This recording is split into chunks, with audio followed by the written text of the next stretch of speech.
Are you ready to fight? No problem. Good. No Now get down problem. on my way.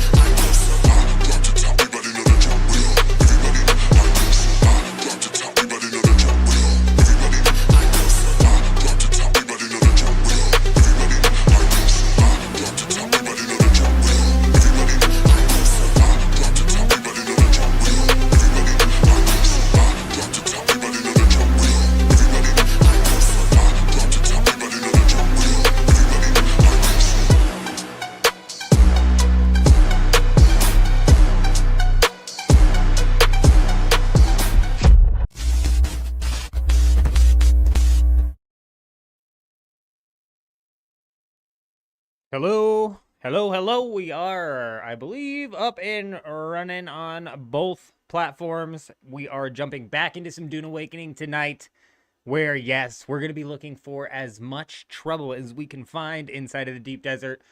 You know, I recently have just been running into bases out here and a lot of sandstorms, and we figured out how to break into the bases finally, so now I really want to go hard on testing what it's like to break into bases, what works better than what, you know what I'm saying? We're going to try to stay away from like the things that we know are exploits and are going to eventually get fixed and or not working properly, aka the las gun. They say that that's burning down walls a bit too quickly. So we're going to do some experimenting with other things, and we're coming up at the end. We're coming up to the end of the week here.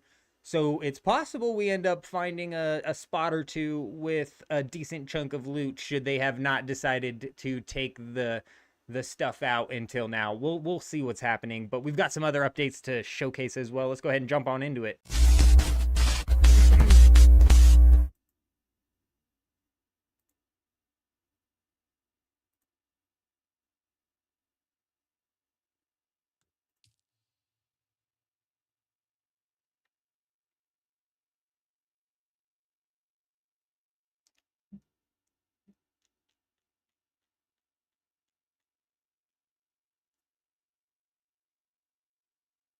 I'm excited, bro. I'm excited to mess around with some player versus player combat. We're probably gonna have a few of those trickle in. On intimidation.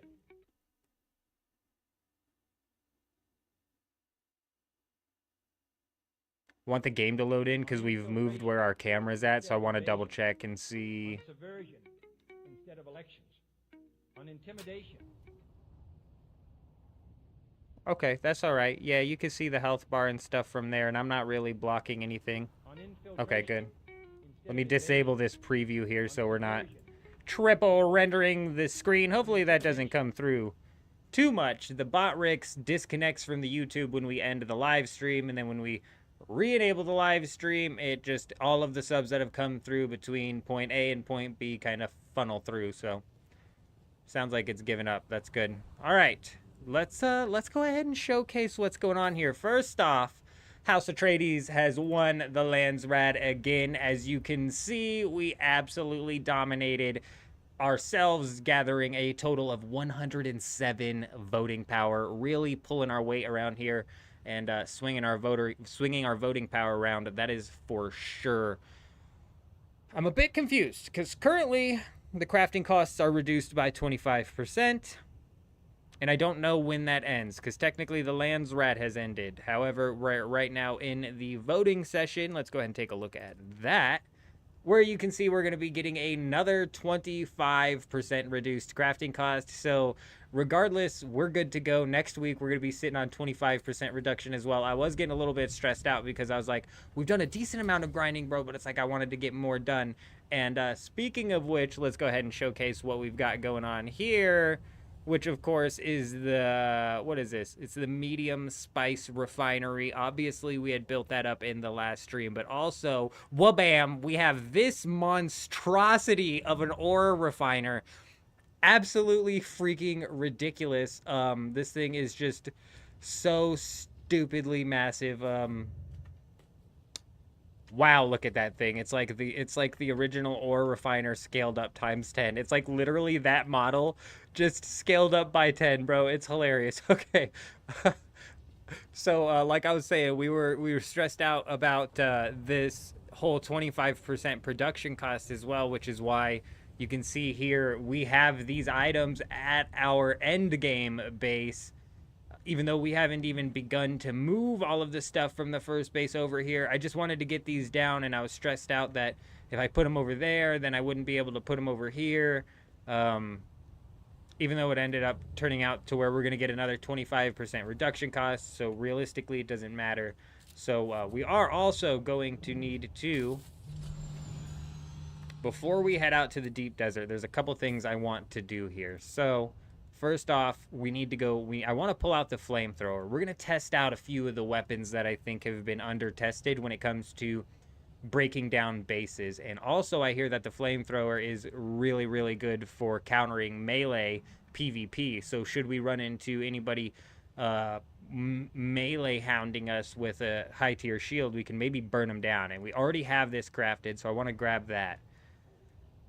I'm just not sure what else we need to get, but I do want to stock up our ornithopter that we have over there as well. So you'll see this ornithopter is pretty beat. Let me know if the game audio is too loud. I feel like the game audio is quiet, and then we jump in the ornithopter, and I'm like, bro, it is just cranking, isn't it? I just turned it down a bit. Let me know if that's too quiet. It's actually blaring in my ear. Okay. So this ornithopter here, worse for wear, we're going to be upgrading the... We have a replacement for this ornithopter back at the base. And we raided that one base and pulled like 500 rockets out of there. So that was insane, dude. Those are the rockets that you... I don't even know if they're the rockets that you attach to the ornithopter. I'm pretty sure they are. So I'm almost positive that was some sort of like ornithopter restocking. I'm kicking myself in the ass that I didn't break the final generator so I could get that final chest. Regardless, we walked out of there with 500 rockets. So I do want to put a rocket launcher on this ornithopter, as well as build up a new storage. We're getting big lag right now, big lag, as well as a new storage. And you know, we're gonna kind of deck this ornithopter out, as well as make sure that we're walking out there with all the proper gear. We did kind of do a bit of an upgrade here on this helmet, and we put on the soft step boots. I should probably take those off because we're not going to be doing any spice farming. I've been having crazy things happen out in the deep desert too. It's actually been wild. I'm hoping some crazy shit happens tonight as well. Like, dude, there's like an assault ornithopter flying around in the deep desert, hitting up all my mining spots, and I swear he just happens to be flying by a mining spot when I'm like tucked in a crack for a second. You know, I like tuck in a crack for a second, and I swear I come back and this ornithopter's like boom, lands on the ground in front of me, dude. And I'm just like, oh my gosh, what's going on? Does he know I'm here? And then he farms and then leaves, and by then it's like I was just so shocked that he came and landed there that I didn't react.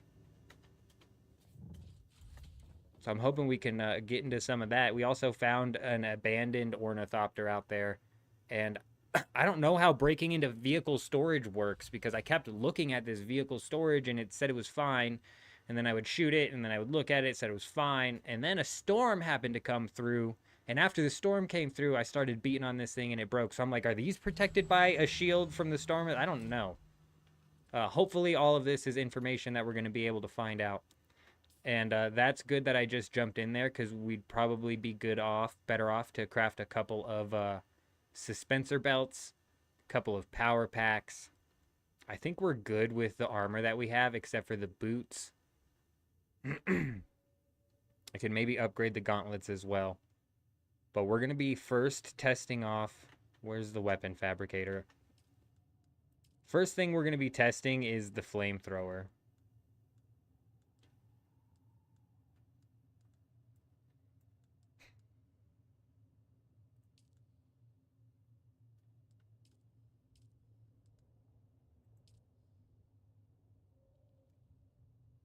So that's only 60 damn. That ain't it. You know what I mean? Somebody was saying that the Vulcans are really good. Oh, and check this out. That's something we could do as well. We'll pull out this Vulcan. All right. First two weapons that we're going to be testing on bases. Let's see if we can find them in the midst of this. A rocket projectile typically used by vehicles. Okay, good. Surely we're going to be able to find this without any problems. Boom. There's the flamethrower. Where's that minigun? We picked up a minigun from a quest line. I have no idea where it's at. There it is. Boom. This thing does only 16 damage per shot, but it does 1,000 shots per minute.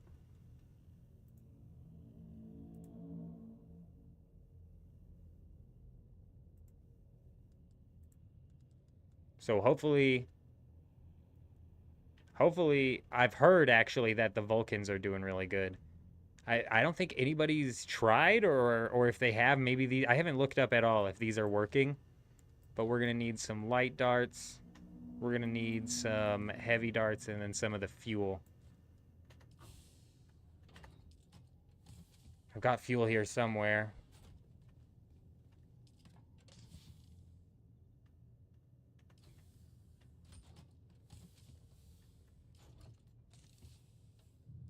Like, honestly, I don't know how much we're going to need, but it's only 5 volume, so I think 2,000 ought to do us well.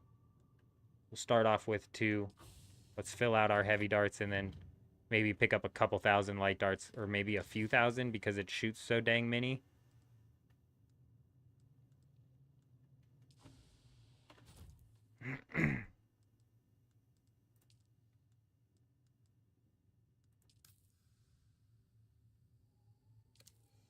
I don't know how many light darts that's going to give us, but we'll take it.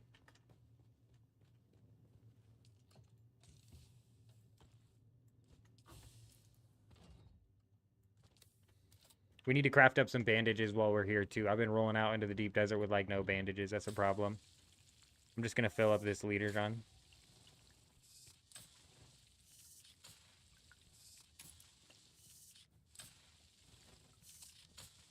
The guys over there finally broke down their base so that dew field is open backed up. Dude, so good. That couldn't have happened at more of a clutch time because I was grinding out water to fill out those plastinium ingots so I could fill that large ore refiner before I thought the Landsrad 25% was going to run out. I thought I was really pinched for time. I wasn't as pinched as I thought, especially because all of next week is going to be the same thing.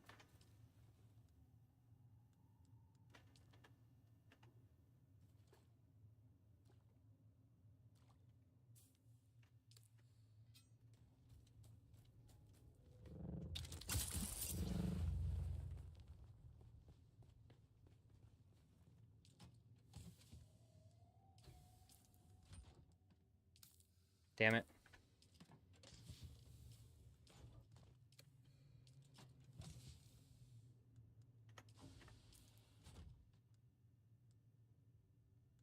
A lot of people are saying the cutter ray. They're either confusing the cutter ray and the las gun when they're talking to me about this, and they've now confused me into thinking that both of them. But I'm pretty sure the cutter ray is breaking into walls, and that's an exploit. I haven't been able to figure out how the hell my cutter ray, when I swing it, does no frickin' damage, so we ain't even gonna mess around with that.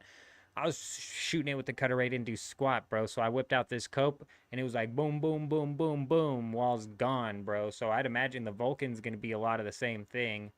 And, like, what's the DPS on this? It doesn't tell me. That's damage per shot, but, like, damage per second, I wonder.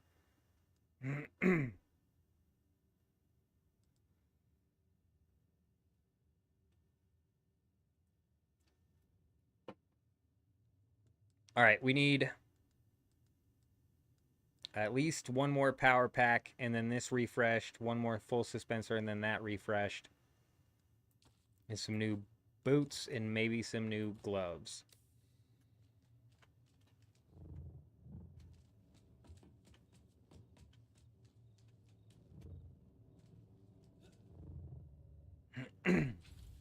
Or we may eventually tonight transport all of the stuff from here to there because we're about done with this base. We're about done with the logistics that we need out of this base.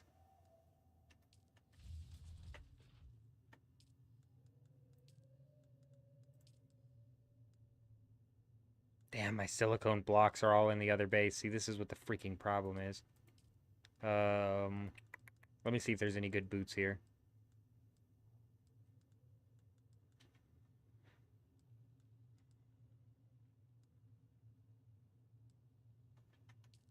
I bet I could make some.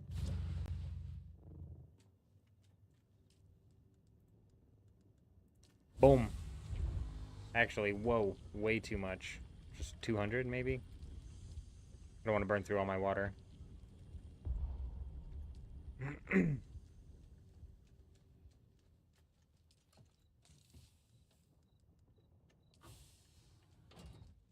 Let's look into the vehicle parts first. Before we even worry about the armor and stuff, you know? Because what we have right now, boots and gloves wise, is decent. Be nice to replace them, but let's definitely take a look at the armor. Or the vehicle. The thruster, the rocket launcher, I need the paste and melange for, which is over at the other base. We're going to have to do a freaking trip. That's alright, though.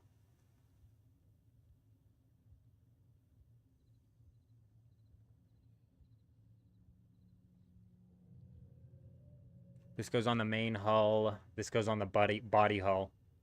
So I can do rocket launcher thruster, correct? And then where's the storage?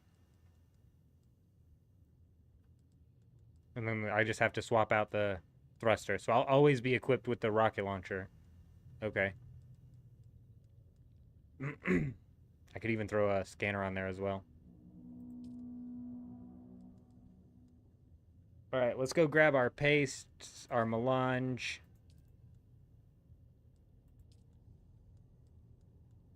And some silicone blocks, even though we have silicone blocks crafting.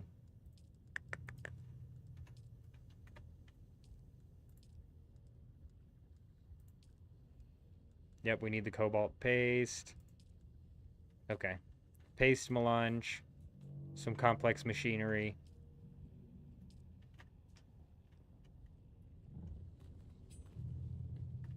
We'll just make a quick trip back and bring some stuff back.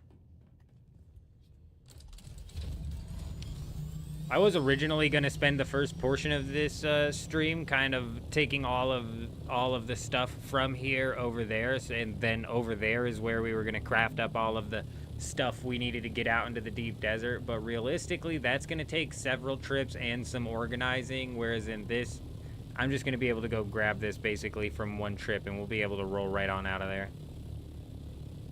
Roll right on back.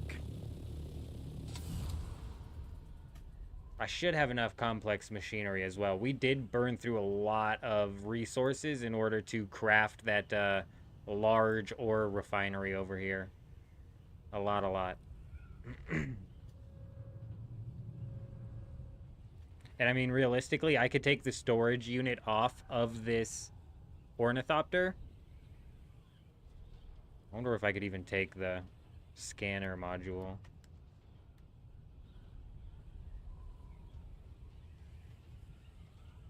It's at 0, but if I repaired it, it'd probably be just fine, and we could do the storage. So we could pull the storage and the scanner off of this. I just need the rocket and the boost.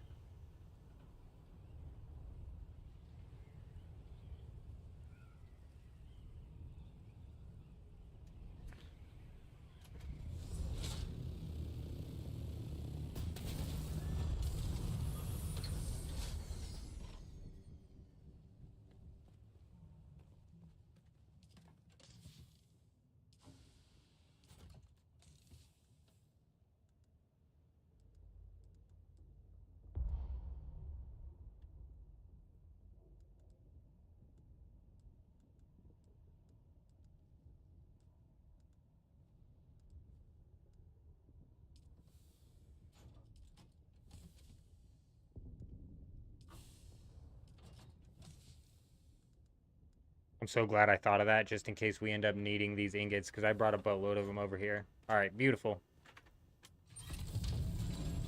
Yeah, see, so instead of doing like 7 trips and some chest organizing before we even start crafting the items that we need to go out there, we're able to just roll that back. Beautiful. Now we have those high-end refineries set up as well. So good. So good. I'm not sure. I think it's like 2 days left on the Coriolis. I'm not sure. Maybe like a day and some change. I don't know.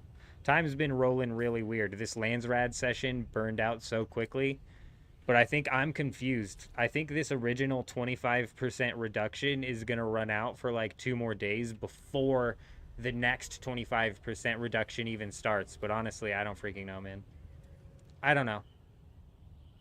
Doesn't matter. It's getting voted on twice in 2 weeks. Twice in a row.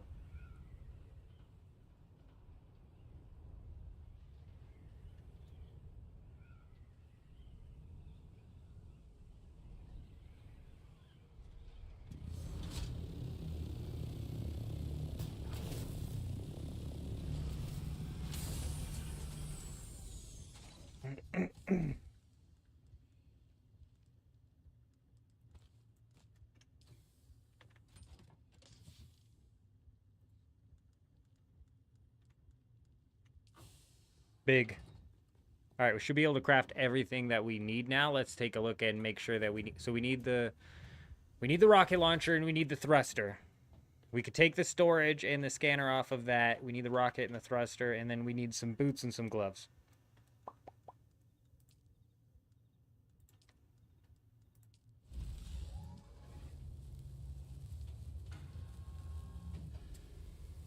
Huge.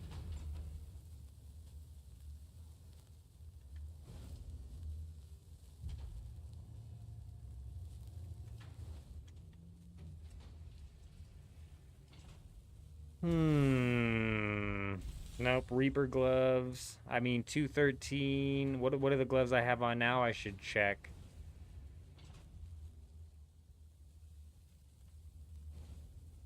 This is honestly something I could put on, and that might do as well. But I don't want to lose it to the worm. So because this is an upgrade from our still suit that we currently have on, but it's only an upgrade of like 50. We might even take the still suit off, to be honest. Yeah, maybe we do that. Yeah, I think we should. Hang on, give me a minute. Because I've been, like, getting slapped around, and I think that's because we're using the still suit. So I'm going to do some math and see if the armor, like, adds up and we get more armor out of running the 2 pieces rather than the 1. So hold on, give me a minute. I'm going to run to the bathroom.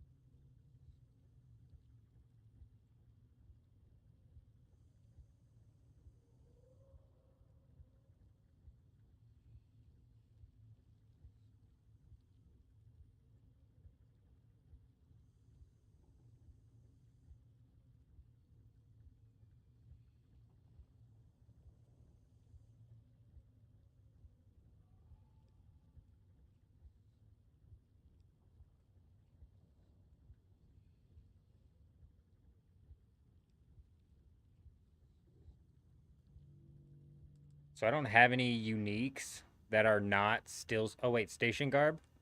This is 236. So if we did station garb, which is duraluminum, station guard and sentinel pants, that puts us at like almost 500. Damn. Whereas in right now we've got 340, so it's like an extra 150. Let's start off with the boots. We need some new boots.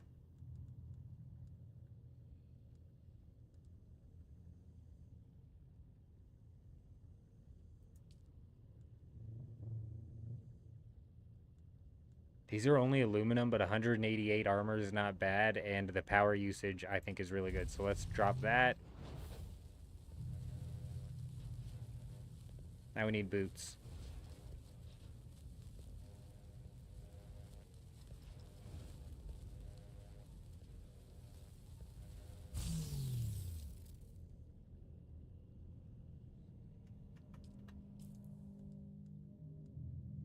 I think we just keep our soft step. It's the same armor, and this will help us with the worm threat should we get caught out on the sand or something, you know? But these gloves are the exact same. So I just crafted another pair of the same gloves. Perfect. Excellent.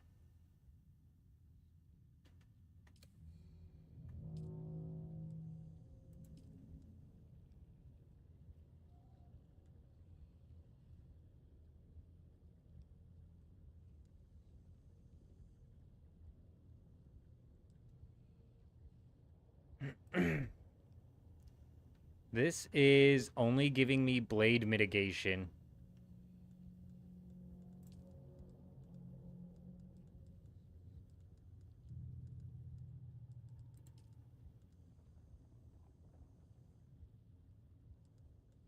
Wait, where are the other pants?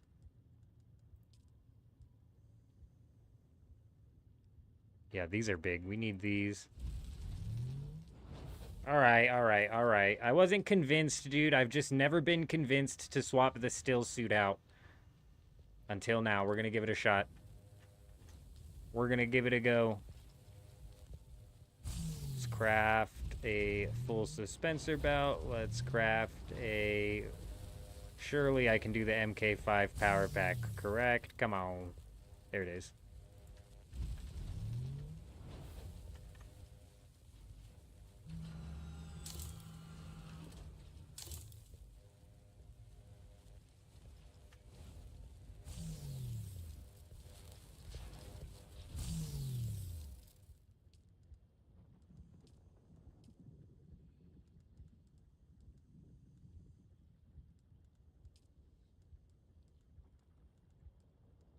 Where would I find the vehicle cutting or the vehicle tool? The damn repair tool. There we go. I'm just gonna drop this one because it's broken. It's broken.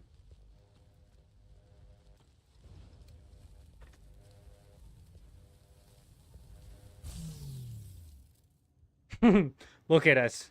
Look at us now. We are ready to go raid, bro. This is a raider's outfit if I've ever seen one. That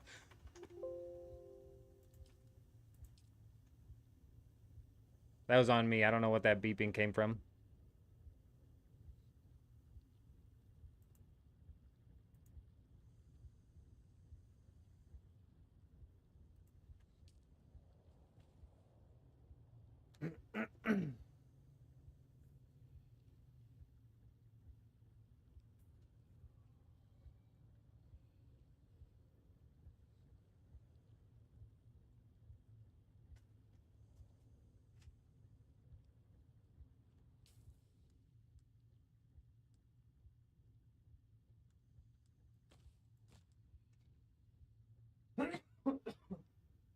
All right, the last thing that I need to craft realistically is the healing kits.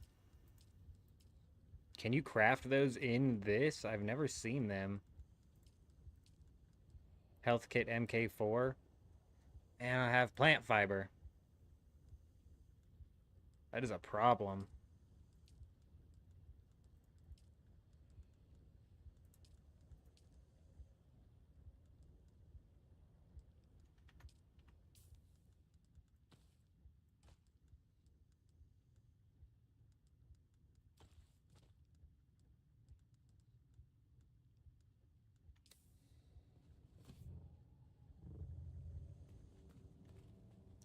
Let's go put away some of the stuff that we don't need. Like this, for example.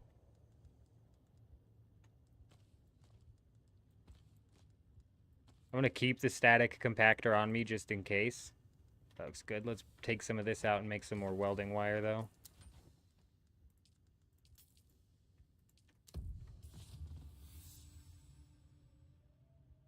Alrighty. Just completed a journey for crafting welding wire. Would you believe it?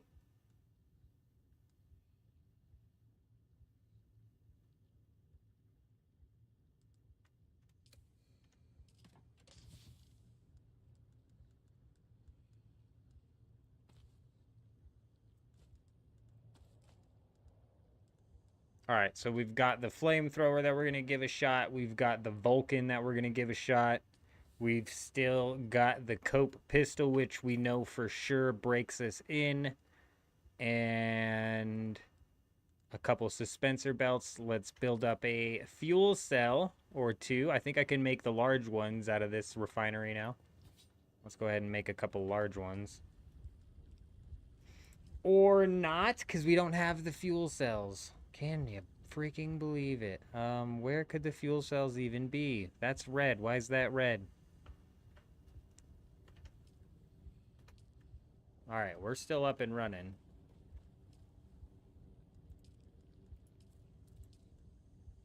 Pop those out real quick. Let me go ahead. I'll leave that. That's already been split.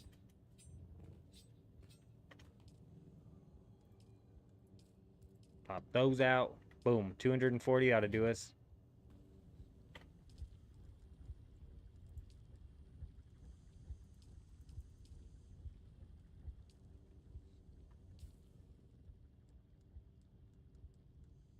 I don't need this construction tool, but I'm going to bring it with me just in case. Oh, we're going to swing by the base. We're going to swing by the main base that we have in the deep desert. Because it always might be worth it to try and take down the sub-fief and then, like, replace it with your own sub-fief. But I don't think you even need to at that point. Once you take down the sub-fief, the whole base is just raidable. Or the power, for that matter. Or the power. Okay, let's go down and grab our storage here.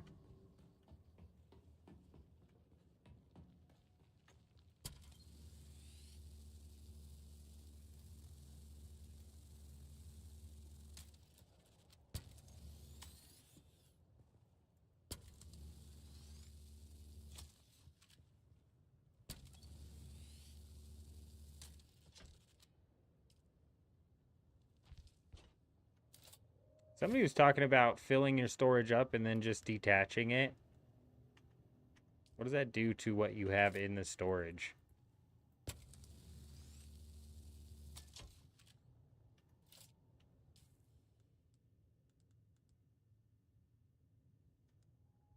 Okay, well, our darts are somewhere. They may possibly be in that storage. I'd be shocked if they are, but it's possible. All I needed was the storage from that and the scanner. So let's go ahead and grab our rockets, the rocket launcher anyways, as well as the booster.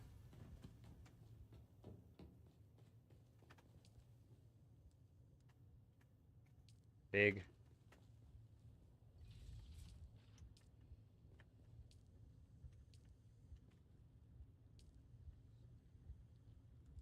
Just do a quick check here. Just a quick check. I'm assuming like a disruptor is not going to be too good, but I mean like 46.5 damage at 460 rounds per minute, bro. That actually, this might rip through a wall. Like, damn, bro.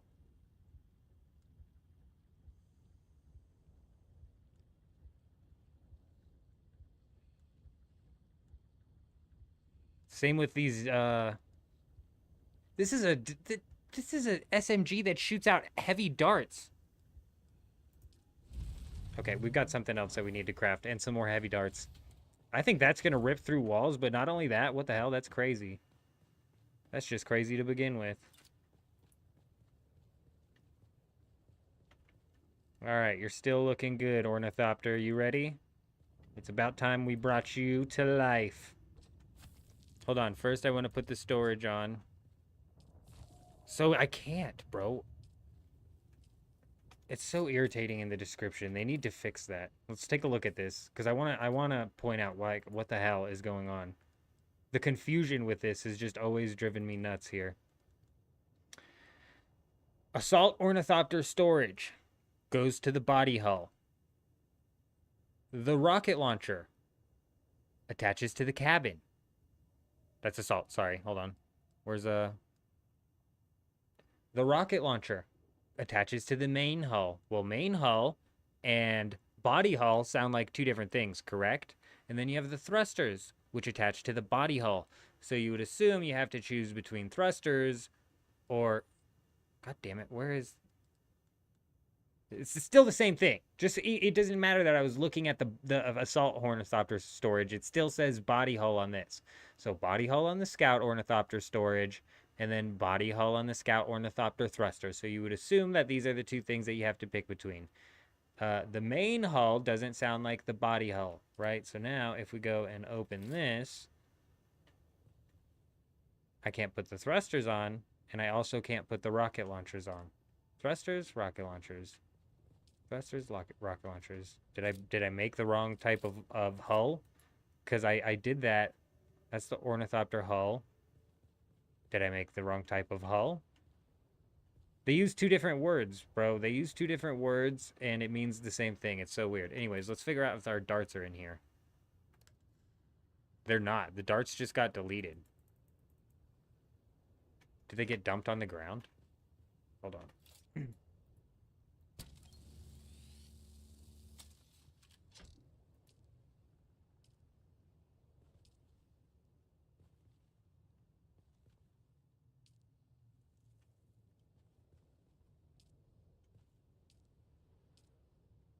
It's literally, it's one or the other. You can't mix match these at all.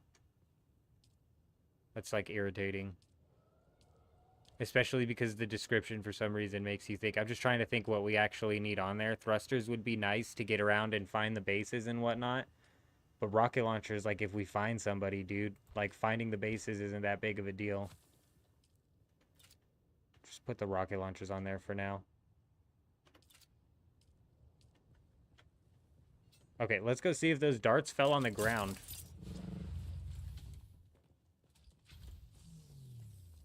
Also, I'm going to quick check this vehicle thing here, because, like, surely we're not missing a specific type of body that you can put on here, right?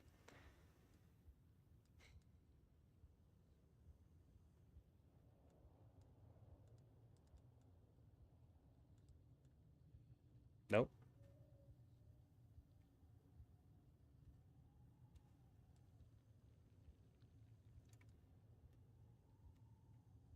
Attach it to the body hull, attach it to the main hull. Those sound like two different things.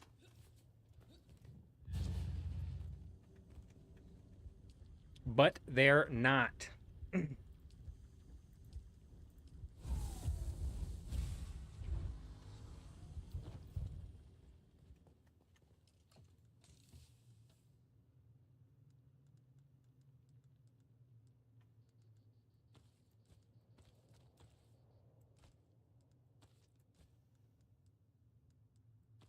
Oh, the darts, the darts.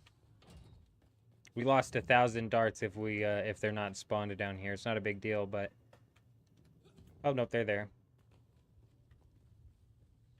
Okay, so if you take the storage off, it just dumps everything out of there, but if it's like something you need to do to try and get the storage off to get some thrusters on to maybe get out of Dodge, if you manage to pull that much time in order to do all of that.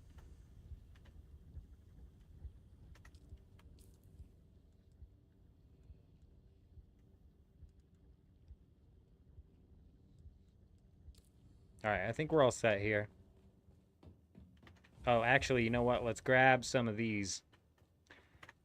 Can't go out there with a rocket launcher on the ornithopter without some good old-fashioned firepower, huh?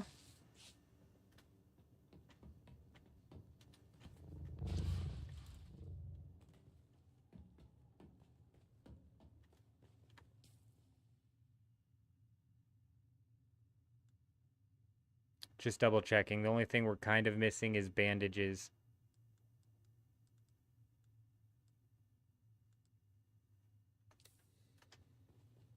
You're ready. Let's fly.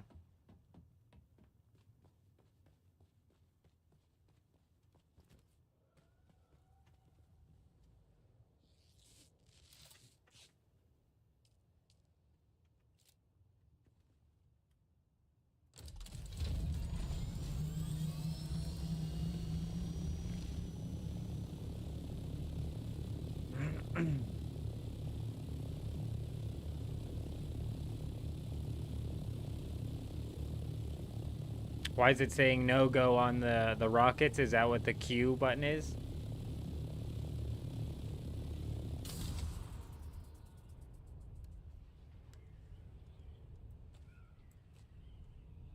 I see, I see.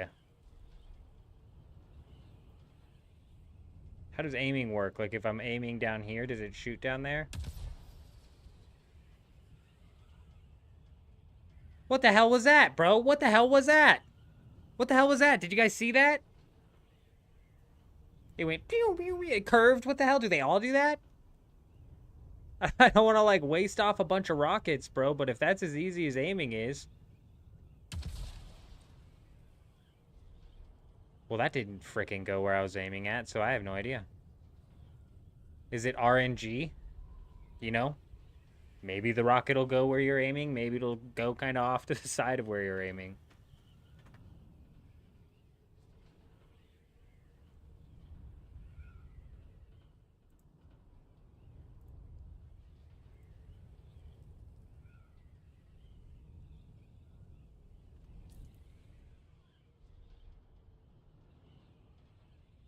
Let's go find us some bases. I'm really curious, and I want to try out first, probably the flamethrower. I want to see if the... What's good, man? Hope you're doing well. Doc, I hope you're doing well. I hope you're doing good, you know? We're doing fine. We're doing good. We're finally getting into some PvP action out here, and it's not even guaranteed we find PvP, actually. But you know what? I'm super excited. We broke into that base earlier, and now, you know, that's all I've been thinking about, dude, is like, what does the flamethrower do? People are saying that the Vulcans are really good. I should have taken the power down. What happens if I take the power down? Am I just good to raid the base forever after that and just tear the whole thing down? So many questions. Does the vehicle rocket launchers do damage to a base? Like, what damage does it even do? Does it tell me? Doesn't even tell you how much damage it does, so how am I supposed to know? Does the rocket launcher tell me?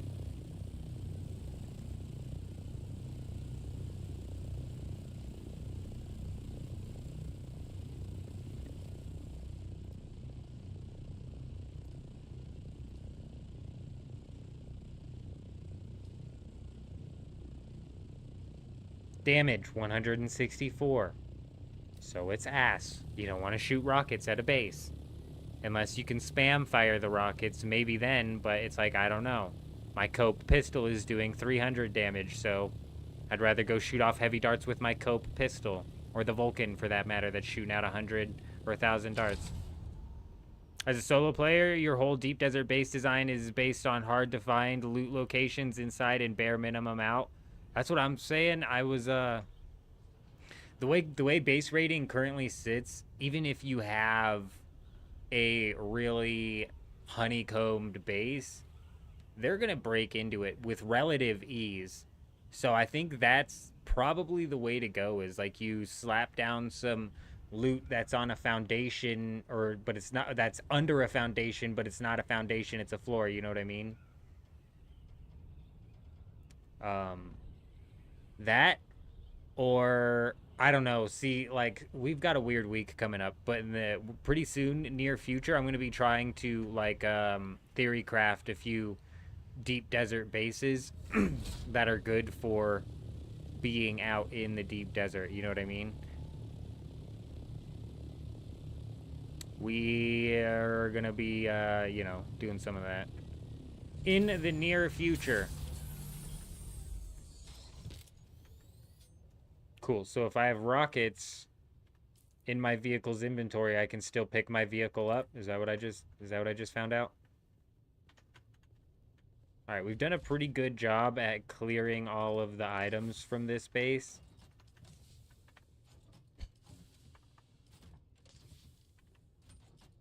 There's like some stuff, you know. Nothing crazy though. And I'm saying that the best thing here is this medium chemical refinery.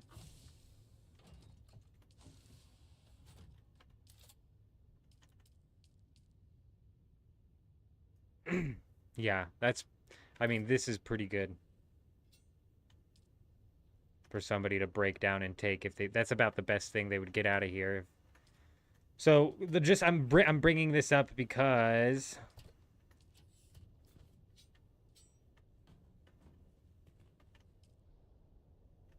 Yeah, 9 hours. Okay. Well, that's easy to farm out some power. I'm bringing this up because it's possible we abandon this thing in order to like reclaim a base out in the deep desert and try to like bounce that around. So you ride the tail end of the storm and then break down the walls and loot up, yeah? So I don't know. I'll be right back. I gotta go check. I heard a banging out there real quick, and then I'll kind of explain what the plan is here, because it's been strange to say the least. Just give me a minute.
All right, my bad.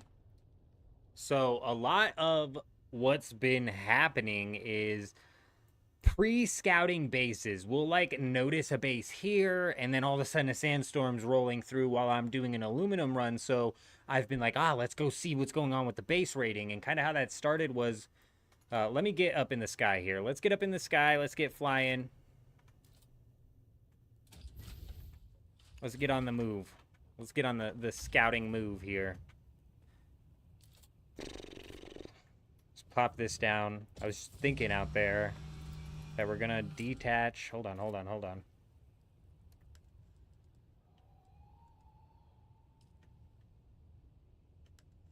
Oh, how do I go to the friends list? Like, where is the social tab? Does anybody know?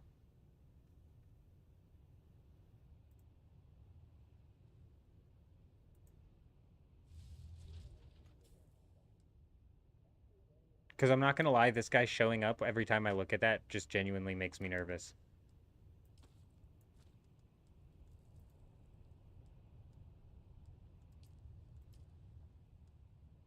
Like, I don't want to add him there. I also, like, didn't accept his friend request, so it's just, like, weird. I don't know. I don't know, man. It's weird. I want to take him off of there, so I was really nervous when I had, like, bro, I had, like, hit... Oh? Oh, you guys are legends.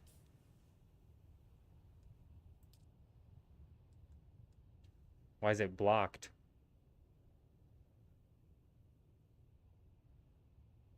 How's this guy blocked, bro? Oh, you know what? I think this is one of the guys that was in the chat advertising this stuff. Okay, you guys are legends. Absolutely huge. Did that get rid of him? My anxiety can be put to rest. Okay, good. Good. He wasn't even technically on. I was really nervous when I had like I said, I had like 450 of the plastinium ingots, bro, and I was like moving them over and I was like, dude, I don't know where this guy's at. I don't know if he has access to my stuff. This is freaking me out.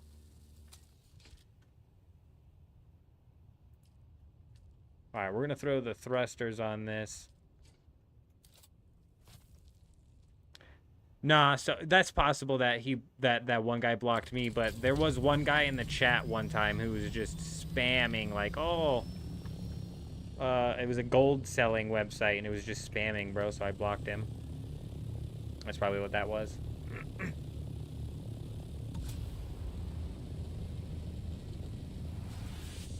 It's our first time having the thrusters on our, nope, nope, nope, we don't want that. First time having the thrusters on our thing, and I'm not sure how it's going to work. So a lot of what's been happening is just me pre-scouting bases and stuff. Like, you remember that one guy? I don't know. I forget where he's at. He's actually, no, he's in my main farming spot. I know exactly where he's at. Right here. So there's a guy right over here. He's with that Rust style base. I don't know if you were here when we found him. He's in that base that's like real Rust looking. Like the 2x1 style base that you'd put down in Rust. That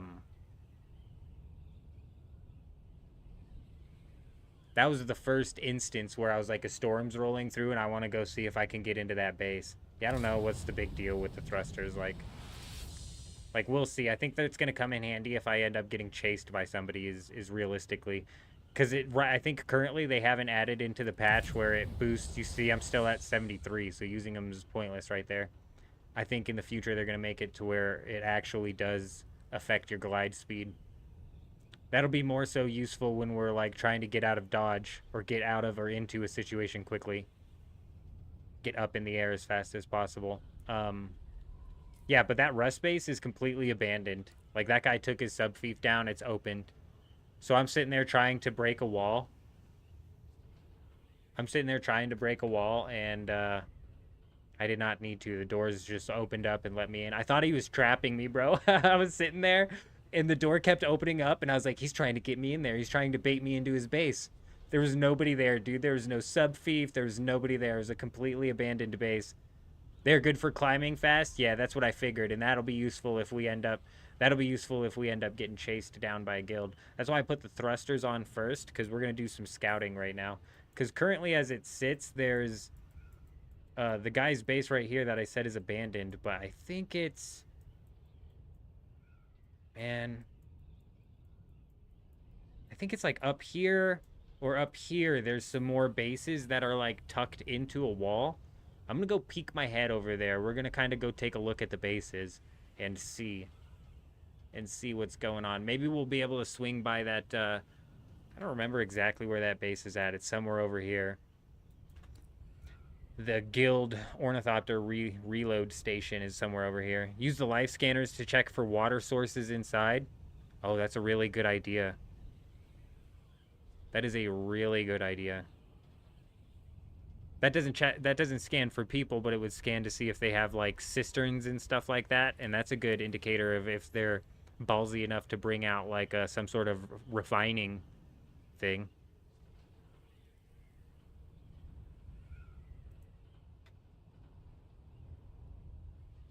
I'm gonna start swinging by these land masses here because it was somewhere in these sections where these guys were like tucked up on the side of the wall, and I was like, interesting.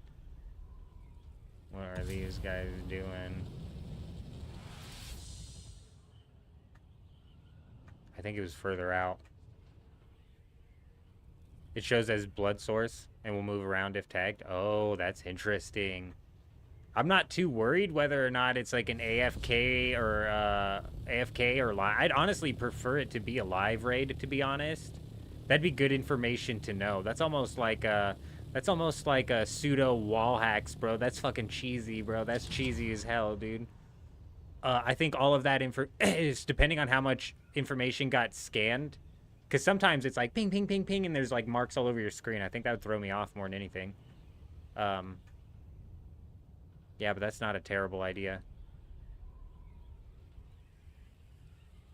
Like I was saying, though, it doesn't matter if they're there or not, because realistically, what am I at risk of losing? The ammunition, and I don't even know if they get the ammunition, right? Like some fuel cells. I don't know what they get out of my inventory here.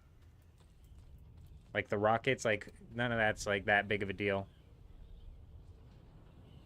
No, I got you. No, 100%. It is still cheesy, bro. It is still cheesy. Cheesy as hell. They must have been deeper out.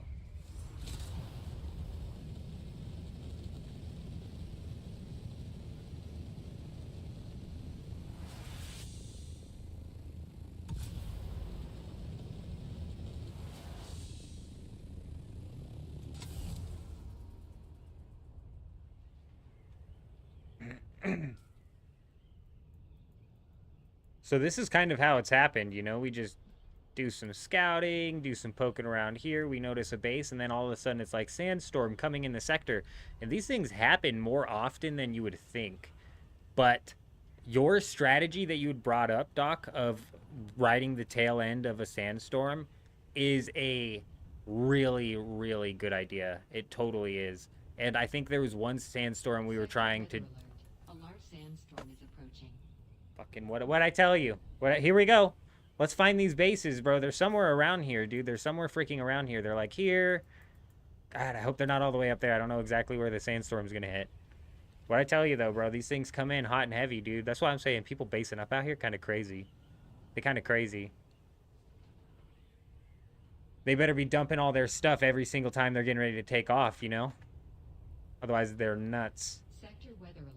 A large sandstorm is approaching.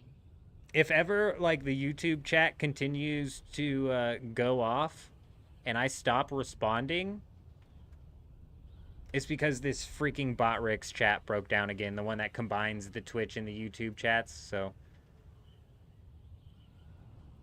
Hopefully that doesn't happen, but I'm just letting you know, if I stop responding, that's why, bro. Oh, there's one right there. See what I'm saying?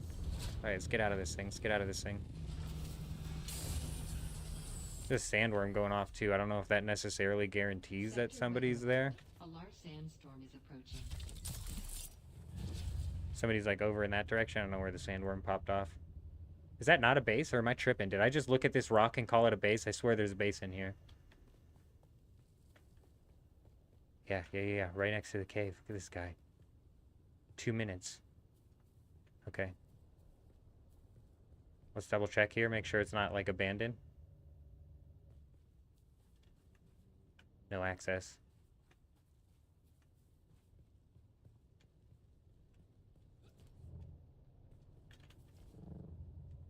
This guy has a roof here. We don't want to go through the roof. I'm thinking probably through this backside right here. Let's just go ahead and tuck in right here. Sheltered, hiding. Let's get this set up. First thing I want to test out is the flamethrower. Oh, I'm glad I brought the building piece. I almost didn't bring the building piece, and then... where is it better for you to have the viewer? 6 to 1. 6 to 1, half a dozen to another. It literally doesn't matter. Whatever's best for you. If I was a viewer, I'd probably be watching on YouTube just for the freaking rewind function, and I don't know. I just, like, Twitch has always been a weird platform, but Twitch has done some things recently that have kind of, like, brought it up a few notches, in my opinion. Because before, when I was like, bro, Kick is so much better than Twitch, because you couldn't hop between streamers without just getting spammed with these stupid, irrelevant ads. And the ads on Twitch might be still stupid and irrelevant. I have no idea if they've figured that system out. But it's a lot less egregious when it comes to, like, streamer hopping, you know? So Twitch has gotten a bit better. I'm just saying, like, if I stop responding, that's why. Unless I'm super focused. It's entirely possible as well. Sector weather alert. A large Space is going to get hammered. I might even be able to damage it while it's getting hammered, because you'll see. There it goes. You see, its shield just went down. Hold on. It's in excellent condition.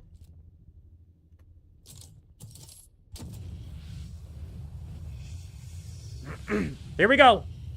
We're going deep. We're getting in. Break it down.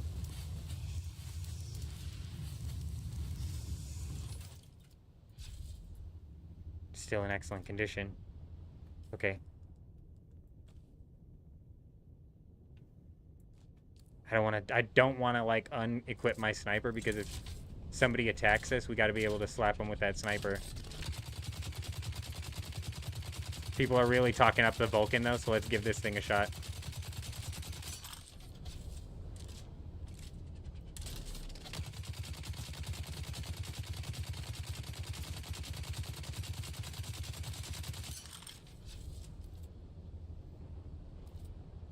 Bro, I don't know, man. I think this cope just has it. I think this cope just has it beat. Watch, we'll put in one more 3-round shot of this, and watch, this door is gonna be getting beat down.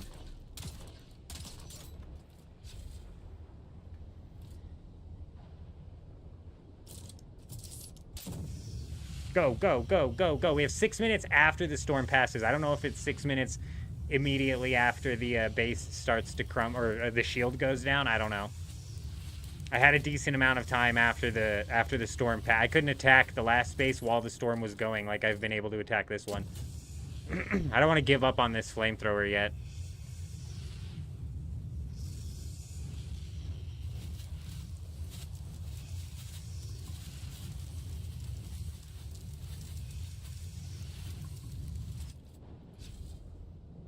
That's just not doing that much, is it?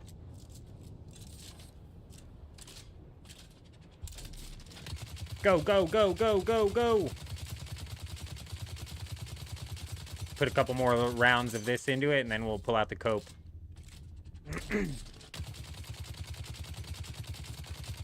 Well, unfortunately, the flamethrower is disappointing. You know what? To be honest, this is disappointing as well.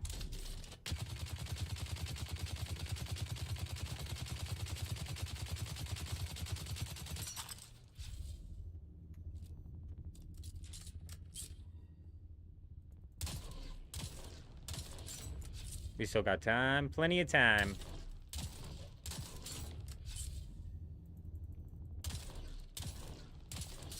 Who'd have thought that this was the weapon, though? This thing absolutely shreds the walls, like I was saying.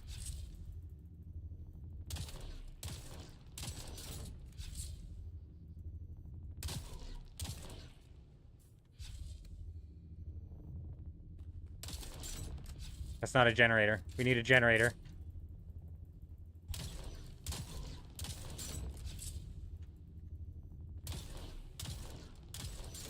All generators gotta go. Maybe the flamethrower, like, rips through this. We'll give it a shot, maybe. I don't know. Come on now. Come on now. Hopefully this is the last one powering it and we don't have to break through anymore. Yep, there it went. There it went. The power went. Power's gone. There's a sub-thief. We're deep. We're deep. I'm breaking the sub-thief just in case. It's going just in case. Woo! Absolutely massive. It gone.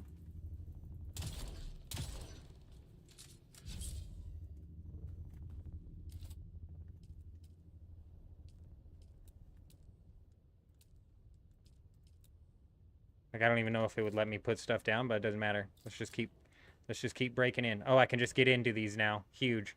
Granite, don't need it. Fuel cells, decent.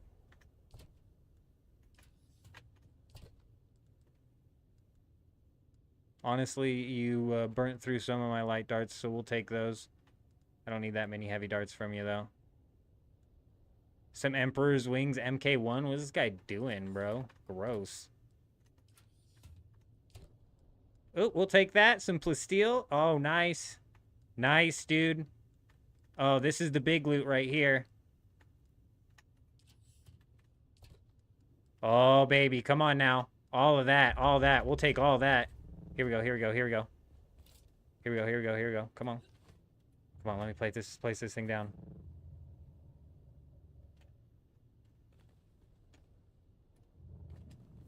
Hold on, after we're gliding here, I'll look at the chat. I saw ya. I saw ya. Just so you know, we ain't out. I saw ya.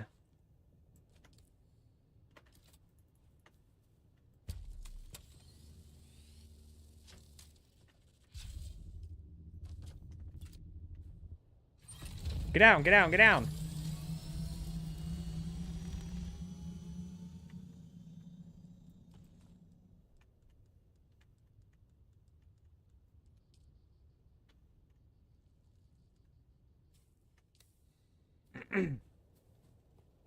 It's like that. You're, yeah, dude, that's what I'm saying, bro. That's what I'm saying. It's this easy, dude. It's too easy, bro. It's too easy.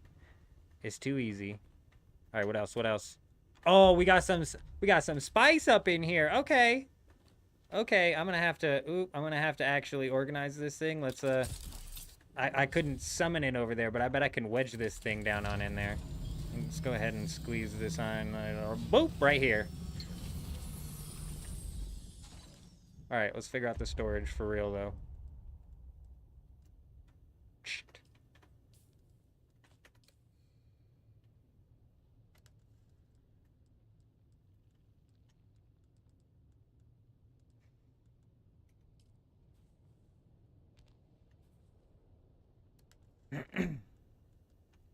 Anything heavy, like, are these rockets heavy? 12 is pretty decently heavy.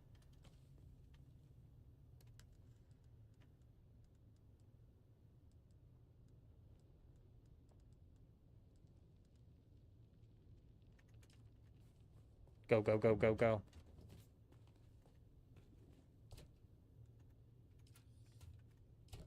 Oh, baby! He's stacked! He's stacked!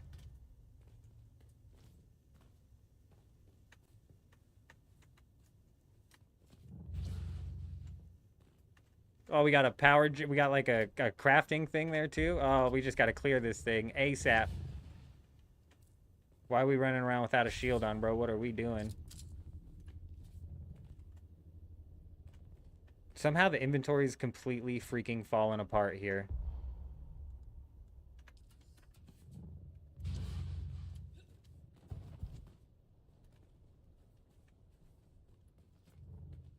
I was in a... Oh. I keep hearing things. I don't know if it's just my nerves kicking in.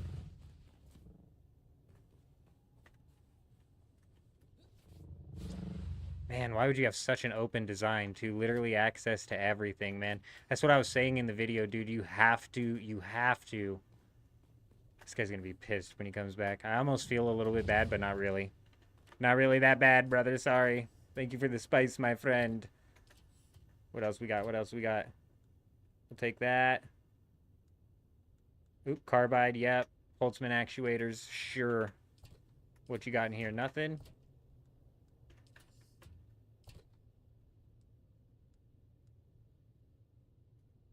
If you put a fief down, you can transfer to your ornithopter? Probably, and that's what I was saying earlier, is we might have to, like, rework our strategy here and abandon... We might eventually abandon the Dew base inside of the Haga Basin just so we can have 2 bases inside of the deep desert. You know what I'm saying? For that purpose specifically. But I don't want to get rid of the base in the deep desert just to, like, be sub-fief transferring stuff around over here, you know? It's not that big of a deal. Here we go. Come on, give me, like... No plastinium. Oh, can I just open these? I can. Okay. Unnecessary damage going down right now. Okay. Huge. You think this is a room? This, like, looks like a room where he might be hiding loot. Because look at the front. It's that or it's a double door. I bet it's just a double door. He's like, oh, they'll come in the front and have to go through 2 doors before they get into the... Nah, man, we going in the back, baby. All right. Let's fly. Onward. Hold on. Before we leave, though, entirely, let's do a little bit of scouting here. Let's do a little bit of scouting. Because I swear there was more bases around here when I was flying around the other day. There was... And I don't remember what... I don't remember what area it was tucked in. It must have been further north. So, like, further north, it must have been up here. Alright, well, there's not going to be a storm if we go immediately that way, so let's... Whoa, I thought we lost our base there for a second. Let's go dump this stuff off at the base, call it a successful run.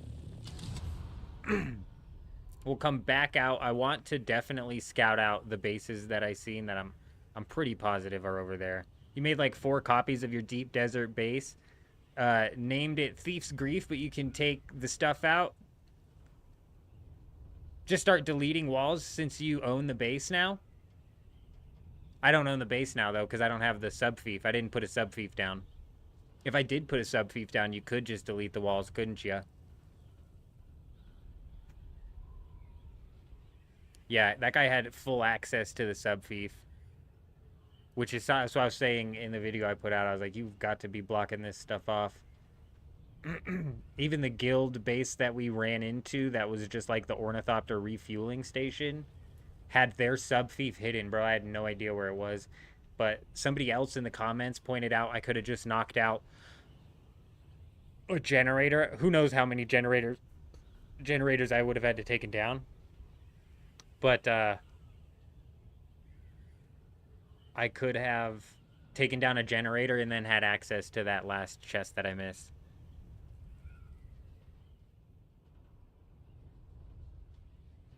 No, that's what I'm saying. Nothing is safe out here, Doc. Nothing is safe. Well, okay, I haven't seen Shroud's mega base, so that's potentially safe. That's potentially safe just based off of the sheer number of people who are always going to be at that base to defend it. You know what I'm saying? On top of that, I guess there is a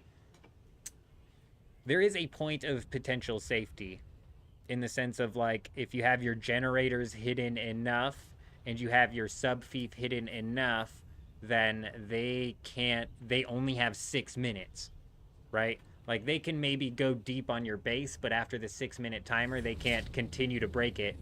Like, I was able to continue to break that guy's base just because we took out his generator. So, if you hide your sub-fief and you hide your generators, you can get away with it. The problem is, it's really easy to break down walls, and it just gets exponentially more easy the more people that you have with you, so... It's like you're saying, there is no safe base, especially for a solo.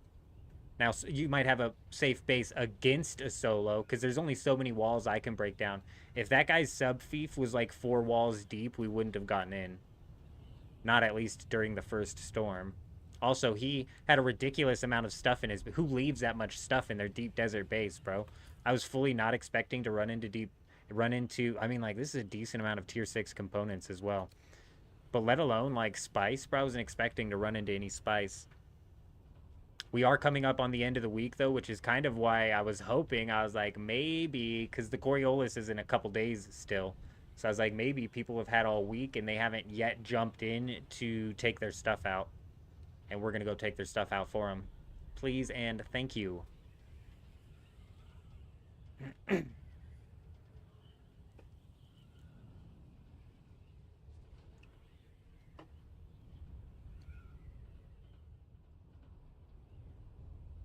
So, okay, let's get this set back up. Flamethrower was a dud.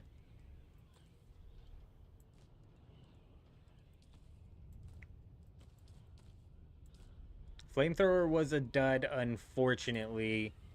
Probably still going to be good should we happen to have somebody roll up on us and try to melee us down. We can maybe just light them up. Didn't do much to the base, and to be honest, the Vulcan didn't do much to the base either. I'm going to take a look at the research schematics and see what sort of damage the regular tier 5 and possibly even tier 6 Vulcan put out, because honestly, people in my comments saying that the Vulcan was the play might have been tripping. Maybe if you got like 6 people running the Vulcan. That's 24 damage per shot on the tier 6. Or 14 on the tier 5. Realistically, you're not hitting it with a tier 6, but you could be. What's the one that I can't craft this one. I got this one. It's 16. So this is more than a tier 5, but less than a tier 6. And it did damage, sure. It's just the cope clearly broke the walls much faster. Like Head and Shoulders. I'm going to be devastated when this thing's gone, dude. I'm going to be devastated, man. And let's see. Let's take a quick look. Can we even get close to the cope's damage on this? 218? Not freaking really.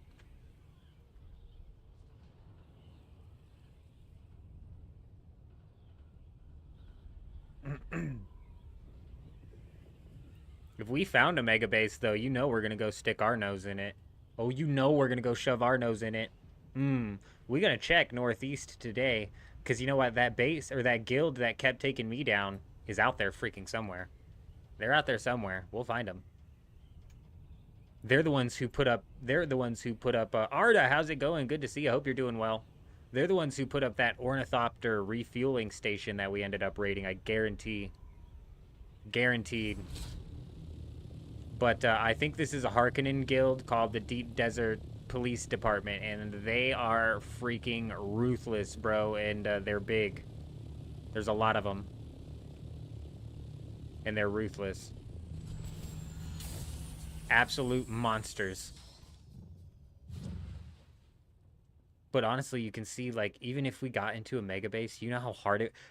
Bro, getting in wouldn't even be half of our problems. They wouldn't even be half of our problems, dude. Getting out would be the problem. So we're gonna dump maybe this amount of the darts.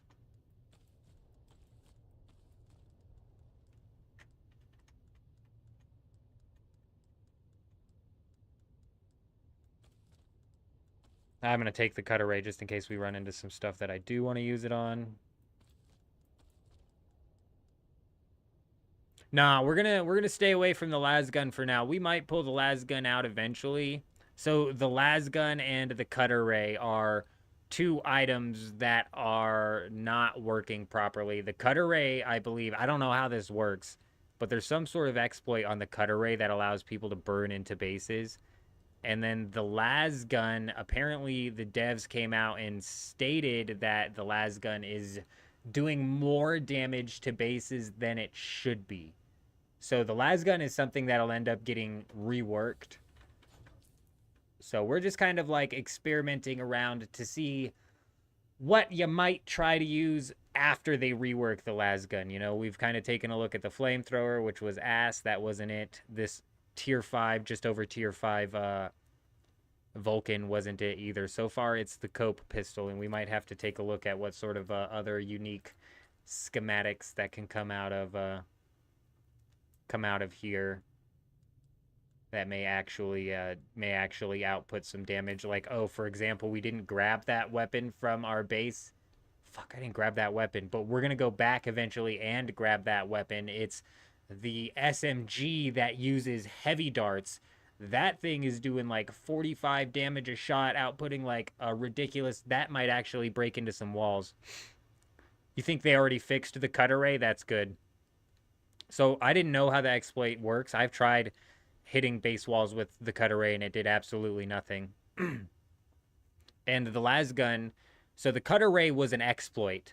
The las gun is just something that's not working properly. So I don't think the las gun will become irrelevant. It might actually continue to stay like the meta. It's just it's going to get reworked in some way, shape, or form and knocked down because they said it's not working properly. All right, dude, we got a ridiculous amount from that freaking 2,000, where are we at here? 2,000 spice. Some tier 6 components, bro. I don't know what that guy was doing with all that stuff in his base, but I am not gonna complain.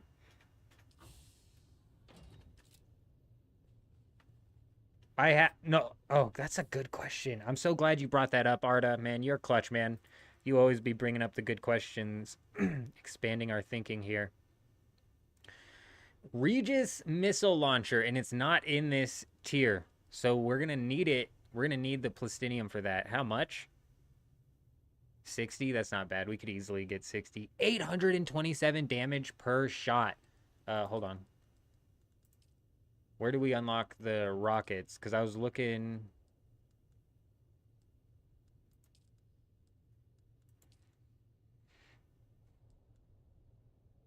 I want to know what the rockets cost to make. I don't think it's going to show me. I'd have to go to my weapons bench at my base.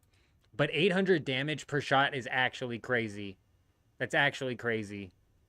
84 rounds per minute. What's my cope at? Yeah, so it's doing literally almost 3 times the amount of damage as my cope at the same rounds per minute. I haven't tried it yet, but that's big. You got hunted down by 5 people, Brian. That is brutal. Yeah. We know that you need to raid after the shield goes down from the storm. It's just the cutter ray was an exploit, and I think they patched it out fairly quickly. That or I'm just not doing the exploit properly, but regardless, we're staying away from the cutter ray and we're staying away from the las gun. The cutter ray because I don't want to be exploiting into people's bases. That's not as fun. And the las gun more so because the las gun is good, but it's going to end up getting nerfed in some way, shape, or form. So I want to see what the base rating is next. You know what I'm saying? Like, we know what the las gun is now, but what's the base rating next? 1 duraluminum, a battery, and water for 10 of them. Isn't that for the rockets that you use on this? Because I know that the rockets that you put into your ship, these rockets right here, are different than what you shoot out of that rocket launcher. You shoot a different rocket out of the rocket launcher.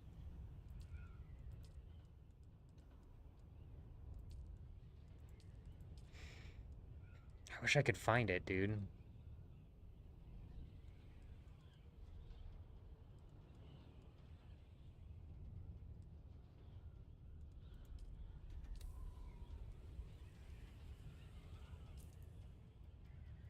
All right, we're going to fly all the way out to this spot right here. Because I'm pretty sure there's some bases tucked up on this ledge right here. And then we're just going to scout those out. Kind of take a look at them, see if they're abandoned and whatnot. If not, then we'll come back to them during a storm. But then we're going to head east because it was up over here where we kept getting into a fight with that guild. And I'm assuming that they're located up somewhere over here. Problem is, this is a pretty active time for that guild. They were on in full force.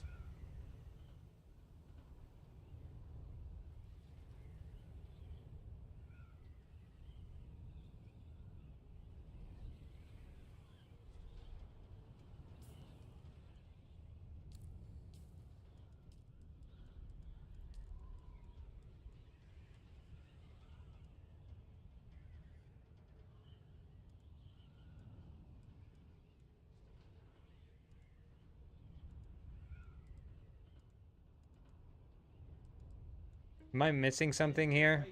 Something just happened. Something just happened. I think it's a YouTube subscriber coming in. We'll see here in a minute.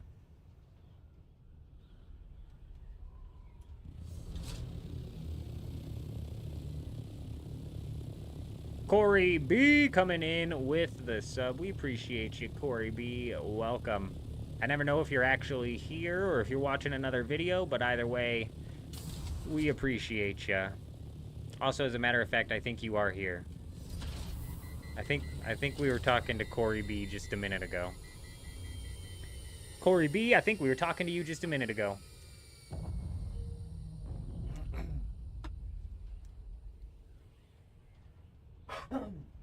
Give me a minute.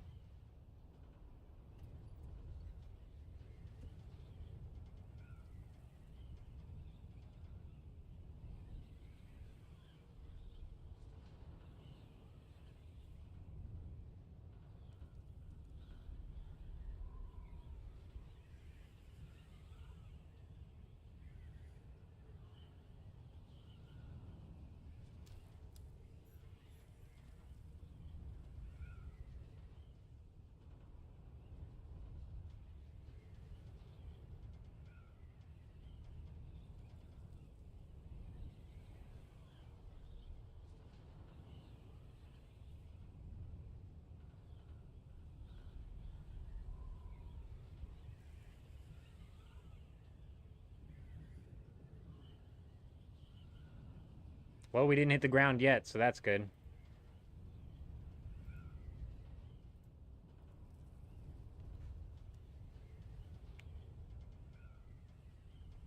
Still 9,000. This is why these people are camped up over here, because it's a far glide. It does take a while.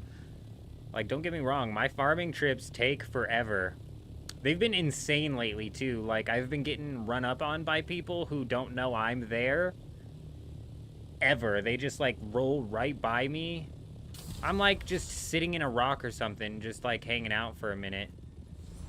And then they come and like just dive bomb in. They have no idea I'm there. I'm panicked. They're not panicked at all. They just farm the rock and leave.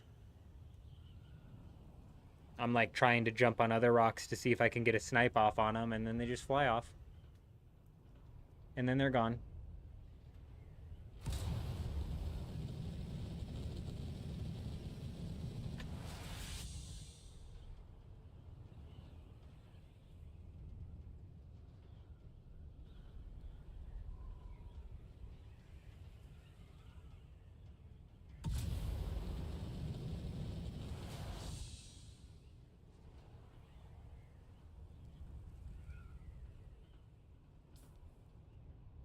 I wish I could freaking zoom out more. Like, dragging across this map is such a pain. I'm just trying to figure out, like, right around where I was. We're just gonna hook it east. Maybe, like, right up in there. I don't know where that guild was, but they were farming a big spice bloom, so they could be, like, way off in that direction. I'm guessing they're up on this back wall somewhere. Somewhere right up on the back wall.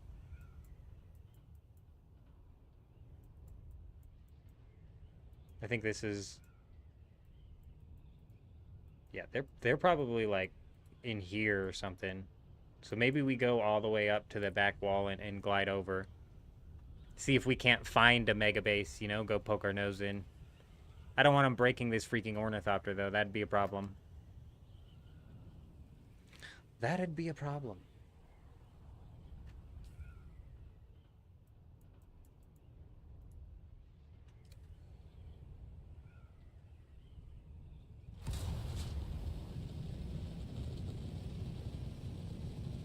I'm gaining, like, no altitude.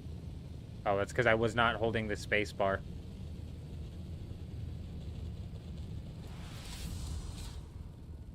Bro.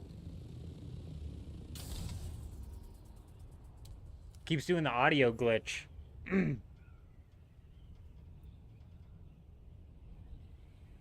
Alright, we're probably getting closer and closer to due for another sandstorm to sweep through the sector, so we're going to roll up here. And then swoop through, see if we can't find that guild's mega base. Honestly, I'm starting to think that the safest spot to build inside of the deep desert is all the way out. All the way out.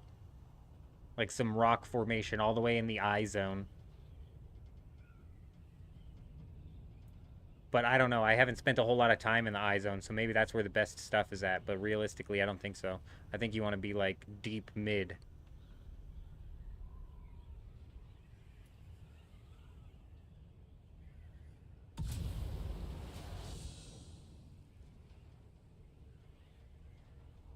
Oh, this is the guild's base.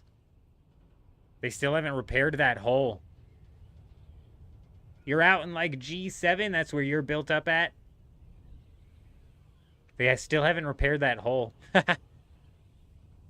I'm nervous to fly over there. For real. Let's pop this out real quick. So, as I was rolling up on this base to go raid it, somebody came and either flew by it and just looked at it and then flew off in this direction, or they came out of it. Either way, it was freaking insane. Like, I saw the sandstorm was rolling through when I was on my farming loop, and I pulled off, like, right there. And that's when I was like, I pulled up the recording software as I'm, like, tucked in and the sandstorm's getting ready. I started recording as the sandstorm hit. And then when I turned around to go to the base after the sandstorm left, this guy was just, like, comes flying up and either looks at the base or stops and then leaves or whatever. I don't know what he was doing, but he flew off in this direction. He took off in this direction, and there is that right there, but I don't think he was farming that. I don't think that was filled.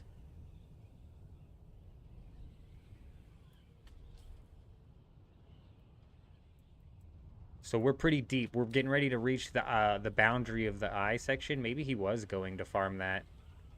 It'd be so funny if he was a part of that guild and he just, like, stops off at that... Oh, there's the wall. Yeah, he must have been farming that. Super weird, because there's nothing over here. Just makes me wonder if he was a part of that guild. He, like, stops in, dumps his rockets off, goes and farms this, and comes back to the guild being broken into. Like, what the hell? It was a strange series of events.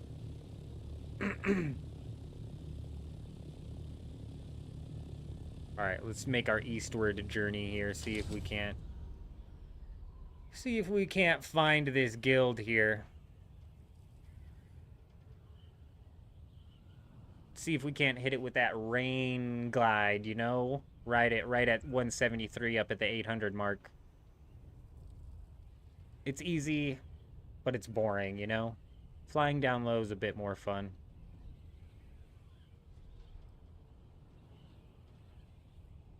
Oh, we really screwed it there.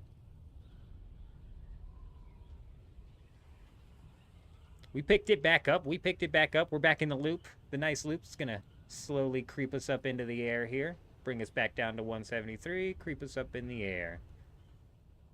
It's the forever glide.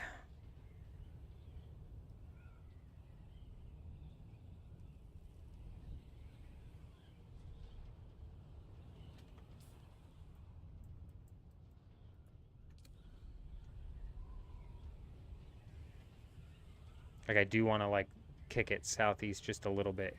Because we're missing landmass. It seems like I is a lot of desert.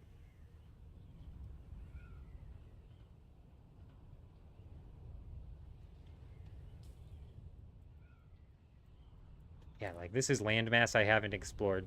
We've got to explore all the landmass while we're out here. We're looking for the mega base, so we're going to kind of, like, sweep through all the way. Somewhere in one of these land masses that I've already gone through is bases tucked into the corner. I just can't for the life of me remember where.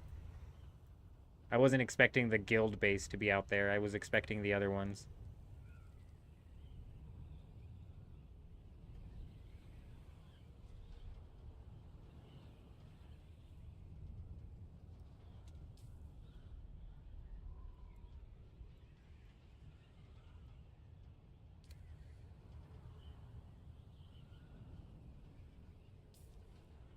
I mean, shoot, maybe this is it right here, to be honest. This is the problem, too, is there's not enough land masses out here to make it hard for me to go and check them all. Like, it is not hard at all to kind of do a flyby, scouting out the area, looking for any possible bases to hit up.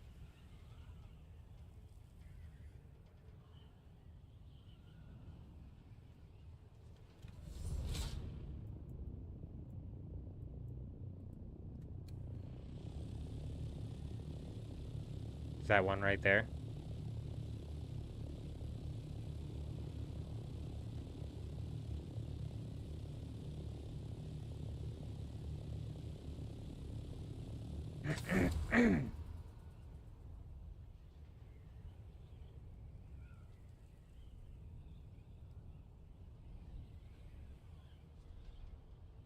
Nope, that's just a hole. It's just a hole.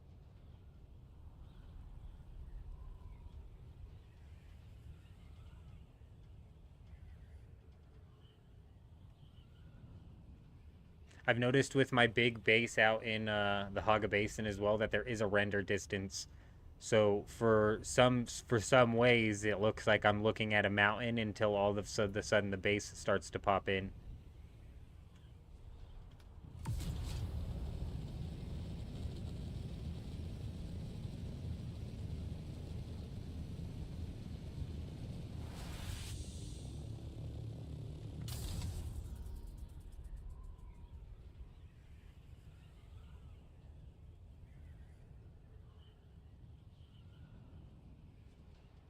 We're hitting that one up next. We're starting to fly into uncharted territories here. Surely that guild base is... They're somewhere out here, man. They are. We're gonna get revenge for them taking me on 5v1, bro. Why didn't they 1v1 me, man? They had me beating the 1v1s earlier. They could have done it again. Punks. We'll make them pay. What time is it? Okay, we got a few hours until the reset. We've got a few hours until the reset. Whoa, whoa, whoa, big lag, big... Whoa, what is that worm doing, bro? He was out for blood. He saw me hovering just a little bit too close. He was out for blood. So here's the problem. I could swoop through that way, and there could be several bases. But I want to push forward into I, because I am on the hunt for that guild base. And like I said, I think probably the best spot would be in this I zone. And this would almost line up directly horizontally with their outpost right there. There may be something else right here, and then even further down possibly.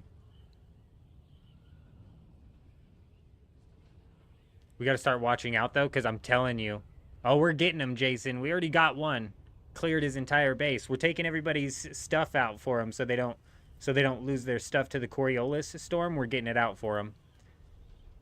But yeah, we're on the hunt for this guild base as well, which is, we got to be careful, bro, because like I was getting ready to say, these guys are ruthless, and they seemingly are like constantly scouring the deep desert for people.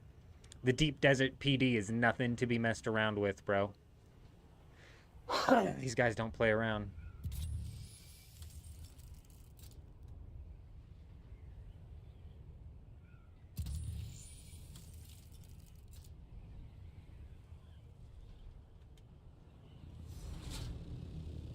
Damn, this might be one of those islands with a bunch of the tier 6 resources. It's not, I'm not really getting a good scan on it. Too freaking high.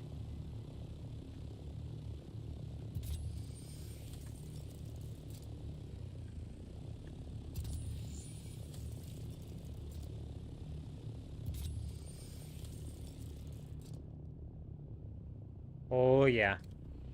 It's too bad the place is getting ready to wipe, but if we do any more farming between and now and the Coriolis, we'll definitely keep this on the marker here. I'm surprised that the guild's not based up right here, like, genuinely. What are they doing, bro? They must have something even better, which is a bit concerning. There's a lot of land mass up over here. I'm thinking that we swoop through. Doesn't look like there's anything out there land mass wise. So we're going to kick it off this direction. Let me ping the last island that we didn't. Yeah, so we're going to like hit there and through. 2 hours before the Coriolis? Yeah. Does it do that out in the deep desert? I know, like, it was like an hour before the Coriolis is when it really started to cloud up in the Haga Basin. In the deep desert, when it was weird, it was when I was gliding in my ornithopter, it didn't even, I couldn't even tell the Coriolis was happening.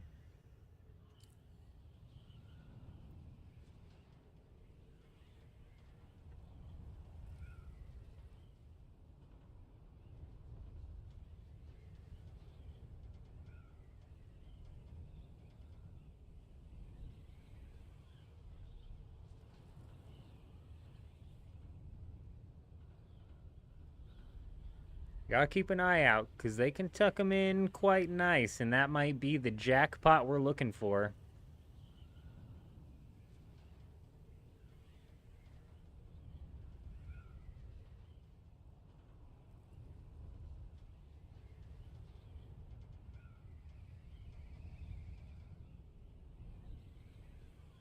I'd honestly be shocked if we don't run into a guild base somewhere. Like, okay. Let's get up, like, okay, let me get up to, like, close to 750 here. And then take a quick look at the map. Okay, so... right here is where the guild's ornithopter rocket and refuel station is. Boom, right there. So I would guess that it's somewhere along this line where you're gonna run into the guild base. But we've seen them harvesting the big bloom off. I wish I could zoom out more so we could take a look at the lines that I've drawn here, because we got into a fight with them up in this area, I think, and then we swooped on down up in here. I think this is where we got away from them the first time, and the second time I don't remember where it was that we died. I haven't seen their guild base, so I don't know. I don't know if I had seen it and they had taken it down, that'd be one thing. We haven't even run into it yet. But you're right. It is entirely possible that they've already taken it down because we are just a couple of days away from the Coriolis.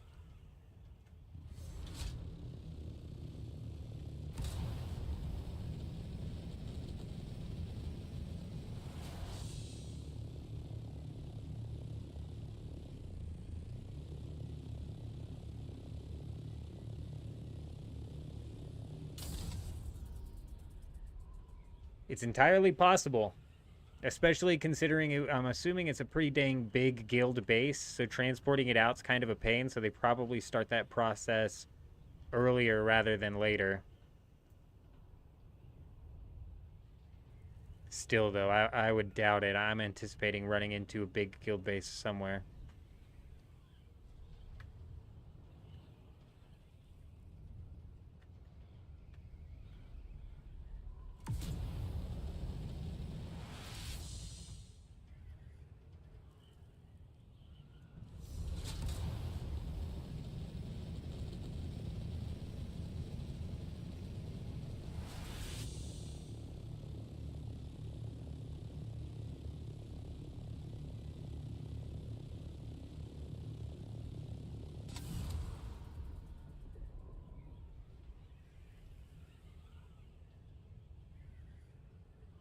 Oh, I'm sure they do. It's a massive guild.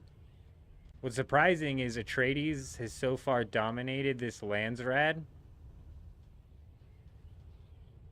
twice now. Just completely dominated. Yet out here in the deep desert, there's a big Harkonnen guild that is just absolutely brutal. Look, I'm almost positive. Right here is where... Yep. Right here is where we first ran into the guild. And we swooped up on that hill trying to hide from them and then ducked off into, like, those mountains and barely got away from them. So they're freaking somewhere... They're somewhere close enough to here. Have I pinged that out? So I have pinged that out. I'm shocked they're not there, because that's a tier 6 island. They gotta be further east. I'm surprised they came this far east, to be honest, but they must have. Do I have extra fuel? Yeah, we're stocked. We're loaded. We got fuel for days. We got fuel for days. I'll be right back.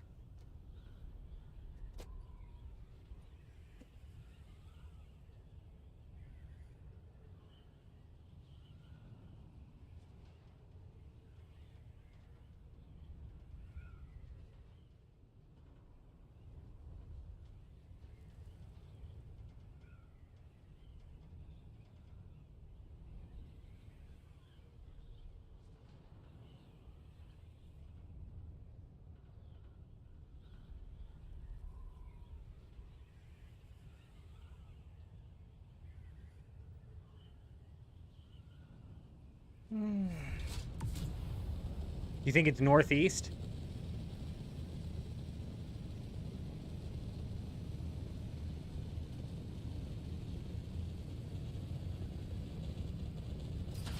Oh, damn it, I did not mean to overheat right there. Hang on, bear with me a minute.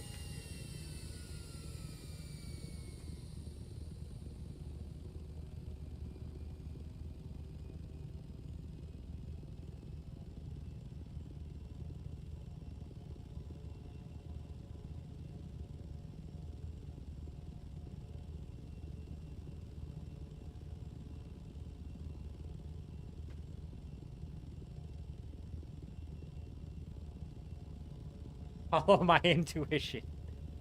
Don't nosedive. We're good. We're good, we're good. We'll swoop, we'll swoop.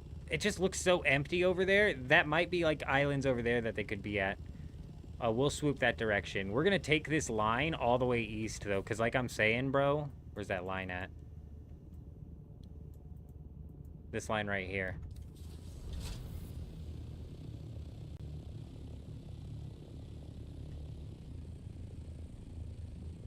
Let me get back up to, like, close to 750 so I can make sure that I'm on track.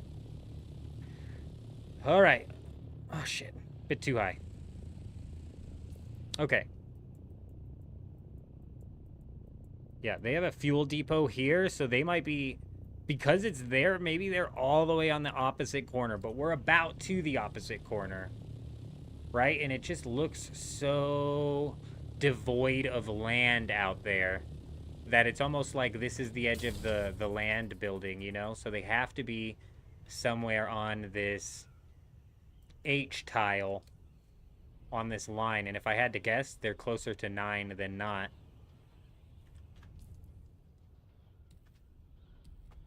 What if they covered their tracks and disassembled and left? They 100% could be already gone. And construction materials isn't what we're after. Realistically, there's...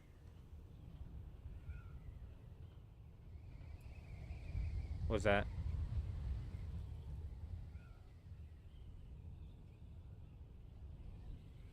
That's a base. That is a base. That is a base. All right, let's drop down. Let's drop down.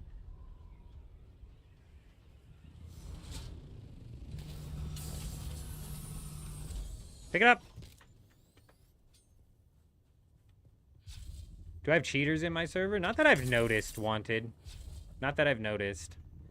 Definitely nobody who's, like, going through and breaking my PvE base, which is great. But I haven't... Oh, this looks like it may have already been raided. I haven't noticed any cheaters. Nope, that's just the entrance. You gotta double check to make sure it's not abandoned. It's not. No access. Big. You hear that? I don't have a scanner on me, so I can't scan to see if there's health there. And that was either mine or his. Where are we at here? H8? Right up here on H8.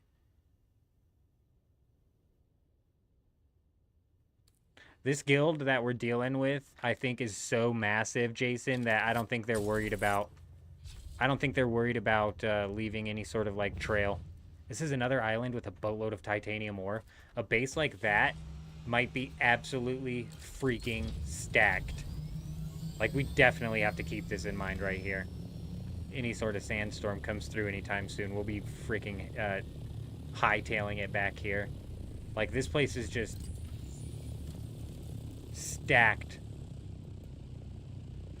with titanium ore. This is another spot we might come to mine, even though it's literally 23,000 meters away from our home base.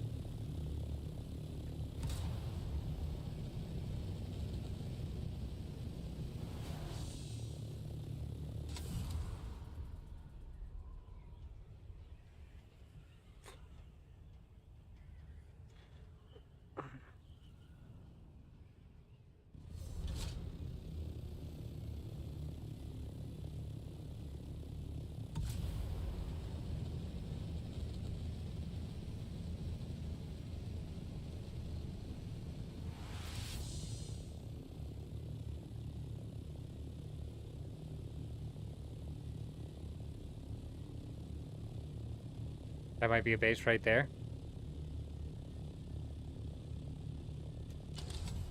We're going to continue our campaign eastward, though.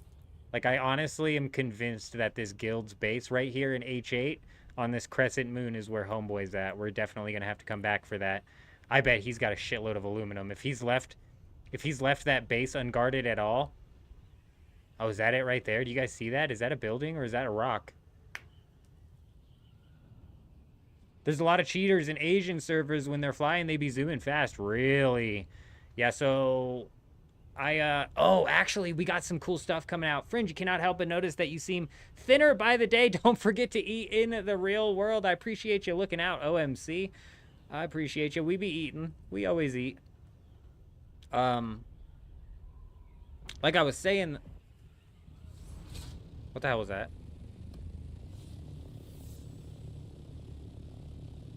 Like I was saying, though, I have no idea what I was saying, to be honest. I was saying something.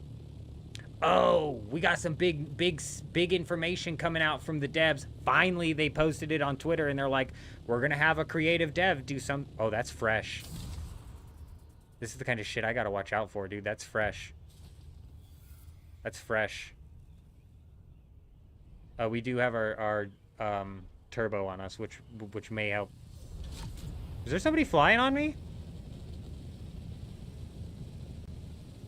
Up, up, up. I don't know if somebody's flying on us or what. Might just be hearing things. That is fresh right there, though.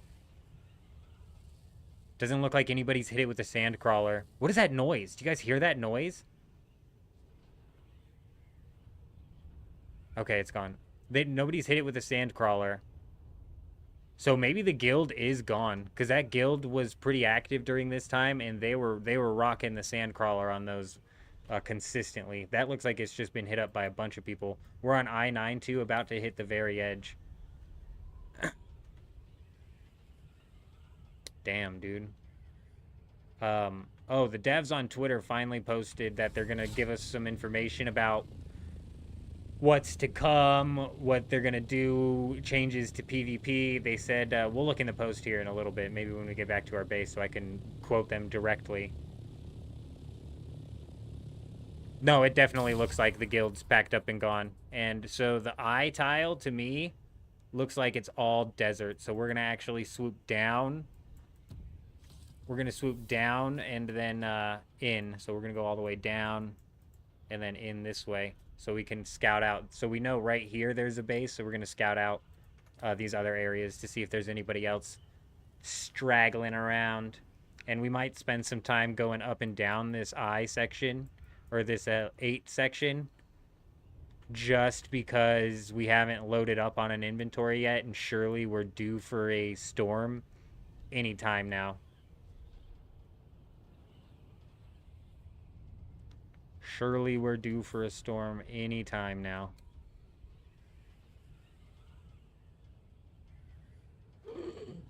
Oh, that's my shadow, isn't it? Fuck no, it ain't.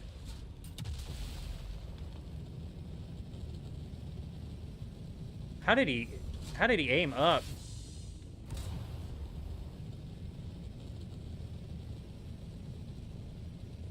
It's alright, we're gonna pull a rain tactic, go all the way up to 8.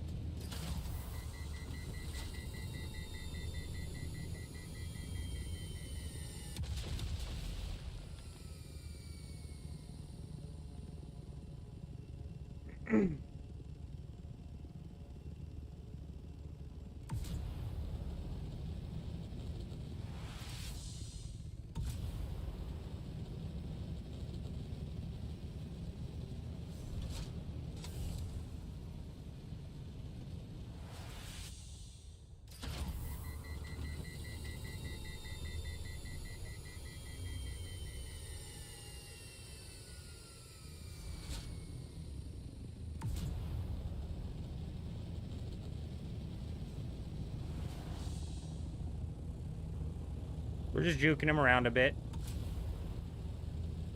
I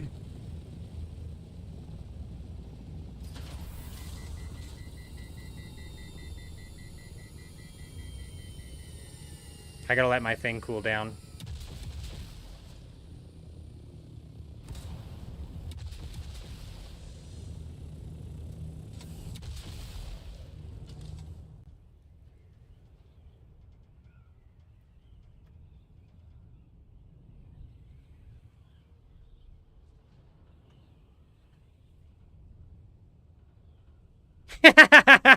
Come on, buddy, you got it.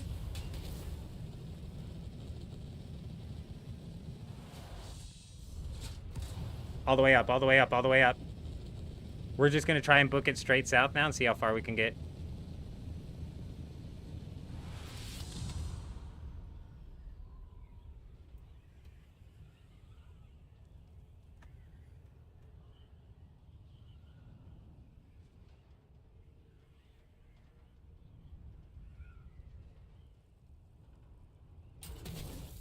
Why is it just hitting my things and then bouncing off my wings? That's twice now that that's happened.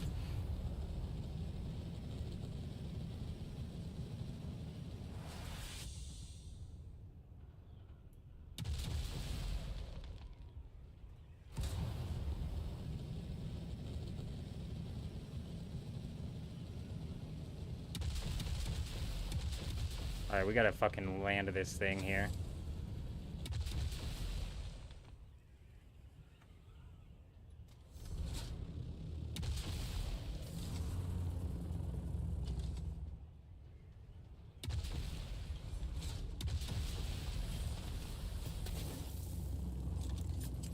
Fuck! What's my guy doing?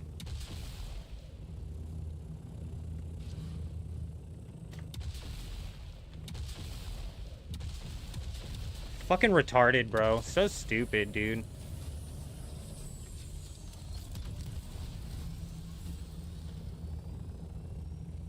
The rockets doing damage to the people is, like, overbearing for sure. So dumb, dude. It's like, this is what the PvP boils down to, and it's fucking retarded, bro.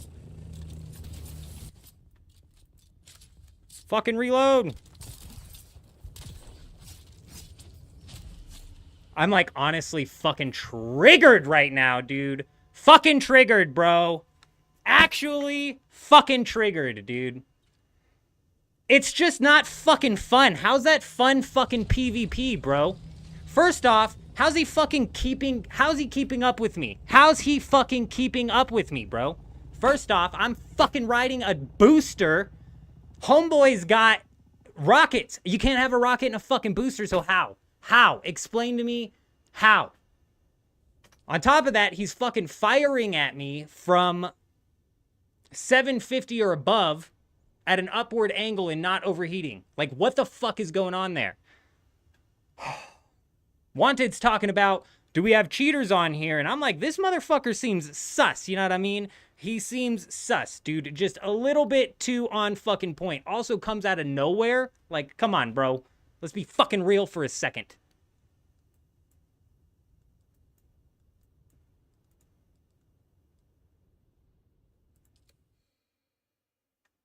Yesterday on the Discord, we've been reading your feedback following the AMA on Endgame PvP. We will share a message from our creative director tomorrow to clarify our intentions and our vision. Let's see what they said on Twitter, too, because they added a bit to that. It's just shitty, bro. It's the fucking retarded, dude. If the PvP is meant to eventually boil down to ground versus ground combat, why is the meta fucking dropping rocket launchers on somebody's head? And previously, the meta was not dropping rocket launchers on somebody's head, but landing on their head. It's just like shit like this. It's like, hello? Rockets should obviously do damage to people when they're on the ground, but honestly, it should be minimal. It should be a waste of rockets to do that. And even then, even if, like, with minimal damage, that's probably what people would devolve their combat down into. Also, why the fuck was my cope unloaded? There was, like, so much going wrong there. We're facing this direction. There's so much that went wrong there. Stupid. Let's see. What'd I lose? Like, we didn't even fucking lose anything either. So all of my ammunition is still here. That's good. I'm trying to think what I even lost. Like, I can't even see what I lost. I was a little bit worried that we were going to lose out on some of this and this. But we don't even lose that, bro. So honestly, even going for that long was stupid, bro. Like, honestly, I might as well have just, as soon as we got caught, dumped my ship and tried to get this guy to do some ground combat. But he wouldn't have. Because I can just store my ship and then I don't drop that. It's like, I don't know, dude. It's a fucking weird-ass system that they have going on here. That wasn't fun. That wasn't even remotely fun.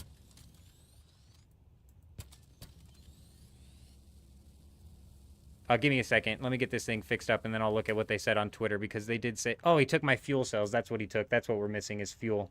I'm glad I saw that before we just hoofed it back out into the deep desert. I'm pretty sure he was in a Harkonnen thing, too. That's Deep Desert PD. I told you guys, these guys are ruthless. They're ruthless. And Wanted say and cheaters, and I was getting... Before we got jumped there, I was getting to my point that...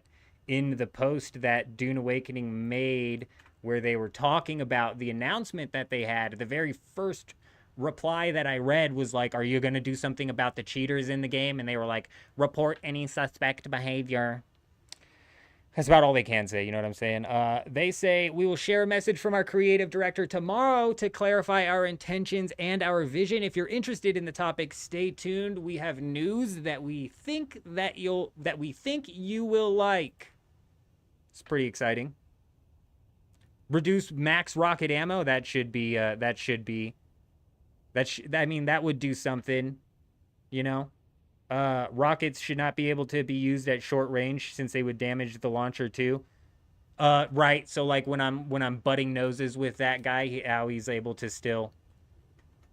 My main problem is I can't get out of my vehicle. There is no ground combat. There's no reason for that guy to get out of his vehicle and stop rocket launching. You know what I mean? Also, is it not funny? So it sucks for him too, right? Like, obviously I'm pissed because I died, right? But it sucks for him too. He's fucking out there looking for somebody to take down. Let's say he's not a cheater. Let's say he's legit, and I'm just mad, blah, blah, blah. He's out there looking for somebody to take down, bro, and he finally stumbles across somebody, dude. He gets him, and what's he get? A couple fuel cells from it, bro. He gets a couple medium fuel cells from it. Wow. Wow.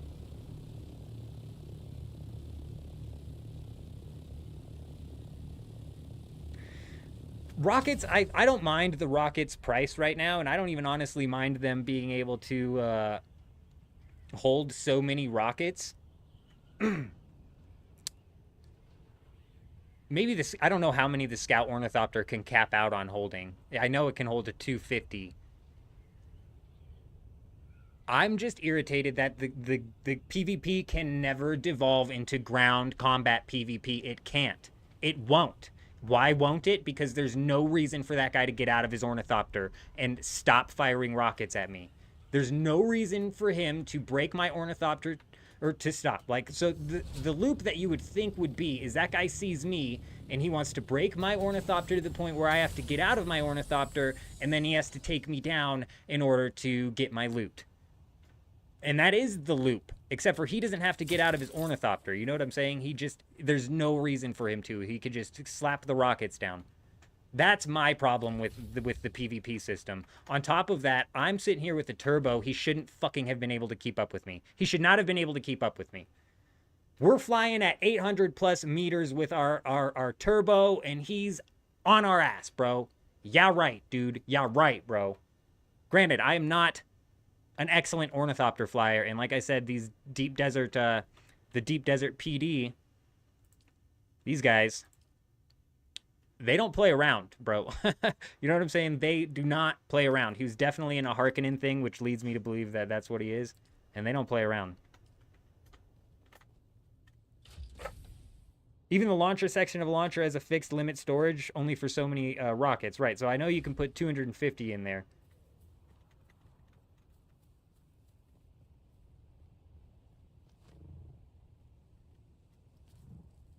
I think that rockets should just maybe not do any damage to people on the ground would be the easiest solution. I think it needs to be something along those lines.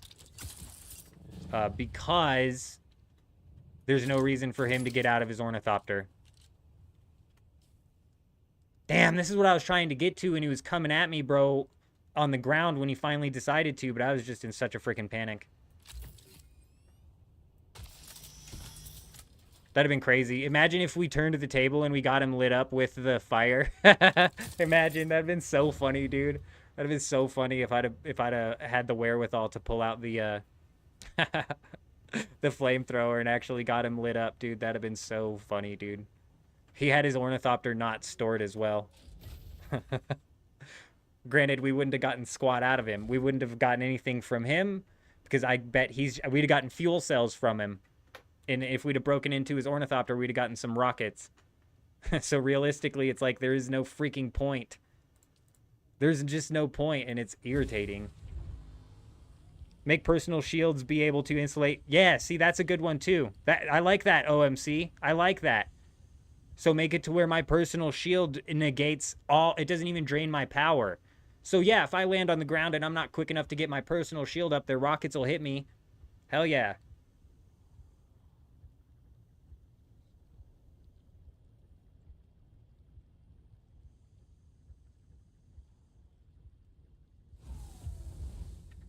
The tank combat's never gonna work, and we'll see what they say. We'll be live, bro. Actually, depending on when they're gonna do it, because I've got to stay up all day tomorrow. I've got to reset my schedule hard tomorrow. Yeah, it's Monday today, and I've got to take off out of town on Tuesday, so I need to be up all day Monday so I can be good enough to take off into town. So we'll probably be up. If I'm not live, you can expect to see a video dropping covering whatever they have to say. But my guess is that it's just, to me, it's like there's no way they can bring tanks into the game because they don't fit in the deep desert the way the deep desert currently sits. The deep desert needs to have more islands to it. I'm not even saying more points of interest, bro. You can keep the points of interest as scattered as you want. Just more of these pissant islands on there so people can actually have a spot to base up and a spot to actually work around with some PvP. Or like somebody on the stream was saying the other day that there should be a... let's check our fuel cells here. No, we're good, we're good. Somebody was saying on the stream the other day that there should be maybe sections of the deep desert where the worms can't get to. Where it would be possible to like partake in ground combat or have ground vehicles. Because right, what are you gonna drive a tank across the sands here? What are you gonna set up? What are you gonna set up your guild base right here so your tank's like a range of use is these islands right here? Oh, you gotta fly your tank out to an area where a worm might chomp your tank up? It's just like, dude, it's not gonna work, bro. Not gonna work. You'd have to assemble on a rock somewhere in the deep desert just to play turret tower. Yes, yeah, that's what I'm saying. If you're guild based right here, if you're guild based right there, and then, yeah, you can what? Ride your tank out to here and cover this area? Stupid.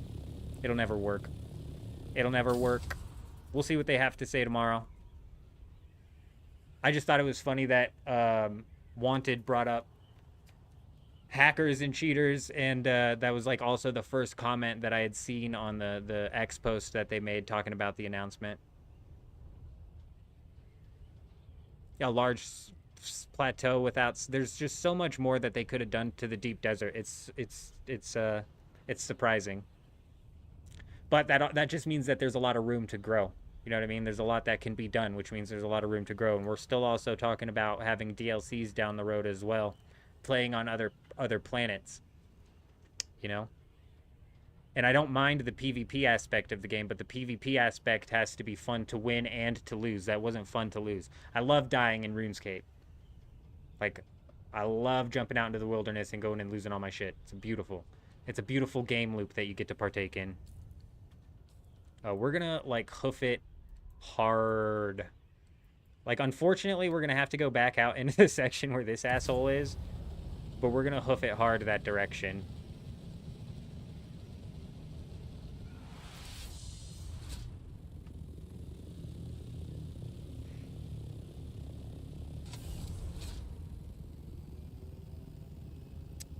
So I made a video talking about the first 4 DLCs that they have planned, and I'm concerned about them because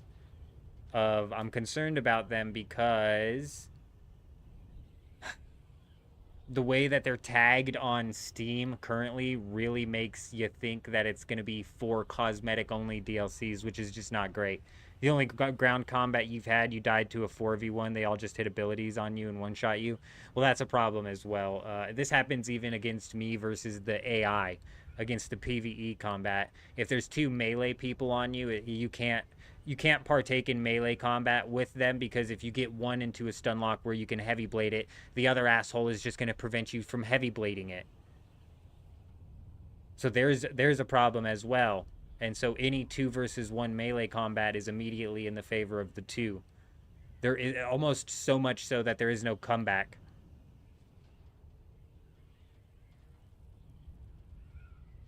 You're 100%, Michael. You're 100% correct. It is guild-based. We will eventually be joining a guild in this game, that's for sure.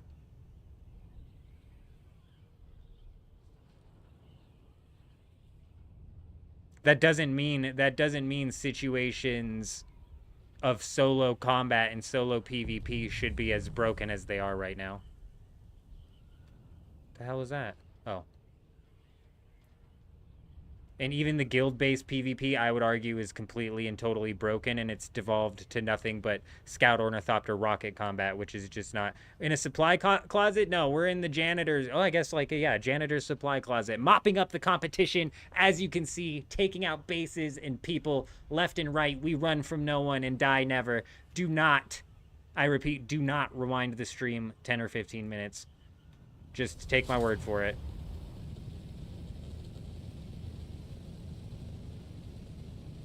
But yeah, Stevie boy, welcome. Hope you're doing well.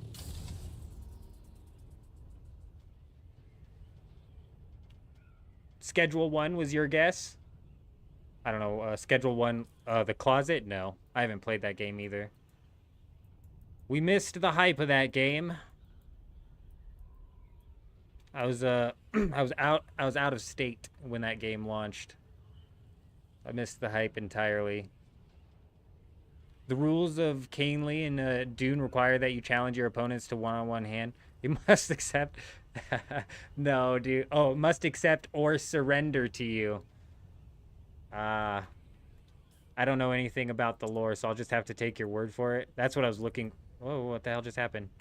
That's what I was looking for. I need to ping this guy's. I need to ping that base that I'm gonna go look at. You think that was his base? Like, surely that wasn't his base, was it? Where was it? There it is, right there. Surely that wasn't his base.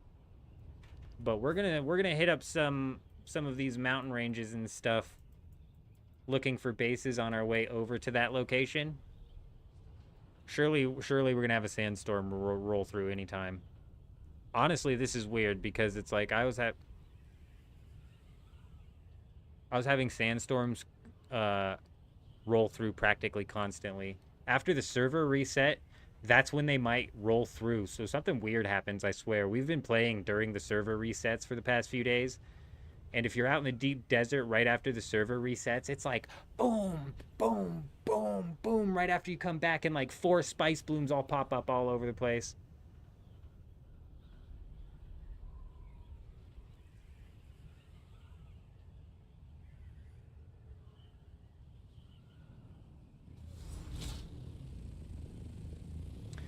What do you mean took everything else? Did I miss that? Oh, you have a 20+ guild you run, and you ever looked? Oh, if you're ever looking, oh, I got you. I'll definitely hit you up when we're ready to bounce into a guild.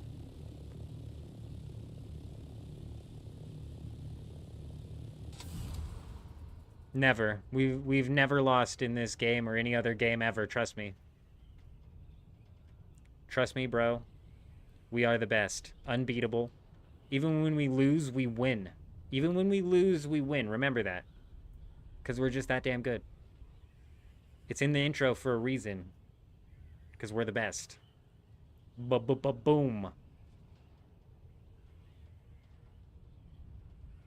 You wish you were in EU, then we could play together in your guild. Well, I'm glad I'm right over here in the good old US of A. I'd be at like 200 ping in the European guild. Or in the European servers.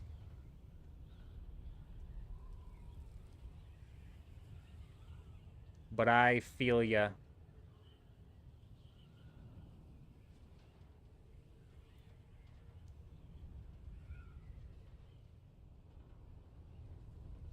Dude, this is a bunch of like titanium, isn't it? Holy crap. Yeah, it is. It's a boatload of stravidium. Wow. Okay, this is another big island. This whole place is about to reset, so I don't know if we're gonna ever come back and like hit up a farm or whatever, but this is definitely another spot. Did I ever get into Escape from Tarkov? No, I didn't. That game's a bit too complicated for my liking, you know what I'm saying? I would have had to start playing that game right when it came out, so I could have been a part of the learning curve with everybody else. Like right now, I'd have to spend way too much time just to bring myself up to a point where it's like, okay, I feel like I have enough knowledge in order to actually compete. You know what I'm saying? Because we're stupid competitive around here. We play to win, always play to win. And putting myself at a disadvantage because I just know nothing about the Tarkov game. I personally was actually excited. I want to play an extraction shooter. And I personally was excited for Marathon. Like, no lie. I was excited to jump into that game. I didn't play any of the testing or whatnot, so... But I had no gripes with the design of, like, the looks of the game like everybody else was griping on. I had no problem with that. And, honestly, it looked like a decently simplified version of Tarkov, but that might be the problem as well. I don't know. I'm not much of an extraction shooter guy. We get into the battle royales, which is why, like, the timing on Dune Awakening is killing me right now. I desperately want to jump into the battle royale mode that they dropped in Splitgate. It's kind of the same thing there, though, with Splitgate, because that's been out for a while. And the way I look at Splitgate is, like, the portaling tech mechanic is kind of like... I look at that the same way I kind of look at the building mechanic in Fortnite. And it's like, yeah, okay, I can grind I can grind and get really good at the mechanics, sure. But it's like, I'm going to have to do nothing but that. You know what I'm saying? Like, when I was playing Fortnite, it was nothing but Fortnite. I'm running build practice before we jump in. You know what I'm saying? And that's just, like, exhausting. And so I'm worried it's kind of the same way with Splitgate. Because those portals I've seen can get pretty damn complicated.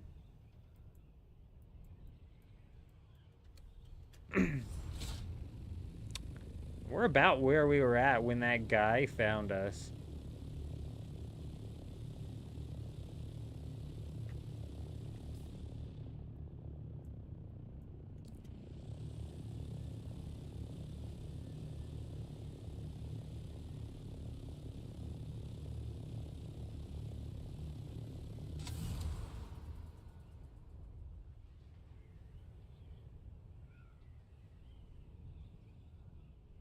I don't know what you're saying about killing you for water, Doc. But yeah, you're right. People kill you for nothing. I'd still prefer full loot PvP. Even though in the situation we were just in, I would have literally walked out losing all of my gear and I would have had to go back and work out some sort of reset. I would prefer that. I honestly would.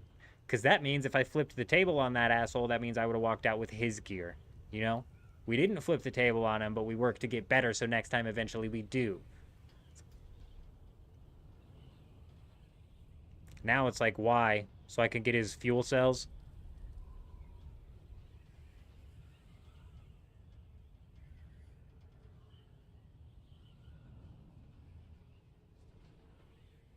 Man, Jason, I don't know.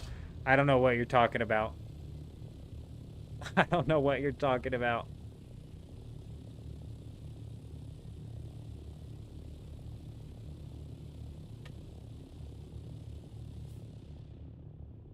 The Dune lore, the Fremen would, is it Freeman or Fremen? Would find you wandering in the desert because you couldn't survive as they wouldn't want you. Oh. Gotcha. Well, I mean, yeah, if you're not going to make it, they might as well give the water to the tribe. Makes sense. That's what I thought, too, was Fremen. Although, as we found out in Dune Awakening, the Fremen was a chick. So they're not all men. We know this now. Some Fremen are ladies. Freladies.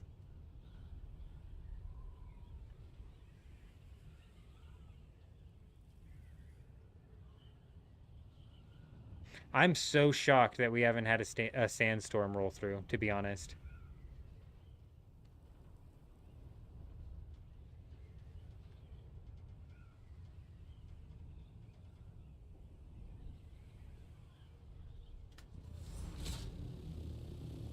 Ah, I think we're too late. I think we're too late to try and get back at this guild. That'd be so funny, though, is if you managed to break a specific one of their foundations that just happened to break the rest of their base. That'd be so funny, dude.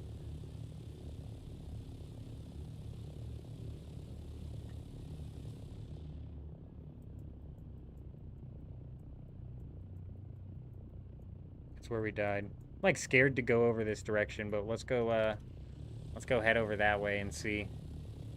Right over there, see if there's anybody based up. Honestly, we don't lose anything anyways, so it's like, what's the big deal?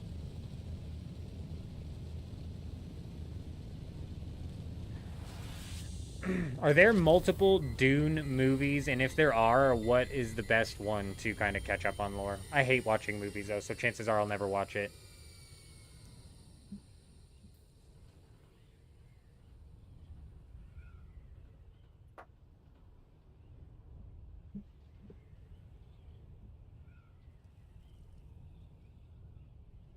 That's so funny, Jason. And yeah, that's what I was saying in the video I put out. I was like, you really got to be hiding your sub-fief. Hide your sub-fief and hide your generators, because if they take either of those things out, and also you'd probably be better off to like overpower your base by quite a bit. Ah, see, a lot of people talk up the books, and I think a lot of the game's lore was actually based off of the books. You're more likely to catch me watching a movie than you are reading a book, so there's that.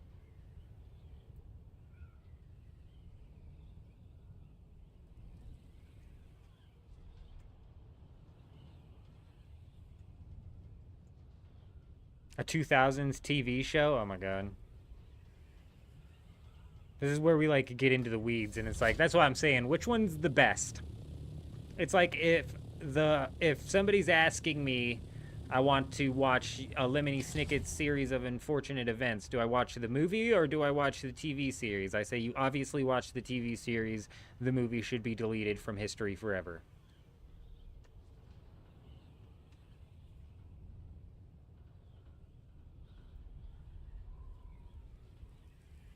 Audiobooks could be something that I get down on, but to be honest, I'd probably not. I'd rather watch a podcast or some independent news person talking about current events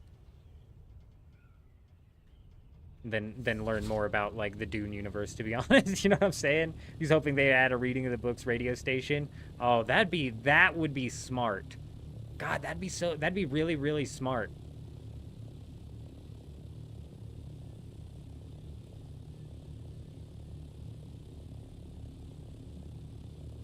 That's good thinking.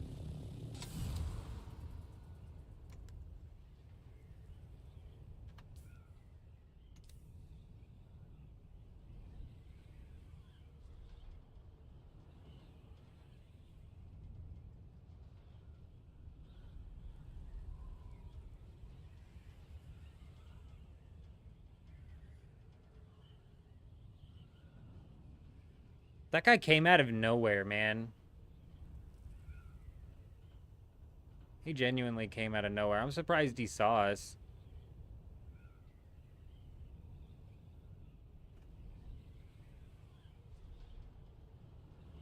I'm surprised he saw us, because we ride pretty high. I don't know where we were at when he picked us up. I did see my shadow on the sand, so we could have been pretty low, to be honest.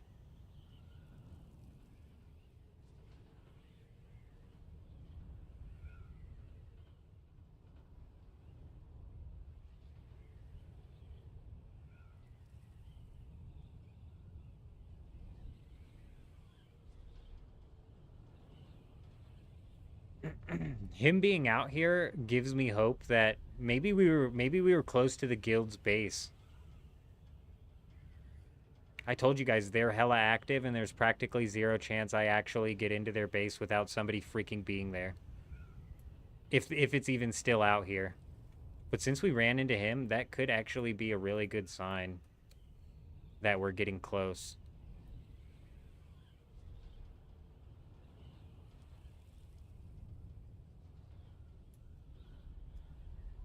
I'm going to keep that one base pinged just in case the sandstorm rolls through, so I don't have to search for it.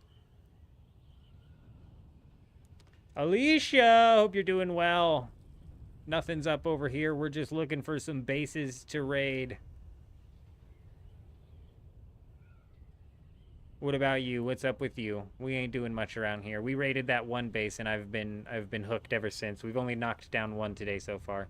Granted, there's only been one storm. So one storm, one successful raid.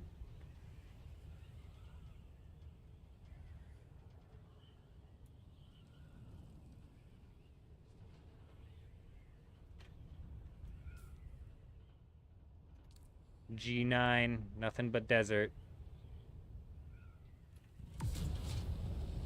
Also, the scouts should be able to see from further than the assaults.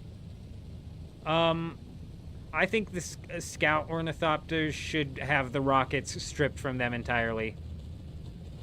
I think the scout ornithopters should have the rockets stripped from them entirely, and then the assault ornithopters should be made speed-wise to be able to practically keep up with the scout ornithopters. I think the one thing that should outrun the assault ornithopter is a scout ornithopter with a booster. Other than that, I think a scout ornithopter should be able to keep track of, I think that the assault ornithopters should be able to keep track of the scout ornithopters. because that's what the freaking name makes sense. It's an assault ornithopter. It is a scout ornithopter. You're out here scouting. You're out there assaulting. They're two different things. You know what I'm saying? Raiding bases is too much fun. See, I like, you can't have the scout ornithopter just automatically outpace the ornithopter that's meant for PvP. So if the if you take the rockets off of the scout ornithopter, you have to bring the assault ornithopter up to speed-wise at least close to the scout ornithopter. That way they have a chance. So it's not just assault ornithopter versus assault ornithopter. It's very likely that I have an assault ornithopter come and break me down out of the sky, right?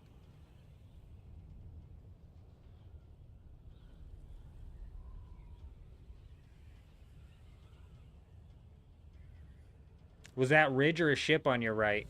Right here? That's a ship. It gets me all the time too. And then if you look on the map, look, if you look on the map, it like doesn't show up as a ship. Yeah, that gets me too. That's gotten me multiple times actually. So we've got some land over there and there that we'll go check out here in a minute. You think that if you're using storage, you should be slowed down to the assault speed? Sure, but if you're loaded up with a booster and a scanner, no. You're right. That's why I said the only thing that should outrun the assault ornithopter is the boosted scout ornithopter. You're 100% right. Also, there is no world in which a scout ornithopter with rocket launchers should be able to keep up with the scout ornithopter with boosters, which is what we had happen 15 minutes ago. Which is why I'm like, either I was messing up flying, which is entirely possible, or that guy had some sort of fucking speed boost going on. Because I don't understand how we were not able to we weren't able to get any distance on that guy at all. But it could have been our flying. Easily could have been our flying.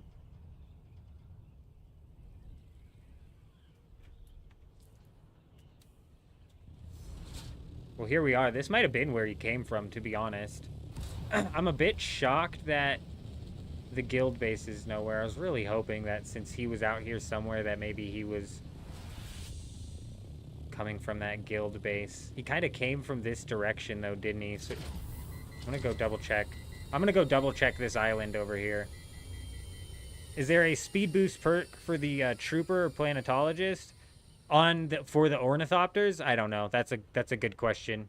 That could have been entirely it as well. So we're super classed down. I've got like none of these unlocked. The only thing that I have unlocked past tier 1 is the planetologist. I don't know if there's a speed boost, but that is a really good point. I know there's like some sort of boost on one of the classes that helps you raid a base in some way, shape, or form.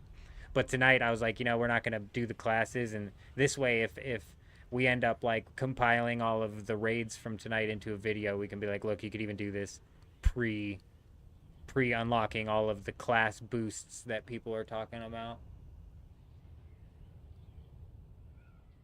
And like, I don't think moving my head actually helps me get a better view, but it feels like it does. Oh, see, fuck. This is probably where this asshole came from. I'm going north, bro. I'm going north. These guys can't build on the sand, though. There's no way, right? And you can see land masses from so far away, dude. So if there was something out there, I should be able to see it, right? Right? Where did that guy come from, bro?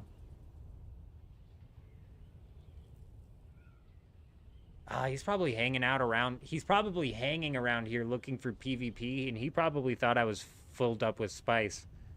Haven't made it to the end game. How difficult is solo deep desert? It's easy. It's easy. Meat. Tiny meat. It's easy. You lose nothing. There's no risk for PvP at all.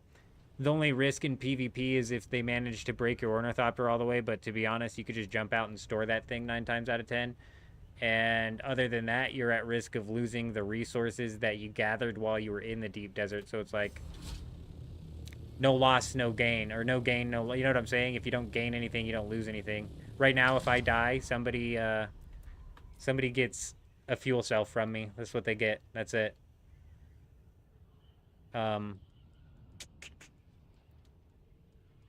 That's it. They break some of the durability on my gear. Only just a little bit though. I mean, we died just a little bit ago and that barely went down. So honestly, if you get into PvP in the deep desert, I probably would be better off getting out of my Ornithopter as soon as freaking possible and just taking the L, rather than trying, especially because that guy, my rocket or my booster wouldn't let me escape that guy at all. Like, my booster was not helping me escape that guy in the slightest bit. So if there's no chance of escape, I'm just at this point just taking damage to my Ornithopter for no reason. But even then, if I get my Ornithopter in before I die, I spawn with it, so it's not that big of a deal. If I don't get my Ornithopter banked while they take me down, you could lose your Ornithopter. Fringe, you can't leave the you can leave an MK Ornithopter on a little base with a subfief in case you go out of your no. If the Ornithopter is like protected, if your Ornithopter is protected in the PvE area, yeah. You can't like store it on a different backup tool and then pull it out later. But if you store it, the physical thing at the base, yeah, you could easily store it there just in case. And I was just getting ready to say, if somebody breaks my Ornithopter, I've got to go through a whole rigmarole of a process where I've got to put all of my inventory and all of my gear into a chest, die, respawn in the Haga Basin. Is this the Crescent? Oh, it is. I was like, is this the Crescent or is this another base? That's the Crescent. I want to raid that base so bad, bro. No, that's just the mountains. I was like, there's a sandstorm. It's just the mountains. I'm like shook that there hasn't been one.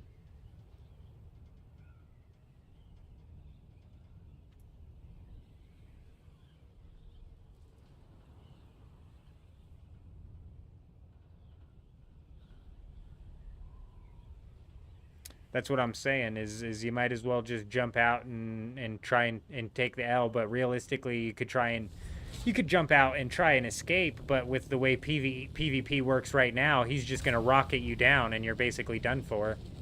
So you better get your Ornithopter put away right away, because those rockets like one tap you. Stupid.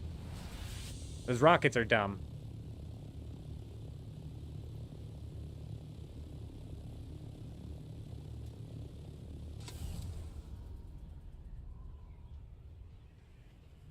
I liked OMC's idea of making it to where your Holtzman shields you from the rockets.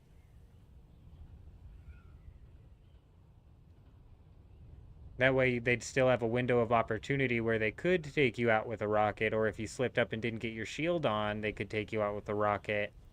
But realistically, the goal for PV... Oh my gosh, there's so much Stravidium ore on this island. Realistically, the goal for PvP should be... should be knock the person out of the sky and then take them out on the ground. Also, it's a bit too easy for me to store my Ornithopter. But if I'm able to store my Ornithopter, there's technically nothing really on there that he would be able to loot or want to loot anyways. I can't store an Ornithopter with a storage full of stuff.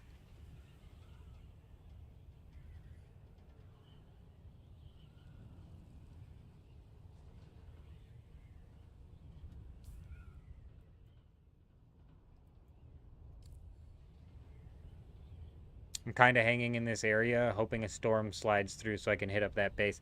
That base is located, like, right on a bunch of titanium. Freaking Titanium Island over there.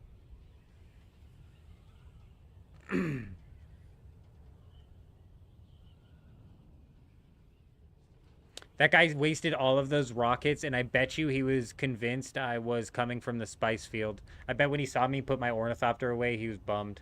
And then he gets like 2 fuel cells from me. It's great. Sucks for him, bro. If you store the Ornithopter on your tool and go to the deep desert driving one, build a little base in the PVA area, and then put the MK4 one stored on the base just in case.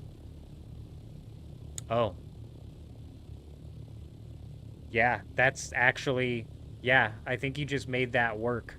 I get what you're saying now. So you store one Ornithopter and you put that storage tool into a chest, and then you take a completely separate Ornithopter that's never been stored out into the deep desert and that's the one that is kind of like out in the open all the time. And then the one on the storage is just in case, so you don't have to go through the rigmarole. I don't know for certain if that would work, but I think that your logic checks out. You know what I mean? Like, your logic makes sense.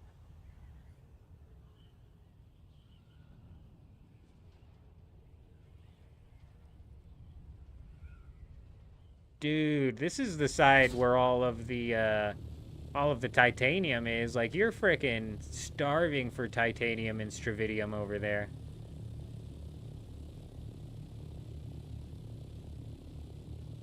That is, yeah, that's what I'm thinking too, Doc. That way you wouldn't have to bank all your stuff should you get your ornithopter dumped. But in that case, it's like if you come into PvP in the deep desert, you're guaranteed to lose your ornithopter. Because right now, because I have boosts and not storage, and I don't have anything in the storage, if I get attacked, realistically, as long as I can get away from them enough to jump out and store my vehicle, we're not going to lose anything. But if I couldn't store my vehicle because I already had a vehicle stored, we are in trouble. We're at least going to lose an ornithopter.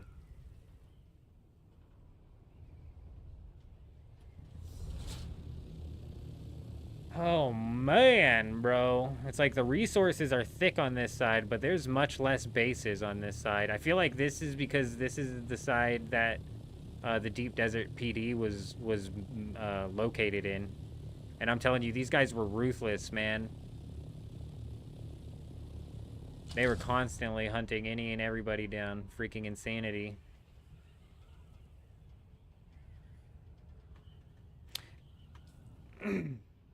Yeah, but I don't lose any of this. So yes, you do need to be selective. Don't take a bunch of resources out here. But I don't lose nothing but that fuel cell, so it's like, I don't know.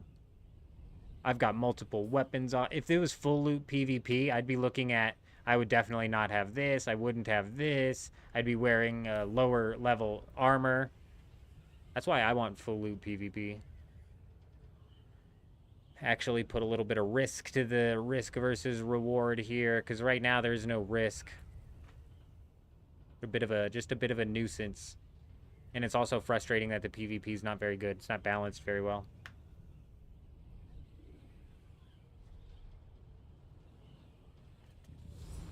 Oh, it's a cave. I'm like, that looks like somewhere where somebody could put something sneakily, huh? Let's check real quick.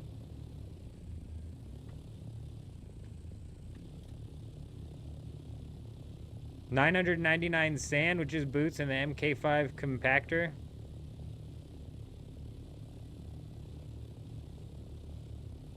Oh, right. Yeah, I got you. Definitely good to have the throwaway ornithopter, like you're saying. Something just with the storage on it, where it's like, if it breaks, it breaks. But I've got the. Yeah, that's what's back at the Haga Basin for us.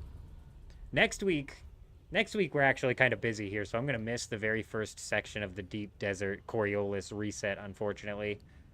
But the week after that, I think we're going to try and set up early inside of the Deep Desert post-Coriolis storm. And I think next week I'm going to try and theory craft some possible base designs that may work well out here.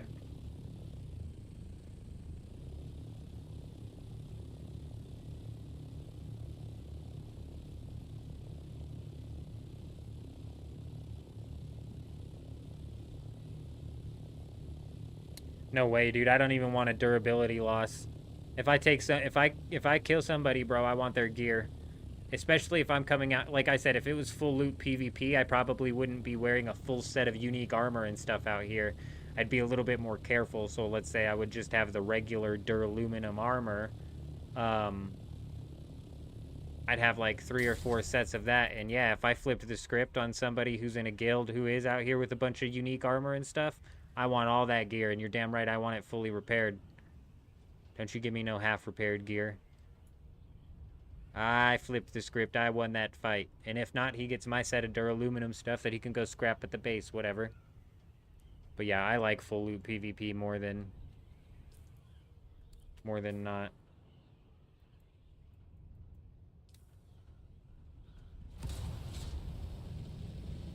Even as a solo, knowing I could get run up on by 10 people. and lose all my stuff.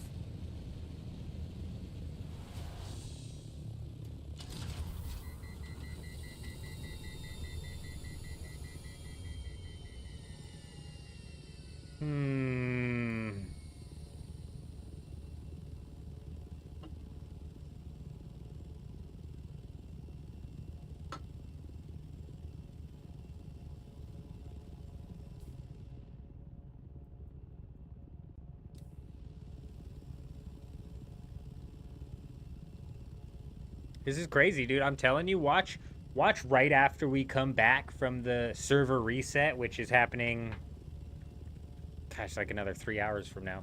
I mean, we better run into a storm before then, dude. I'm gonna get irritated. Yesterday, I swear, it was storm after storm after storm. And I'm telling you, watch it right when we come back from the server reset. This place is just gonna be getting hammered with storms.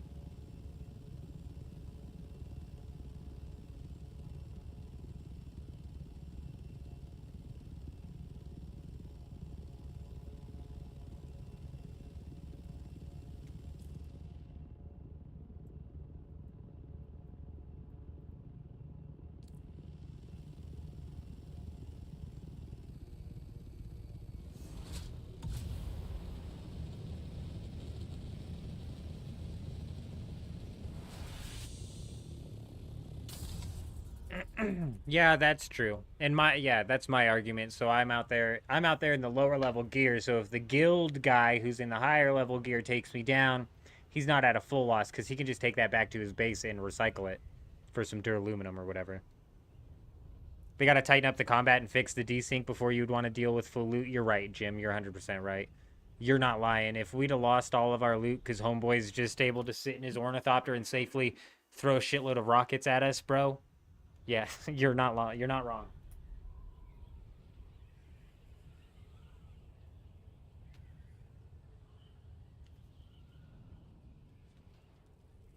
We'll see what they have to say today. We'll see what they have to say.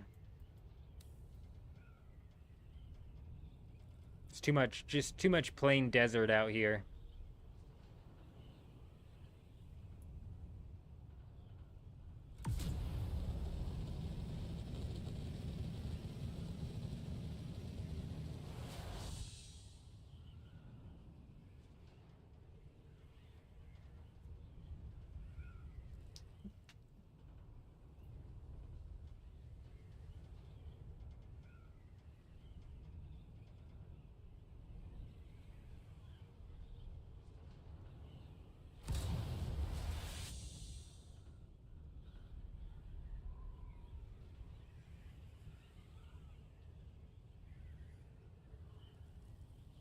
Yeah, you do. But look, I died in the deep desert and look how much it took.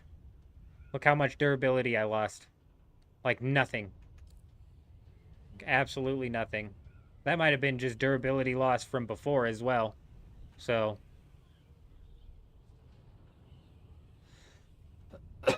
Let's see what my pistol's at. Yeah, pistol's even fine, dude. So I don't know. Not enough durability loss to make it like risky, because right now it's basically no risk. If I get my ornithopter put away, there's no risk. I lose a fuel cell. No, it's nothing. It's nothing. I wasn't mad that I died before. I was mad at the way I died.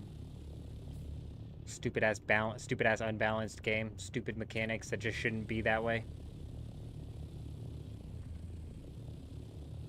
Just like obvious things in this. It's just like the obvious things in this game that actually pissed me off so bad. Like the no deposit all being there. How did that make it through so many levels of development without it being there? Oh my gosh, we have the freaking audio bug, whatever. Like, just think about how many layers of development it had to go through, and they still never put a deposit all button. Freaking insanity.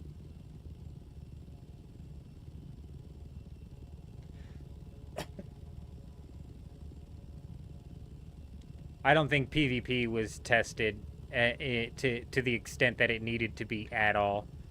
Not in a realistic manner. It'd be hard to realistically test like what the real player's experience is going to be in PvP in a game like this, because the testers are not going to spend the time farming the materials to get to this point before they jump into the PvP. They're just going to be fed. They're just going to be fed the materials to run the PvP, you know? Even then, it's like, I don't understand how the, like in the PvP showcase they did where all the streamers were just stun locking each other. That's embarrassing, bro. That's embarrassing. It's embarrassing that made it through so many levels of development. And they're like, oh, it was fixed in the next development build. But was it? And was it fixed in the next development build before the problem like became a mainstream problem? And even now, there's still kind of stun lock. So was it really fixed? A lot of weird shit going on. You find it hard to believe that it wasn't brought up more than once before release as well. That's an excellent point. Is like I'm basically putting all of the blame on the testers, because I think the testing process that games go through nowadays is piss poor, and it's a comical waste of resources for these development companies to even pay the testers to do it. There's got to be some sort of like standard that gets set there, because it is piss poor. And then, but you're entirely correct. It could have been brought up a dozen times, and the developers just never put it in or never got around to it. You know what I'm saying? You're right. That's entirely possible.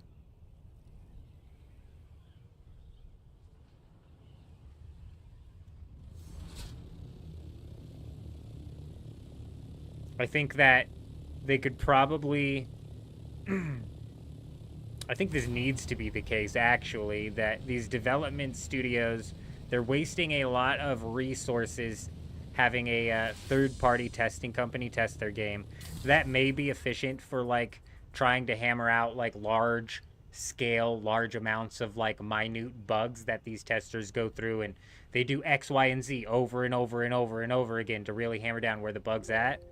But I feel like a lot of like the gameplay mechanic, not bugs, but just like shortcomings, happen because developers don't actually play their games, and they could probably cut off a good portion of the testing budget that they have to attribute to these third-party testers if they just then shifted that budget over to paying overtime for some developers who are interested to fucking play the game. You know what I'm saying? You shouldn't have to be paid to want to play the game, but it makes sense. If you're developing it for 8 hours a day, you don't want to spend 8 hours extra on your spare time testing. So I get it. Or even playing the game, for that matter. So it makes sense, but it's like, you know, portion out your budget to have the devs actually play the game, not test the game. You got to play the game. Because that's my point, too, is like these people are just fed the resources, so they don't understand... They don't understand that, oh, I have to deposit all of the water because all of the water is just given to the testers as they're testing it, so they don't have to farm for the resources. So they don't understand that, oh, hey, shit, I've got to click the button a million times to deposit all of this water. Maybe that's a bit of a gameplay problem.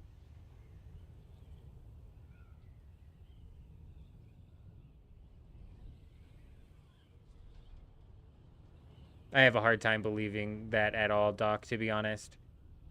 Especially when we look at the fact that if any... not in Dune. Not in Dune. Because if any of the developers did actually play the game, they would have run into the fact that they have to spam click the button in order to deposit their water. But I guarantee they're spawning in death stills, they're spawning in this, they're spawning in that. They're not realistically playing the game. If you're realistically playing the game, the deposit all button for the water cisterns would have been there since day one. Because that is just so simple, and it's something that you run into so early.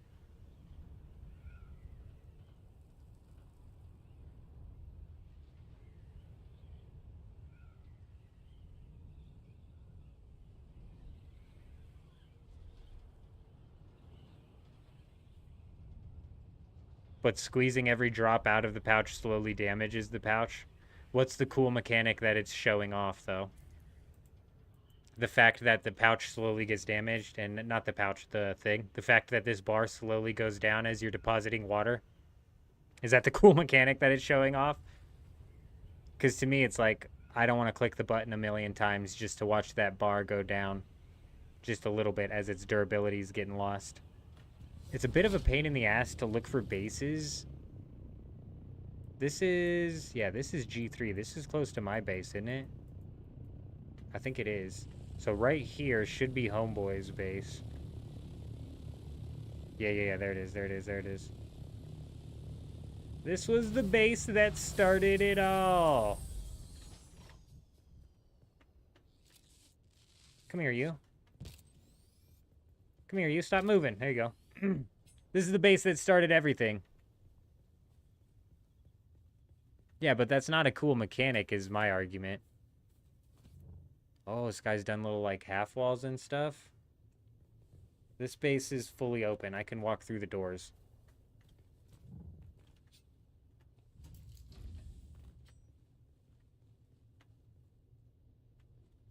Is all of that foundation, though, I wonder? Yeah, it is. So there is no undercarriage.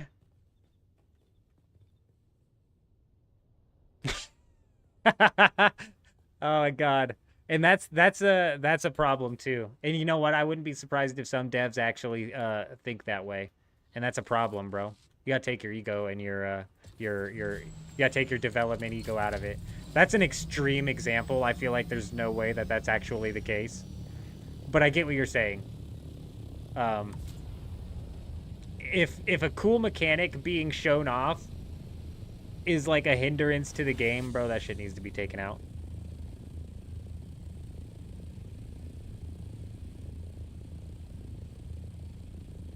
Shadow, is that my shadow?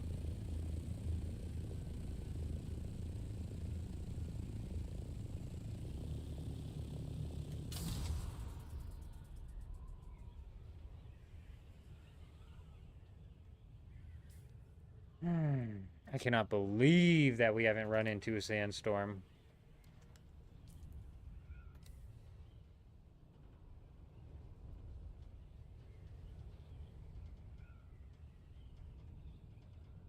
I am curious. I know for a fact there was bases tucked into the walls of one of these islands over here. Just where at, I'm not certain.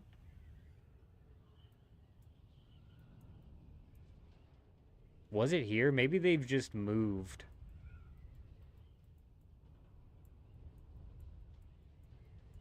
Because this was the guild base. Maybe it was up over here. But that's really, really close to the guild base. I don't think...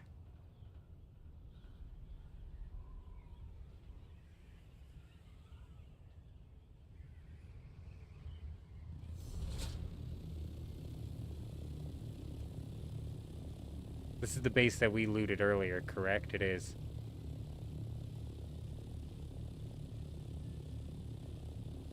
Yep, we walked out with a couple thousand spice from that one.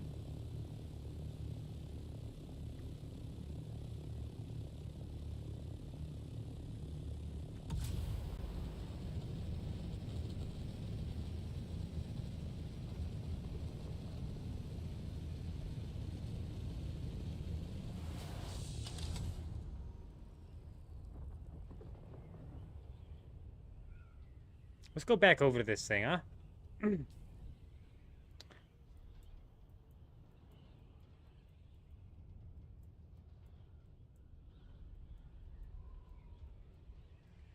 There's only like 3 islands throughout the entirety of the I sector. I know, what's going on? It's gotta be random, but I have a feeling it's like... Because we're running up on the reset so soon that it's coming in not as often as before. I don't know if it's because yesterday I was gathering resources. I was back and forth doing aluminum and spice or stravidium or whatever, right? Or not aluminum, but titanium. I don't know if it's because of that, you know, it just felt like they were coming in more often. or if it's the fact that we're literally just like an hour or two away from the daily server reset. Because I feel like watch after the reset happens, you'll see like Spice Bloom going boom, boom, boom, boom, boom like crazy. So you just got a 7-minute warning. Okay. Okay. That's good to know.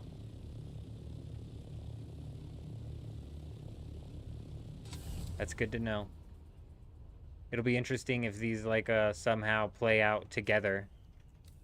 It's a large fuel cell and it's halfway, so we technically still have a while that we can ride that thing out. Bro, I gotta piss like crazy though, so we're gonna do something real quick. That's just driving me nuts that I forgot to repair this one wing. Let's get them all up. Let's get everything up. Just in case we get attacked, we want everything on the up and up here.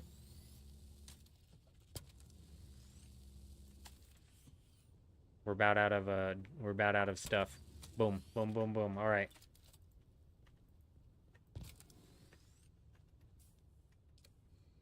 Vehicle out of range.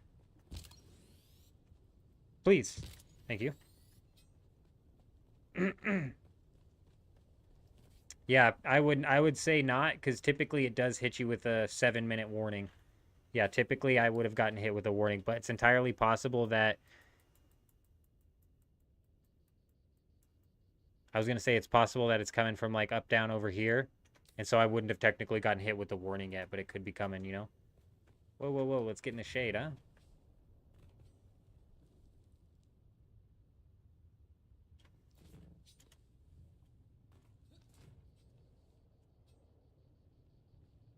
Okay, that'd be good. Yeah, I'll be right back. Yeah, right. So maybe I'm not even in the grid space that it's gonna hit, so maybe I didn't get the warning either. I'll be right back, and we'll fly out and see.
Sector weather alert. A large sandstorm is approaching.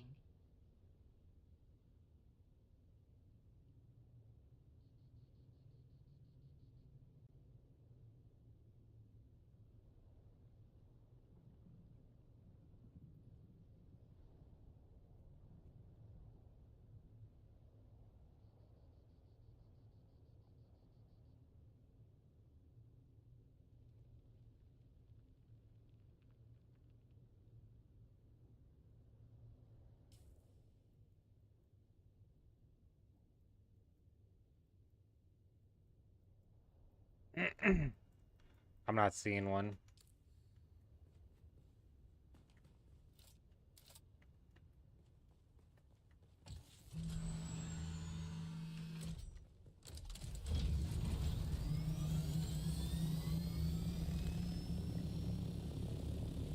Sector weather Oh shit, here we go, here we go, here we go.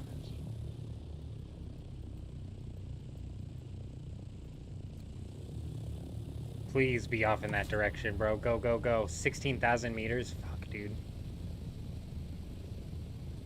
This is why I was trying to hang in that area, bro.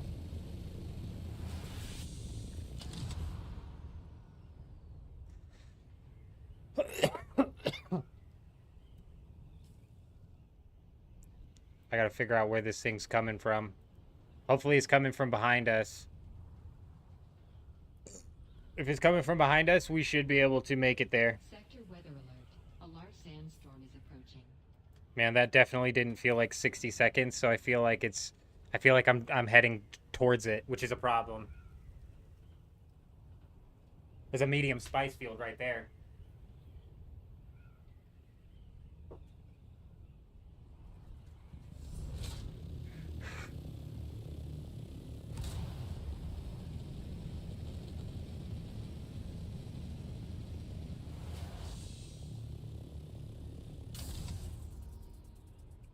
Sector weather alert. A large sandstorm is approaching.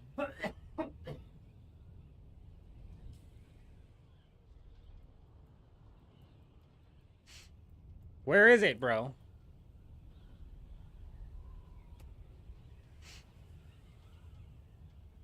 I gotta be flying directly into it.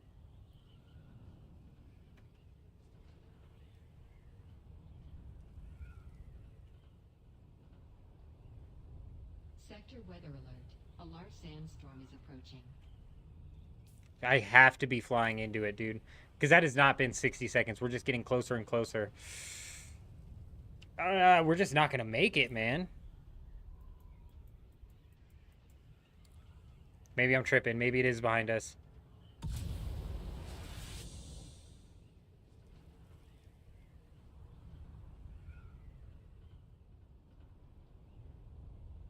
Sector weather alert. A large sandstorm is approaching.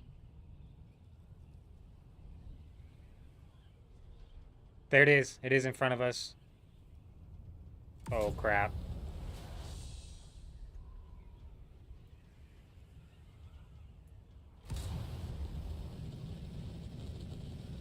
It's just not even making us go any faster.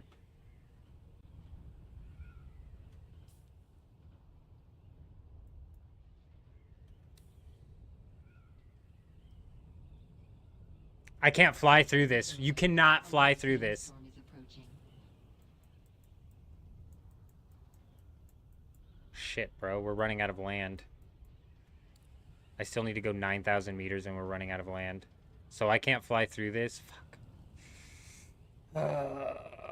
This thing looks like it's going north, too. It might have even missed my target. No, it went right over it, but it's already over it. It's already over my target. Okay, here's what we're going to do. We've missed the target on this one, unfortunately. That sucks ass. That's really, really annoying. There's nothing we can do about it now, so what we're going to do, actually, is ride the tail end of this thing. We're going to ride this thing's coattail, and we're going to at least head back to the guild base. There's that last chest in there, which I don't think is going to have anything, to be honest, but it might. Unsheltered. Shit. I need... Oh. Sheltered. Okay, we'll take that. Big.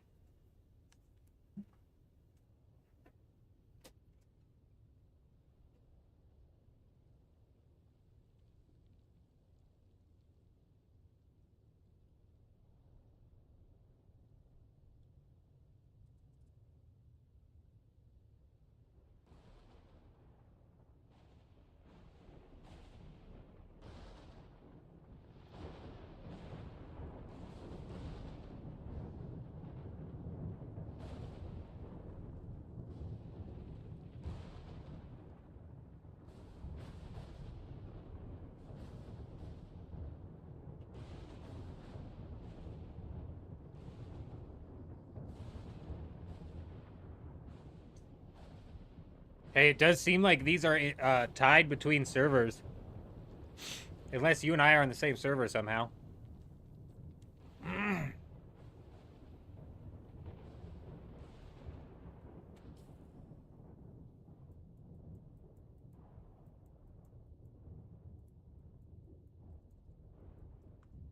It's rolling all the way on the north side.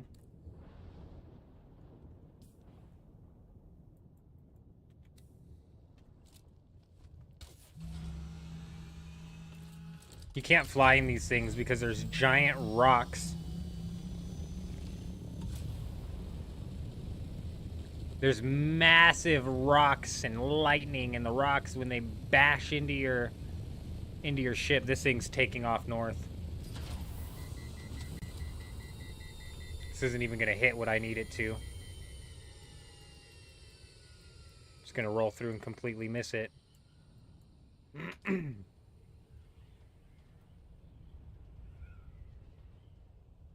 Looks like we are able to keep up with it, though. I don't think it's going to hit my base, but even if it, or hit that guild base, but even if it hits that sector, it'll bring down the shield. Like, it doesn't have to actually hit the base, it just needs to hit the sector.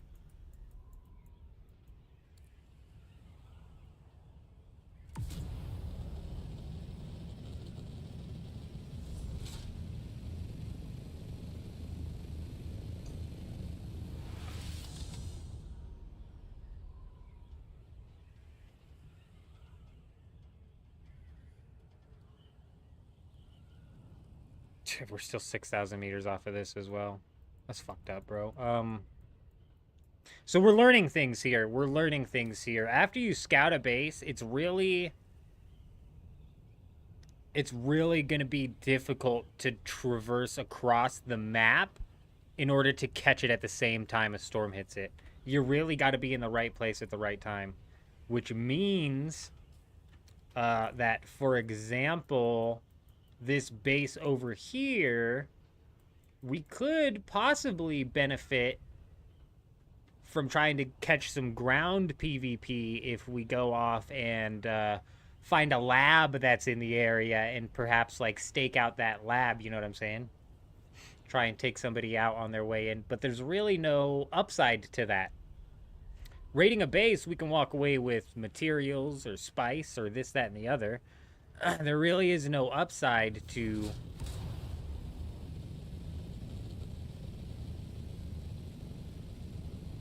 taking somebody out in PvP, just their person, because what are you going to get? You don't get nothing.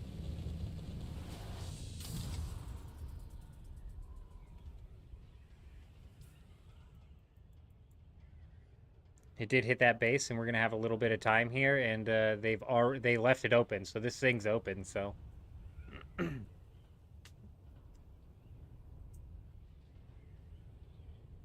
Whether or not somebody else hit this chest, who knows, but we'll see. We should have some time. I'm bummed that I never found the other bases, I swear. They might have packed up and left. We are getting close to the Coriolis. But they were, like, tucked in the wall. Somewhere.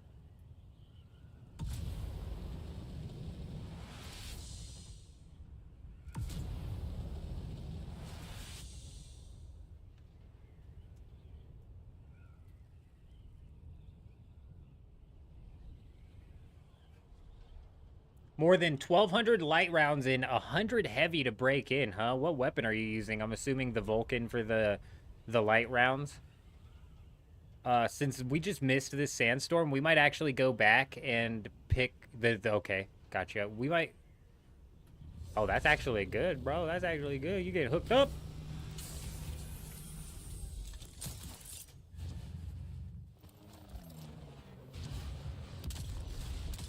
What? Why is this shielded already? The storm just rolled through here, but it didn't shut this shield down. It must not have been in the sector enough. That's irritating, bro.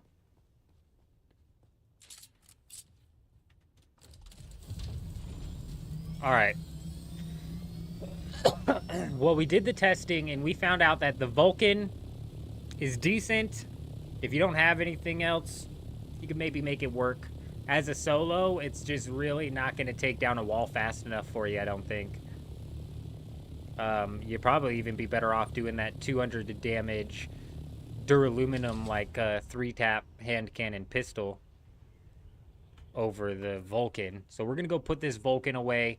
We're going to go make some more heavy darts and grab that heavy dart SMG schematic that we built up, and that does 45 damage per shot, I think it was saying, and it fires off 54 rounds, which is just about half of what we get out of the Vulcan, but it's literally like 3 times the damage. So that might be a wall melter. So we're going to go grab that from the base in the Haga Basin and see. 5-finger triple shot was the heavy.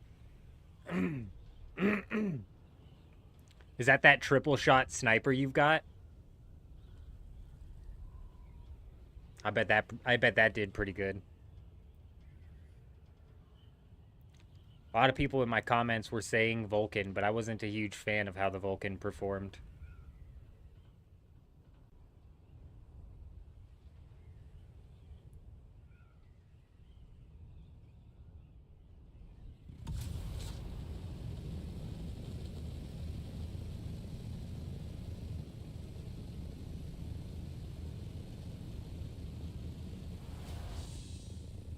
I don't know, man. The boosters seem lame. Not a huge fan of the boosters. Maybe once they affect the glide speed, they'll actually be worth it.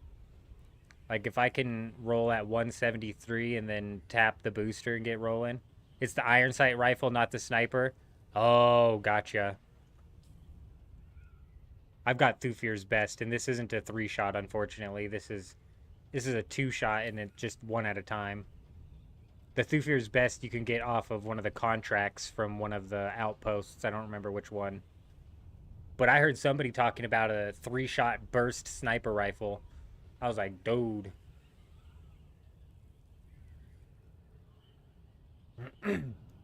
But if that iron sight rifle worked good for you as well, shoot, we might have to check that out, because...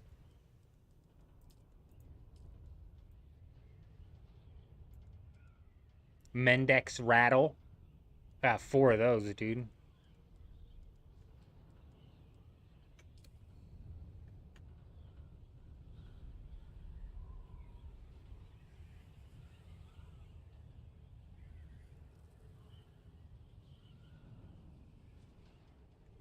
Was this it? This kind of looks like the mountain that they were tucked into. I don't remember them being this close.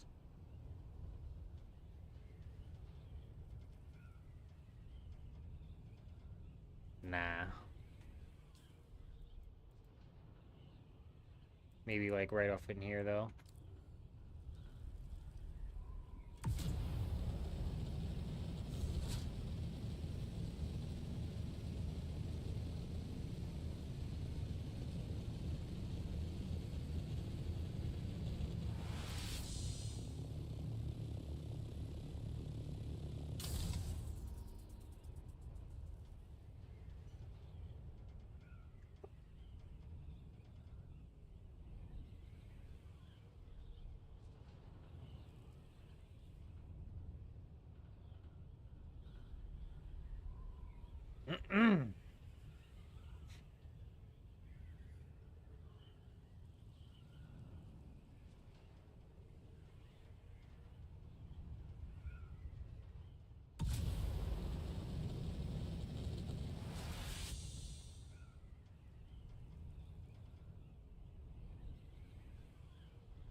It would be kind of pointless to base this close to the,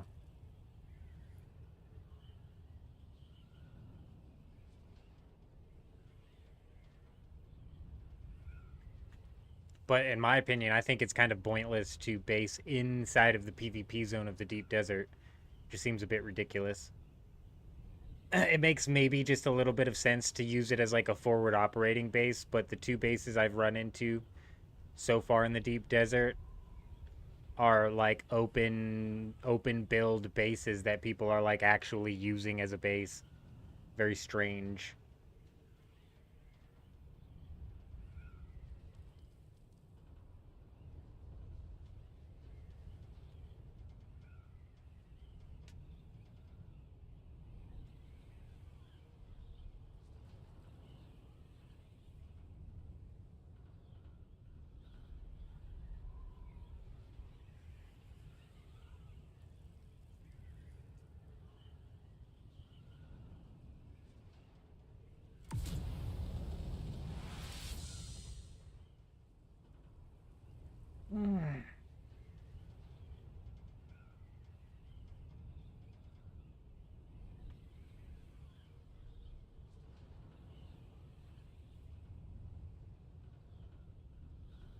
We got an ETA on that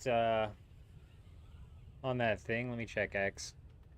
I don't think they dropped a time on when they were supposed to do this creative director thing.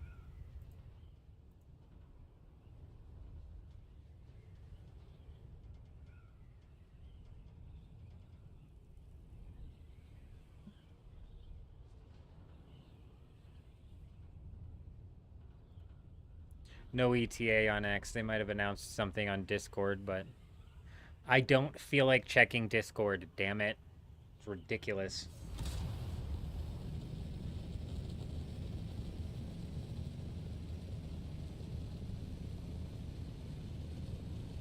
Also, I'm gonna be real, these boosters are stupid. I feel like I'm getting very little actual use out of them. I just keep overheating. They help you gain altitude, but I swear, not that much, bro. And my original thought was like, we'll use them to help escape somebody. But dude, as you saw, the guy with the rockets was very easily able to keep up. Now he could have been riding a tier 6 ornithopter as well, which, you know, maybe the tier 6 is just that damn good.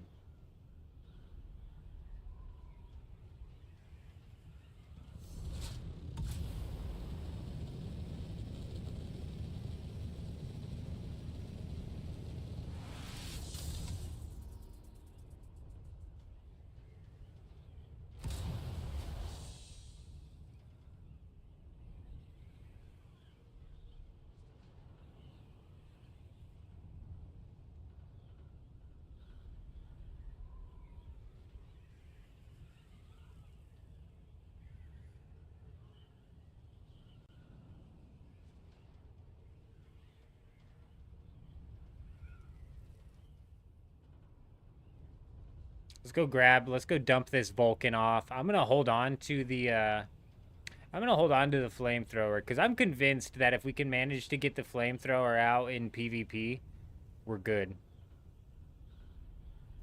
Light them up.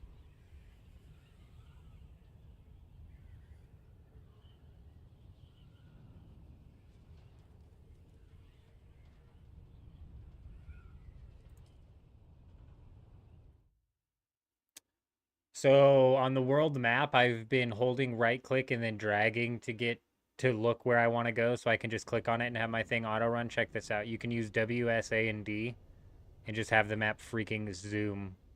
Then click. We're done. Our world map journey has completed. Easy as pie.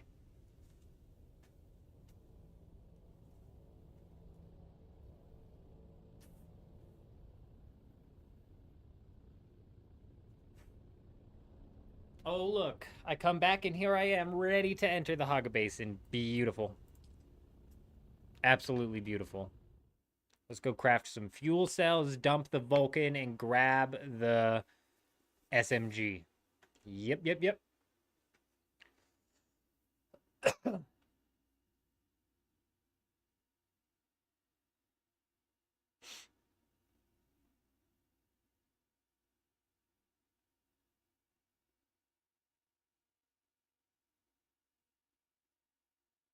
I think I'm going to fill up my leader John too, obviously, but I think we're going to roll in from like the middle of the deep desert rather than the right side.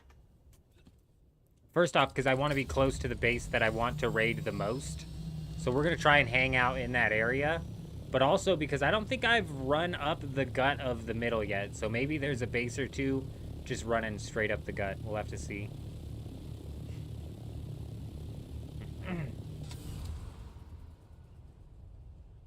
I think I'm just going to take these... I think I'm just going to take the thruster off and put on the rockets.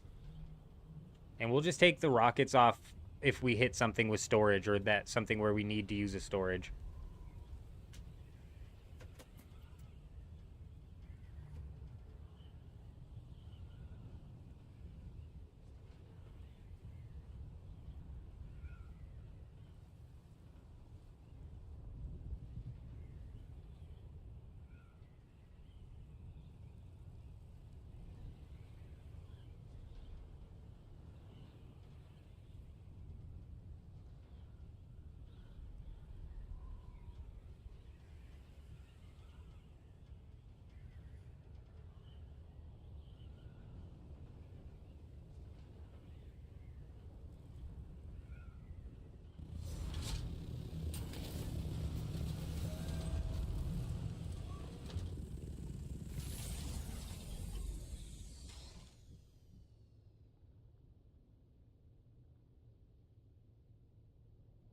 Wow, wow, wow, wow.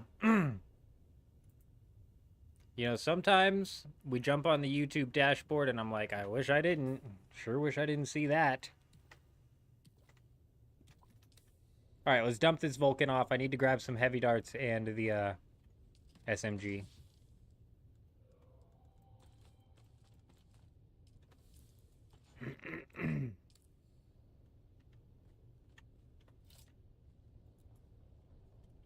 We'll hold on to the thrusters, but I'm telling you, these are lame. Maybe once they actually make it to where it affects your glide speed, they'll be worth it, but I'm not convinced. I'm not convinced as it currently stands.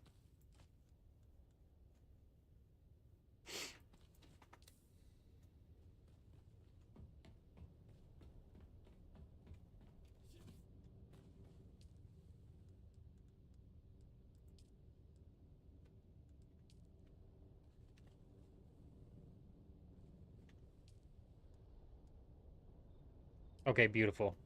One large fuel cell ought to do us. We got like 1.5, right? Beautiful.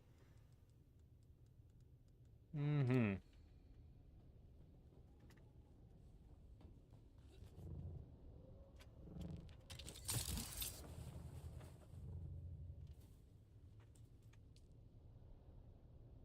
Can't use them to climb without losing speed? You can use them to climb. I don't want to say like without losing speed. You can use them to climb faster. But to me, it's like that's just not been worth it, especially because I anticipated it helping us get away from somebody should we get caught up in a PvP battle, but that wasn't the case. It just left me with the thrusters and no rockets to fire back at the guys. A bit of an awkward scenario. I'm just not convinced on the thrusters. I could be using them wrong. That's entirely possible. Oh yeah, the SMG. I'd have been bummed if we forgot that again. We're gonna need heavy darts for this thing.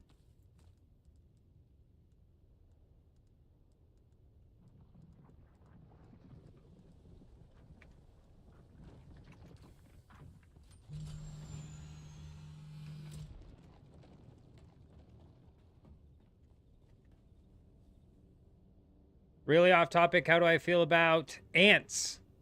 But it's one of the few things you hate. Friends send you pictures of ants' face in 4K. Never felt so justified in what, Doc? What'd I miss here? That sounds like something I would do to my friend, though, is if he told me he didn't like ants, I would send him some pictures of some ants really zoomed in. Sounds like quite the smart friend.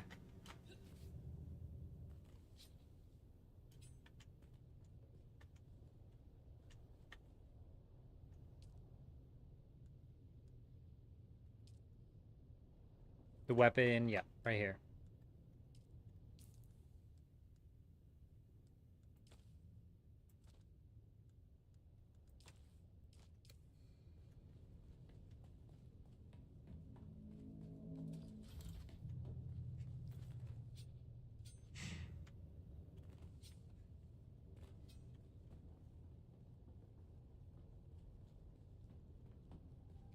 Going to war with them in game? So now you're raiding them? Or are we talking like real life war? War were declared that day. Oh. See, I was going to use my boost. We might have become a little bit too used to the boost climbing there. That was my bad. Shot off a premature shot on the rocket there. My bad. We're going to shoot it straight up the middle here in the deep desert. Something else that I haven't tested either is the possible damage that you can output onto a base from the ornithopter. So if we don't end up using these rockets before we raid a base or two, we might give that a shot. It only does 160 damage is what it said, though. These do a ridiculous amount of damage per shot with a ridiculous clip size. I have really high hopes for this SMG, but honestly, I thought the same thing with the flamethrower, so.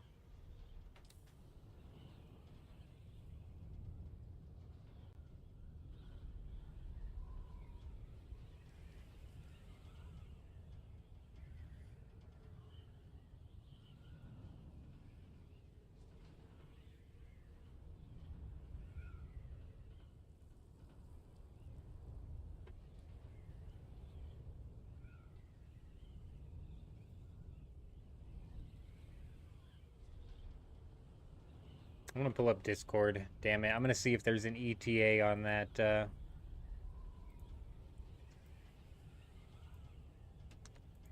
that dev creator, whatever the hell.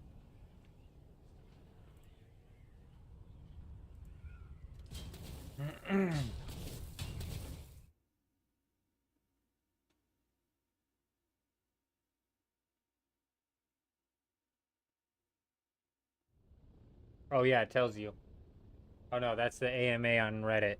So that started at like noon Eastern? No, it started at 10 Eastern. Well, that would be nice, actually. If it's sooner rather than later. 10 Eastern is like 7 hours from now. Maybe 8.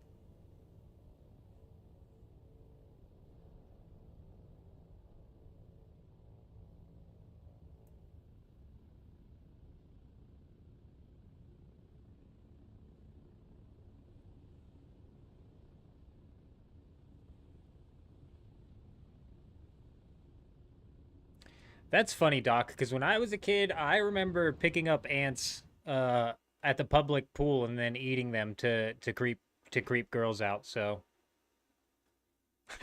like you're scarred because you ate some on your lava cake, and I'm eating them. I'm eating them because it's making people scream. Give me a second, bro. I gotta go get some water. Something's up in my throat here.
All right, let's fly. Let's take a look at the map real quick before we do. Yeah, like I said, we haven't head up the gut of the middle at all. Let's just cut a straight line down that. I don't think I got whatever was in my throat out.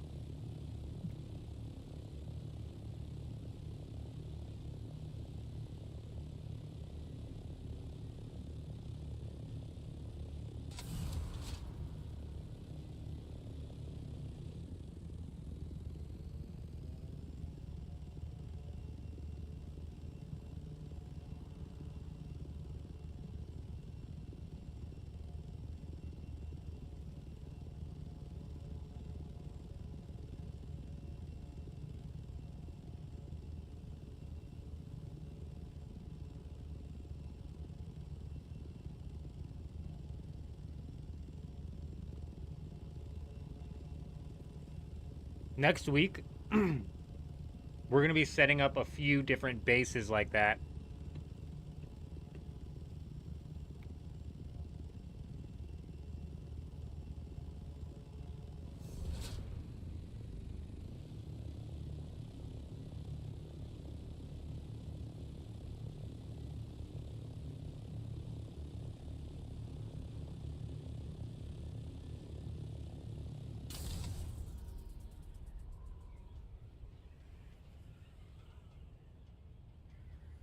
Oh my gosh, dude. I think I'm even sick. Because I just took a bite of some chocolate peanuts and oh my god, my mouth is dry. I don't know if you guys ever have had dry mouth and tried to eat some peanuts, but that's just not something that's meant to be done. Like I was saying though, we're going to be putting out a few different like blueprints or trying to like theory craft a few different base layouts that will work for the deep desert, and one of those is going to kind of like focus in on the PvE section of the deep desert, right? Where it's got like more function than form. And we're also going to be putting some together for in the deep desert, like a forward operating base style thing. Which is why we may end up abandoning the Dew Gap base, unfortunately.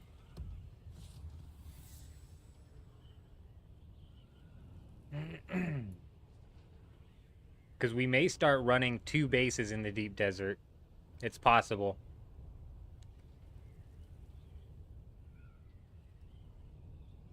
It would be a bit weird, but it would also kind of be nice to, like, camp up on an island that's filled with titanium. And then just fill, like, a dozen chests with titanium. And then, yeah, I'm going to have to do, like, 5 or 6 trips from the PvE zone out to the chest and back, whatever. But I'll be able to harvest the materials faster rather than flying out 15,000 meters to harvest 1 inventory and flying back. I just don't know which is more effective. Like, to me, right now, flying out 12,000 meters and getting the materials and flying back isn't that big of a deal. But we've kind of just gotten into the point where we need to have a boatload of plastinium, so that might actually be the play.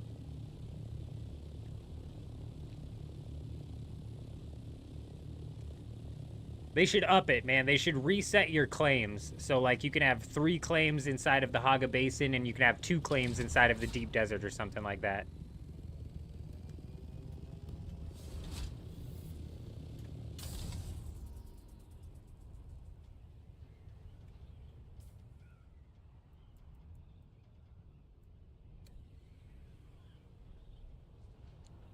A whole lot of sand. You're really not going to find anything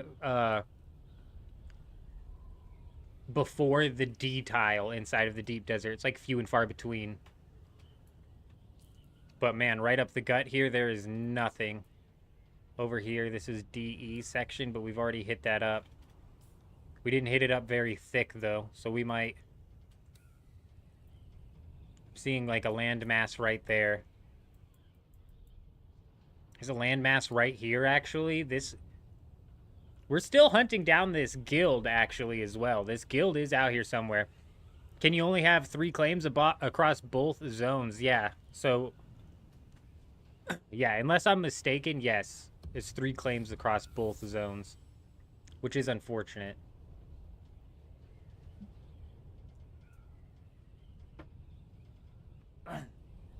Realistically, though, I'm getting ready to move everything out of my very first Dew Gap base, so the only real reason that I need to have that claim or want to have that claim is just so I know nobody else is going to block off that dew field for when I'm harvesting it at night and flying the water back to my main base.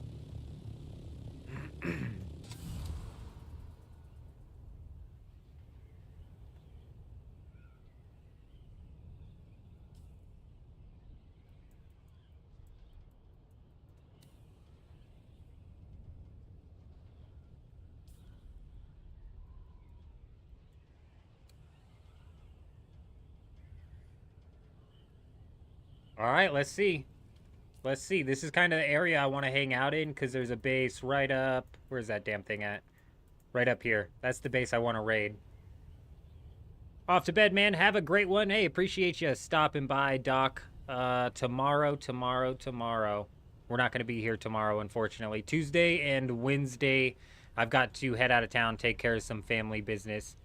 And so we'll be back, Thursday, Friday, Saturday, Sunday, and then the week after that was when we're going to transition into our regularly scheduled streams, which are going to be Tuesday, Thursdays, and Saturdays. Times still to be determined. I'm not sure what times are the best. We've been having a decent amount of success here with these overnight streams, and I am a bit of a night owl, so I don't mind doing. So here's a lab, actually. This is what I was thinking too. If we don't find any bases and we're kind of like stuck at a point where we're waiting on a storm, I don't want to be too far away from, where's that? This base over here. 8,000 meters is still too far. So maybe we like camp out by, and again, there is no benefit for us to this. Like, chances are we're not going to get anything from the person that we managed to get into a fight with, but we might get into a fight with somebody if we just wait. Because you'd be surprised. I've noticed there's been a couple times I've gone AFK on a titanium island, and you'd be surprised how many times like I come back and there's somebody there. So, hey, I appreciate you, Doc. We appreciate you. You have a good rest of your night. Good day tomorrow. Take it easy.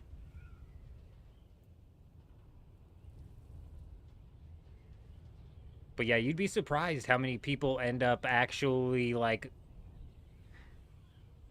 working their way to a spot eventually. This is a big field of high-end loot, isn't it? Oh no, that's like copper. Gross, nobody's coming to this island. Oh my gosh.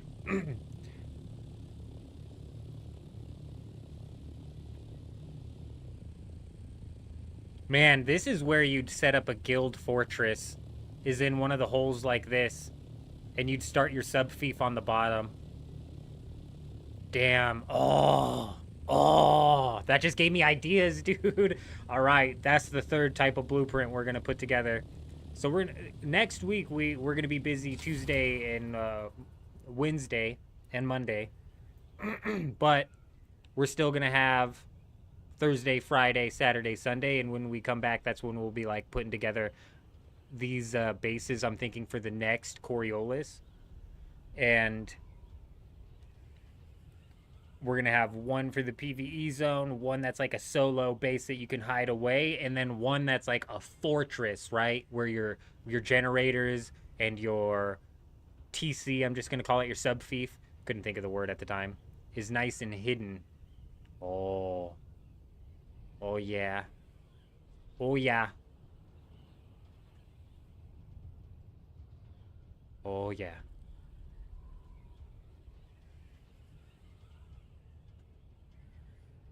Because you could have like a 5-story base out here with your sub-fief on one of the stories, right? Oh. Generators hidden. Oh man, dude. The solo dream is still alive. Is that located?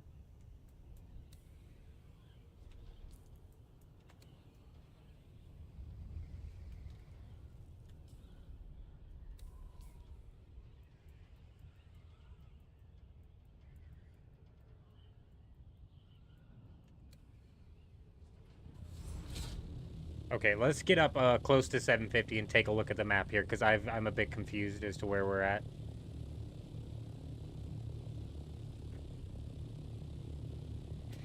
No, not above 750. I said close to it. All right.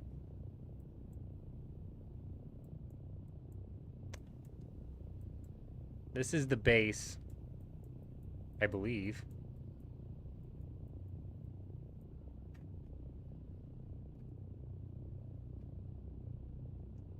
Dude, I just now... Oh, no, this is the base over here. Where am I? Okay, so let's clear out to this section.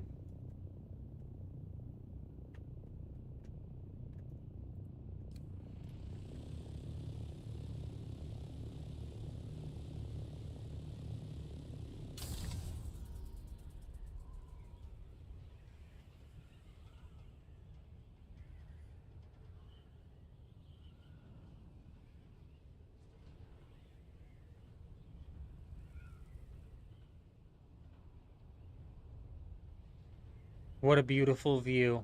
So much sand.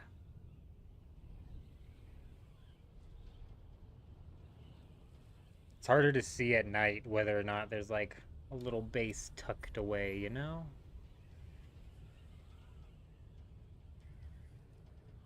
Nothing but sand off that way.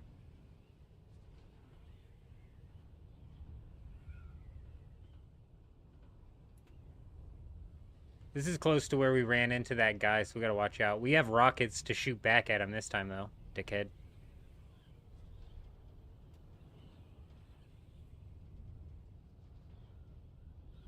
Granted, that would be our very first, like, rocket PvP, so chances are we would get our asses kicked. It's fine, it's what we're here for.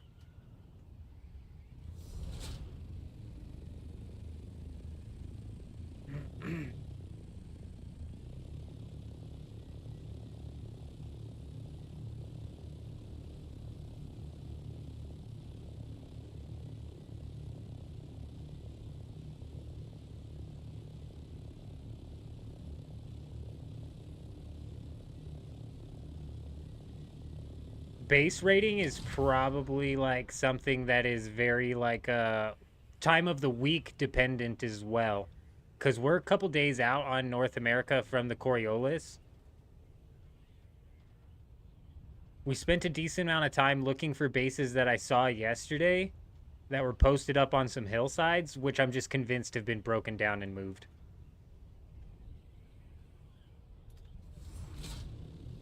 And that could be the case with a lot. This is my first time kind of exploring on this side, so I don't know if there's people here previously, but it seems pretty cleared out.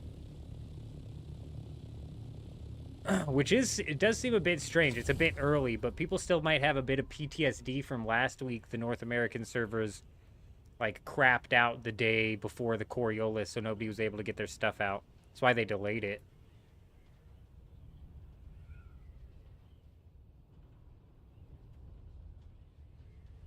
What are my thoughts on the PvE versus PvP debate going on? Do you think Funcom might be shooting themselves for trying to satisfy both? I think there's an easy way. Well, I don't think there's an easy way to satisfy both. I think, yeah, they are obviously shooting themselves in the foot as well. That's just the unfortunate reality about PvP games. People do not like PvP. Like, even in the chat, like, I'll get all the time, people real skeptic and nervous to step out into Dune Awakening's PvP. Even though you really don't run the risk of losing a lot out here. The most you run the risk of losing is the stuff you have on you. So, yes, I do, but I think that they'd be able to balance it in a way that would be, that would end up working out better. And I don't want to say parallel progression, because you can't have a parallel progression with one being a PvP zone and then the next one being a PvE zone. Say, like, the next... It'll be really interesting to see what they say today. But say that the next expansion that comes out is another planet, which gives you access to Tier 6 materials, and say Tier 7 or whatever, right? But it's all PvE, that then kills the deep desert. Nobody would ever come out here. There would be no reason to come out here.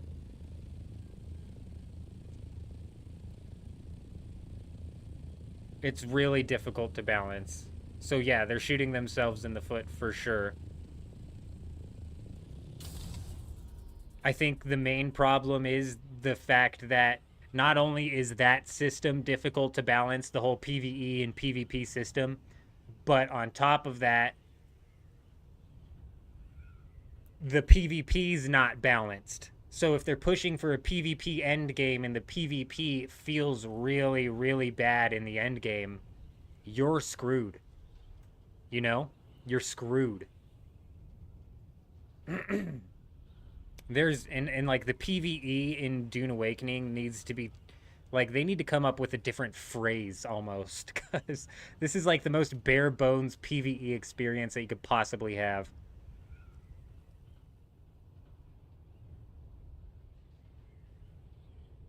You were saying have 2 rows on the left side of the deep desert, all PvE, and add stuff into the PvP. I don't know if adding in more PvE sections to the deep desert would make that much of a difference. I think one thing they definitely need to do is they need to add in more land out here. This is a pitiful... Okay, we gotta watch out, because this is where we got jumped on from that other asshole. But this is a pitiful amount of land. Like, genuinely. What are we doing with this land here? It's sad how much of this is just truly just sand. So, I think if they added more islands out here for people to actually try and put up little outposts, that might help. Or that would also help facilitate some more ground PvP and even possibly some people bringing out ground vehicles out here. Because currently ground vehicles are kind of dumb to bring out here, to be honest.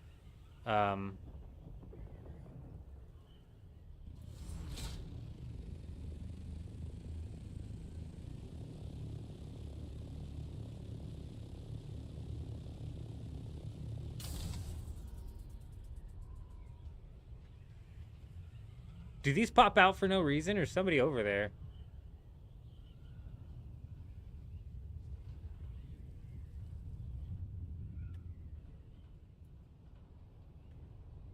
I think the game needs more PvE.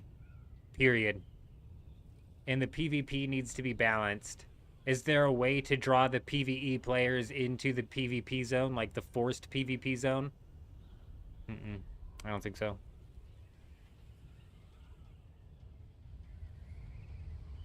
I don't think so.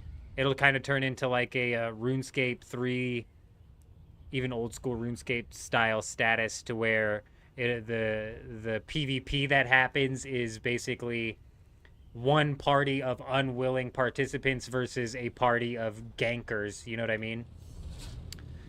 And that's kind of what happens in RuneScape 3, and I think that's why they eventually they made it to where you can opt out of PvP in the wilderness. Because RuneScape 3 kind of functions the same way that the Deep Desert does, in the sense of there's a gap that you cross, and after you cross that gap, you're now in the wilderness, and there's PvP active in the wilderness. Why would you go out to the wilderness where there's PvP? Well, there's like skillers and stuff, or an extra stuff that you can loot, better monsters to kill and stuff for loot out there. But those skillers get feasted on by the I'm gonna park here for a minute. The skillers get feasted on by the PvPers, and the skillers aren't wanting to partake in PvP, but when the PvP or the PKer finds them, that's what's gonna happen. And that's kind of how the Deep Desert is with these PvP people. So it's like, I don't know, even in RuneScape, that's never been solved, bro. There's still, and the PvEers always bitch and moan. They're like, I don't want to stop making stuff good in the wilderness because I don't want to go out there and die. And to be fair, it's not fair to them because they're not going out there to partake. So what really needs to happen is they need to facilitate a healthy PvP environment, like player versus willing participant versus willing participant. Whereas in right now, because there's a lot of farming out here, there's a lot of willing participant versus unwilling participant. And, God, it's just... I don't know how they solve it, to be honest. I find their initial response funny. Go do PvE content on the PvP zone. You don't have to do PvP. But other players can shoot you, so PvE players are cannon fodder then. So what they're saying, their original response to that... I guess they were probably talking like the PvE stuff in the Deep Desert, weren't they? Because my knee-jerk reaction is they're talking about this, like the labs that are here in the PvE zone. But these only give you access to Tier 5 schematics, not Tier 6 schematics. So it's kind of like weird. So they probably must have been talking about, you know, like out here... Go do PvE, go do the labs out in the Deep Desert, but you're right, you turn into cannon fodder. Speaking of which, we might actually go camp in like the mouth of one of these labs to see if we can't find somebody. But let me check the map real quick. Yeah, there's like titanium and stuff here. It's entirely possible we end up running into somebody here.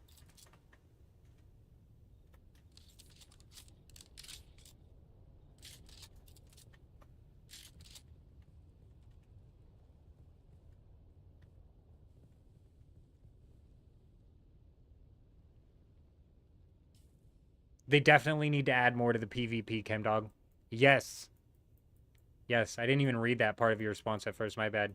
But that's what I was saying too, is there needs to be more to do out here. I don't even care if they add more like points of interest. They could keep the labs out here as scattered as they want. Dude, there should not be 7 tiles that are just sand. It just shouldn't be. It just should not be. Also, all of the deep desert content truly not starting until you get into the D zone is also a bit ridiculous. This is something that they could do hacks to help get the PvE players kind of like in and out of the deep desert, trying to kind of dip their toes into the PvP. Because once you get, bro, I'm telling you, you're nervous coming out to the deep desert until you come out here 2 or 3 times and you walk away with a full trip of spice, and now all of a sudden you have 15,000 spice, and you're like, well, I thought I wouldn't get any, but I got 15,000 and I didn't see anybody. So it's like, once you start to dip your toe into it, you realize you're like, oh, it's not that bad.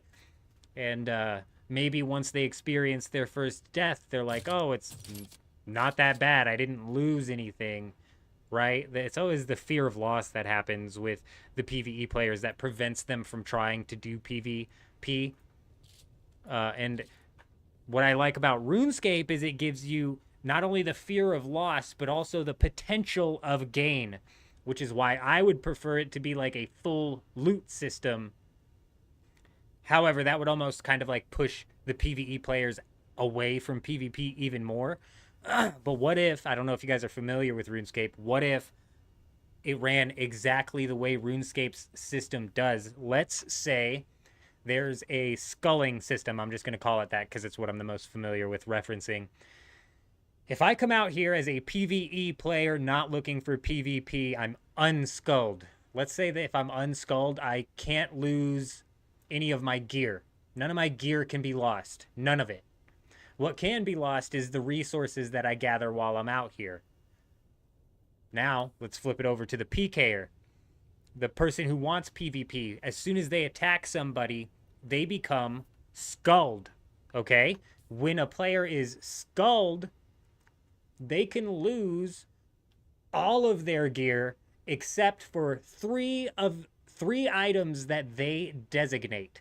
Okay, so once they become skulled because they attacked an unskulled player, and if you're an unskulled player and you attack, this would even help PvE players get into PvP. So if you're unskulled and you attack a skulled player, you don't get skulled, right? The only time you get skulled is if you are attacking an unskulled player. And once you have this skull, you lose all of your items that are on you except for 3 items that you designate. So for example, okay, that actually scared me. So for example, if I was skulled, I would designate that I keep my cope pistol and that I keep my station garb, for example, right? Huh? See? Now we're like working, now we're working with things. So it's like, can it be done? Yes, it can be done. Will it be done? No. I have no faith that the devs can pull something like that off. But they're welcome. They can take my idea for free. And actually, it's not even my idea. It's completely based off of how old school RuneScape runs their PvP. So PvE shouldn't be that worried, but they don't like any that's fine. And that way, if they go out, you don't lose much in this game compared to others unless full loot is on. You're right, you lose nothing. Yeah, they got to work on the ground combat too. PvP, it is too much ornithopters. When we died earlier, I was super raging pissed off, but the reason I was super raging pissed off wasn't because I died. You want to know what I lost when I died? I lost a fuel cell. That's it. That's all I lost. Some durability on my gear, but I lost a fuel cell. Big whoop.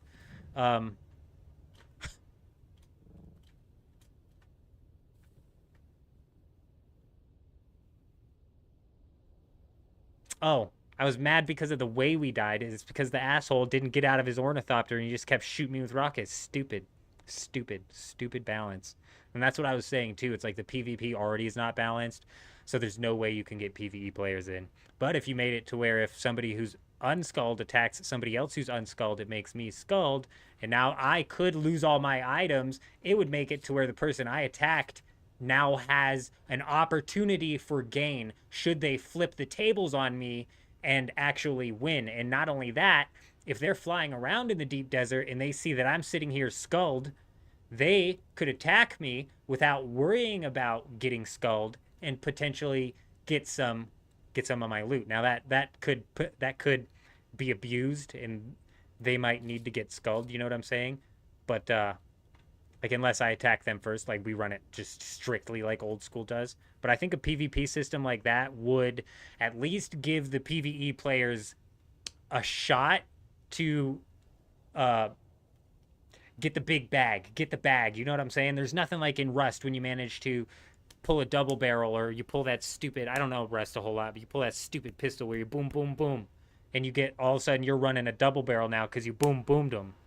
You know, I'm curious how they're going to tackle it as well. It'll be really, I'm really interested and will most likely be live when they actually, they're getting ready to come out. I don't know if you guys saw the announcement, but they said they're going to talk about, fucking,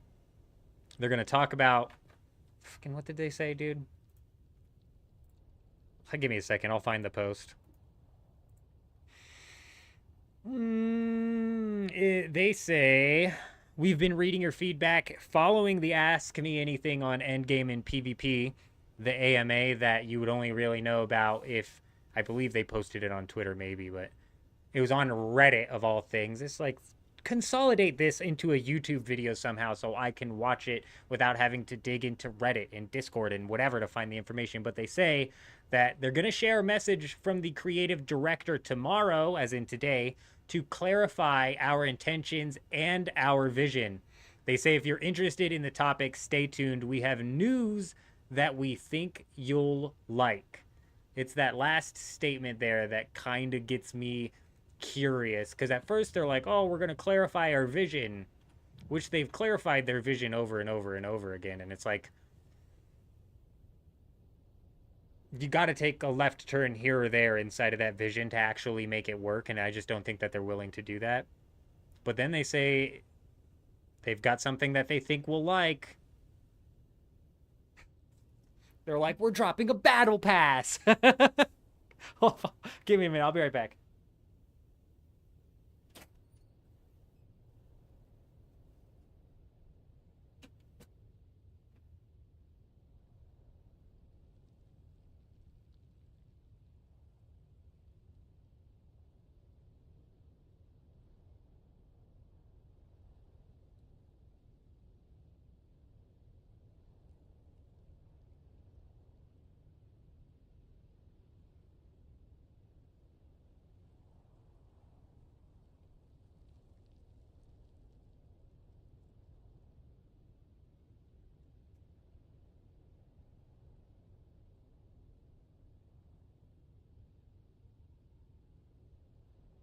Alrighty.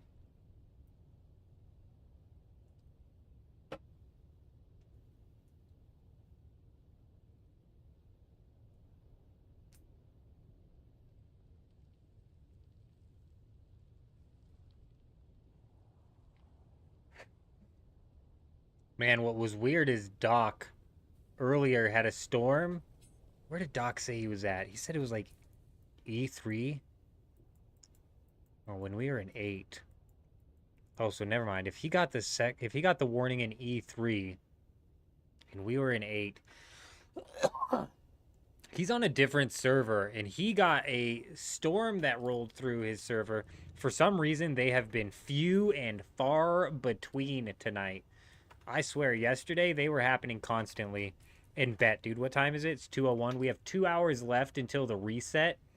I swear we've been playing the reset. We've been not live, but playing during the reset for the past few days. Even live a couple times, actually. And after the reset, bro, if you're in the deep desert, it's like boom, boom, boom. There's spice blooms happening everywhere. Storms flying across the place. It's like the desert's resetting, so it has no spice blooms, and then all of a sudden they got to pop back up. How did I get the purple swatch? For the cape? This cape isn't swatched at all. It's just the station garb. It's just a unique jacket. There's no swatch on this at all. I don't think I have any swatches or variants, to be honest. If I do, I have no idea how to get to them. So you know what's weird is we were looking at this base. Here's what happened earlier. We found this base. And we walked up to it to scout it out to make sure it wasn't abandoned. Right? We came and sat right here. Oh, look, you can still hear it. Is that somebody standing there with a shield?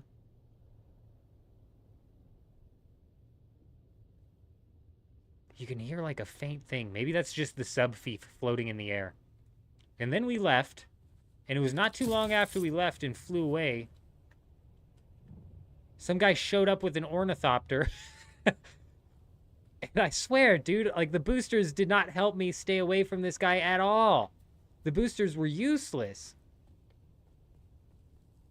Freaking useless, man. This guy was speed hacking or something, or my boosters were useless and I was using them wrong. But whatever, dude. Or he has a tier 6 and a tier 6 is just that much faster than a tier 5. I don't know. But he was on my ass, dude. I couldn't shake him. And it was after we hit this base up. It was after we looked at this base. Makes me wonder if he's the one who was there. Before we pull this out, let's... Oh! A large sandstorm is approaching. Showtime, baby. Showtime. Showtime. It's a go time. We're live. We're flying. Did I just hear an ornithopter?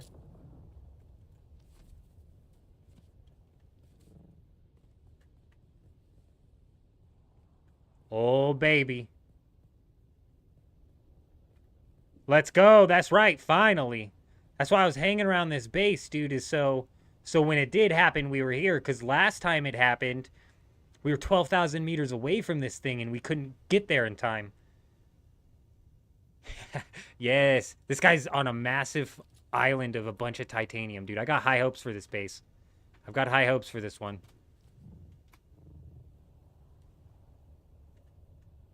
Maybe we go and try and post up next to it so we can break it while the storm's hitting it. Just like we did last time. I forget where it's at. Where's this thing at? Sector weather alert. A large sandstorm is approaching. Where's it at, bro?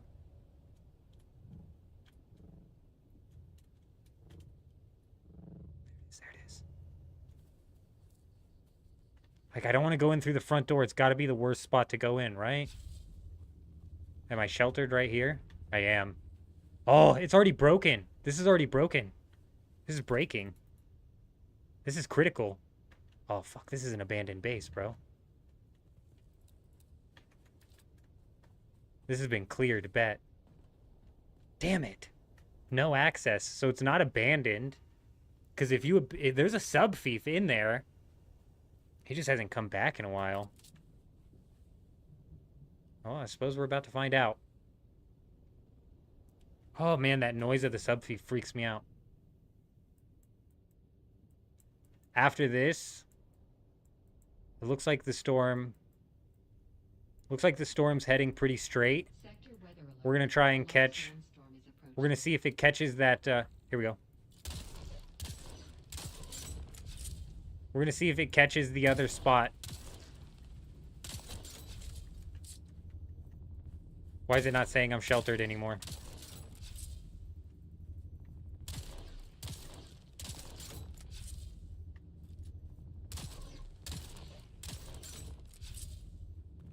Ooh. Shit, big chest, bro. There's a big old chest still. I'm surprised. It might not all be might not all be done yet. I mean, you would think if you cleared the base, you might just take these out as well, you would think anyways.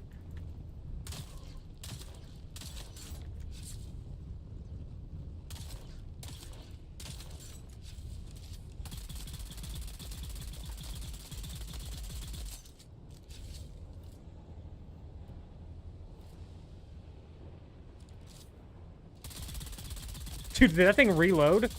It reloaded on its own. Did you... Oh, it's gone. It's gone. Whoa, we got some loot. We got some loot. It's not done. It's not cleared. Wow.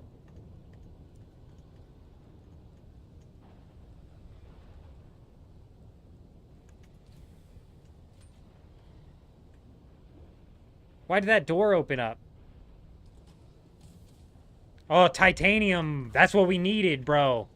Yes, dude. Yes, dude. Fucking titanium for days, bro. Titanium for days. Okay. Okay, hurry up, Storm. Come on now. Get the hell out of here. Get out of here. Get on out of here now, Storm.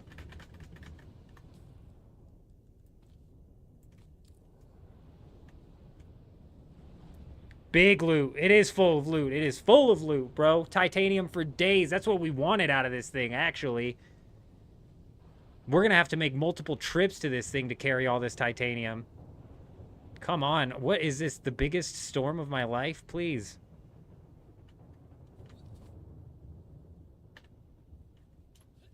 Just can get it down, please.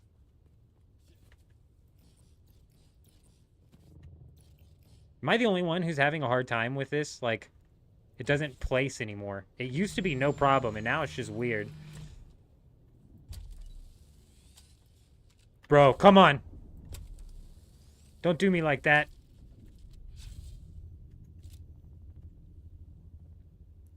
I'm losing my mind.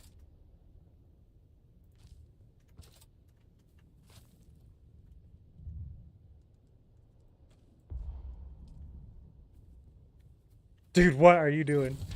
Please! Get down!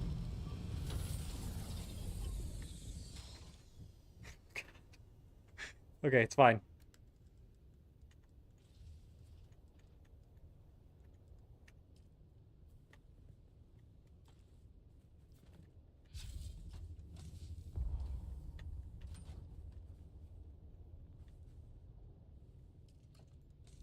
Alright, we got a good system here.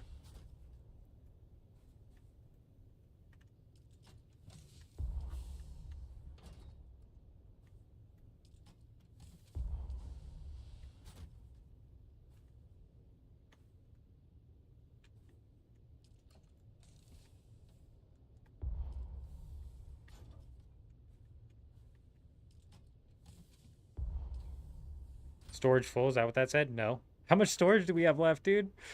Oh, it's almost full. It's almost full. Okay. Let's just double check this. More titanium.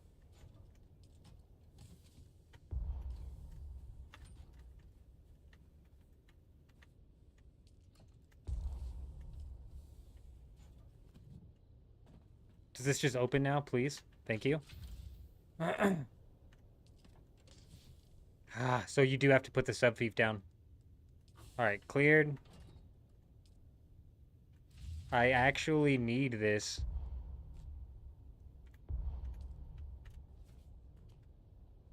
Like, unironically need the fuel cells more than the titanium right now. Big, bro! Absolutely big! Yeah, the ornithopters have gotten really weird. You notice walls break that shouldn't if you remove one recently? Ah. So when I broke that one... Yeah, because when I broke that wall... Or no, it was when I broke this subfief, those other two walls broke.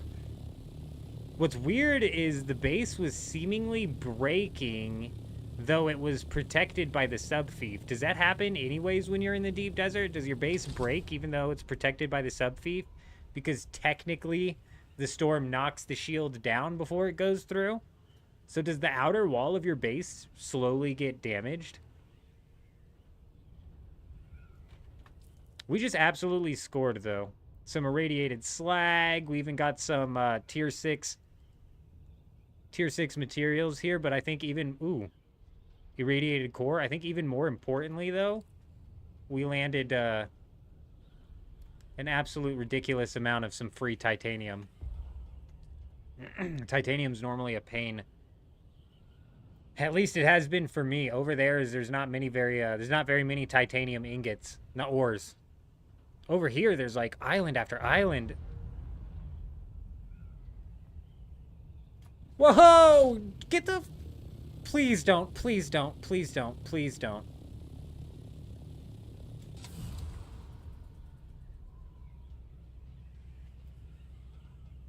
Please don't, dude. Please don't. I don't know if it can, but I've seen that thing break so many sand bikes, dude. Please don't. I don't know what way it's going. Just please don't come this way.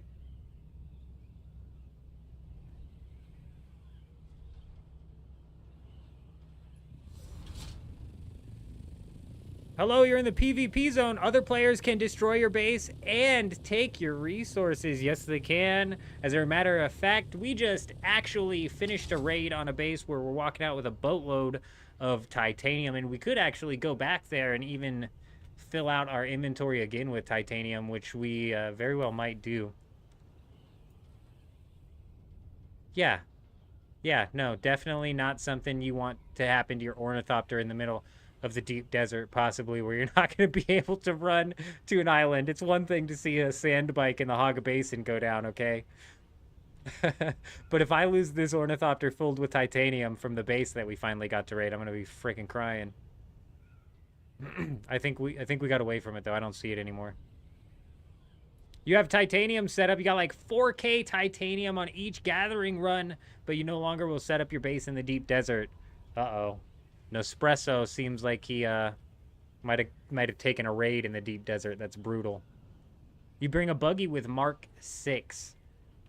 That actually does make sense, and there are a few spots, and I'm assuming you're talking about, by bring a buggy, you're talking about, how do you do that then? So you bring each piece of the buggy and then assemble it out here?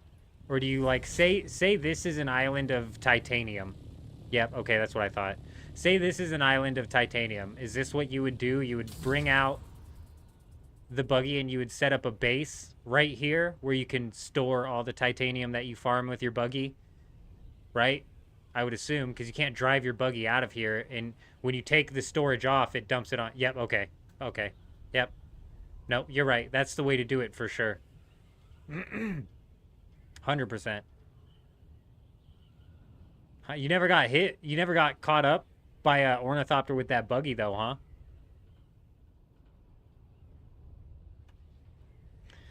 Realistically, you would only need to get like one successful trip of the titanium ore with a buggy for it to be no big deal if somebody takes out your buggy, right? Like, realistically, you'd only need to walk away with one successful trip. And that's kind of like how a lot of the deep desert works, which is what I try to explain to people who are like not wanting to dip their toes in it. I'm like, you'll be all right. You just go out there, go get some stuff, come out. Bada boom, bada bing. One successful trip in is one more trip than you would have had otherwise. And if it's an unsuccessful trip, the PvP is so risk-free in this game right now that unless you mess up and let them take out your entire ornithopter, you're fine.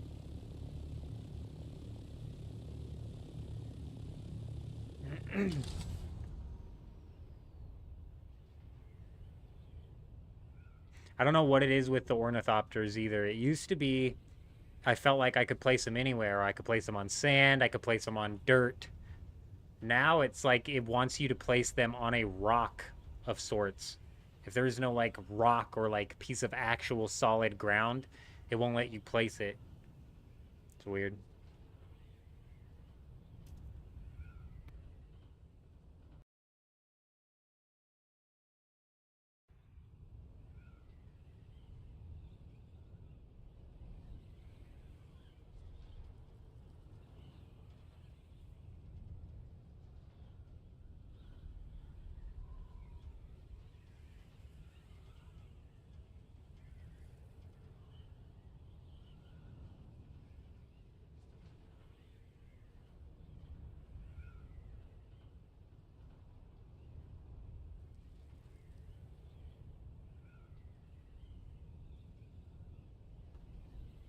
Today you're collecting titanium for the first time. Nice. Titanium is the plastinium ingots are a pretty hefty grind. Like I was saying though, you really, somebody pointed out this during my live stream last time too, and I guess I didn't take it, I didn't understand what they were saying. There are some islands out here in the deep desert that are filled with literally like 20 or more titanium nodes. That's where you're going to want to go to farm. Over here, there's like an island or two with like 4, an island or two with like 3, right? And it's a pain in the ass to harvest and fill up your inventory. Over here, there's like 3 islands that are just like jam-packed with titanium, and that's what you're going to want to be looking for, to be honest. You're currently testing a new thing where you drive the buggy to the PvE area, so you build a base at the bottom of the PvE area and you store the things there. So your buggy, like, so if this is the PvE area, you would need an island obviously close enough to it, right? From what I've seen, I'm not running into any islands that have any substantial amount of titanium or stravidium that are below, like, the D sector at the least. Granted, if we're talking about a buggy here, the amount of ores that you get per cut are different. So if there is an island that even has 2 titanium and you have a buggy that can hit that kind of in a loop every time that respawns, you're going to have a crap load of it. You know, you're going to have no problem gaining a boatload of it. That is a long drive, though, man. That's an entire tile. So you'd have to have one actually catch like a little deeper into it, like right there. I've noticed there are ground cracks that lead to the PvE zone, though. Somebody's based up, like, right here.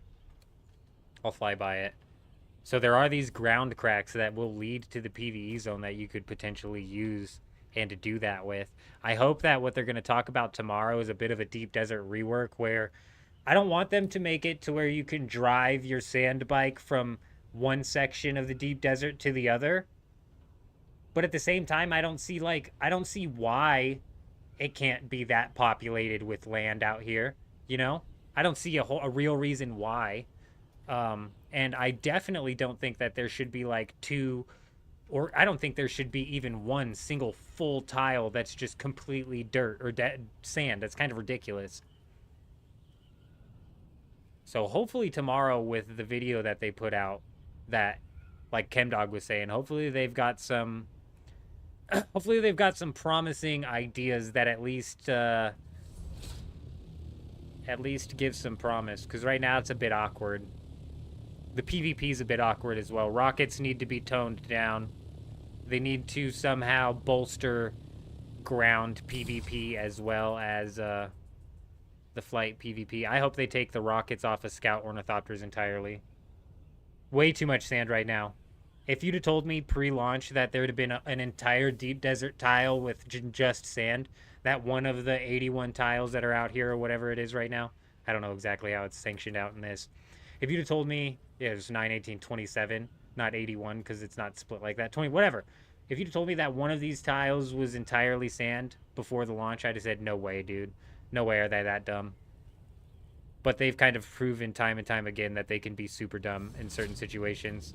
Like, I'm still dumbfounded that, you can't, there's no deposit all button for the water cistern. Like, that just, to me, tells me that none of the devs actually played the game seriously, because you would run into this problem so freaking soon. Oh, I want to deposit my water. Let's make them smash this button like a million times. It just doesn't make sense. Second successful raid completed, though.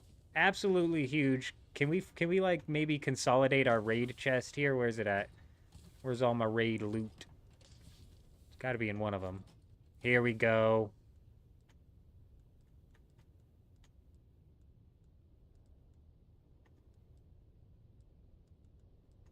I just want all the goodies. All like the goodies of raid loot here.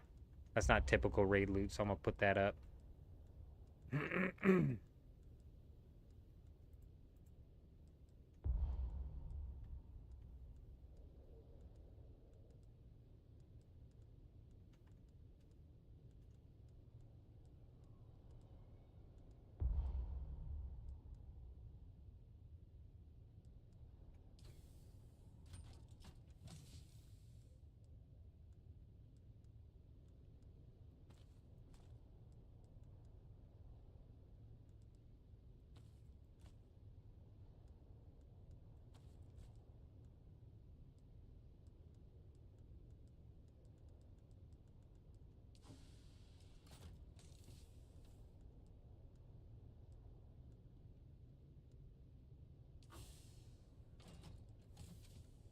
I need to craft up some welding wire, and can I manage? Nice.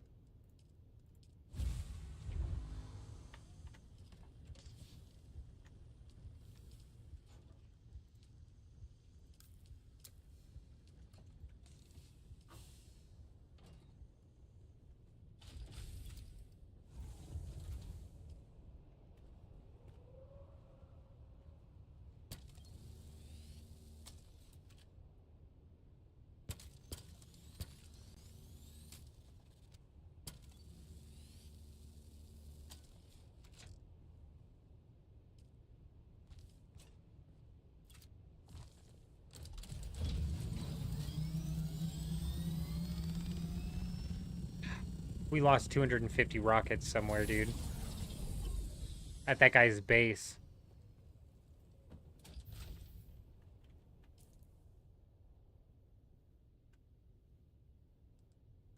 I knew it. I knew when I pulled it out. But I picked up off the ground the rocket launcher, so I thought if the rockets were there, it was going to be there.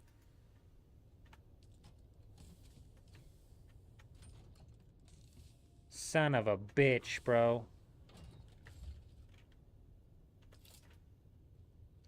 Oh, come on, let me out.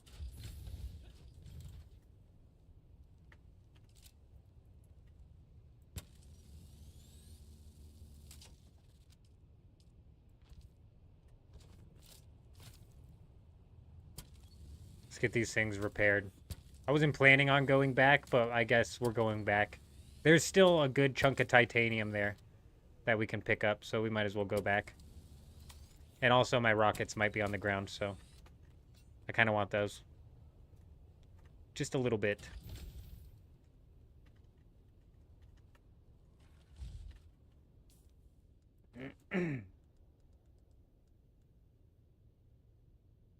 Yep, looks like we're all good. Let's go ahead and grab this just to play it safe in case we decide to spend longer than just a little while out there. Let's pop off. Whoa, whoa, whoa, whoa, whoa. Yeah, okay. Gotta make sure the door shuts. You know, I was worried the other day. I wonder if you can pull... Is it Shroud who does this as well? He's such a cheeky bastard. Was it him? And I don't even remember what game, but he was sneaking onto people's spaceships.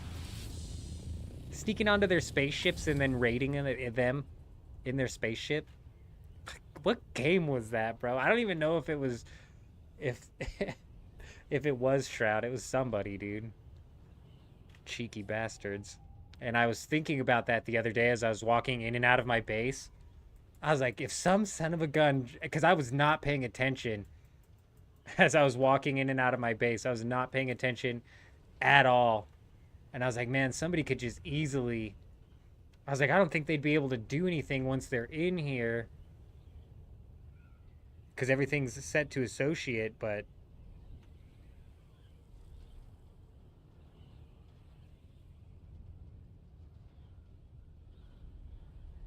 Oh, and you're right. I hadn't even thought about tanks. I completely missed that. Completely missed that portion of your comment. Ground combat's there's like no... They don't facilitate ground combat in this game at all right now. They do a really piss poor job at it. I don't want to misquote the guy's name, but I was watching somebody's video the other day who was talking about talking about how the combat that you see inside of the trailer, where they're on the ground with the tanks and the firing and the shooting and the ground combat mixed with the air combat mixed with that is not really possible. You know what I mean? That's not really possible in the current iteration of how the deep desert works. And that's mainly because of the risk of the sandworm, right? You have that sandworm. You have that sandworm risk, which obviously there needs to be a sandworm risk, but how do you work around the fact that there needs to be a sandworm risk and then still facilitate ground combat? Because the thumpers ain't it. You can't have people constantly focusing on dropping thumpers while focusing on ground combat. Who was in here earlier too? They were talking about how PvP really is facilitated in guild versus guild, and they're right. And I guess in like maybe 20 versus 20 combat, if it's organized enough, you could have 2 or 3 people who are designated thumper droppers who potentially, you know, keep the worms off your ass long enough to facilitate ground combat. But the amount of difficulty to achieve that, I think, is just the amount of like organization between that many people to achieve such a feat is a bit too steep. It doesn't need to be that difficult. They need to figure out some way to facilitate ground combat. I think one way that would easily do it is to slap up more land around here so people can land and actually fight. Also, these rockets on these ornithopters pump out way too much damage to enemies on the ground, making it to where there's no reason you should jump out of your ornithopter. That's got to be fixed. Scout ornithopters getting rocket launchers completely taken off of them, I think, would be the best fix. I think assault ornithopters should be what people are using to assault people with, right? It's in the name. You're going to go PvP. Like, oh, you see another scout ornithopter, you might have to watch out because they'll track you down and hunt you down once you get out of your ornithopter. But, you know, they're not going to rocket launch you. Or they could potentially be a scout, and now they're calling in their buddies, the rest of the guild, with the assault ornithopters. But if you're flying around and you see an assault ornithopter flying around, you should damn well know that that thing's out for blood. So they need to take the rockets off of the scout ornithopter and then speed up the assault ornithopter a little bit to make it to where the assault ornithopter's speed keeps up with the scout ornithopter, except for when a scout ornithopter has a boost. Or potentially, I'm convinced, I don't know, let me know if I'm crazy, but there's a couple things that happen when I'm gliding and flying with this ornithopter that I don't know if they're actually happening or if I'm like just convincing myself they are. Like, for example, if I'm trying to gain altitude, I'm convinced that if I look up and hold W and spacebar at the same time and look directly in the sky, that I'm gaining altitude way faster than if I just hold spacebar and W, right? I'm just convinced of it, and I don't even know if that's the case. Also, I'm convinced of, what's the other thing? I had it in my head, bro. Damn it all.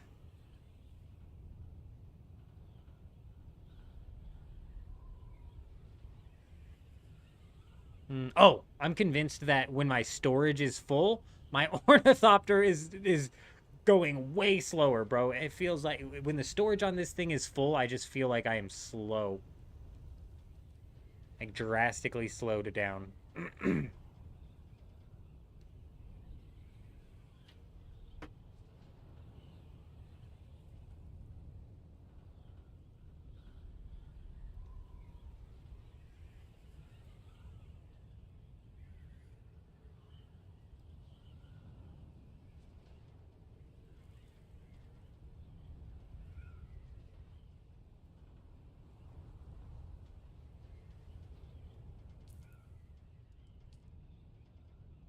So I was convinced that I was like hours away from losing my 25% crafting cost.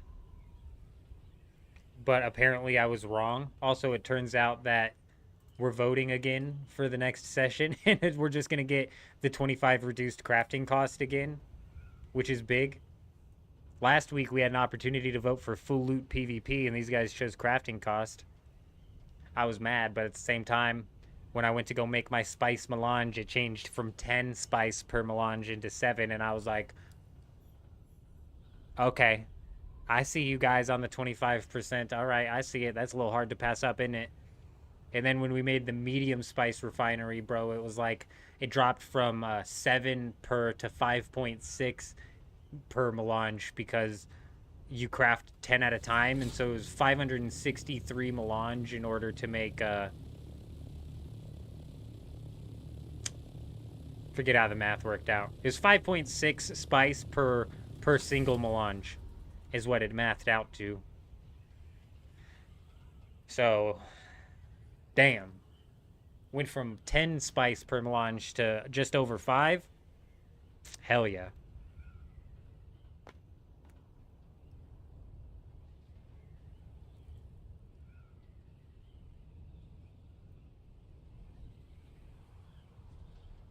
That looks like a possible cave somebody could try and sneak a base in. We might have to check that out on our way through. I wasn't even planning on coming back here. I just want my rockets. Just want my rockets back.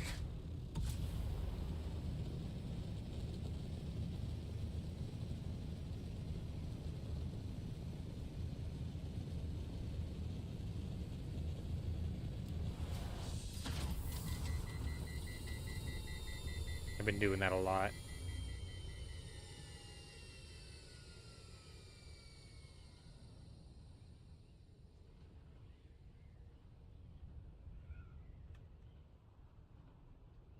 Dude, I wish, just let me zoom out more, dickheads. Why? Fucking...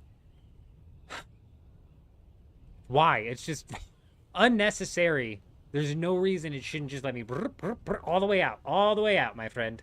No freaking reason. No reason at all.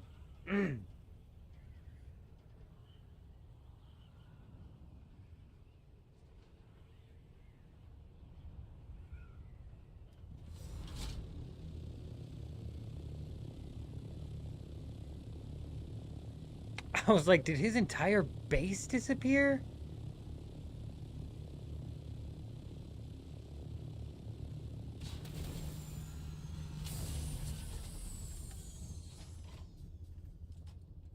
Oh, yeah, rockets. Where are me rockets?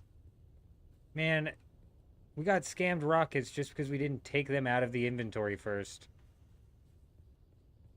250 rockets disappeared.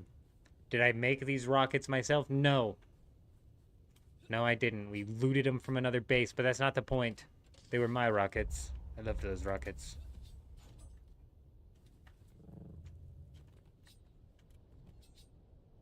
Okay, we had a very, very successful system last time. This is not so... not so good. Let's repark this thing. Right there. Oh, beautiful. Oh, no. Oh, no. I don't even have the storage on this thing. Oh my god, it's doing the slide again. Oh, we got it. It's good. Man, legs perked up right there, didn't they?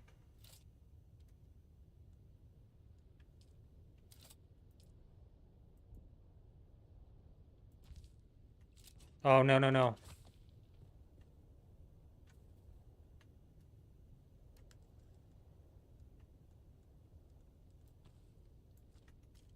My view on Dune Awakening's... Oh, hold on. Let me get this base looted. Once we're gliding again, I'll reply to that.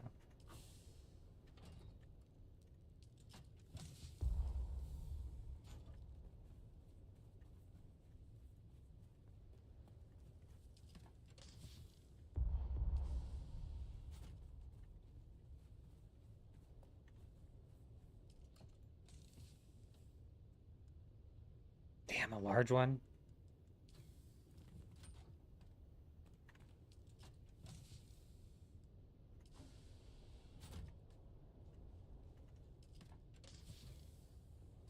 Okay, let's roll.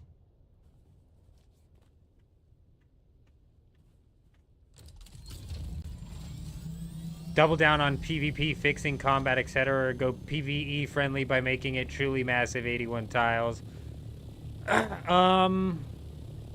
I think they can hit an easy middle ground.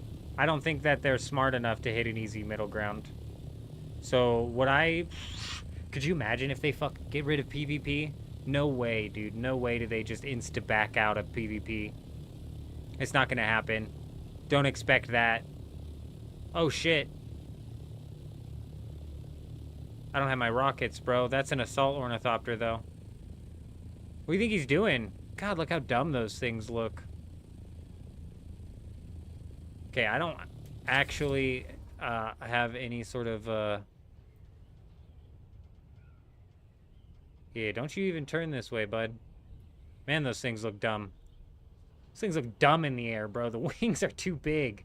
What abilities, techniques, passives have you found mostly useful slash... Honestly, Ice, you're asking the wrong person. So if we take a look at my skills here, I don't have the Mentat unlocked, and I don't have the Swordsmaster unlocked. So realistically, what am I even running? I don't know. The Dispenser dash, I love that. This helps with my movement when I'm gliding through the air. So, and then energy, battle hardening. We're not nothing. Bindu sprint, Shigawire claw for movement. So I'm gonna have to spend like a dedicated stream grinding out the classes, or maybe even do that like off stream a bit. The only advanced class that we've unlocked so far is the Planetologist. Other than that, we're slacking. A huge map means fewer interactions, feeling safer. They could designate a visible high loot PvP zone like a testing station to draw guilds / PvPers. Cartography would be then viable again for finding locations on a map, at least before someone charts it all online. That's what I was thinking too. I was like, cartographies are stupid, right? Did they not notice? Did they not think that there was there's probably, I haven't checked, but I bet there's a website for each server that has it just completely charted. Bet. And I bet it's only like a day or two before that actually ends up happening on all servers. And I bet it's actually something to where people aren't even having to scan. I bet it's something that gets data mined.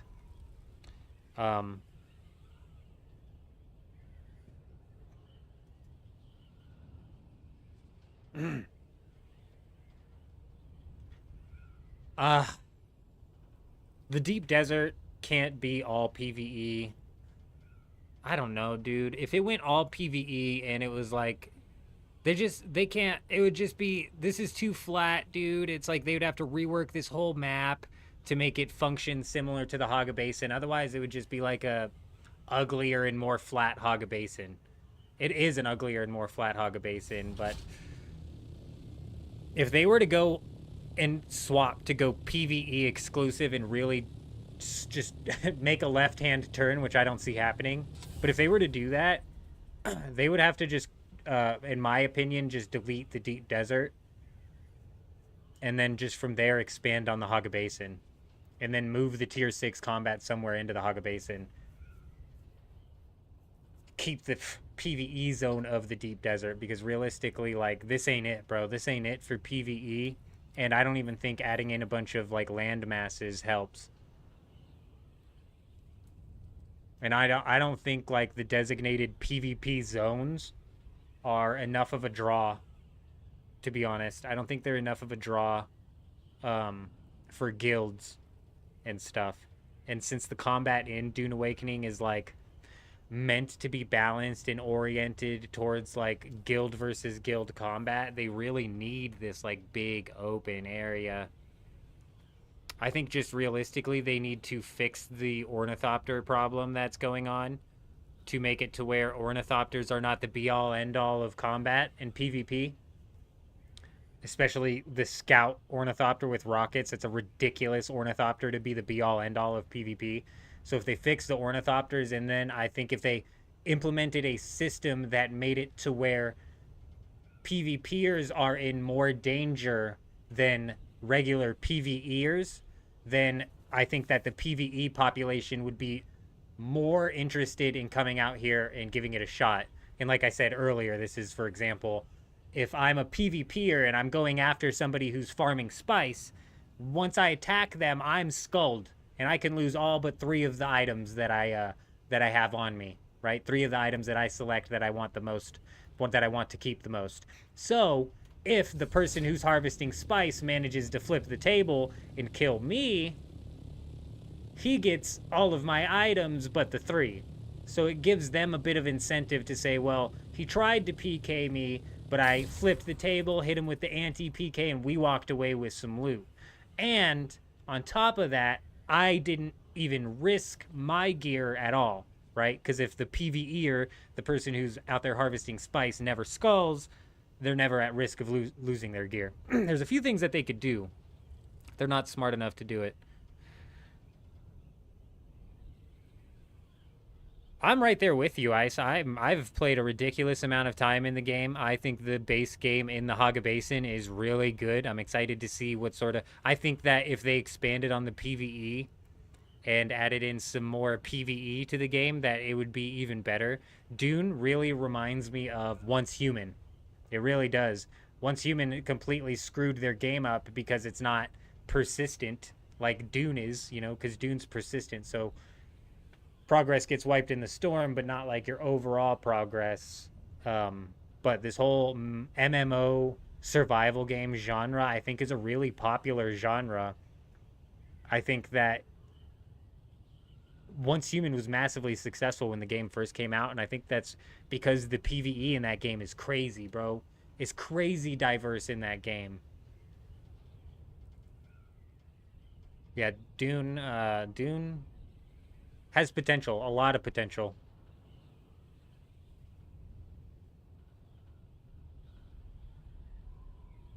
It is it is a good baseline. You're right. The Haga Basin's a really good baseline. The Deep Desert seems like a slap job. Like this, in the even the PvP balancing seems like a slap job. Like, how hard is it to realize that the balancing of these ornithopters is so completely out of whack?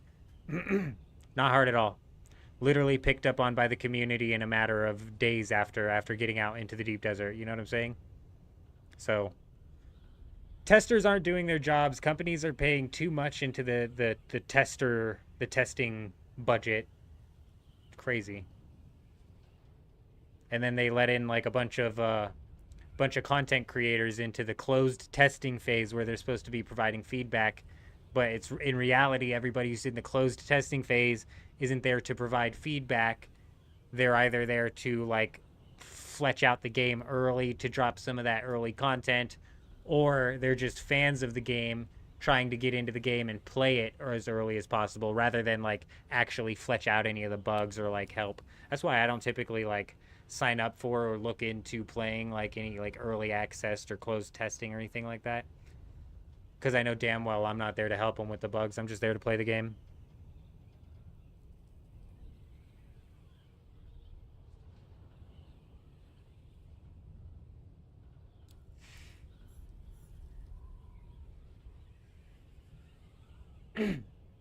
Well, and that's the problem, Ice, and that's why I'm saying that there's a lot that they could do to try and make the PvP and the PvE work together and make the make the deep desert feel a little bit better, but I don't think they're smart enough to do so. I mean, shit, I spent like 15 minutes of brain power and kind of yoinked ideas from another game, but I still came up with, I think, a pretty solid system that I think would revolutionize the deep desert, you know, slapping these islands around and then coming out with that RuneScape styled wilderness sculling system where you're not at any real risk doing PvE if you're not sculled, but if you skull up and attack somebody and that person kills you, they get your gear. Bro, that would incentivize like skull tricking almost, you know? Here I am like peeking around some guy, he finally attacks me. I whip out my tier 6 ornithopter or tier 6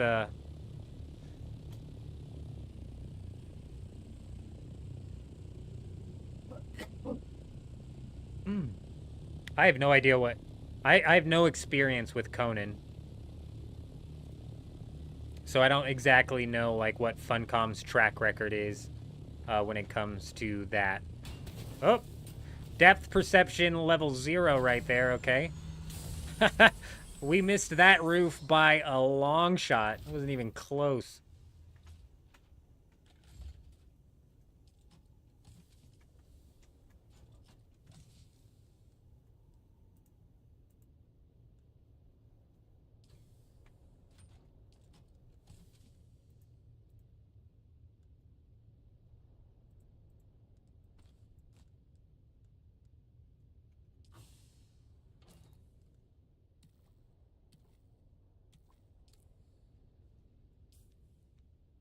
I just wish so badly I could zoom out, man.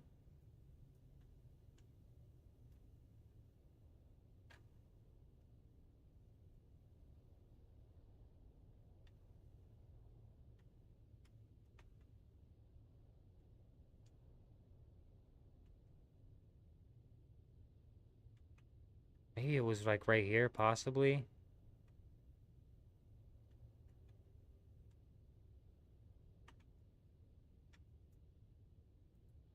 Dude, right there, I swear, this is where it was.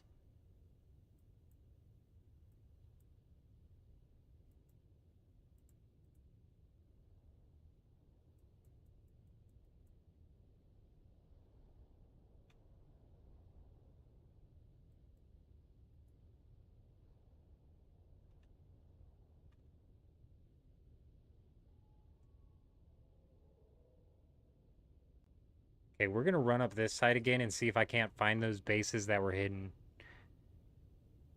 But yeah, no, I'm right there with you. I have no idea what Conan was, how it happened, or like how the development of that went down, like their track record or anything like that. But just to be honest, with what I see them having done here, to me, this shows me that there's no real like vision or like cohesive end game goal that the developers were going for here. Like I said, it really feels like the Deep Desert was a bit of a slap job in a lot of ways more than one, which is actually unfortunate because this is supposed to be the game's end game.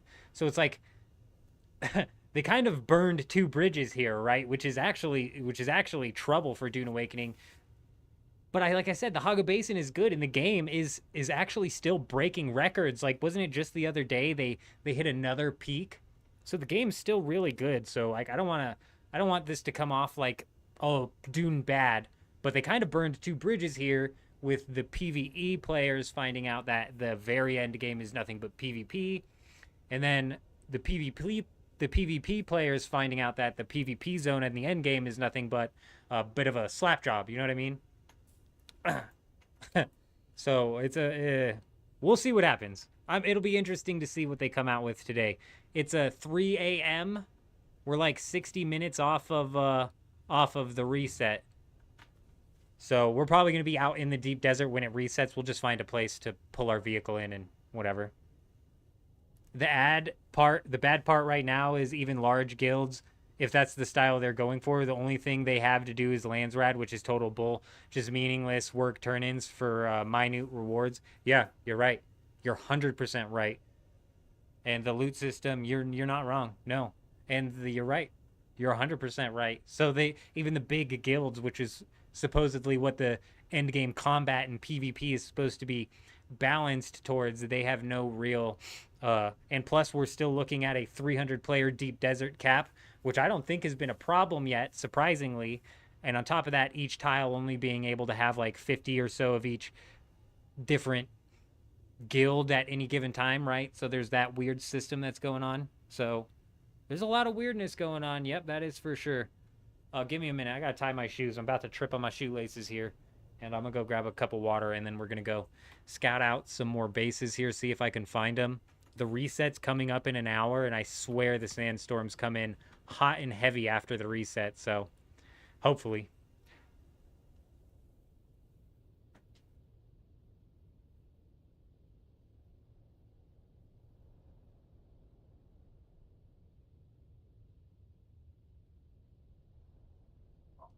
We're going to transition to sitting down, too. We're entering the sit-down phase of the stream. We're going to be moving this mic around a bit. Let me know if it ends up catching any feedback. Sometimes these wires cross.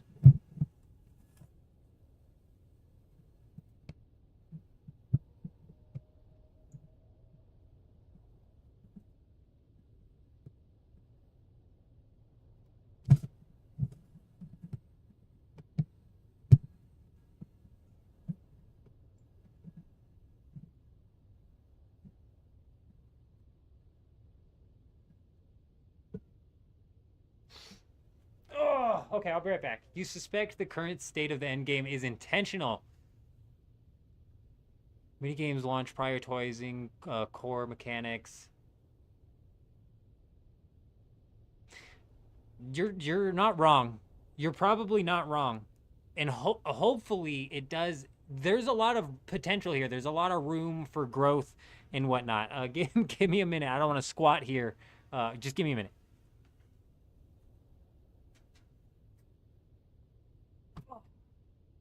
And damn, you're not wrong, because like I was saying, the Haga Basin is a lot of content, a lot. And we sped through the Haga Basin, right? So we burned through the Haga Basin as quickly as possible, and in doing so, there's still hours of content there that I need to partake in before my build is technically completed anyways, right? So, and I think that's why Dune is seeing peak player caps still pop off and new highs.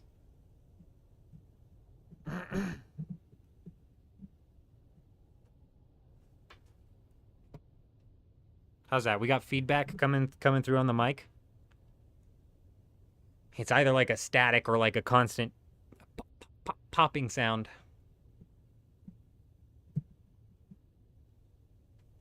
I'm gonna go get some water.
Man, even if this is intentional, like the state of the deep desert in the end game right now, dude, that is like a bit shocking, to be honest.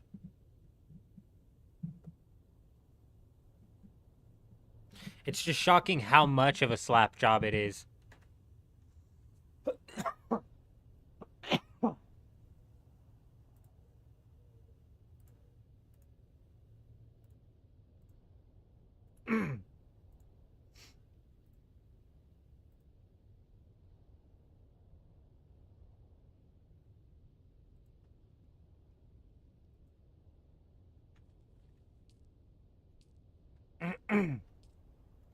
All right, let's go see if we can scout these things out. We got about 60 minutes before the servers reset.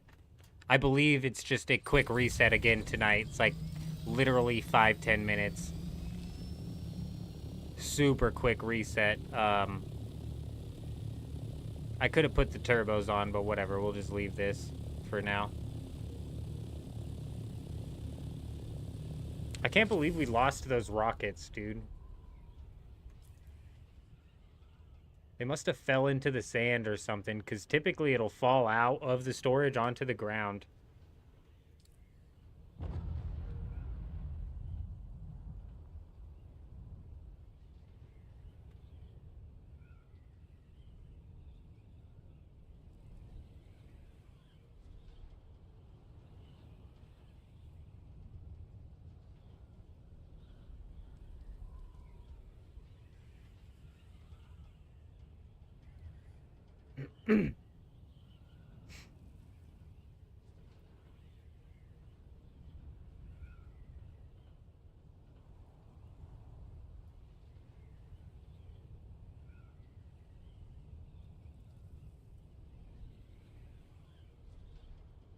Is the radio any good? I haven't turned on the Dune radio because, dude, the YouTube copyright system is so freaking brutal.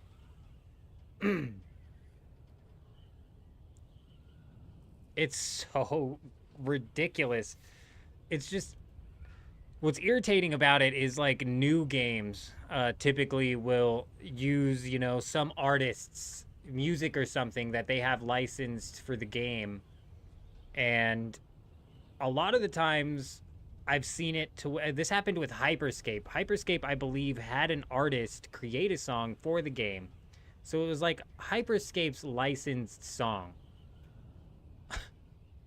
And if you played that song even just a little bit during your live stream or in a video, it was boom, insta grab. And it was just so frustrating. I'm like, I don't understand. This was my first experience with a game having music that just insta copyright claims your music. It's not strike, it's a claim. Is that a bass down there? And I was like, dude, what the hell? And then it was like I even made a video about it. I was like, careful, content creators, if you use their music, it'll claim ya. And then other games came out, and I'm like, oh, this is a trend with games because they use like new music, and YouTube's auto copyright detect system is just so freaking good, I guess you could say. It picks up on it so fast.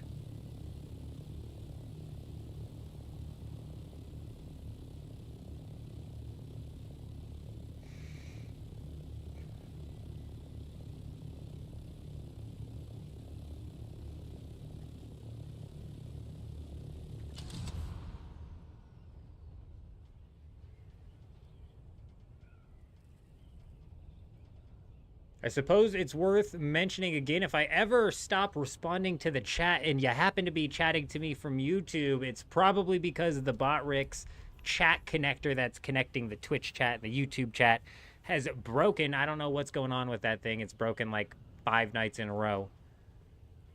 It's not broken seemingly currently, but it is worth pointing out that if I don't respond right away, it's probably because I'm only seeing Twitch chat, unfortunately. You might need to come slap me over there and say, hey, buddy, check the YouTube dashboard, pal. You've gotten messages to read.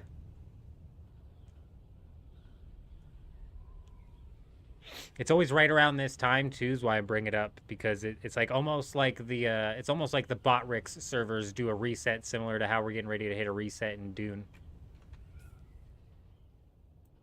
So we were going to check out this area first. I skipped it, but this was the second island I wanted to really fly around to this island. Really get in there. Have you noticed if the storm is every 1 hour? So I think, no, we went like an hour and a half. Oh, is that oh no, this is just that rust base. This is an already abandoned base. There ain't nothing in there. Right, let's double check.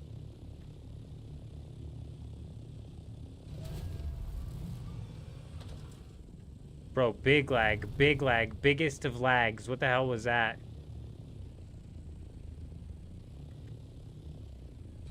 This is not the same base, dude. What is this? I'm gonna go look at this. This isn't the same base we were looking at. Nah, at the beginning of the stream, we had one hit like right away, and then it was like an hour and a half that we had to wait in between. All right, there's some weird things going on with that, but that's just like a nothing burger right there.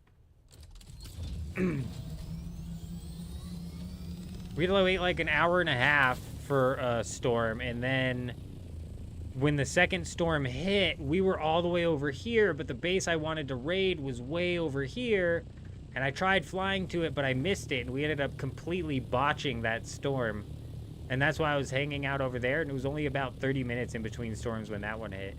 So I think it's random, but particularly right after the server resets, the Deep Desert does this weird thing where it's like generating everything at once. So like when the server resets, I think all the spice fields clear themselves. So the Deep Desert has to regenerate spice fields. And then in the process of doing that, it's like, oh, generate a storm as well. And then it's like, Or because the deep desert does the reset, it's like, here comes the storm as well. Because we've been live even for a few resets in a row, and it just genuinely feels like the spice blooms for sure go popping off after the reset. We were harvesting titanium the other night, and it was spice bloom, spice bloom, spice bloom. I was like, damn it, bro. I wish I was doing spice right now, because we were struggling for spice earlier. Now it's everywhere.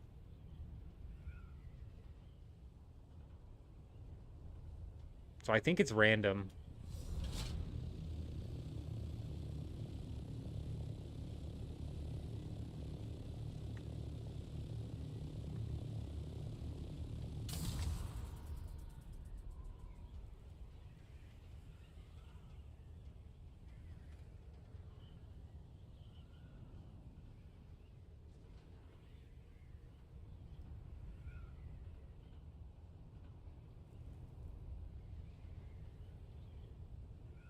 Man, we're gonna find these guys. They were tucked in. They were tucked into the side of a mountain somewhere.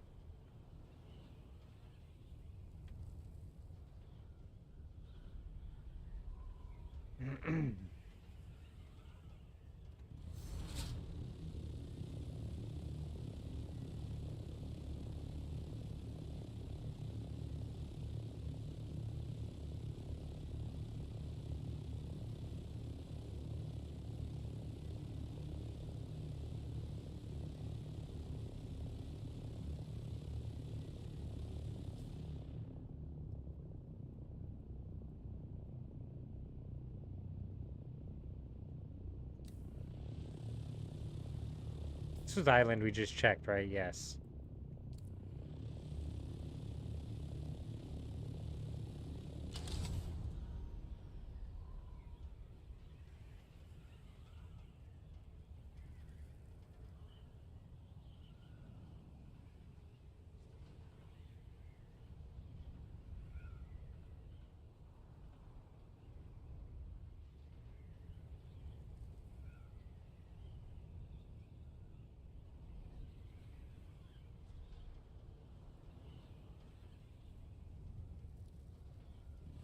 Bro, is it me or is this just the brightest orange sand I've ever seen in this game?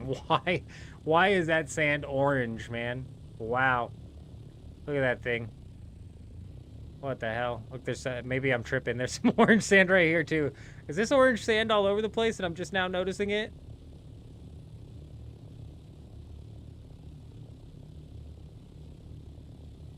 Oh, look, orange sand. What the heck is going on? Now that it's like a car in GTA, now that you've seen it once and picked it up, it's all you're gonna freaking find.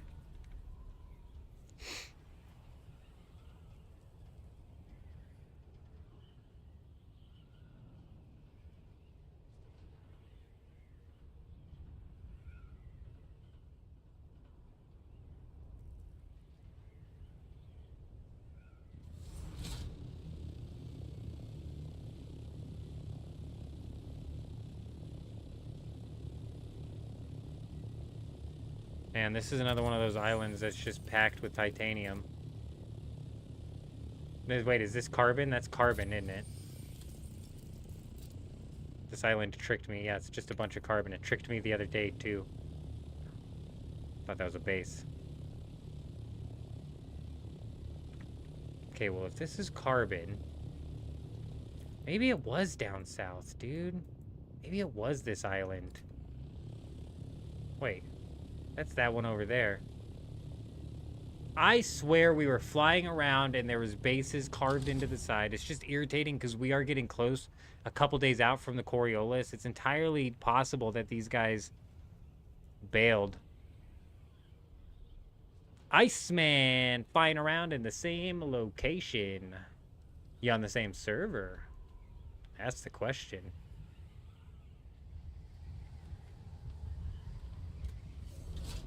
That is the question. Hopefully not, because I've got no rockets. No rockets, no loot, actually. You want none of this. There's nothing over here for you. Nada.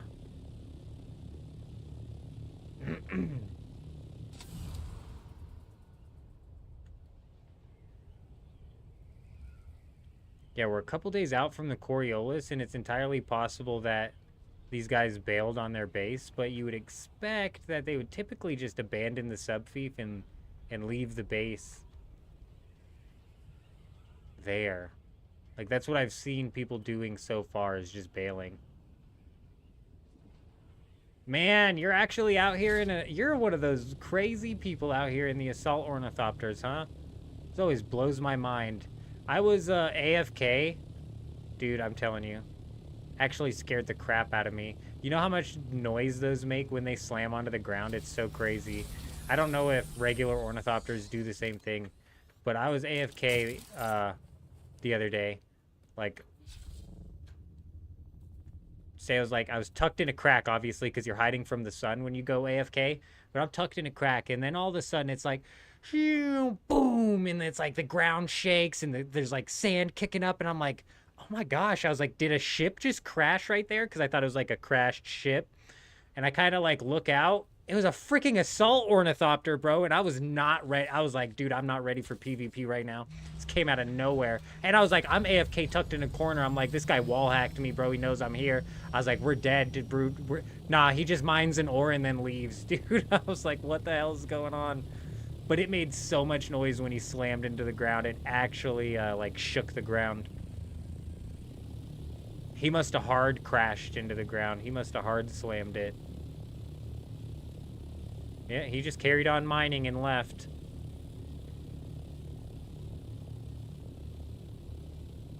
Alright, this is realistically the last landmass that I have to check on this side of the map. Where I thought they could be. Because up here's that one base. Ain't nothing there. This is where the guild is. Maybe they were over there. Yeah, but see, he might have hit the ground like that. You see, I was like not even paying attention. He just boom into the ground.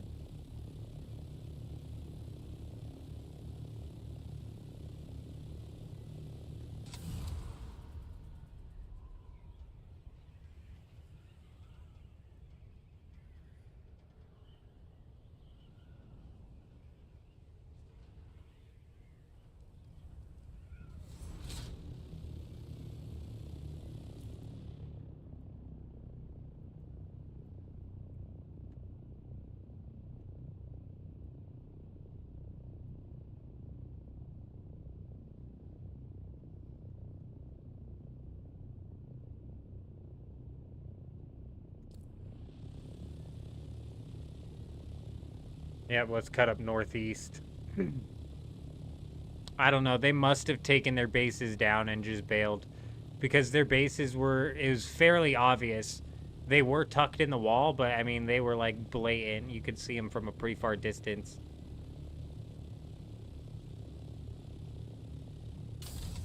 Oh man, I'm not a fan of the assault ornithopters. Their wings are really big. It looks dumb.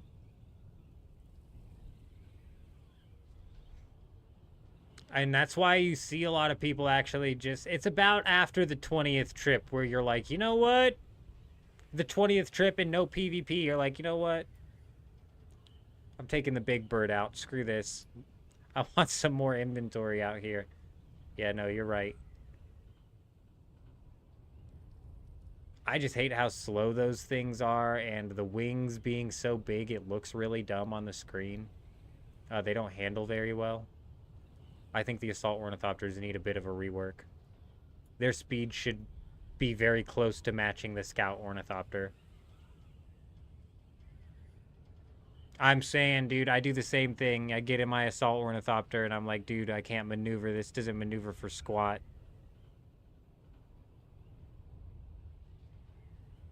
You're all pulling like 90-degree turns in your scout ornithopter, landing directly in front of a node, no problem. You know, shimmy back just a little bit, get you in just the right spot. The assault ornithopter, bro, you're clunking around. You got these wings taking up half your screen, bro. You're like, what the fuck is going on, dude? You feel like you got a massive target painted on your back because if somebody starts shooting rockets at you, chances are none of them are gonna miss because your wings again just look ridiculously big. The wings look ridiculous in that thing. I can only imagine what it looks like on the screen when you're flying a transport ornithopter. I can just only imagine how dumb that looks.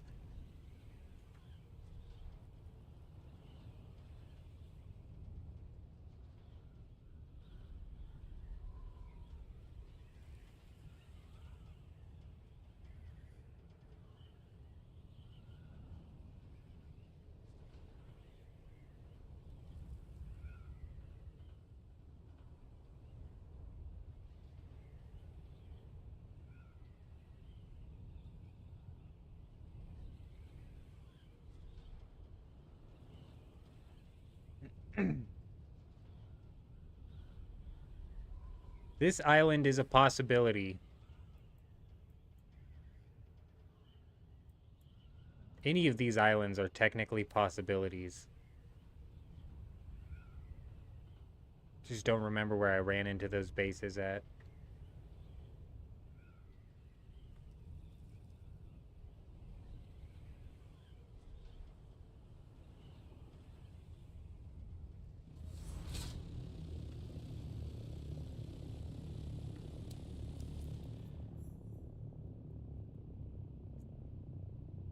You know, now that I think about it,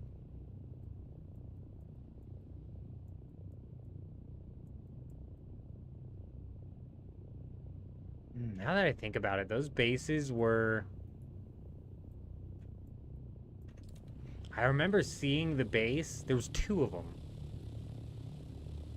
One of them was tucked in the wall, and one of them was somewhere else. And I remember seeing and thinking in my head, I was like, these guys are all the way out here.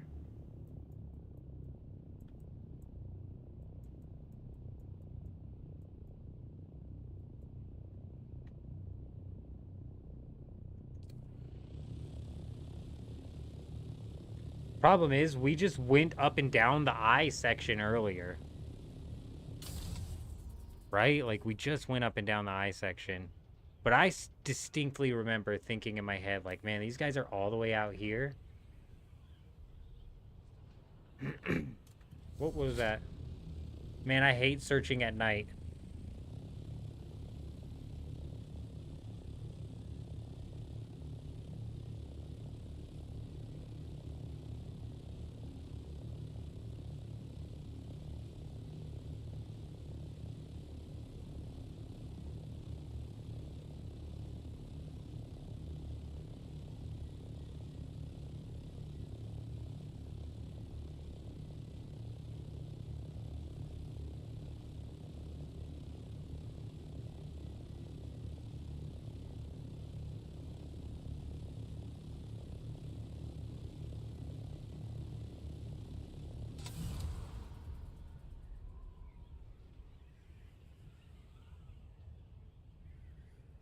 Do we have our soft step boots on? We do. Potentially, the servers are pretty dead people-wise after the reset. Like, there's probably not many people out right now. Actually, I take that back, kind of. These monsters right here, the Deep Desert Police Department, those monsters are always out, okay? Always just expect one of those assholes to be on your ass with some rockets. They're fucking flying around here somewhere.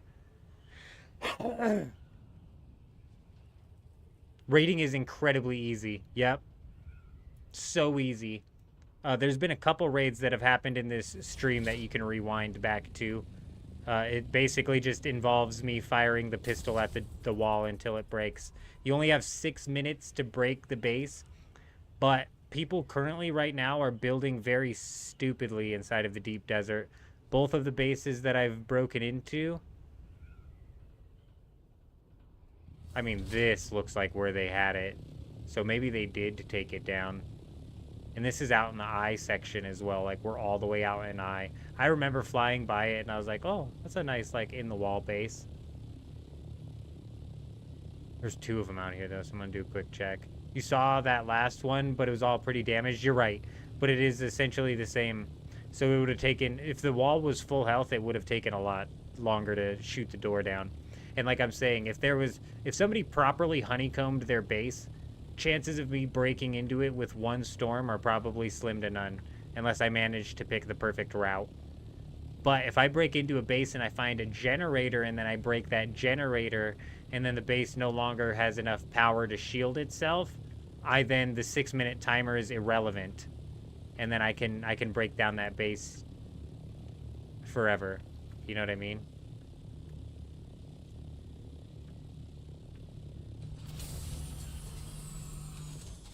I'm actually like 100% convinced that this is where they had their base tucked. Like, damn, what a freaking spot for a base. You could even like do your second layer in the rocks as well. Wow. Wow. This is a base spot, dude. I need to take note of this island. I don't know if the islands are procedurally generated. They say they handcraft them, but by handcrafted they mean copy and paste. So we're looking at like a little like loop, a little long neck here, a little nipple at the that's how I'm gonna remember this island. A little nipple right here, bit of a nip. Got a crack going down the middle with a nip up top. That's basic human anatomy. You know what I'm saying? Does the weapon matter? Yes, 100% the weapon matters. So earlier we tested out the flamethrower. Do not use the flamethrower. Did not work. A lot of people are talking up the Vulcans, which are the miniguns. However, we used a minigun that is just above a tier 5 minigun. It's below a tier 6 minigun, but it's just above a tier 5 minigun. And it was doing damage to the wall, and I very well would have eventually broken into it. However, I think the Cope pistol that I have would have broken through more walls. This is unfortunately a unique schematic, but if we take a look at the weapons here, you could potentially...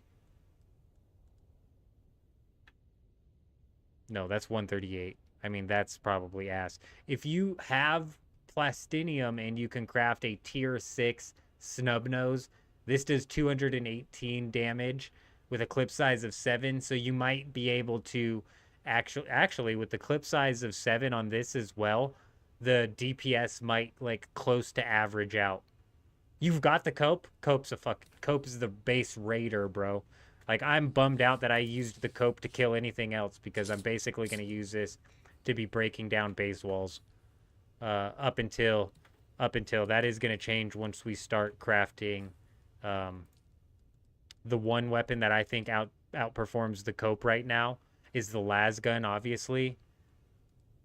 But for some reason, the las gun is strictly... Like, there's no las gun here in tier 6. What are people even talking about? So the las gun is strictly a unique schematic. Is that correct?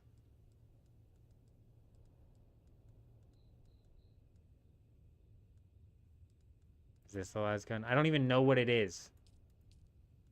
But that's a bit of a broken weapon that they say is not working as intended.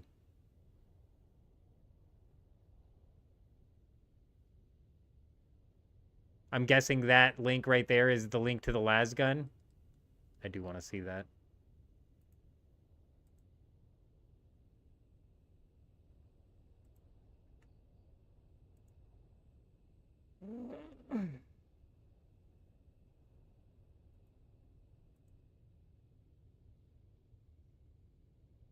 Oh, it auto yoinked that.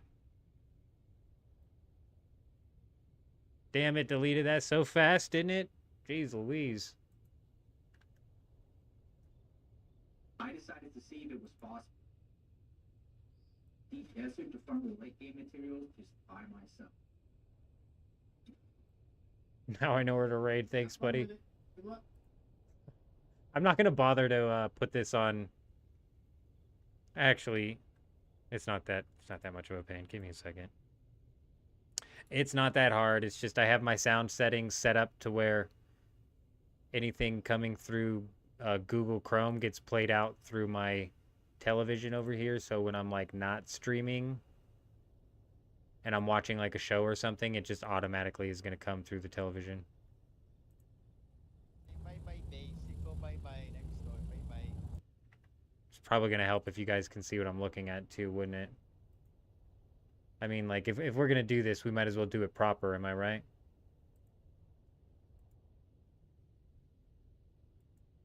Might as well do it proper, huh?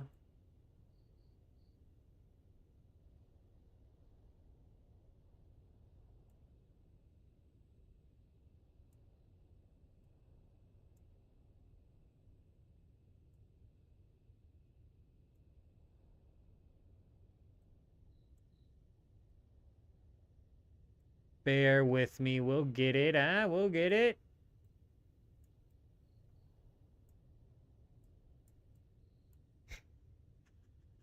I don't know what the quality of that's going to look like, but I don't think it really matters. All right, I don't know what I'm looking at here. It says solo Dune Awakening base inside of the deep desert. 482,000 subscribers on this account, so we're just going to assume they're not going to end up slapping us with the copyright. Let's go ahead and run it. I decided to see if it was possible to have a solo base inside the deep desert to farm the late game materials just by myself. Oh, he's building a solo base. Have fun with it. Good luck. Say bye-bye basic, go bye-bye next door, bye-bye. How old are you? Like 12? But of course, a 3-man came to bully me. But little did they know, I knew exactly where their base was. And after doing some research, I found the... Oh, is this the las gun he's using? This is the cutter ray. Is this the fucking cutter ray or is it the las gun? Are people calling this the same thing? I'm confused.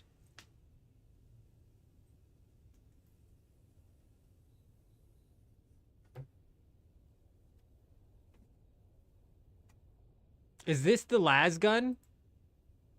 It's las gun and Mantat. Yeah, so I saw by las gun. Do you mean cutter ray?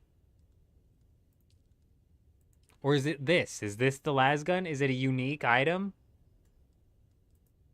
Because I don't see... No, there is a laser gun. Okay. Thank you. Thank you for clarifying that. It's a unique. Okay. So it is a unique. I'm assuming duraluminum if people are getting it without having to go into the... Because if you're going into the deep desert and you're doing... you think it could be wrong, but the laser gun was last week's uniques in the deep desert. Oh, okay, I got you. So there's like specific uniques that you can farm each week. I'm not still 100% sure how all of that system works. But this right here, what he's using is the las gun. And yeah, if you pair that with like a Mentat ability, you can basically run that las gun constantly. There's like no downtime to it. The cutter ray people were using to break into people's base was an exploit. The las gun, they said, is just something that's not functioning as intended, and that there's probably going to be nerf. You get one from a quest as well, so oh nice.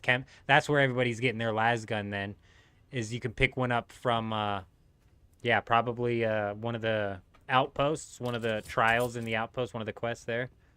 Now you have a quest, Care 4, where you have to give a cutter ray MK6 and they will give you a las gun.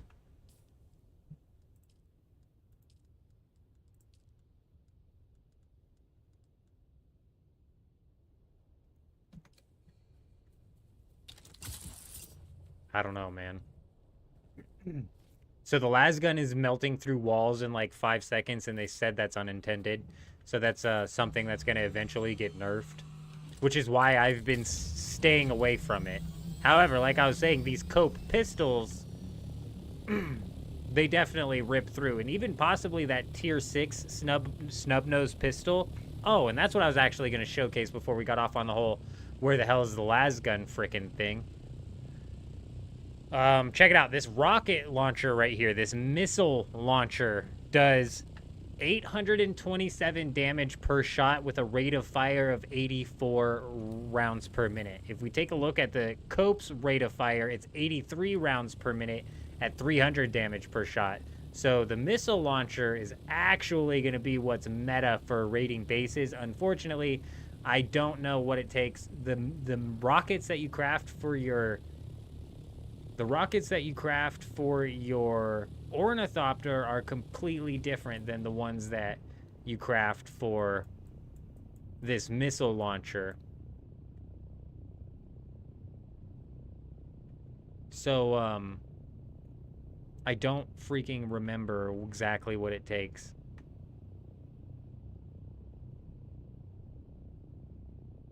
Is this that half moon? This is where that base was that we raided. So we've made it all the way back to here.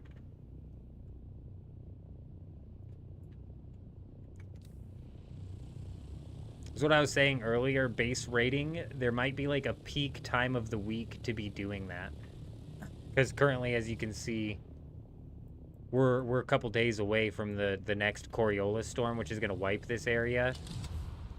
And it definitely seems like people have started clearing out already. Not everybody, though. We've still knocked a couple down, so I'd imagine there's still a few around here. That guy came out of absolutely nowhere, which gave me hope that there was possibly that guild base out here still, but it definitely doesn't seem like it. Though I think these guys are unrateable, bro. The Deep Desert Police Department, they don't play around on this server, man. These guys are freaking ruthless. I had to shut the chat off that pops up on the left side of the screen when I'm out here because they are freaking brutal, bro. It's about constantly, too, that you see them either harassing somebody or somebody complaining that they're being harassed by them. Oh my gosh, dude. These guys are nuts. Which is funny because they're Harkonnen, and Harkonnen's been getting their asses handed to them in the Landsrat on this server. Like, they just are doing nothing. But this Deep Desert Police Department is, I swear they're controlling the Deep Desert. I don't see Atreides out here at all. Atreides just be running that PvE game, bro. They don't want this Deep Desert business. They definitely don't want the business with the Deep Desert Police Department, bro. I'm telling you. These guys are freaking insane. I'm like 85% sure that's who took us down earlier. And he was able to keep up with us, even though I had the turbo boost, the boosters, which is a bit irritating. But he could have been in a tier 6 ornithopter, which maybe that has the speed to keep up with a tier 5 and a booster. To me, it felt like A, he found us completely out of he came out of nowhere, so he found us from out of nowhere. These random chance happening by each other scenarios can happen all the time. They've happened to me finding other people by random chance several times. But then he was able to keep up with us, dude. So that guy was sus. So I'm convinced he was a Deep Desert Police Department, and now I'm concerned that some of them might be using nefarious means, aka cheating. What was weird about that is somebody came into the chat and was like, have you found any cheaters yet? And literally not minutes after that did some bastard come in and absolutely just tear me down. Strange timing, if you ask me. But I mean, what are really the odds that somebody happens to be on my server and a cheater, and you know what I mean? And happen to know that I'm live streaming of all people?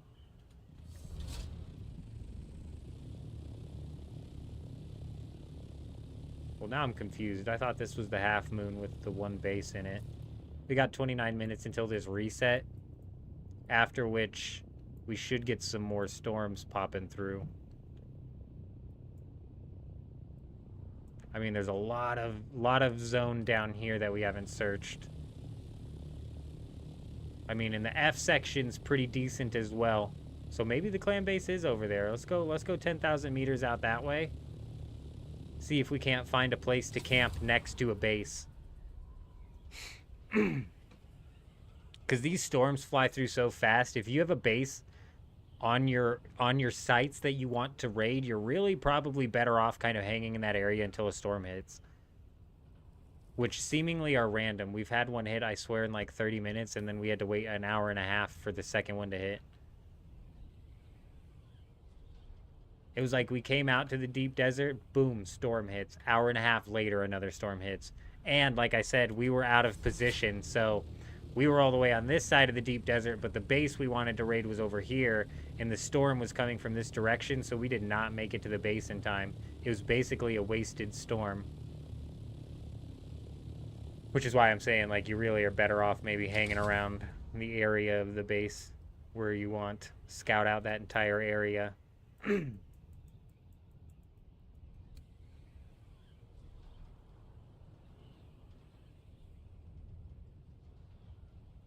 But then almost immediately after the storm that was basically a dud, which we had to wait an hour and a half for, almost immediately after that, another storm hit. Boom.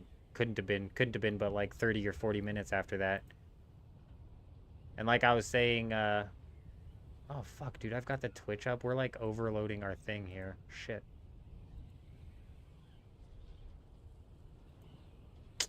Anyways, like I was saying, the hell was I saying?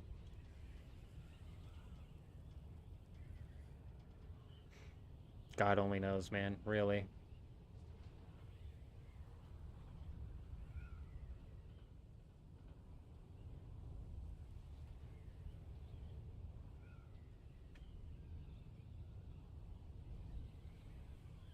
Oh. Like I was saying earlier, these sandstorms, it'll be interesting to see if my theory is correct, that after the server reset happens, you're going to see spice blooms popping up all over the place and sandstorms coming in.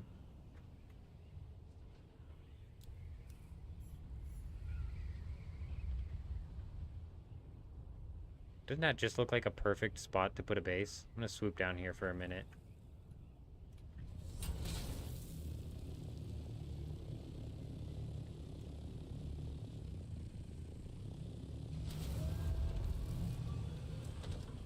Dude. Does this go all the way through? Let me jump out. Oh my gosh, it doesn't. This is another really excellent spot for a base. Maybe, oh man, we might have to take that into account with some of the blueprints that we try to put together next week for the deep desert. Because maybe you're actually beneficial, like trying to use some of the land as defenses. God, this is a really good island. It'd be hard to scout a base from here. They're just hard to see. This is one of those things where it's like, if you came and hit up the cave and saw... Look at this crack, bro. No way.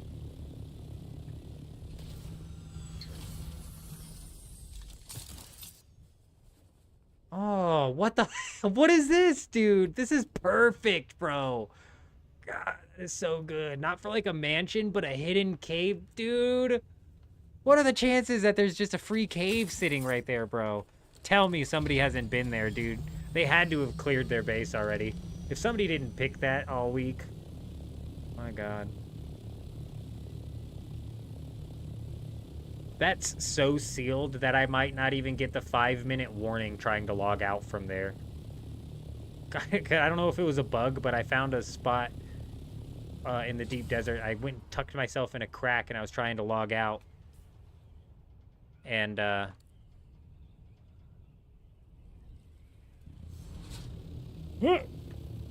I didn't get the 5-minute timer. It just insta-took me out of the game. I was like, oh, damn, bro.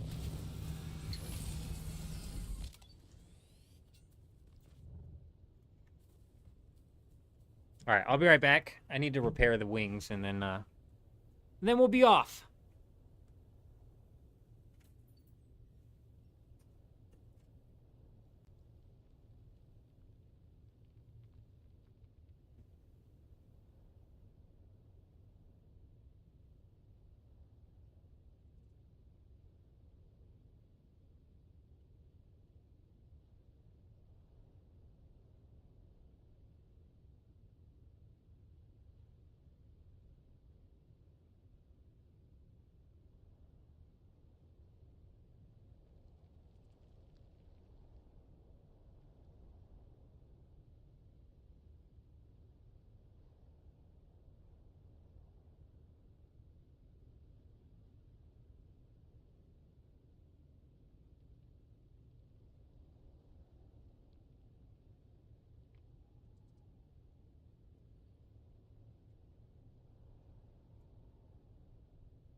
All right, well, surprisingly, none of the bases that we've raided tonight have been duds. I was convinced that we were going to run in, especially that first one. I was like, this one looks goofy. No way it hasn't been looted. And then the second one even, like, it's broken. That second base was half broken, and they had just... Bro, the first base had 2,000 spice in there, and that one had, like, titanium out the ass, bro. Come on. What is going on? People be getting too comfortable out here. It's alright, we'll take their resources back for them. We're protecting them from the Coriolis storm. Ah, I didn't repair my wings, dude. I didn't repair my wings, dude.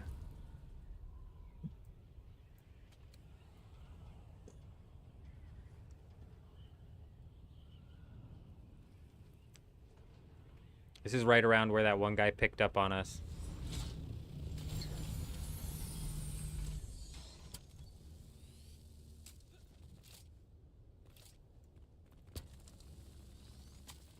I'm gonna take the storage off as well while we're here. Just in case this guy picks back up on us, although, as we saw last time, it doesn't matter.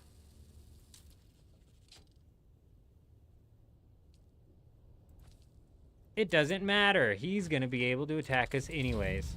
Or keep up with us anyways.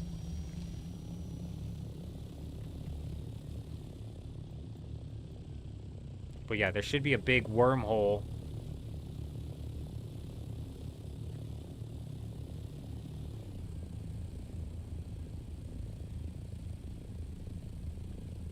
Out there.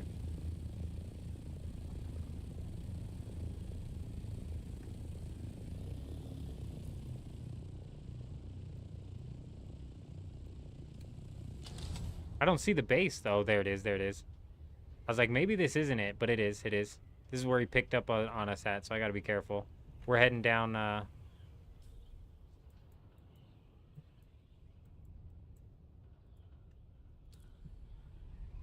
down south.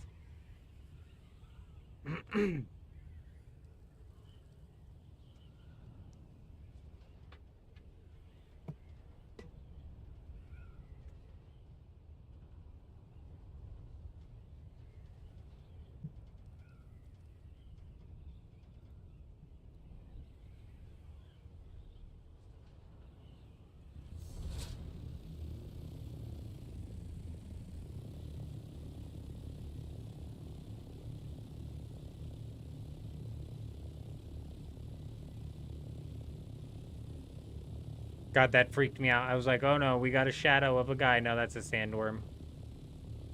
Just a worm. Man. Either the islands aren't rendering in, or there's like nothing out there. Can any base be raided like that, or just in the deep desert? Only in the deep desert. Only in the deep desert. And the PvE section of the deep desert is completely safe. So I can't raid any of the bases in the PvE section.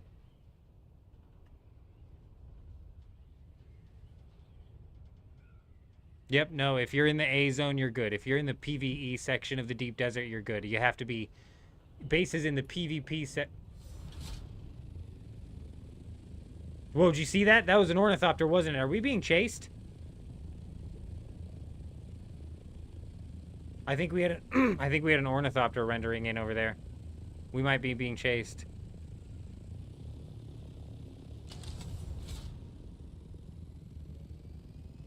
Yeah, anywhere in the PvE side of the deep desert, you're good.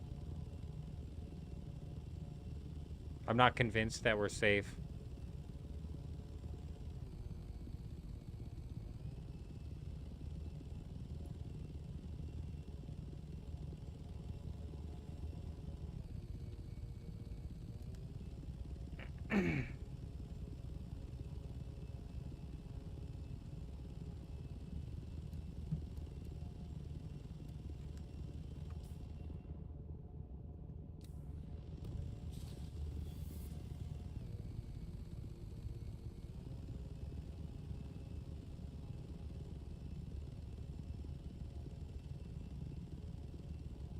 That's a big wormhole right there. Dude, I swear it was either an island or a person that we saw rendering in, or possibly a bird. Sometimes the birds in the skies trick me. He looked like he was in one of the Harkonnen ornithopters as well. That basically guarantees he's deep desert PD and we're going down.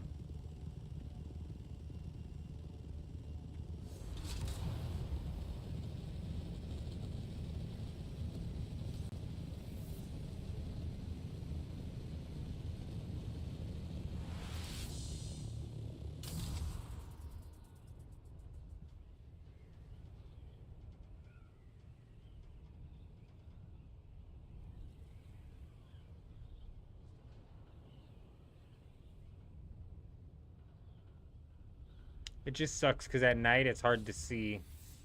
Something could easily be tucked in there and I'd have no clue.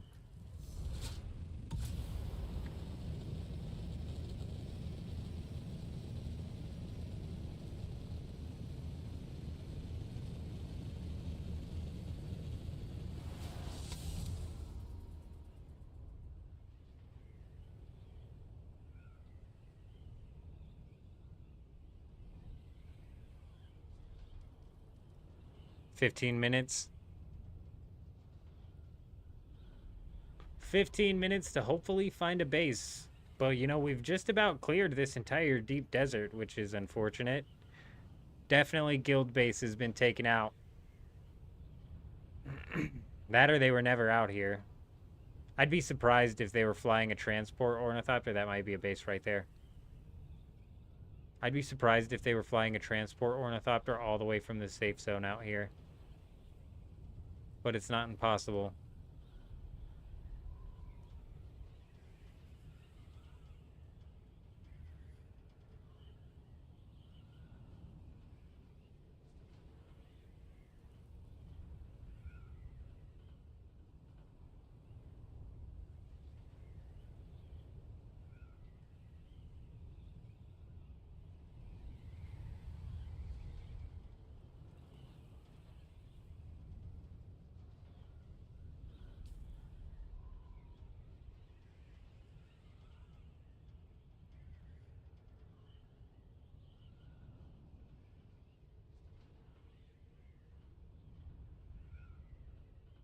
Why do you fly to survey? I mean, I could survey beacon, you're right. I should bring some survey beacons out. It would at least guarantee that I see each piece of landmass. I guess it's because I'm not out here, like, looking for ores. Oh, I was like, you guys see that? It's so weird.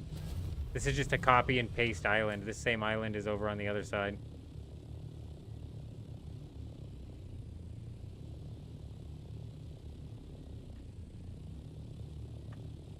This is where the guy has that one base tucked in. This is like the third time we've seen this island, actually. Is this the nipple island? No, but... Oh, it is! Look, there's the nipple. Okay. Wait. This island's already been marked on my map, so maybe this is the same island that we were looking at. There's one of these over here, though. I'm almost certain of it. There's no way that's the only island out here.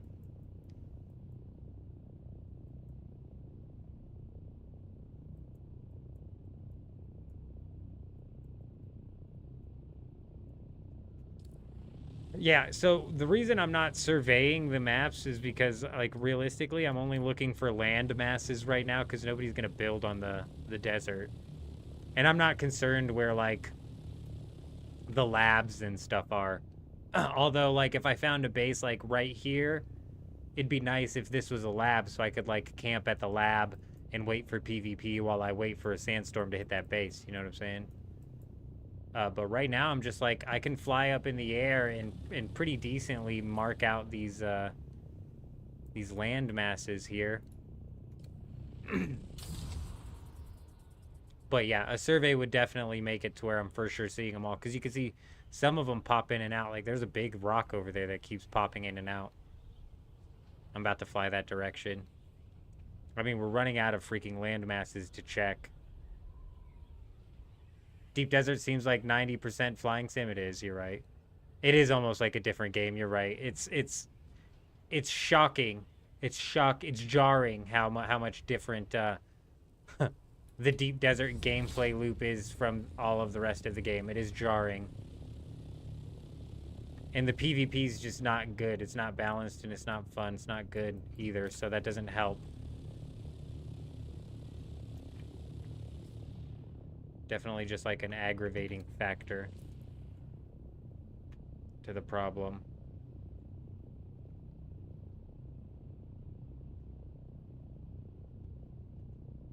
Anything in the D is like probably realistically not even worth raiding, to be honest. But we're about out of freaking landmass over here, so maybe we have to go check D. This is probably where we were running from that guy and finally died, so...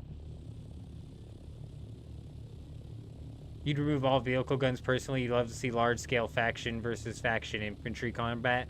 I think that the scout ornithopters need to have the rocket launchers removed for sure. I think assault ornithopters should be what's used for combat, and their speeds, the assault ornithopter speed should get brought up. Would a survey beacon reveal larger sections of the deep desert? No, a survey beacon would reveal... Let me see if I can find a tile. There's a lot over here that I've missed, actually. Might have to go check that out. A survey beacon would reveal just a tile. So, like, I survey beaconed this tile right here, and that's all it gives me is that tile. Whether or not that's bigger than what gets surveyed in the Haga Basin, I have no idea.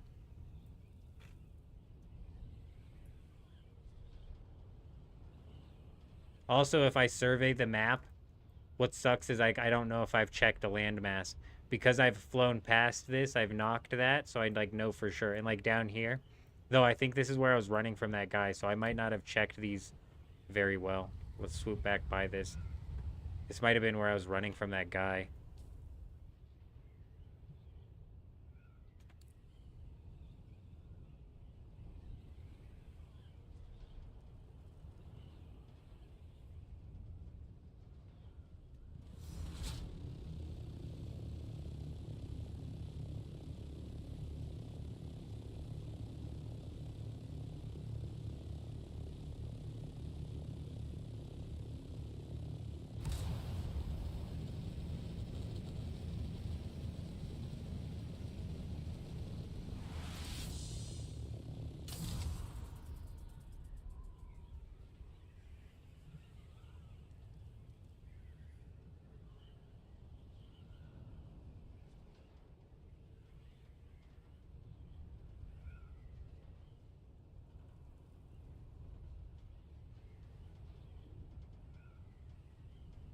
Got about 10 minutes left.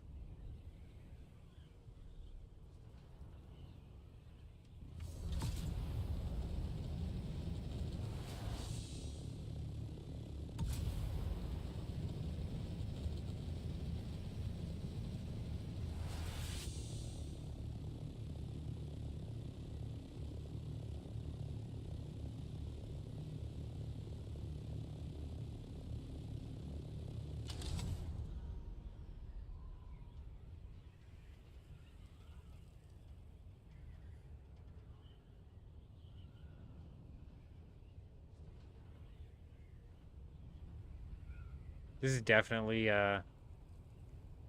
something that you probably have more success depending on the time of the week you're trying to accomplish it. Really feels like a lot of people have already pulled out for the Coriolis.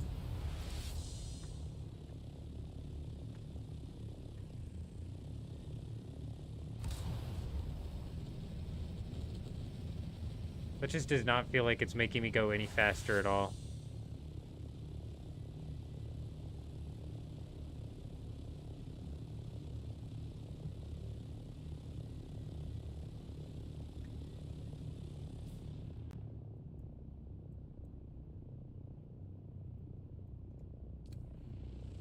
It's like a whole tile of sand.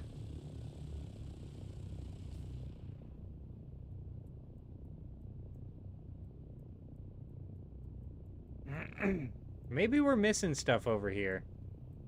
Why is F8? Why is F8, but then E9? What the fuck? F8 doubles up. We're missing a whole section over here on the right-hand side.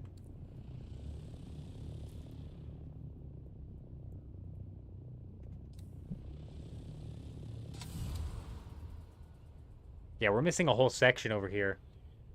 We might find this guild base after all. I didn't realize we're missing a big chunk. Big old chunk. There's 2 F8s on your map as well, huh? Hot damn, you'd think the game got tested by somebody, right? I mean, surely they had some sort of budget that got put into testing, right? Right? So where did the money go? Who's getting paid to test? Because they ain't doing a very good job.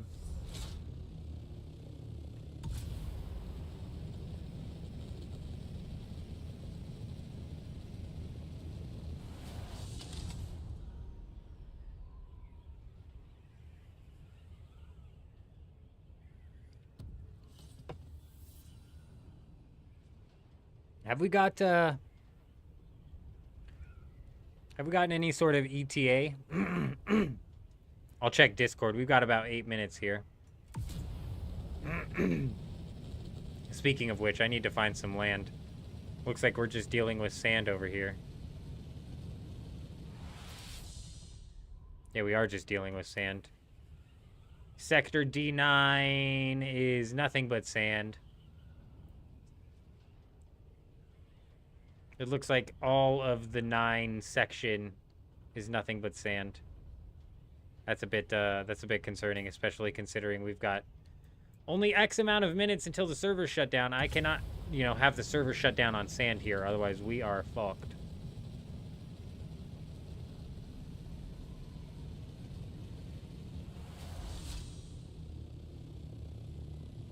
It's like not giving me the countdown anymore, which is concerning me also. we're gonna go park it on some land as quickly as possible. I'm not seeing any land up north. Let's get off to this island over here. I think this is one we've already hit. Yeah, I think that's it right there. You can't have multiple tiles of just sand in the end game. That's jarring to people, okay? You go from the Haga Basin that's just pretty packed with content, man. Like, I honestly I've skipped out on, I would say at least 35% of the content that's out there. We don't even have all of the classes unlocked. So maybe even more than 35% of the content I've skipped out on. And then you come out to the deep desert and it's like, dude, there ain't nothing, bro.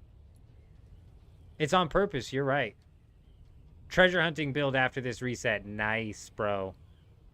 Nice. I'm full sold on treasure hunting. The spice is lighter. What do you mean? The spice that you get out of the treasure hunting stuff? Because I'm pretty sure you can pick up like a bits and bobs of spice here and there.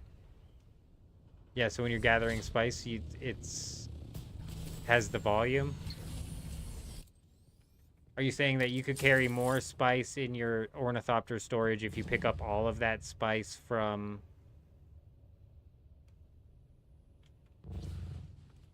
See, this is Atreides controlled. That's gray. The PD must have shipped out is what it looks like.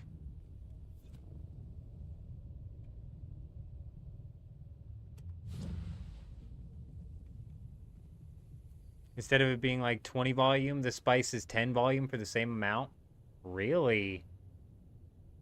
Really? So if you technically filled up with nothing but spice out of buried treasure, for example, you could carry twice the amount of spice? That's crazy.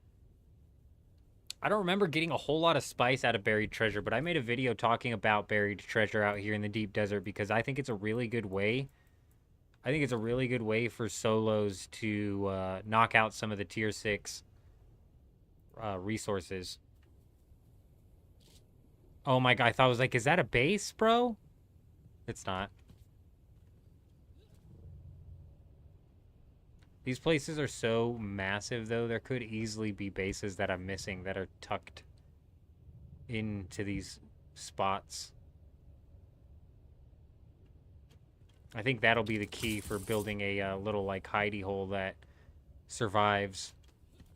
We'll be actually hiding it in one of these bigger regions.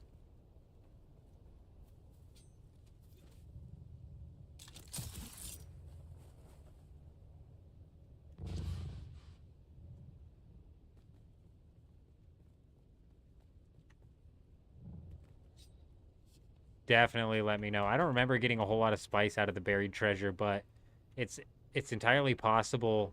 Now you have me wondering, like, if there's possibly buried treasure close to the spice blooms that maybe possibly has more spice in it. We're about, like, 3 minutes away from this server shutting down, though. I got to get something to eat. And so I'm going to go start to microwave up some chow mein real quick. And, yep, these servers typically are only down for like 10 minutes or so.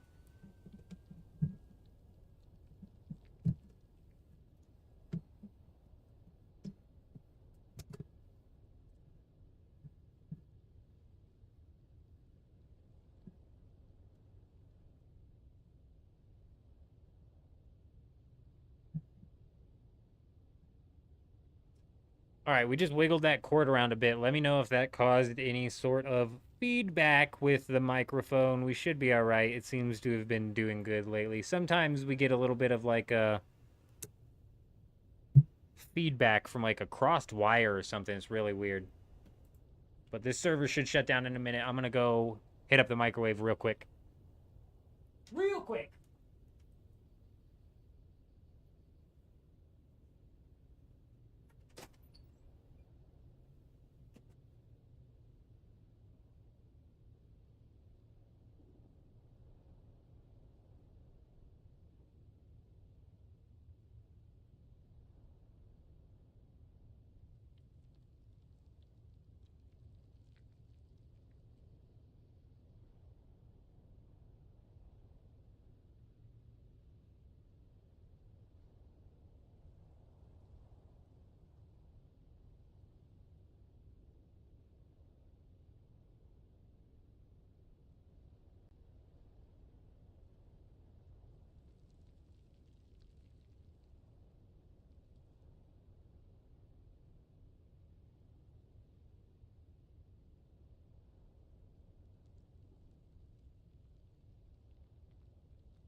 There it is. Server's down. All right. Let me jump on Discord real quick here and see.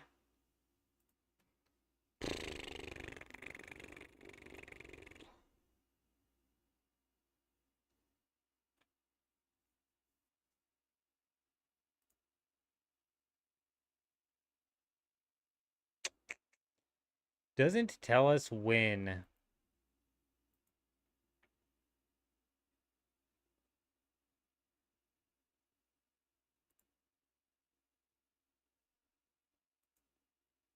I really wish it would give us a bit of a win.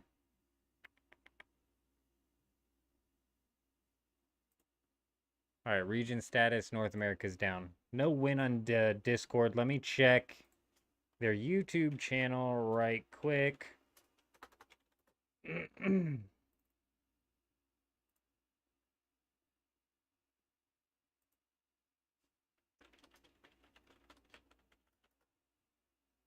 Because it's entirely possible they've like already have it scheduled.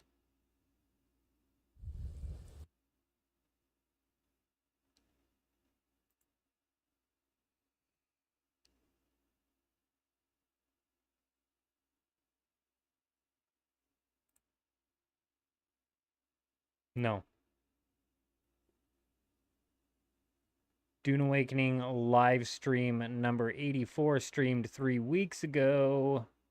Doesn't tell me what time. Doesn't tell me what time they started. I was going to see if I could maybe like make a guess based off of that.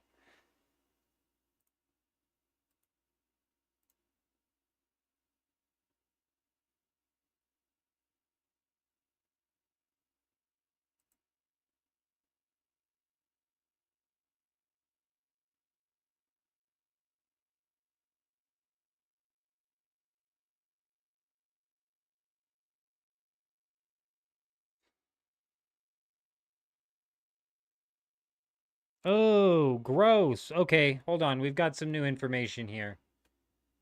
So, we will share a message from our creative director tomorrow to clarify our intentions and our vision. Now, when you read that or when you hear that, you're kind of thinking, oh no, dude, the YouTube chat disconnected. Oh wait, no, it didn't. No, it didn't. Twitch just coming in overriding the YouTube takes me by surprise. It's not every day we've got somebody on Twitch chatting it up. Except for Topper. We got Topper. Just saying, okay, we remember you, Topper. Test, it should be working.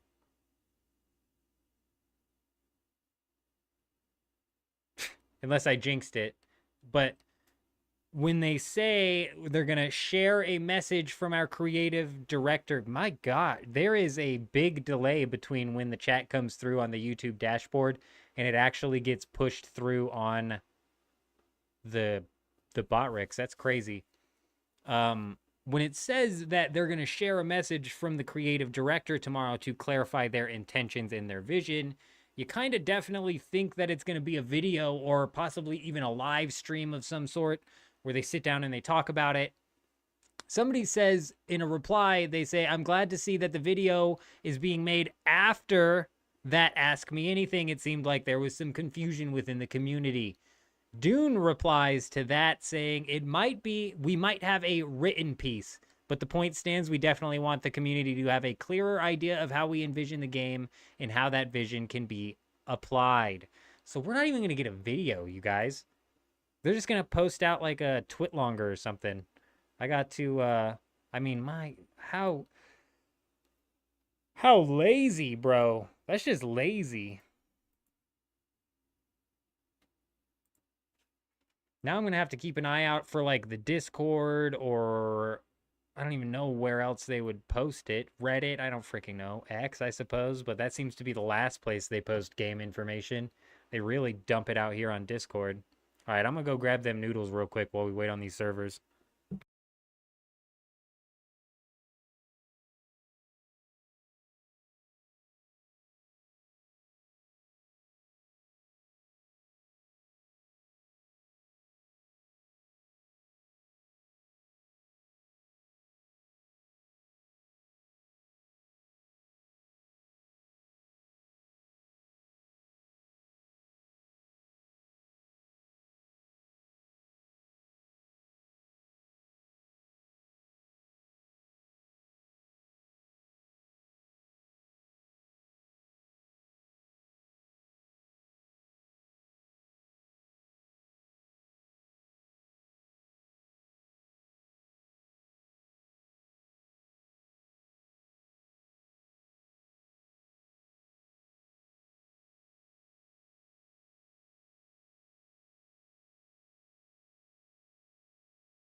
6 a.m. Eastern is the daily restart. Should be back up in 10 minutes.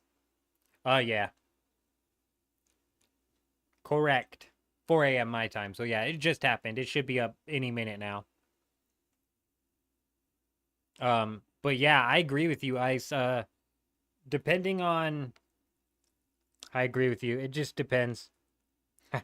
It'll be interesting to see what happens over the next couple weeks.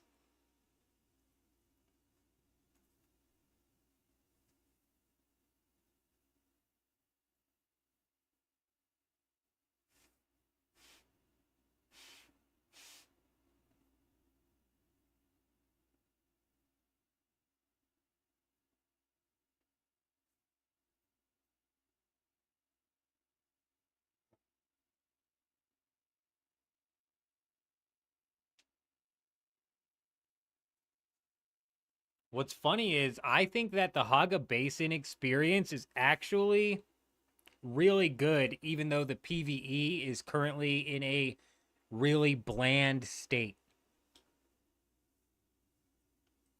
Even with PvE being as bland as it is, I have thoroughly enjoyed my time jumping in and playing. We're back. I've thoroughly enjoyed my time jumping in and playing even through the Haga Basin. And honestly, even in the deep desert, I've been having fun. It's just not good. I can have fun with something that's not good at the same time. You know, those aren't mutually exclusive.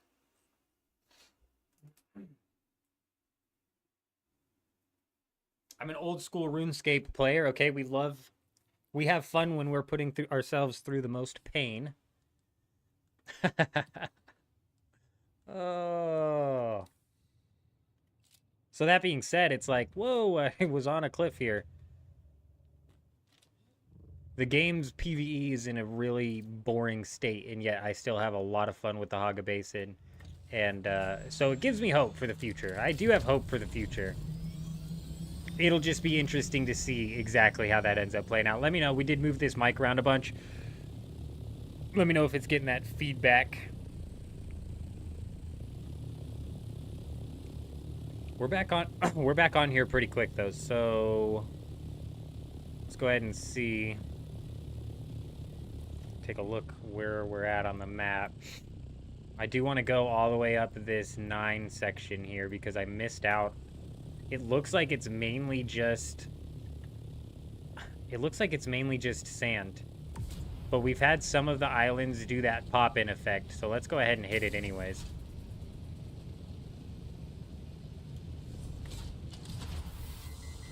Oh my gosh, I keep forgetting to hit Q. You don't really see a way they can satisfy the current player base? What would you consider to be the main majority of the current player base? Would you consider the main player base to be PvE, or would you consider them to be PvP? Because depending on what you consider to be the main player base right now, I could easily come up with a solution for it. Even if the main player base is technically both, I think I've come up with the solution for it. You think it's PvE, Pat? Ah, shit, dude. If you think it's PvE, which is probably most likely the case, they realistically need to scrap this entire deep desert idea that they've come up with here, and then they need to completely rework the PvE experience. I don't want to butcher the guy's name. It's Legacy Son. I just don't want to butcher his name. I was watching a video he put out where he was talking about the goods and bads. He's actually the creator that put me onto this game. Oh, see, like I said, bro, right when the restart happens, here comes the spice blooms. There's one, bro. It's about to be one after another, and then we're going to have some sandstorms rolling through. But he had a really good idea that I thought, and I hadn't even thought of experiencing some diversity in PvE without having to, like, break too far out of, like, the Dune lore. And it would be to, like, use the spice, mirages, whatever you want to call them, visions, hallucinations, as like a way to add in some more diverse PvE into the game.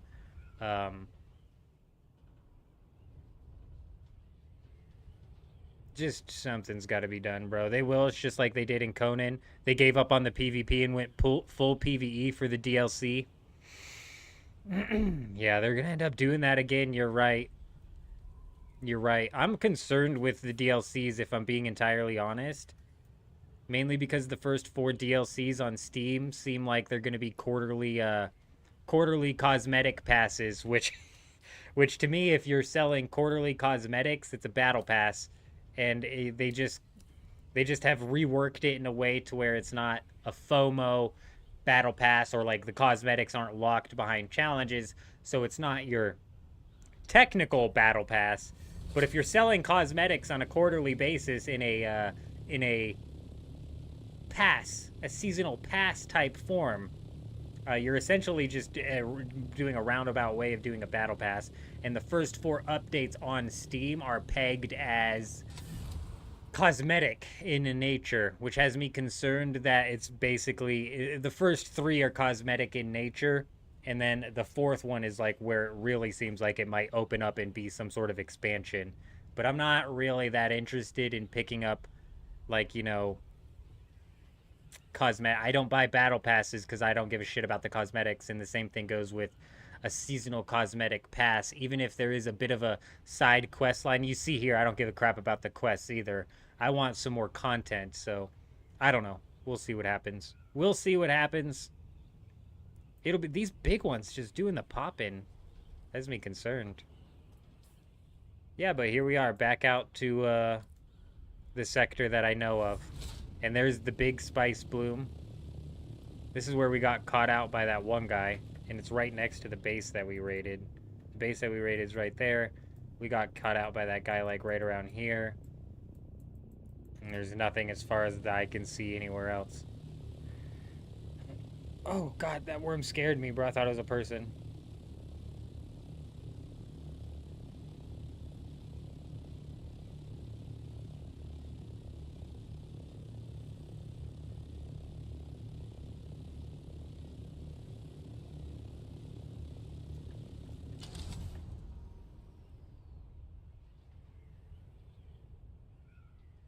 So Conan started off as a PvP game as well. You just hope they do a better job fighting hackers. They killed official servers in Conan. So far, they're doing a poor job in Dune, seeing more and more hacker clips each day. Yeah, we might have run into a hacker earlier today, honestly. This guy with an ornithopter packed with rocket launchers had no problem keeping up with me. He was seemingly right on my ass the whole time. Yeah, he had like no. He also found. He came out of nowhere when he found me, dude. Seemingly like he was beelining it towards me from a mega distance away. Of course, I'm being a bit cynical, right? Like I don't know for sure. It is entirely possible we randomly ran into each other, and also I'm not the best at gliding around. And he could have been in a tier 6 ornithopter. Maybe tier 6 scout ornithopters keep up with tier 5 ornithopters with the boost, right? I just would have expected this boost to do me a little bit better than it did. The boost was ass, bro. The boost didn't do shit. Complete waste of space.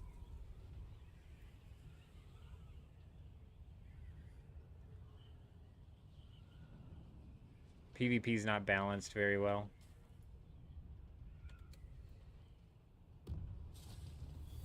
The rocket meta's not fun. It's not very fun.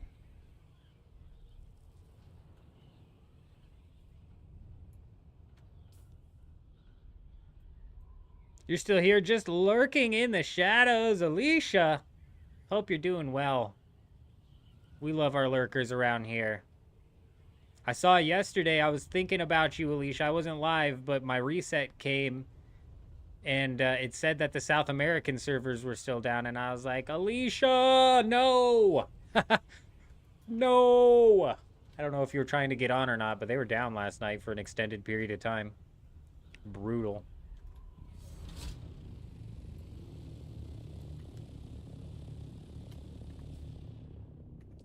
Ooh, I was a little concerned there. We hit fuel, and that thing did not go up at all. They can steal vehicles, put it away in a backup tool, and then take it off the map so a worm eats it. That is actually so nasty. Now you're starting to give me some, like, Pal World PTSD, because I played on the Pal World official servers when the Pal World first launched, and they put nothing into preventing hackers in their game. And I mean absolutely nothing. And hackers just ran rampant, bro. It was crazy. Are you on a server for those starting early before the general release? Because there seems to be no one in the deep desert, and it seems to be a bad sign for the game system working. No, I'm on a full launch server. We abandoned the early access server that we were playing on when we did a refined speed run. So I'm on a full launch server. I'm on North America, though, and I'm playing at the most dead time on North American servers. So I've come out to the deep desert and literally had people flying all over the place, in and out of the deep desert. And then typically right around this time, there ain't nobody out here. But you're not wrong. It is, it's an empty play space, that's for sure. But you'd be surprised. I'd imagine there's some people flying around here right now. You would be surprised.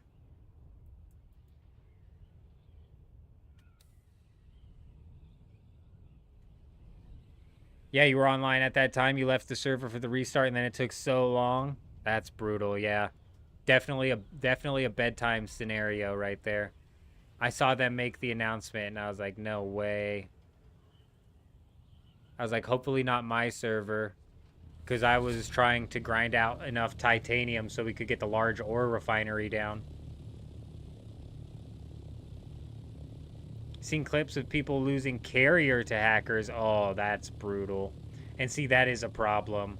And so, as long as the hackers don't work their way into the Haga Basin and somehow wreak havoc on players' progress in the Haga Basin, I think that it's not going to be game ending.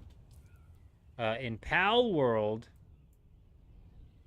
on the official servers, the hackers would just do anything and everything, bro. They could steal your stuff anywhere and everywhere, take you down.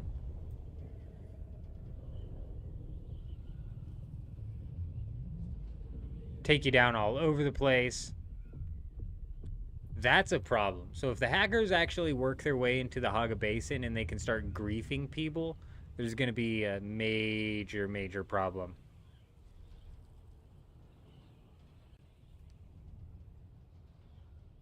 I'm curious to hear what's going to come out tomorrow. You really don't see the direction of the game is going, but I do disagree. You think PvP is pretty solid.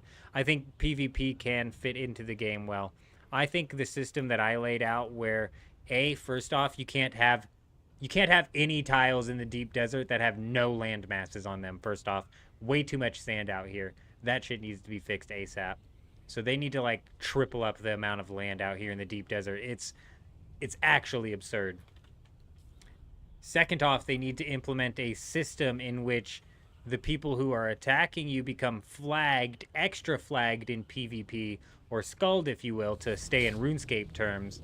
And then therefore it turns them into like a full loop PvP situation. So if they flag up and they attack you, you could potentially end up getting a massive upgrade should you happen to take them out.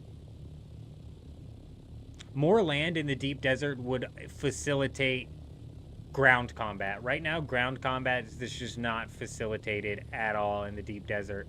On top of that, it would also give a little bit more access to ground vehicles. So it might be a little bit more logistical to come out here and set up a spot to use your ground vehicle to hit up boom, boom, boom, boom. Right now, having several tiles that are just nothing but sand is absolutely insane. Just blows my mind that that's the case.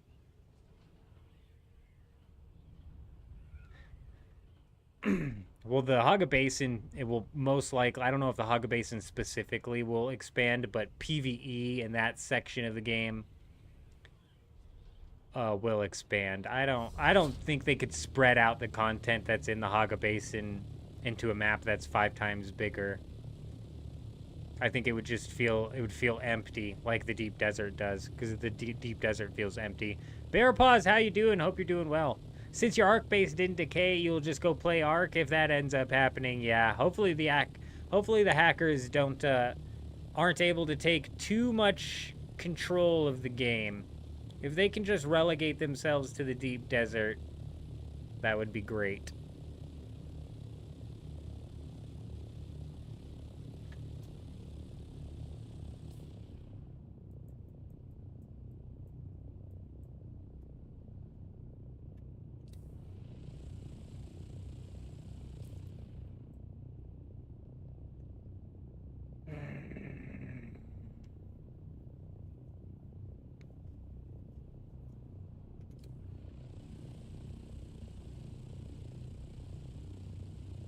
The storms have been few and far between, but it, like, doesn't even fricking matter because I can't find a base anymore. There's, like, no more bases out here. I've literally almost hit up every single landmass in the deep desert.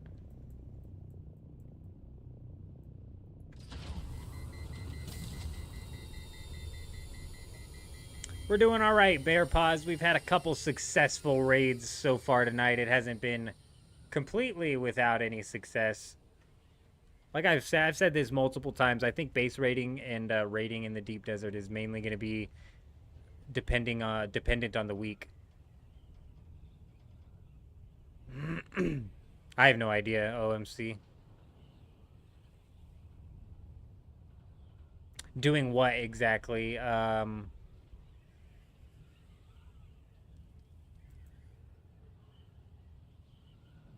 Doing what? Grabbing people's ornithopters and putting them outside the map? I don't know. Once these guys have a certain level of access to the game, there could be like a developer tool, a developer mode type tool that they are able to like put themselves into. You know what I'm saying? That's kind of what was happening inside of Pal World. Is they weren't even hacking.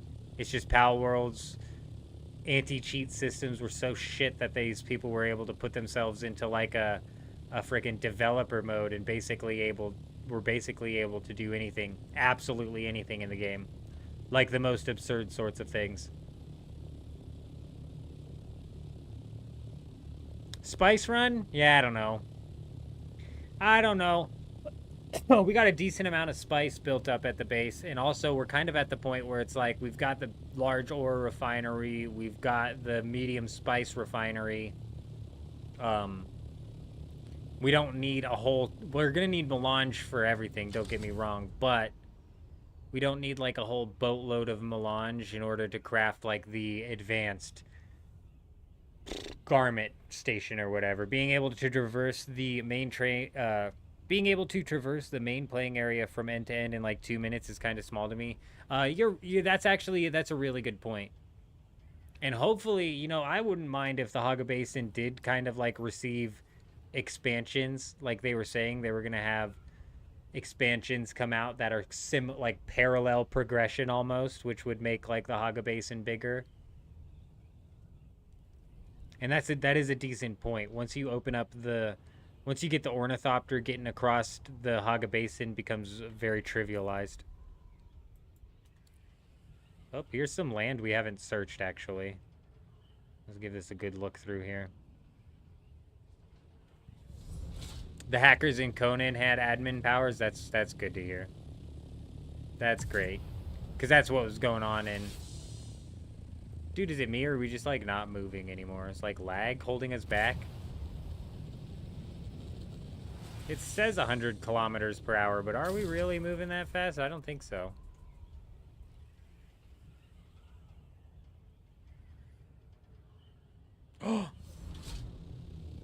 Holy shit, we just found a base.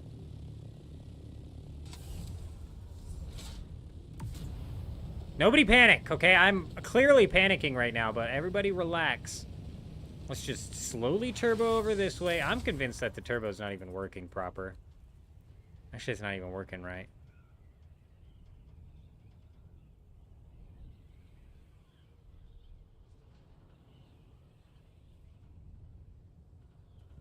Let's get down. All right, let's go take a closer look at this thing.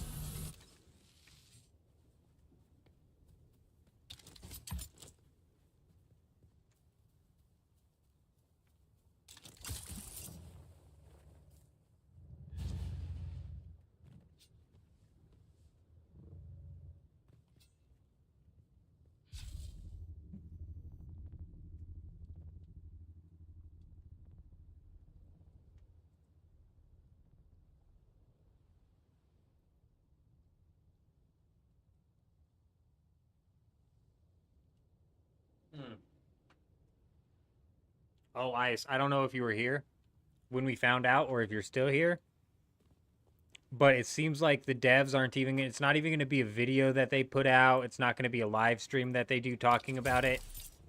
It's going to be a post. It's going to be a blog post or something that they do talking about it. That's what we're going to get from the creative director. Because somebody clarified and they were like, oh, I'm excited to see that you're going to put out... This is another one of the guild's bases. This is another one of the guild's bases, you guys.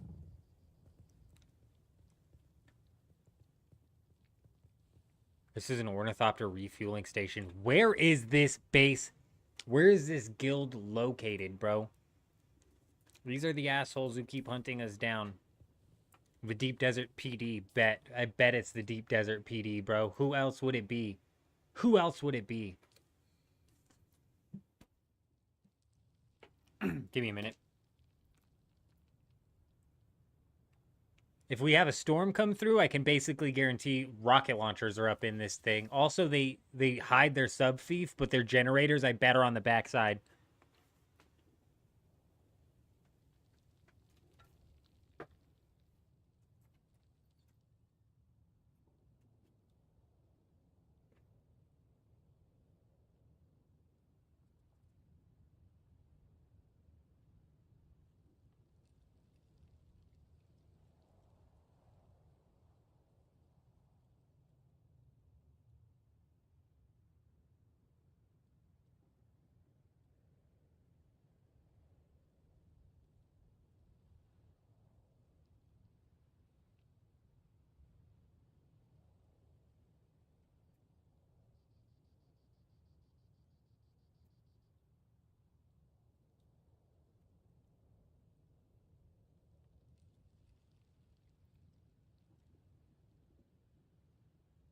That just cannot be legit, bro. Something's going on with the, let's see a real number here. That cannot be legit. That can't be real. It says we have 34 concurrent viewers on YouTube. I just feel like that number is wildly inflated somehow. It never gets that high. 15? Maybe. Maybe we'll talk 15.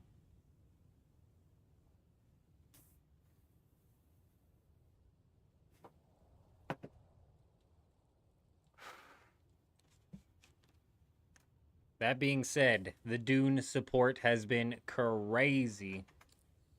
It's been wild.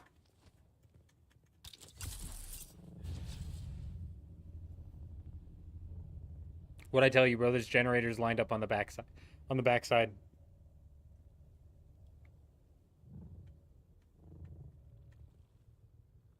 There's no chests in here. That's all floor, though. You can tell that's floor, I think. You can see the floor from here. It's that tile right there. Damn it, I can't ping the tile. Is it possible that members of the guild are watching you on... I mean, hopefully not possible. It's entirely possible, sure, but hopefully not. Look, that's a floor right there. And that's a floor right there. I might be tripping, but those look like floors, bro. Boom, boom. You could kind of tell the difference. Oh, wait, now I'm maybe losing my mind. Is it 4 floors? Maybe a 1, 2, 3, 4, 5, 6, 7 floors? I don't know. I feel like if the guild was watching on YouTube, they'd be on my ass a whole lot more. Because These guys are freaking ruthless, like I said. They're absolutely ruthless, and they hunt down any and everything they see inside of this deep desert. Like I said, I had to turn off the text chat because these guys are constantly in the text chat, either harassing somebody or or having the person who they're harassing crying and complaining. They are ruthless, bro.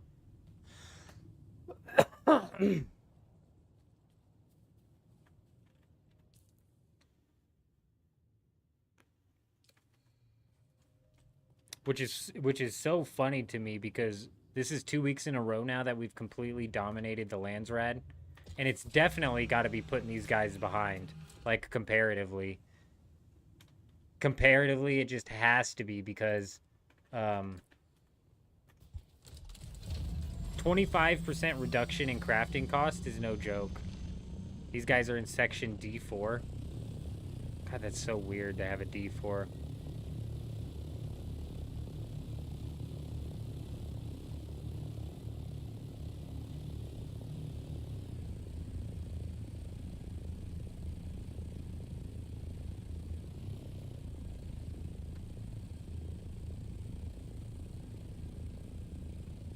That's I guess that's a decent point. You have a decent point. Damn it all, am I just not paying attention, dude? I keep overheating myself. This guild base has to be somewhere, dude. We just must have missed it. Right? Because that's... I mean, maybe they're just not bothering in taking down their guild ornithopter refueling stations, but they've already trashed their guild base. John Rogue, you're here. You just always listen and work, but keep up the great videos. Hey, we appreciate you being here. He's one of the apparently 30-something people in the live stream right now. Y'all are insane.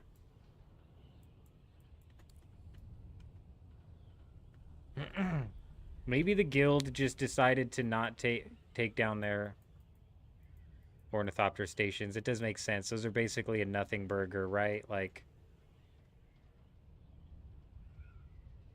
there's a lot of this D area down here that I'm missing, though, to be honest. I don't know why a guild would be located in D, though. It's like such a shitty section to be in. I guess C and beyond is shitty, so maybe we come down here. Come down here and see. I was surprised to see a base there. And, I mean, dude, worst case scenario, at least if a storm rolls through, we have an area that we can go and take a look at.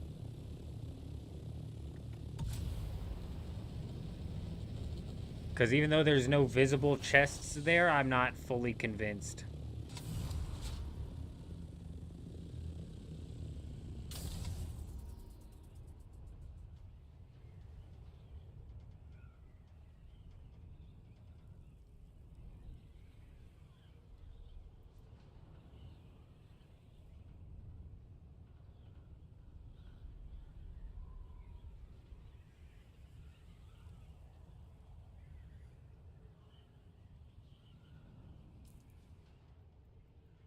It's like, that's an island I checked.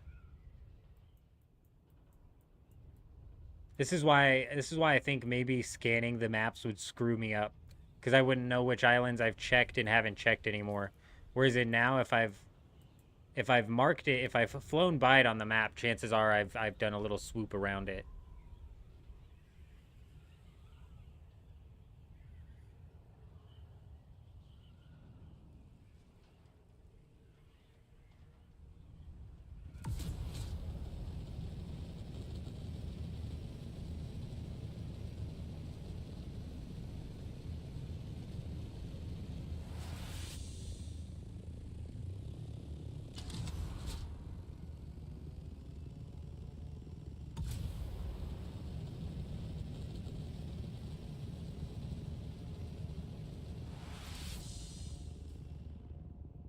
What is that?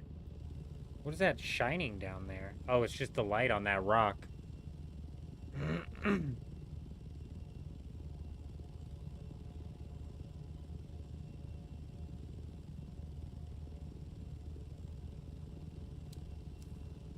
Yeah. Yeah, 100%. If they were out here and on, they would be on me.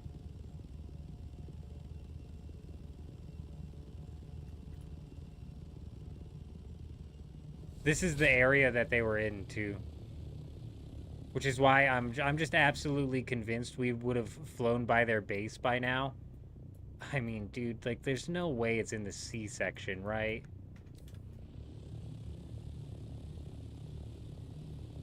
And look how empty this is over here. This is what I'm saying the problem is, bro. There shouldn't be this much. There shouldn't be this much, dude.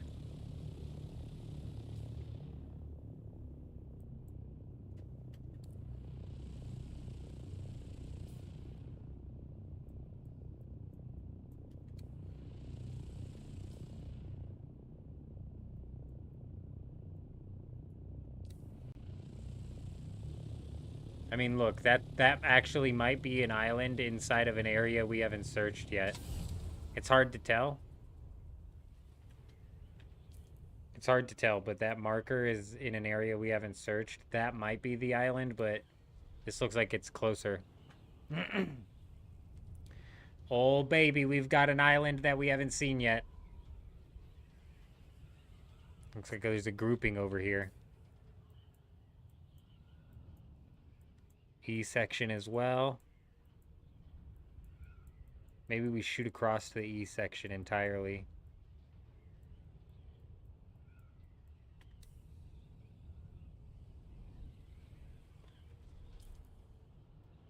No, dude, it is gonna be back here, isn't it?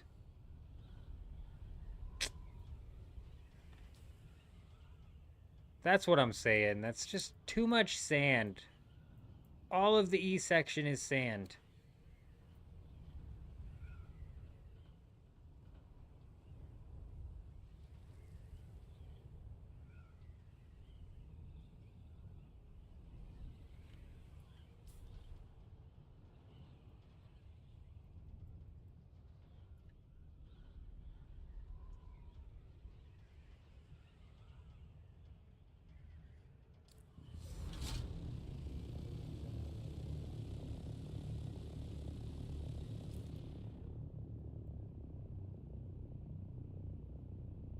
Damn it, where was that one?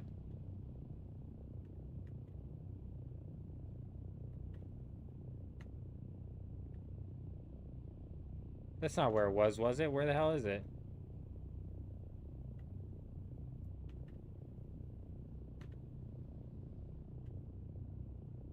Dude, that had to be it right here.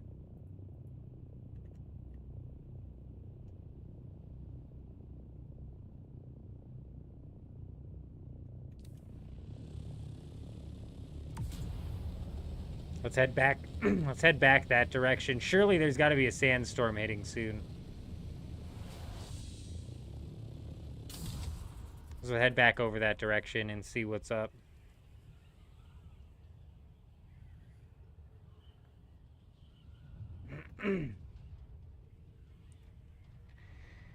Where do you think the whole creative director's statement's gonna pop up first? If I had to guess, it's gonna be Discord. Stupid Discord.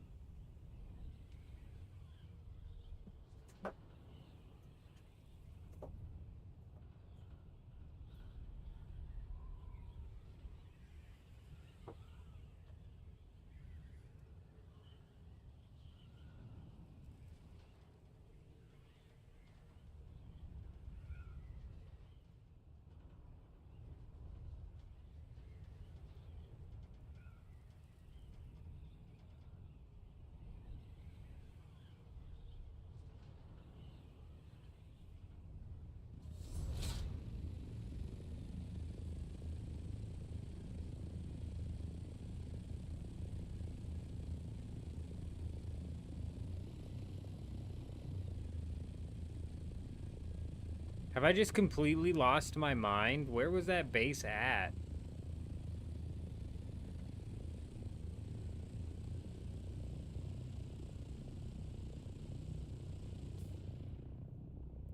As far as that last little box you looked at, They could have put down half walls, placed the cheaper generators down, and then put the floors over top to make it look like a foundation blocks.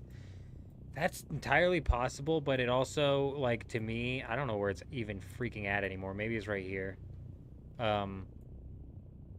It's entirely possible, but to me, these guys were using these big boxes here as, like, an ornithopter fuel station as well as rocket station.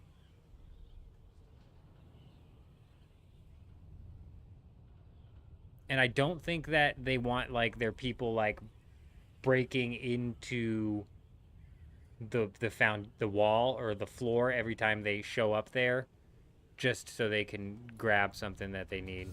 D4?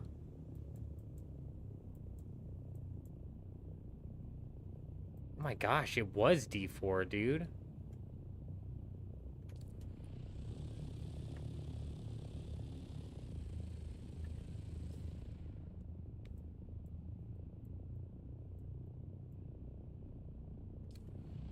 That's like right in the center of the map. Trying to like triangulate where the hell these guys are based up at. So they have on D4, they've got an ornithopter refuel station. Then all the way up on I1, they have a refuel station. I didn't see any refuel stations anywhere else down the I line. That's where I thought I was going to run into the guild base. It's entirely possible they were based up here and then have since left. Anywhere that's not shaded off, I'm assuming doesn't have land on it.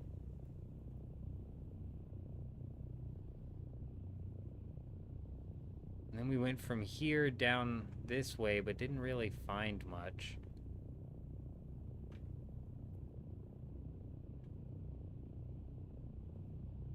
Let's cut down to like halfway through C.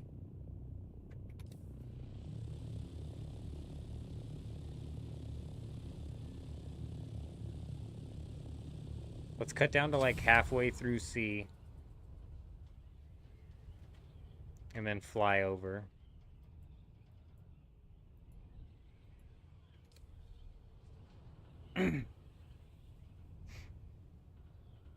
OMC, you've got a clutch there, though. I would have never guessed it was that far in the center. That was way off.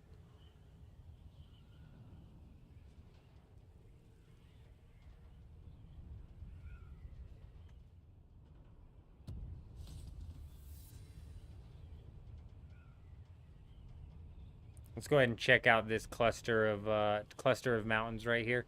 Typically, C isn't where I would expect to be seeing any bases, but it's entirely possible.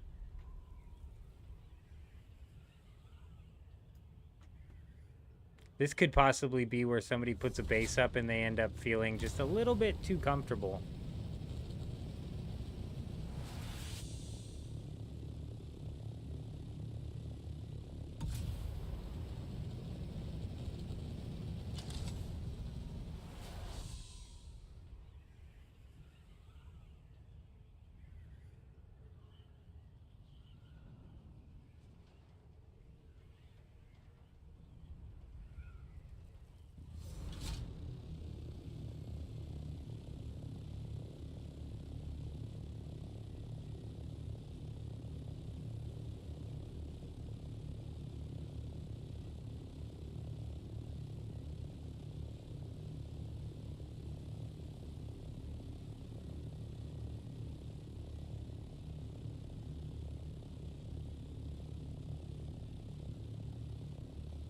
It's pretty much what I was saying. That little box is probably nothing. With the guilds that big, I'm sure they have carriers, and then they bring the fully...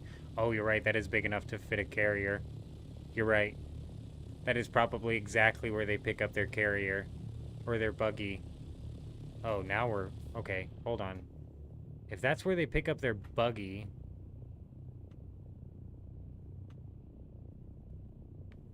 That's where they pick up their buggy. That means they're flying their buggy all the way out here, farming spice, bringing it back, and moving the spice in.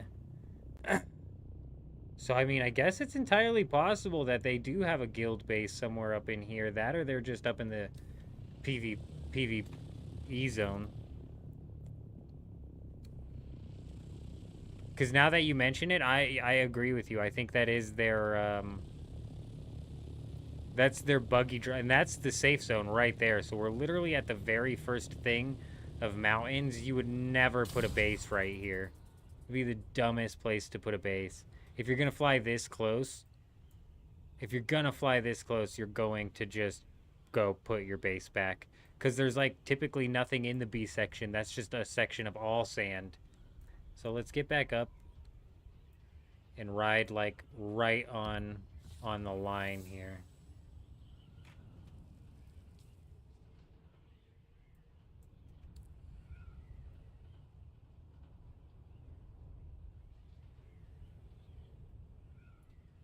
Yeah, you would never put your base in the C section. Even the D section, I'm like, why are you putting an ornithopter refuel station in the D section? That's not what it is. John, you're right. That's a transport ornithopter launch point. That there be the launch point where they take the sand crawler out.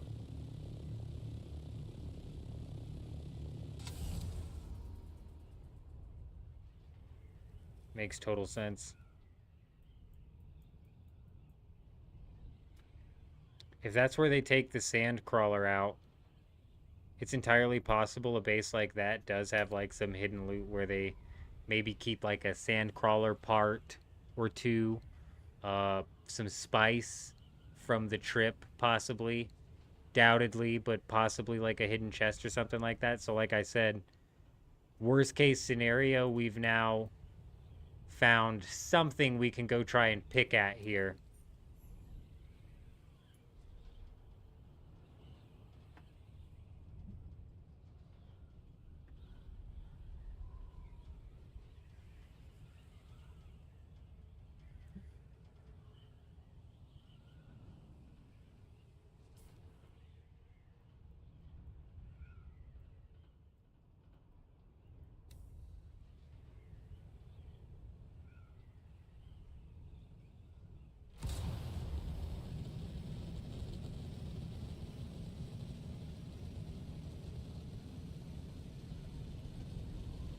Damn, is that how you're supposed to use these?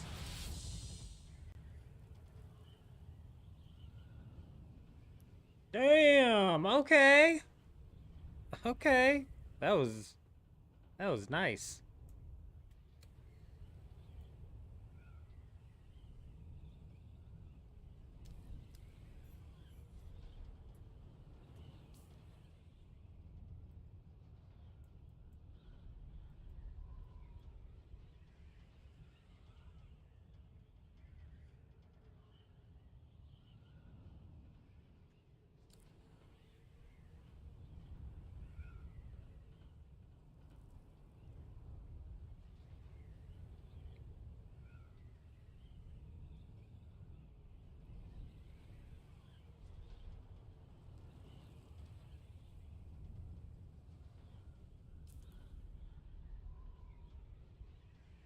I'm gonna follow this. I'm gonna follow this D line all the way across.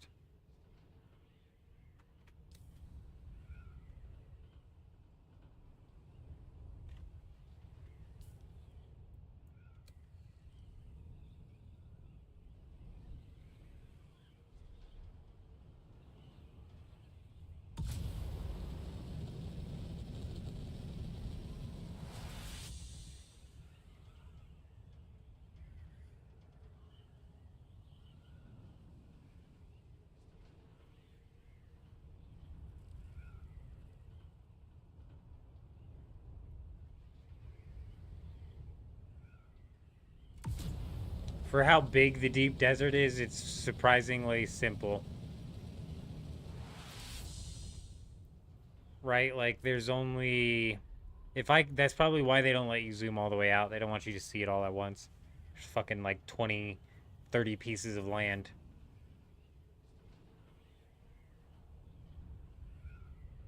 That's 100% what it is. They probably just take the transport ornithopter pieces as well as the sandcrawler ornithopter pieces, and they assemble both of those right there. And then they pick up the sandcrawler with the transport ornithopter. They take it out to the big worm things and sandcrawl it, because I've seen them doing that.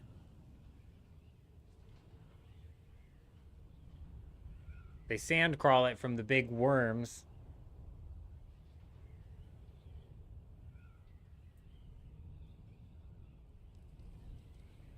And then they take it back to that spot, and then they transport whatever spice they had from that launch point back. Nice and simple.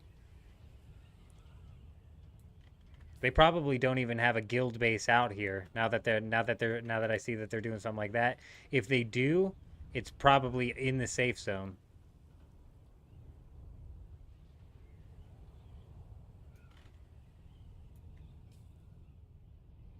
But there's still the elusive bases that I haven't been able to find that I saw tucked in the wall. They might have demolished themselves, I guess. Typically, you just see people abandon the base and then still leave it there.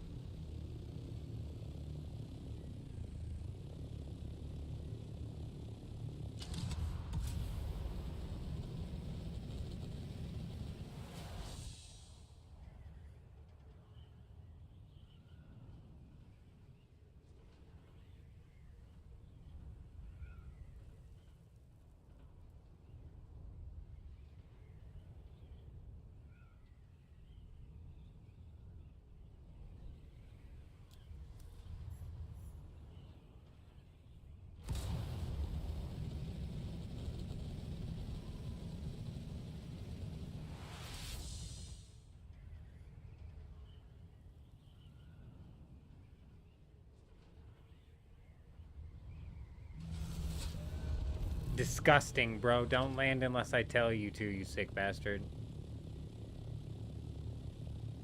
It should drag its feet across the ground.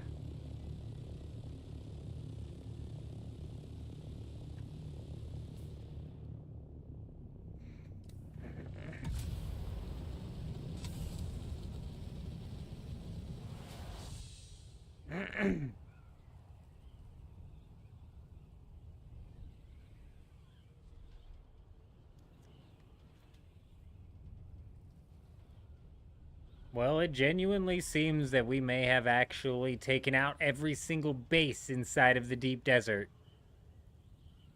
Aside from that, that transport location.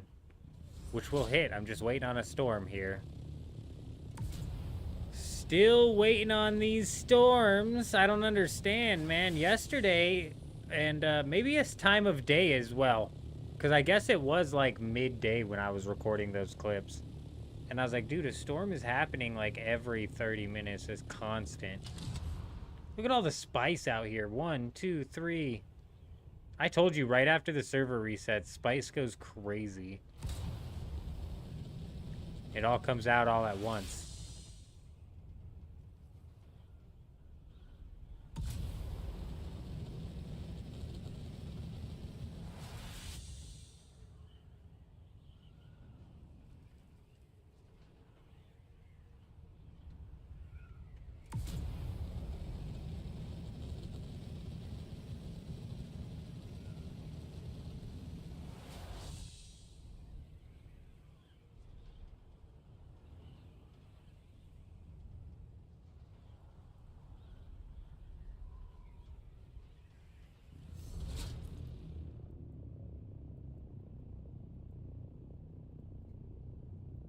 Maybe it was in the D section, you know?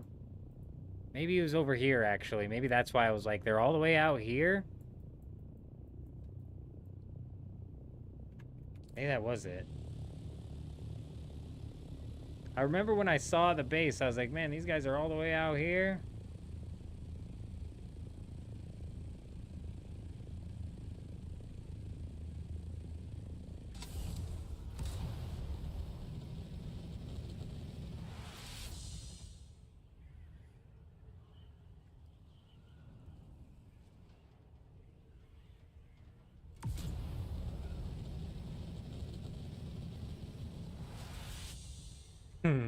Bro, I'm like I'm on the edge of my seat here waiting for these guys to drop this blog post.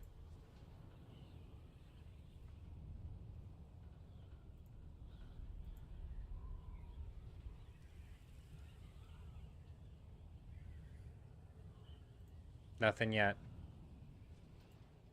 They did announce this on Twitter, like, oh, prepare for this announcement. So I fully expect them to also post it on there, thankfully. So I shouldn't have to check Discord all day. It should eventually just pop up on X.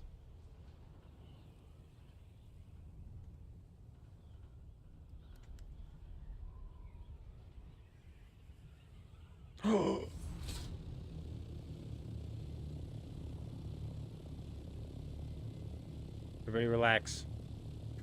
We found a juicy base. This looks juicy as hell.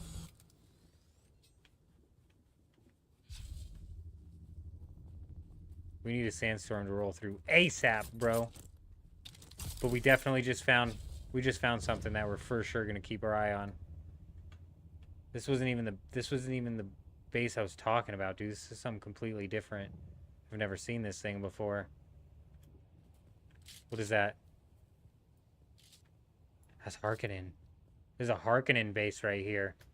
These are the bad guys. They gotta go. Look at these noobs, bro. They got sand walls out here. Stupid idiots, bro. I was like, I hear something. Is that a what I think it is? It's not.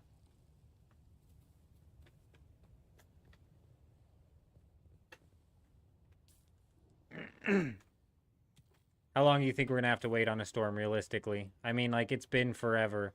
But now we also have to, like, have it also hit up the E section. So it's like, damn, bro. Not only do we have to have a storm hit, but we have to have it hit at the perfect time. Or in the perfect spot. Which is fine. Because we now have the section marked. So now that we're here, we can, like, go clear all this. Double check all of this. Maybe swoop back down even into the C section and double check, and then swoop back up. Just kind of stay in this general area checking and double checking all these islands for some more bases, because now that we found this one, we definitely want to hit up this one. I want to hit up this one more than the guild base.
All right, bear with me 1 second here. We've had a heat wave. Oh no, it's just a double door. We'll go check this base and make sure it's not abandoned here in a second. We've had a heat wave hitting this place for the past, like, 3 days. It's been wild. It's supposed to be cooling down today. I'm gonna go check outside and make sure it's not raining. Because if it is, we may have, like, a power outage at any point in time. So give me 1 minute.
Thought I just heard somebody walking.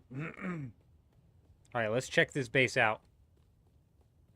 Make sure it's not abandoned. You know, it looks in good repair. That's good for us. Also... Oh my god, you know what? You can hear the sub-thief. This is a problem. This is something that's going to need to be addressed.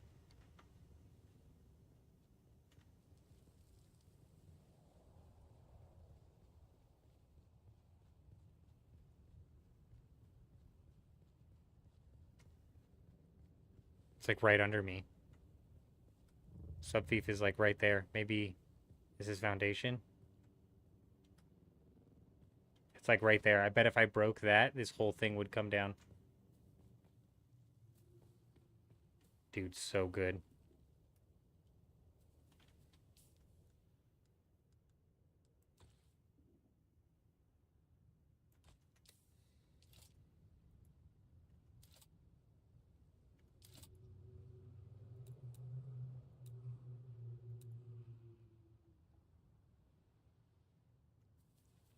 Yep, their sub-thief is still up.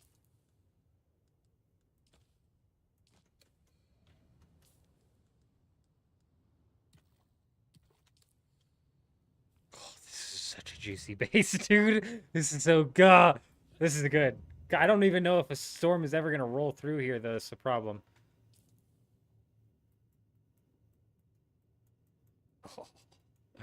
Oh, when it does, though, you're going down, buddy. Sector E1.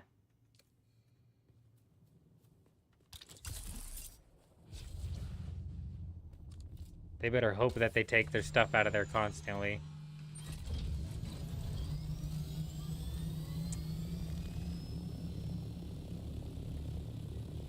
What is that base even doing, bro? That is the craziest thing I've ever seen.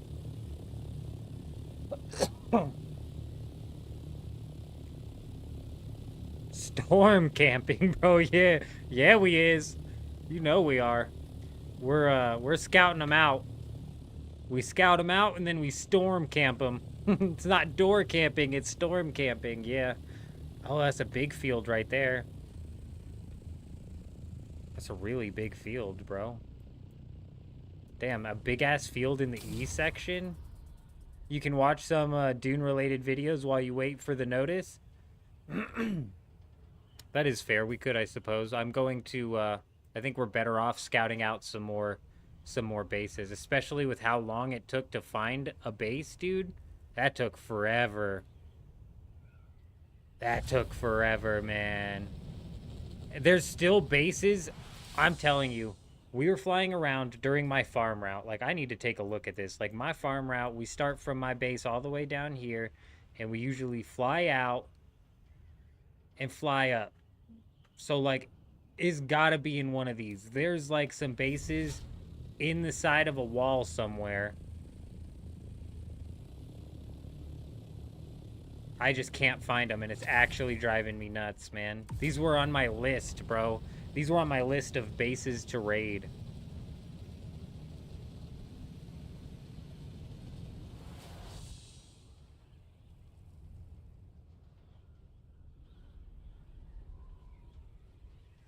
To be fair, too, I'm, like, scared as hell to do, like, that, to do any type of React content, no lie. No lie, bro.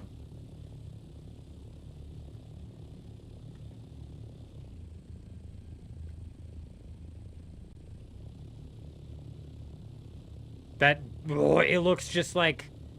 It looks like they were going to be storing way too much stuff in that base.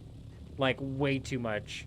Right? Like, that looks like the type of base that some people be storing too much stuff in. Like, what are you doing with that base?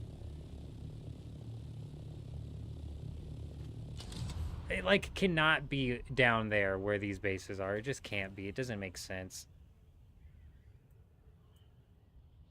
So maybe, like, up here.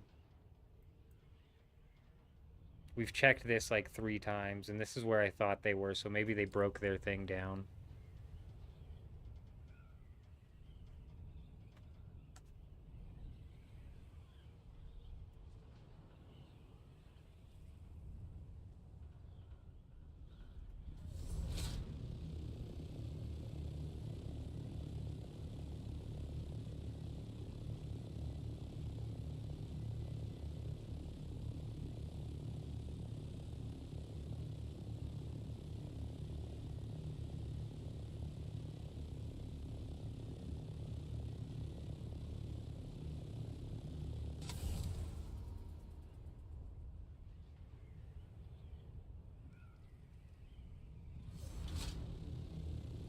Oh, it's just a rock.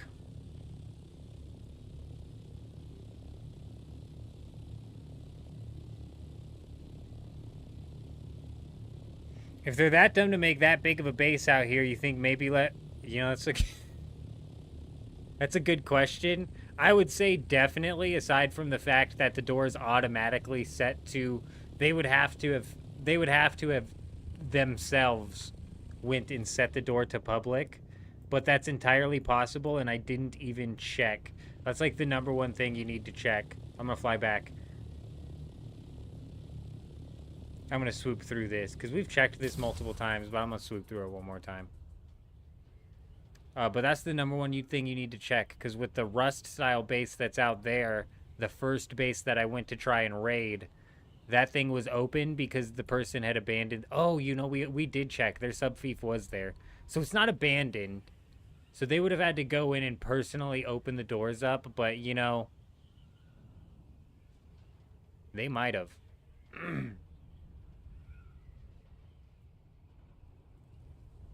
I still wouldn't be able to do anything, though, because they would have to not only leave the doors open, but also the chest. Like, the chest would have to be set to open as well. I can't break the chest. The chests are just as protected as the base is.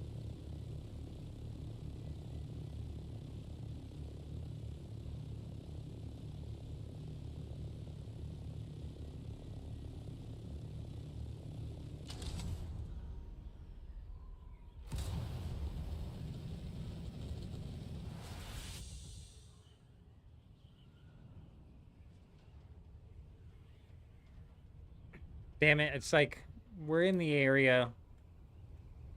Let's swoop down here. I don't need to fly directly back to go see if the doors are open. I do want to see. There's freaking bases in a wall somewhere that I just can't find.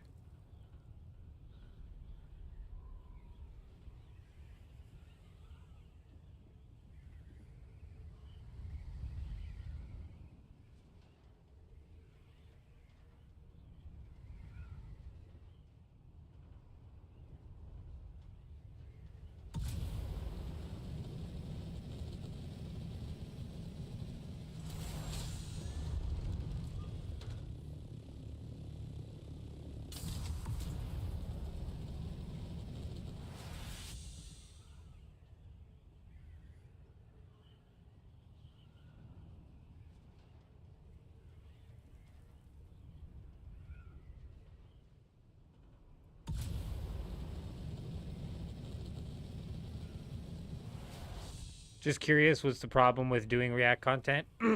So, like, there's no problem with doing React content, bro. Honestly, if I started doing React content, it'd probably be really good for the channel. The problem is copyright strikes. Doing React content, it's very, very easy for anybody I do React content of or to issue not only a copyright claim, but a copyright strike. And copyright strikes are freaking killer, bro. Now, the copyright strike can get fought with fair use, but it requires a fight, and it requires a filing, and it requires a this, a that, and it's just like so many headaches, bro, that can just so easily be avoided by just avoiding the React content in general.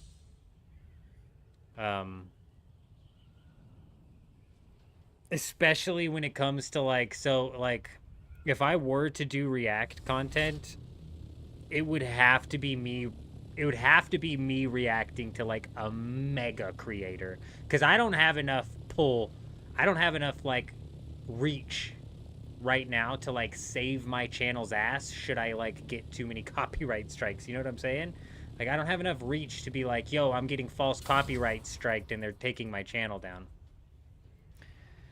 So I would have to react to like mega creators who, if they decided to strike my channel, it could be like I flip the script and I'm like, what the hell is this mega creator doing striking my channel? It's like a big no-no for mega creators, or it's a big no-no for any creator to realistically be dropping false copyright strikes, you know? And I think React content typically falls under false copyright strikes. Typically, because you got that H3 stuff going on, which is hilarious, bro. I think that's a got 'em type moment right there. So funny.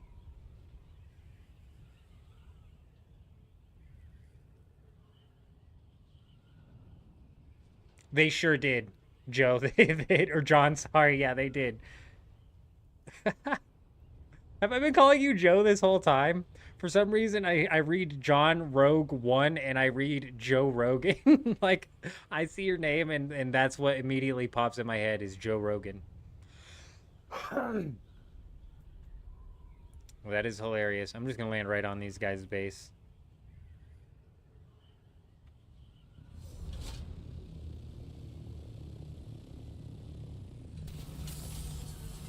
Is this their door? Yeah, it is. It's a gate.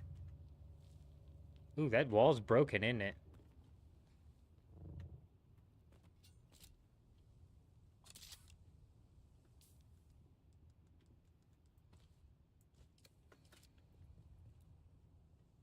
Oh, the wall's critical, bro.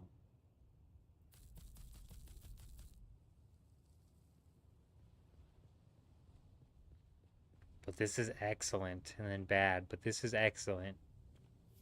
This is sandstone, so I bet like, or this is just the tier 1. I bet like one freaking sandstorm rips through this. When the sandstorm hits your base, it disables the shield. So I think that the sandstorm is still actually doing damage to these bases. Which I don't think these people realize. And it's helping me out for sure.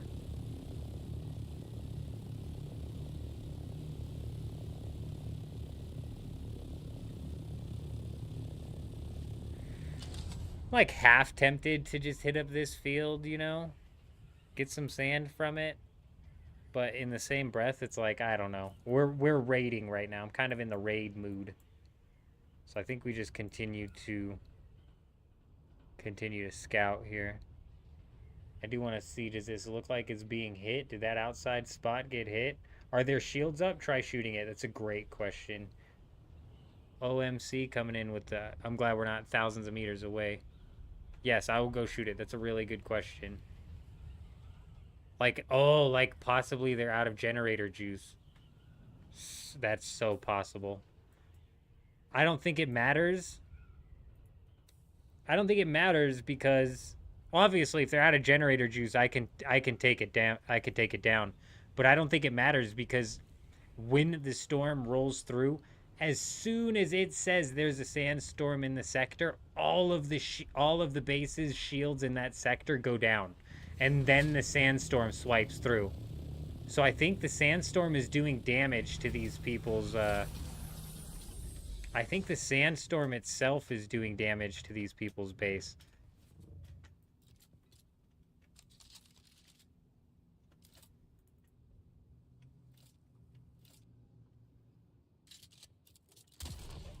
Yeah, no, it's shielded. So the sandstorm itself is actually damaging these people's base because it knocks down the shield before it goes through. Like before the sandstorm even hits the base, it knocks the shield down. It takes too long, and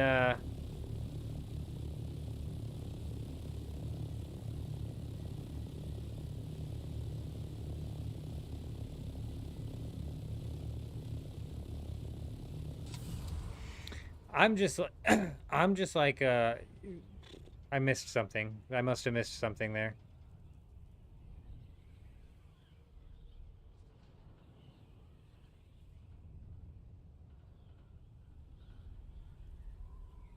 Oh, yeah. Like, oh, right. Like, you're actually going to reach out to get permission. That's crazy.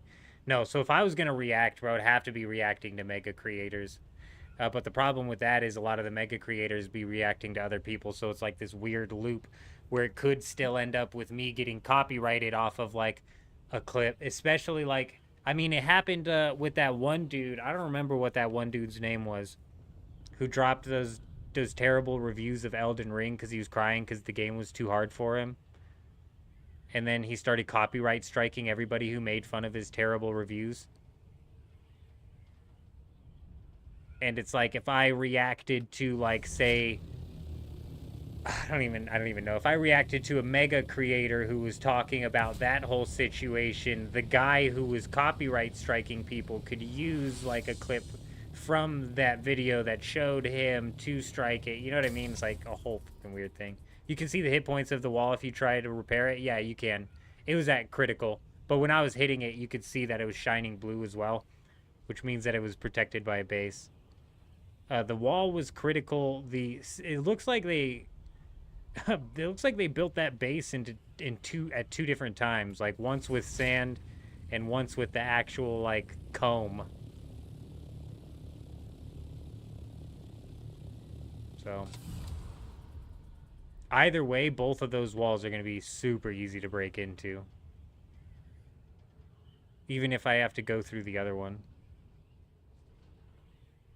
The storm is doing damage to it, yeah, and I don't think these people realize that. But it has to be doing damage to it because it knocks the shield down before it even goes through. Which means, like, any base that you put up in the deep desert, you're going to have to, like, do some maintenance on yourself. Otherwise that's going to happen. I guess that's also, like, a good representation of how many times a storm does manage to hit this base here. Because I was thinking, like, maybe it's so far on the left that it barely gets hit by the storm. Or it's so far down that it barely gets hit by the storm. But it's actually entirely possible that if I come up from my base...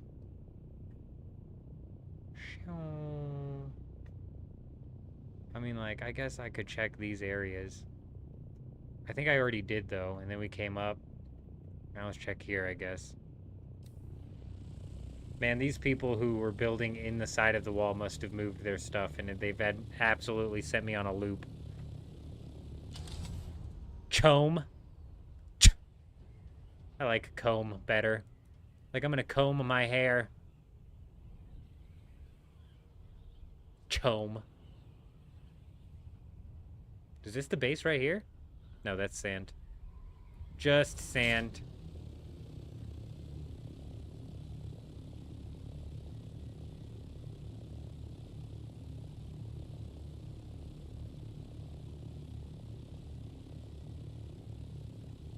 Choam.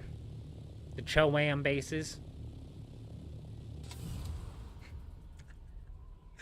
You know what's funny? OMC is that's like the easiest way to farm engagement from people. Choam. Shy Bear. See, we got Shy Bear chatting from that one. It's the easiest way to farm engagement. Fuck, I forget it. Oh, it was in a Marvel Rivals video I posted, dude. People were so mad. I personally do not know or do not care about Marvel or DC, right? I don't care. I can't differentiate the two. If you named a superhero and asked me to tell you, was it Marvel or was it DC, I promise you, I'm getting that question wrong 8 times out of 10. I am, because I literally don't care. And, I was doing a video talking about Ultron. Was it Ultron? I think it was Ultron. Something. And I called it like the... Oh. Fuck, what was it, bro? What was it, dude? Oh, it's gonna kill me. I'm gonna have to look it up, dude. Give me a second. I gotta look it up. It's actually gonna kill me. Oh, it was about Blade. Oh, it was about Blade. It was about Blade. I did a video talking about Blade coming to Marvel Rivals, right? And I kept calling him The Blade. I said, The Blade is coming to Marvel Rivals, and let's talk about The Blade's ability kit, right? Oh my, people were livid, bro. I had like 200 comments, and it was just farming engagement off of that. And YouTube doesn't care, bro. If somebody drops a comment saying like you spelt this or you said that wrong, it's Blade, not The Blade. Like, what the hell are you talking about? Hell, they were so mad too. It was so funny, dude. And YouTube doesn't care. That stuff just gets pushed, bro. That's just so good. Oh, I lost Tyre. Oh my gosh, bro. From what I've researched or what I've found out in the small time I've had to talk to people when I was playing Marvel Rivals, is that Marvel definitely seems to be the grittier of the two, and that DC seems to be very, I don't know, westernized, if you will. Because recently dropping into animes, I'm like, holy shit, Japanese people are so much better at writing than Americans. I don't know what the hell is going on. But the Americans can't put together a story for shit. Whereas in every single anime I see, I'm like immediately sucked so deeply into it that it's not even reasonable how much I get sucked into it. And so I've figured out that Marvel and DC is kind of the same. Whereas in Marvel's got that gritty feel to it, and DC's got that like girly feel to it, if you will. And also, if I'm not mistaken, Marvel is X-Men. Marvel has to be X-Men, right? Because they're dropping a bunch of X-Men in Marvel Rivals. I'm a huge fan of the X-Men, bro. I get down on some X-Men.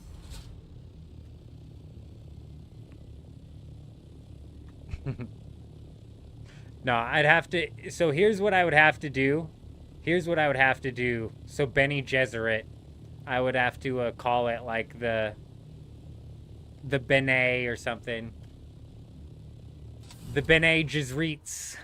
You want a definite... So here's probably the best class in Dune Awakening. It is the Bene Gesserits. You guys are definitely want to go to this class Taskmaster right here and do the Bene Gesserit missions. Where, you know, we're doing missions instead of quest. Taskmaster, bro. People fucking would lose their mind. I'm telling you. People are so easy to farm with stuff like that. It's surprising.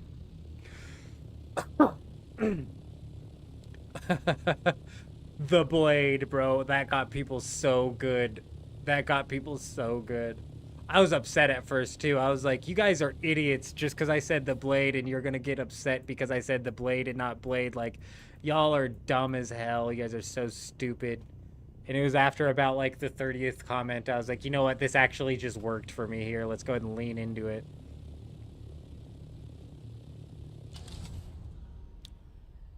We stopped making Marvel Rivals content, though. That game was redundant, dude. Team-based respawn shooters are just dead on arrival, in my opinion. They can hold a little bit of hype for a little while, but that eventually will burn out. The redundancy of those games is just way too much.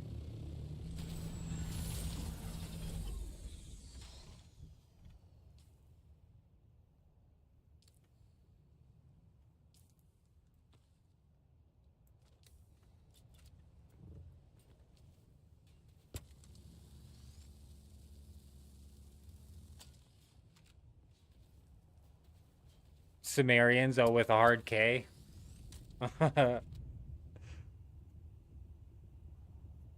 Gave birth well is what Bene Gesserit is Latin for. That's freaking insane.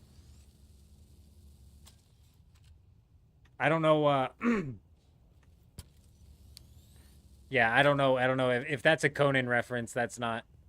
I didn't pick up on it.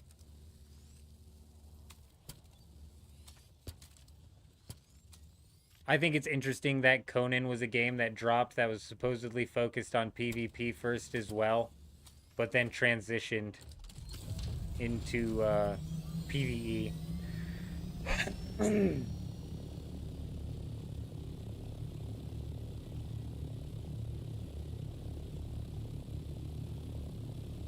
Chimerian. I was going to, hold on.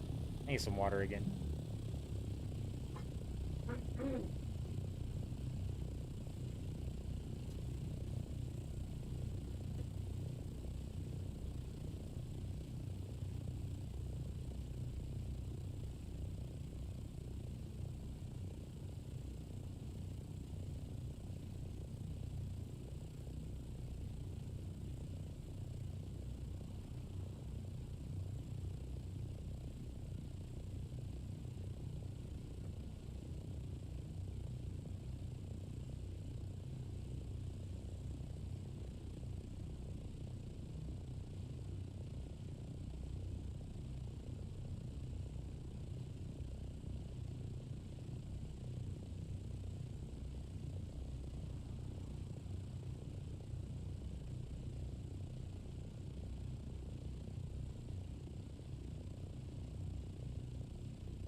Yeah, Marvel Rivals is definitely, it's a NetEase game, so I'm not surprised.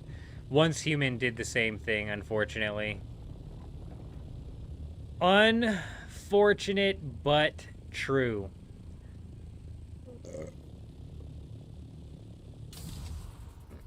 Yeah.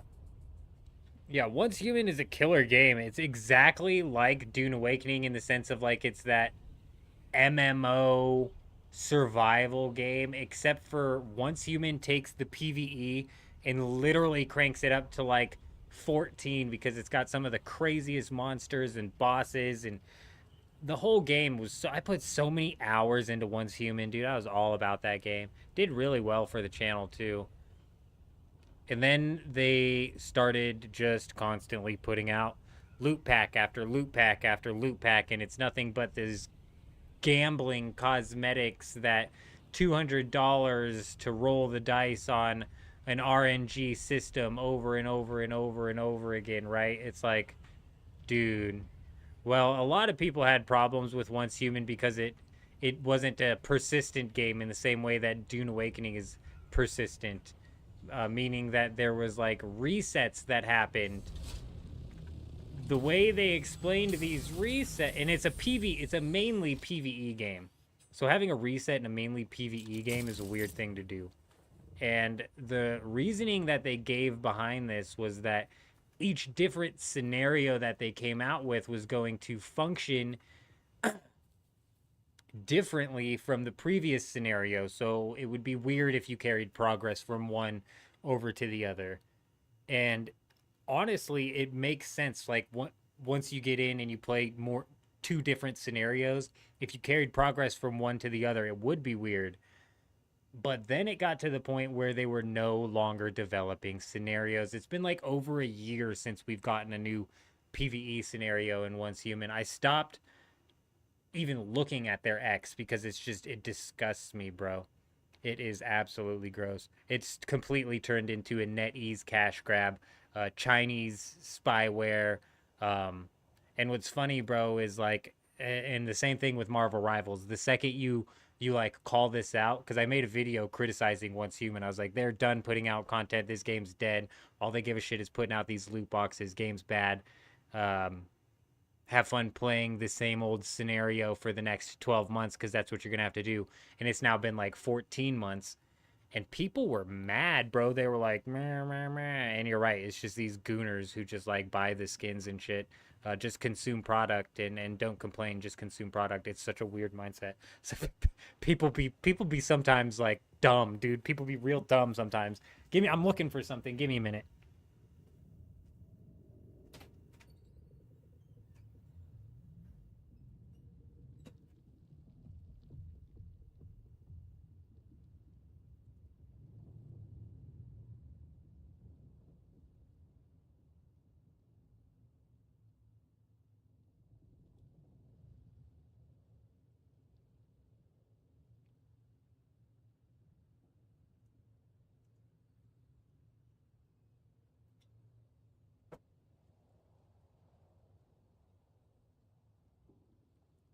Oh, I guess I can. Bear Paws coming in. Clutch. I suppose I can finish my quest. I had in my head, I was like, oh yeah, I can go do that as well. What was it, dude? What was I coming in here to do?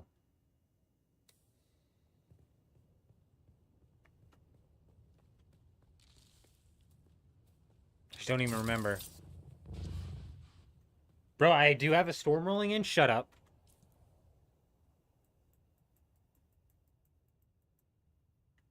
Please tell me I've got a storm rolling in. Please, please, please tell me I've got a storm rolling in. Let it be showtime. Last time we had a storm rolling in from the east, dude, this thing hooked it up north.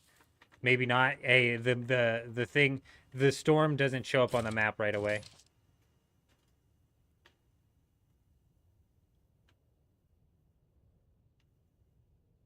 I mean, I got a lot of the map uncovered, so I mean, I might be able to see it way over here.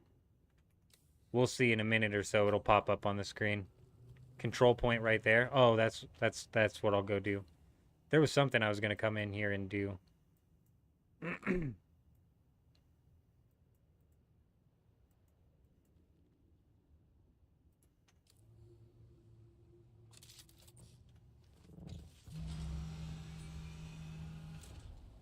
Bro, I walked out there. I found the oh, there's literally one right here.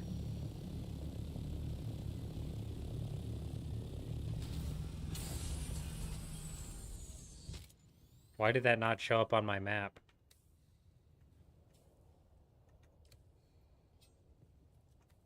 Yeah, I'm an idiot. Also, I don't know why. Locate a control point, I located it. Do I have to fully grab it? Oh! Oh, you've seen the icon in the compass. Oh, it's probably a worm, unfortunately. That sucks. Probably a damn worm. Yeah, this is probably going to be something that we have to bookmark and come back to. Oh, this is already controlled. It's just not going to count.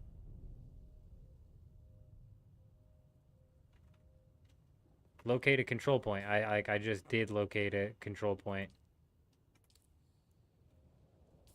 Oh, that's what I was going to come in here and do. I remember now. Yeah, that gives me a minute to, like, sit here as well. Let us sit here and... What is that? Oh. It's just Stravidium amass. Everybody calm down. I'm going to jump on the Discord here and see if they've dropped the announcement. No. No, they haven't. What do you think? Let's go on to X and see if anybody's got any information. I don't want to filter through the Discord chats to see if there's anything of substance having to do with the time, but we can jump in and go to Dune Awakening and filter these replies by newest to see if anybody be saying anything.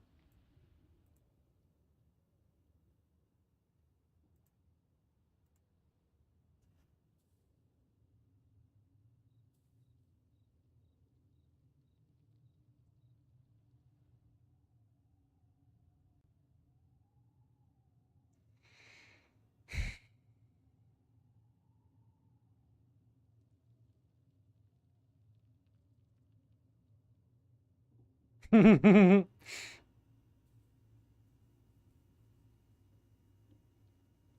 my god.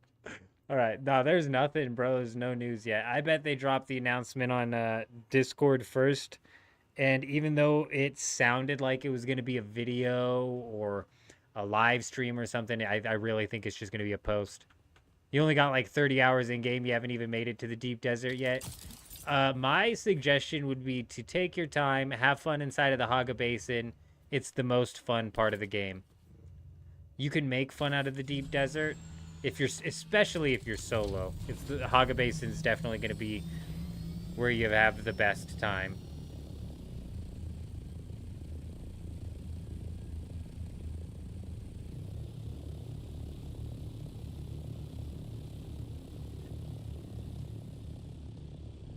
Dude, can you even get to that spice field that just plumed right here? Oh, is it just right there? Is that just a tiny one? I was like, these guys have a base that's right next to possible medium spice fields. This might be a medium spice field. If it is, that base might actually be freaking loaded with spice. This isn't even a completed spice field yet. One just blew over here, though, didn't it?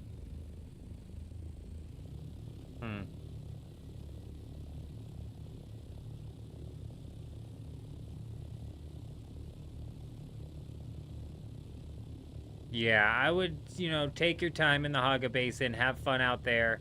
There's the PvE zone of the deep desert you can have some fun in, but I would definitely argue that the PvP zone of the deep desert needs some work. And thankfully, they've got some sort of community, some sort of design developer coming out today to give a post to the community to kind of at least put everybody on the same track with what the plans are for the game and what they anticipate to do moving forward. This is being hit.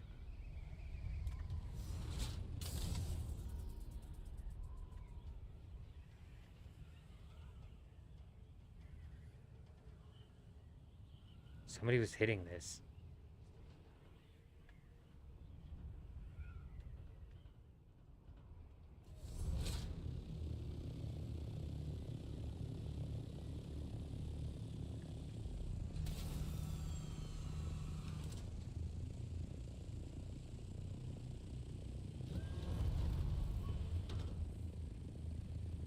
Oh, they might be currently hitting this. Hold on. Are they just out of render distance? Whoa! What are you doing? Okay, I can't have you doing that to me, bud. I need you to be on the same page as me, pal.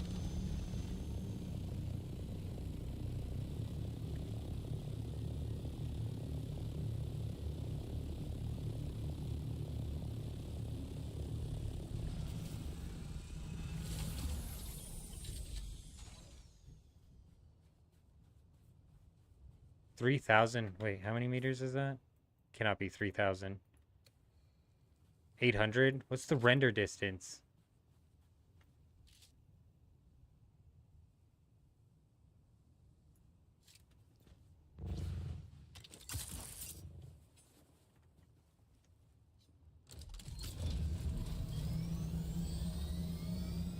He's got a worm coming after him.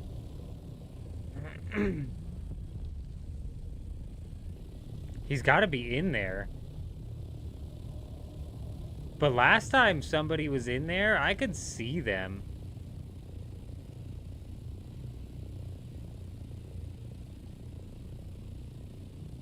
Granted, these worms just fly across this, I think. I'm not 100% sure.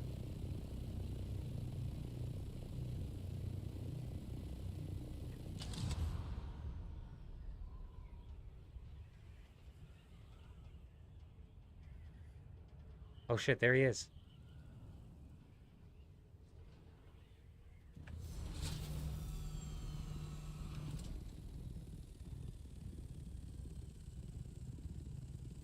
He didn't see me. God, that's so fucking perfect.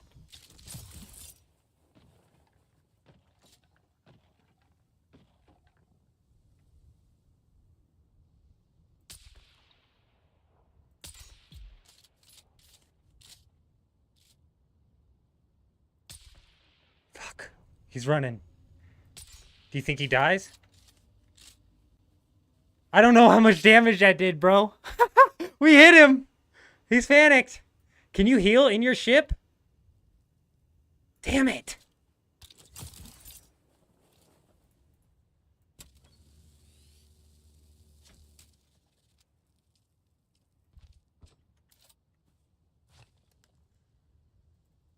I lost my rockets.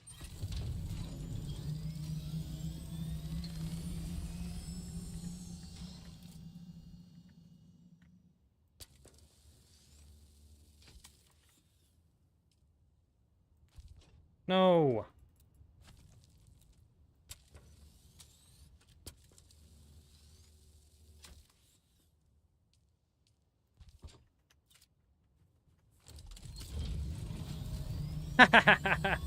Damn it, dude. That sucks, bro. We hit him. We hit him. He didn't have a shield on. I don't know how much health somebody be sitting on. How much health does the player have? Like, can I find that out? Character stats.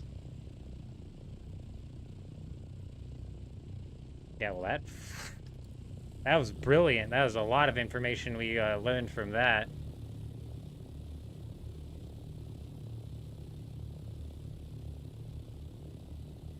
That couldn't have worked out better, though. It's a bummer we didn't hit him. Get him. We hit him. We just didn't get him.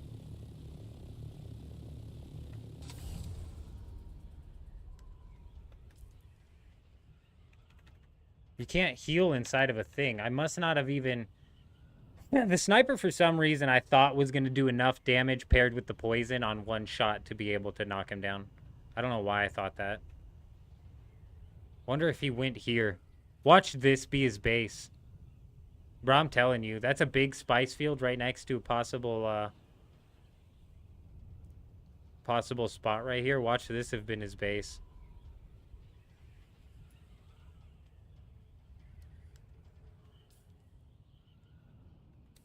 It's been a ridiculous amount of time since the last storm.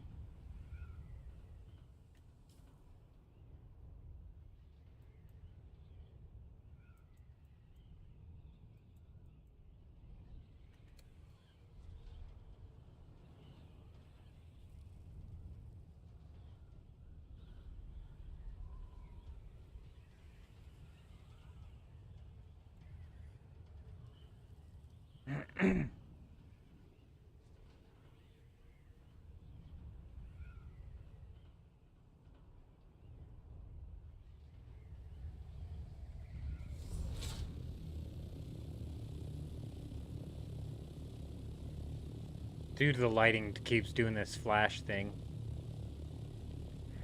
Lighting is all over the place. So what's the point of the end game? Currently, right now, the end game is just to farm the tier 6 schematics. And honestly, if you're just a PvE player, there's really no reason to farm the tier 6 schematics, because the PvE inside of the deep desert is no different than the PvE inside of the Haga Basin. It's no different than the PvE inside of the PvE section of the deep desert. This little safe zone section right here, you can see there's a testing station. This is where you would actually go to still avoid PvE but get the tier 5 unique schematics. So inside of the safe zone of the deep desert, you can get the aluminum unique schematics. That's actually something that's worth going for. Post that, you're just looking at the plastinium, which is the tier 6. So there's really... That's about it, is to farm out the unique schematics, at least currently. And that's mainly because they've got no sort of fleshed out end game for the PvE, and the PvP end game is basically really bad. Poorly balanced. JR Studio coming in with the subscription over on YouTube. We appreciate you being here. I don't know if you're actually here or if you're watching another video, but either way, we appreciate you dropping the subscription. Come on, I located a control point.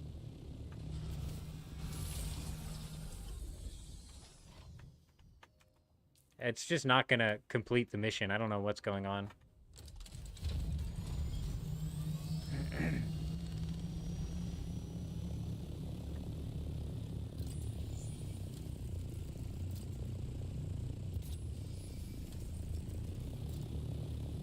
What do you think the chances are this guy comes back to this sand spot here?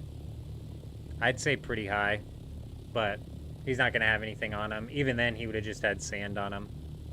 I just wanted to see. We managed to land a shot on him. Capture it? It's, Landsrad's over. That one's already captured. There's only so many that could be done, and the Landsrad's been completed, so... It's cooked. That maybe is why it's not upgrading. Or updating the quest.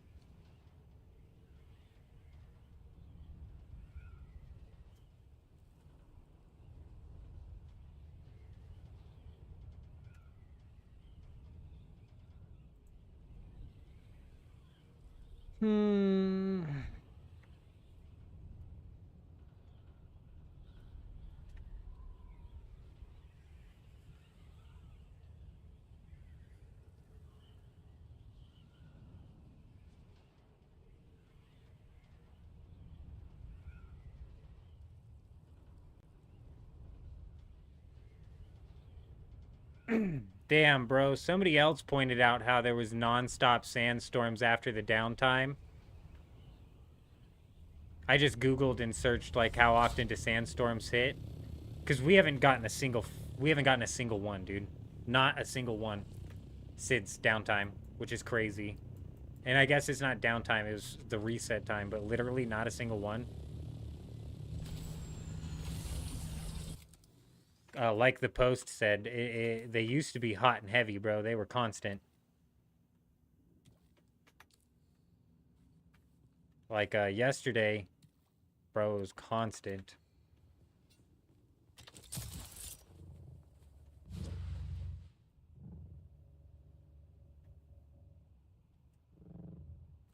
It's interesting to see and know how close I needed to get to that big ass spice harvesting spot to see that guy.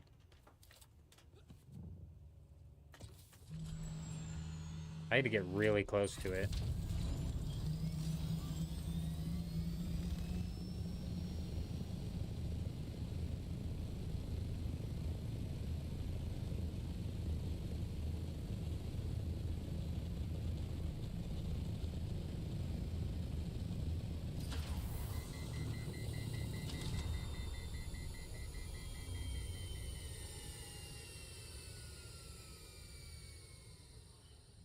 That guy probably shat his pants, bro. Like, honestly, in the deep desert, you're typically safe, bro. Especially this early in the morning. He's just sitting there harvesting his spice. Wham! Gets hit by a sniper bullet out of nowhere, bro. Like, what the hell?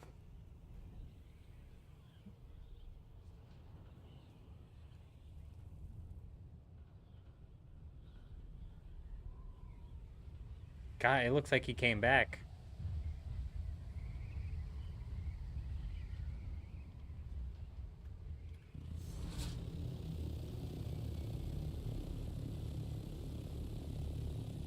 Maybe not, I'm tripping.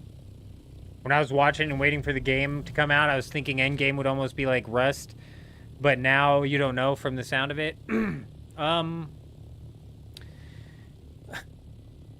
mean, what is Rust's Endgame, to be honest? Like, running through and doing the, So, in that sense, it kind of is like Rust, to be honest. Because it's just, instead of doing the monuments, you're out here doing the labs.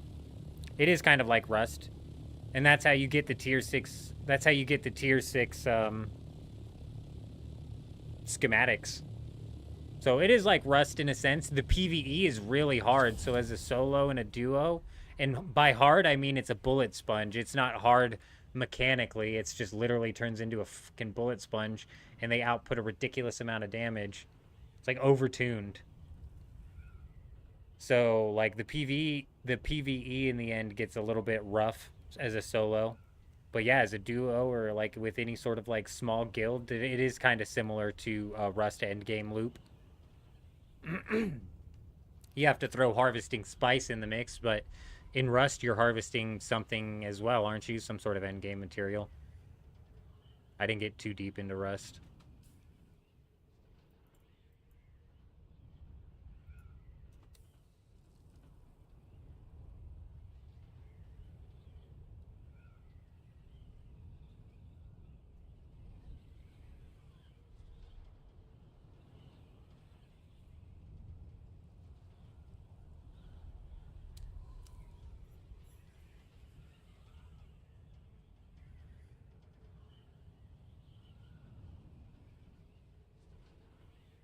Sulfur, yeah, right, for explosives, right.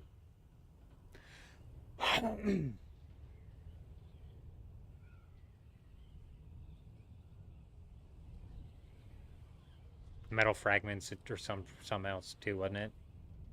Scrap. You needed that scrap. That's what people would gamble for, is the scrap.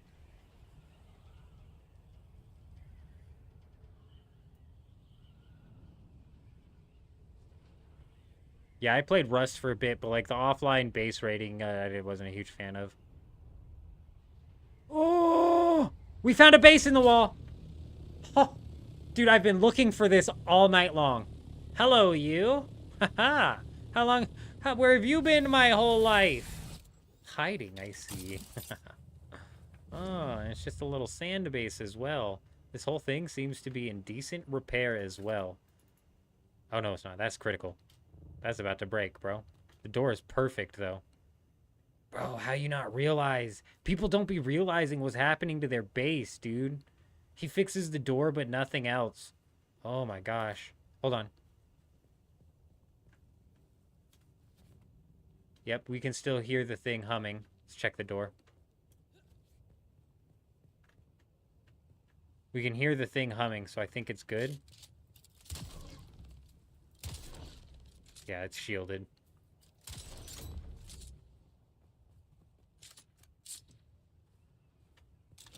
My gosh, we found it. That means the other one's around here too, I think. G2. Fuck yeah, dude. That's so big, dude. I've been looking for these bases all night long.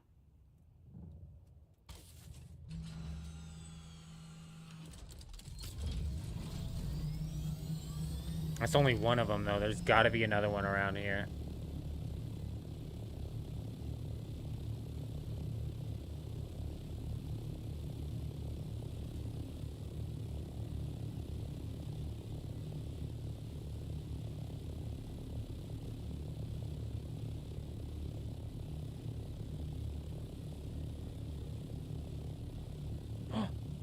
This was the first base we raided. Man, that one was so close to the first base that we raided, dude. That's so crazy, bro. Let's see if this thing is still opened up. You think he's gotten it cleared? Do you think he came back on? But we got 2,000 spice out of this guy. It's still open. Damn, bro. Get wrecked, dude.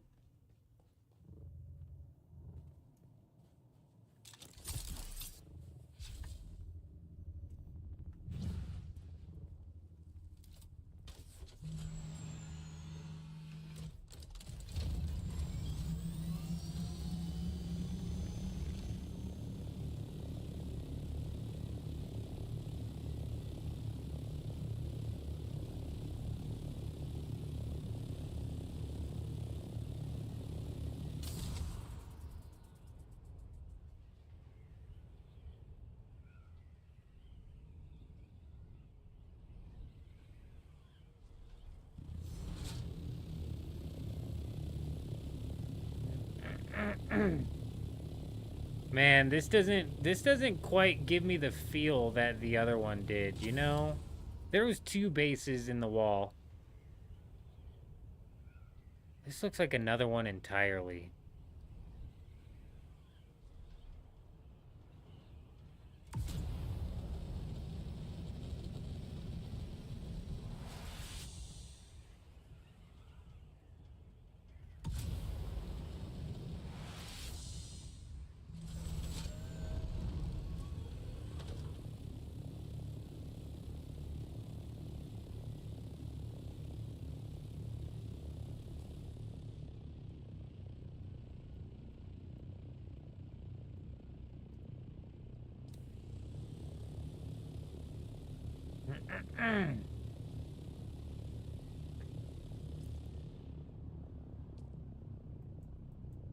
Maybe we don't go all the way to Sector I. We checked that out a lot. Just because that's pretty far away from the juicy base. Like, I swear, if the storm rolls through and we miss the juicy base because we're so far away from it, I'm gonna be pissed.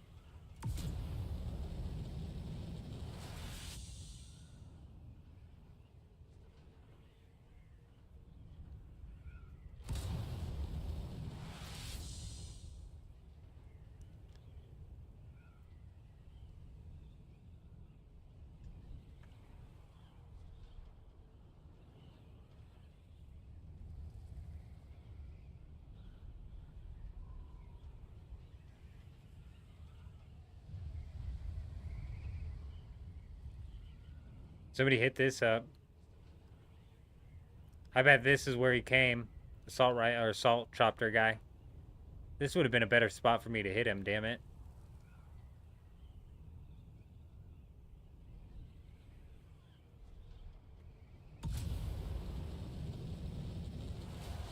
Yep, there's the rust base. That thing's abandoned.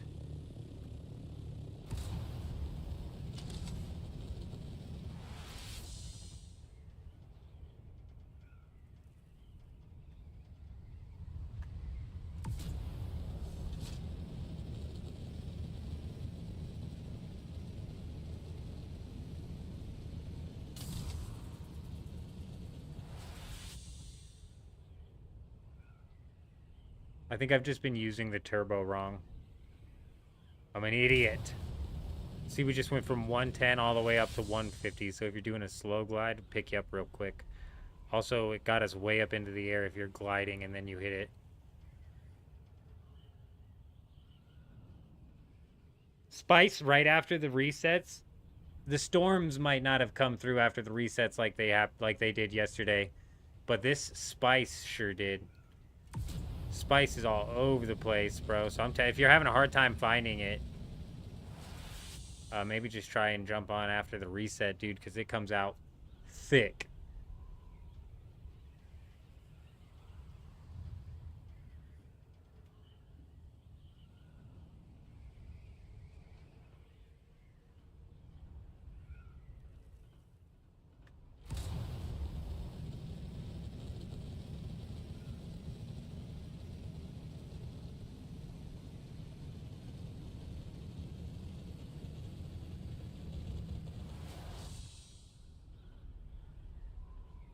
Yeah, that's a bit crazy, man. That is crazy.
You know what'd be funny? I bet you build like a big giant ass base that's just like tempting a guild to raid it, but it's just giant.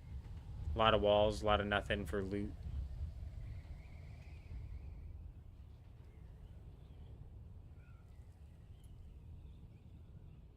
A lot of nothing for loot.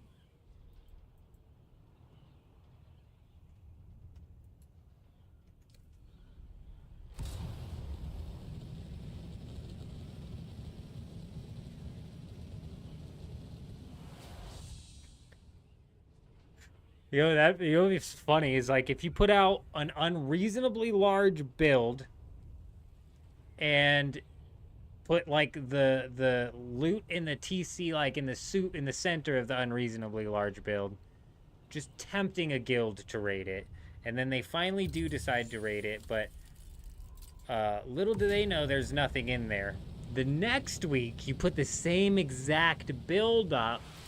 However, now the guild's like, ain't no way we're gonna waste our time raiding that thing. Ain't nothing in. Now you can put the good loot up in there.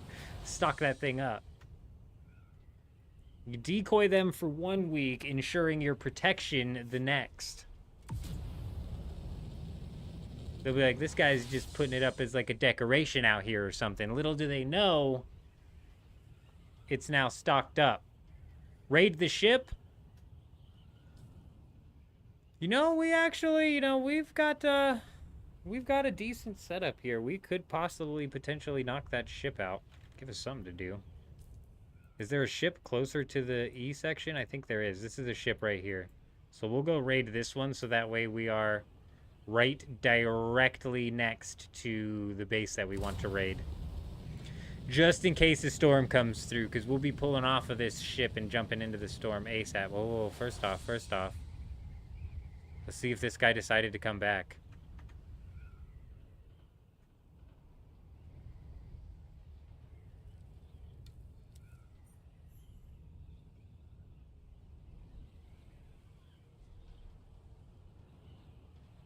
You think he came back? If I was him, I would have, to be honest. I don't know if my sniper poisons.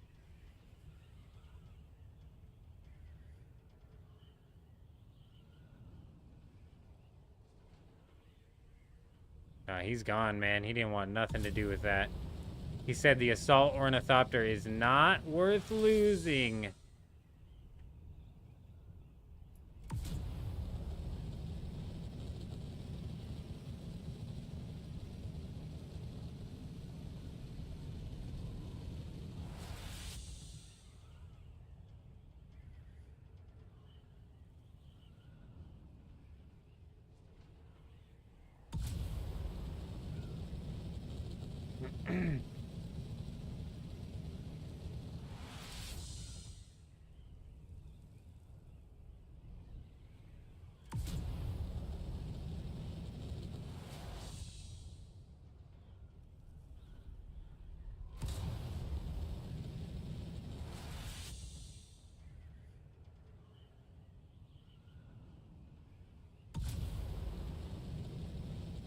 See if we can pull any nice tier 6 schematic out of here, huh? That would be nice.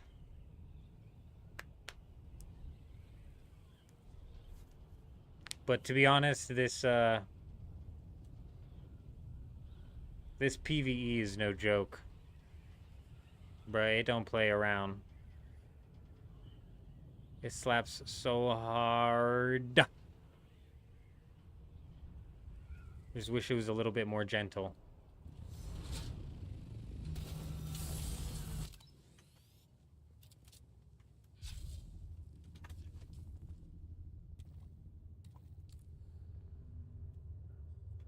Yeah, Bear Paws, the base is coming along. We've still got quite a bit to do to that base, but it sure is coming along.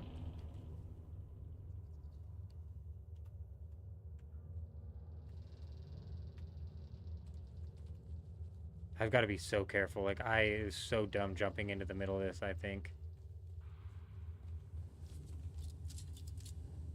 Can't see anything, bro. It looks like semi-cleared, though. Maybe somebody hit this.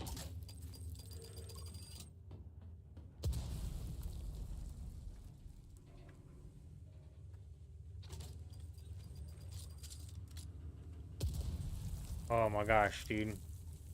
Not gonna lie, I'm freaking out.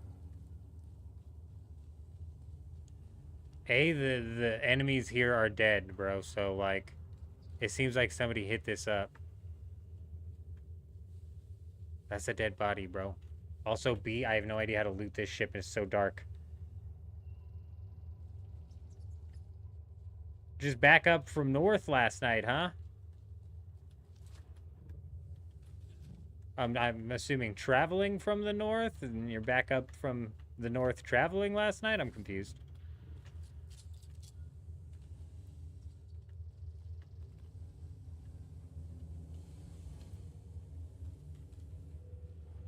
Okay, I came in from the top. I went down through that way.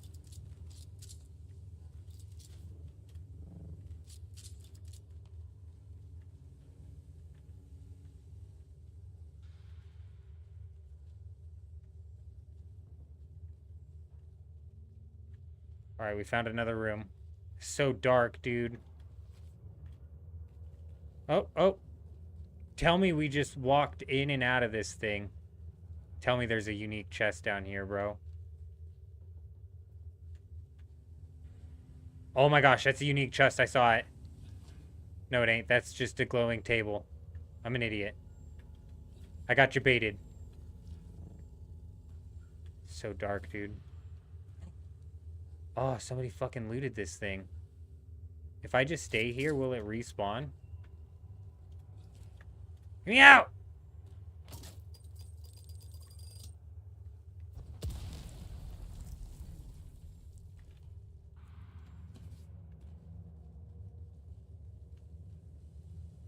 What's the respawn timer on these things? What do you think the chances are they'd even see me, bro? They wouldn't even see me, dude. You have a trailer. Oh, gotcha. So you were talking about literally coming from up north. Yeah, that makes sense. That's what I thought you were saying, but it's like maybe he was coming up from the north of the deep desert or something like that. Okay, so we're going to do a bit of a test here. 30-minute respawn timer on PvP ships. Jim, you're an absolute legend. Now, sometimes hiding in plain sight is the best hiding spot. So, we're going to stand here for a little bit, see if this thing respawns. Hopefully the enemies don't respawn, and see if we can possibly land a schematic here. Our first tier schematic. Some asshole just hit up this ship. I have no idea where from. I also need to keep... If I'm inside of this ship, is it going to say that there's a sandstorm coming? Topper! From what you understand, it's a 20-minute respawn, and you can literally stare at it, and it will respawn in front of you. That is excellent news. I'm really glad you can just stare at it, because we're going to stand here and pretend to be nobody. And either A, we're going to come in and run into a fight when somebody tries to hit this thing, or B, we're going to get ourselves a tier 6 schematic. So hopefully we'll hear or get an announcement for a storm if one comes above us, because we'll be backing out for a storm immediately.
The only thing I'm concerned with is the storm warning. I hope we still get a storm warning.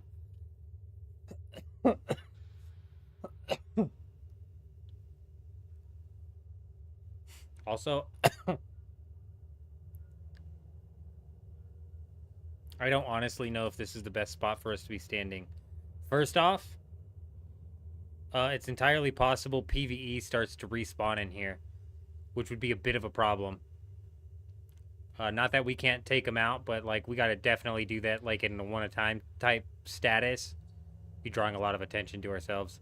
Second off, if somebody comes in here, we're gonna have to aim in the dark at them. I can't really see. Whereas in if I was right next to that chair, we could just light them up. But that's fine. I like this better. This is funnier. Standing in the middle of the glowing orb, waiting for somebody. Okay, it's like it's like when you're playing Apex Legends as Pathfinder, standing pretending to be one of the robots. Except for there's not typically a statue standing in this globe, so a bit out of place. 1 hour and 30 exact for the shipwrecks for the best chest inside of the deep desert wreck. How do we know this is the best chest? I'm guessing this is the best chest. God, 1 hour and 30 minutes is so long. I'm wondering when they hit this thing. It must have been somewhat recently, because the PvE hadn't even respawned yet. Let's check the Discord, though. Bro, damn it, there's still no announcement here. If you're interested in this topic, stay tuned. We have news that we think you'll like.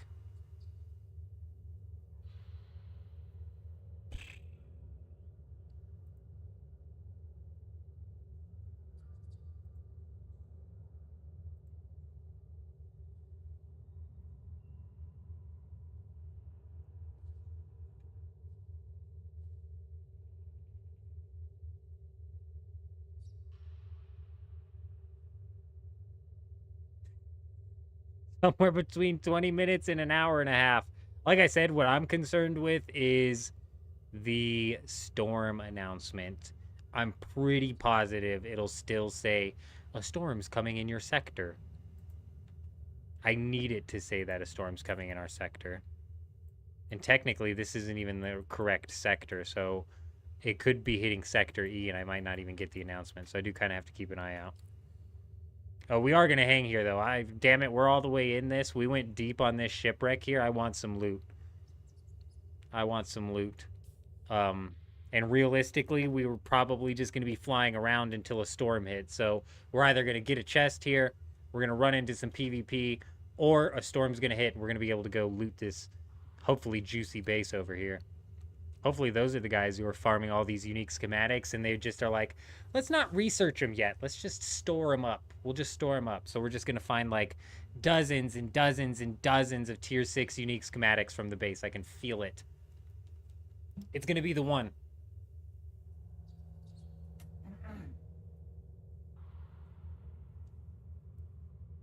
Fringe, you are now into Psy warfare. That's exactly what we're doing. It's a complete and total psyop.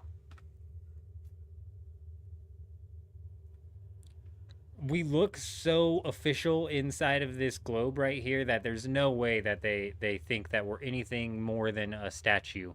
And then a boom, a boom, a boom.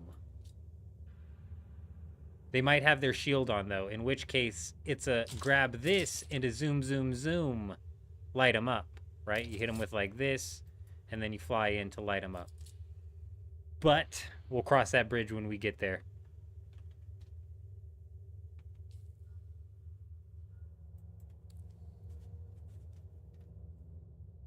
Also, the PvE I've got to keep an eye out for. If they start spawning in, bro, I got to pop my shields and figure out what we're doing. Blueprints will probably sell for big money. I don't know if... I didn't look. I went into my server's auction house yesterday, and I don't know about you guys. Have you guys looked at the auction house? It's broken, dude. They're asking stupid prices for, like, the worst tools in the game. And from what I seen, there was no blueprints for sale. There was just, like, fully crafted blueprints for sales. That makes sense. So if you had, like, the compact compactor, you didn't sell the blueprint. You had to craft the item and actually sell the item. I might have missed... I didn't, like, dig into every section of the auction house because I was like, oh my gosh, this is crazy.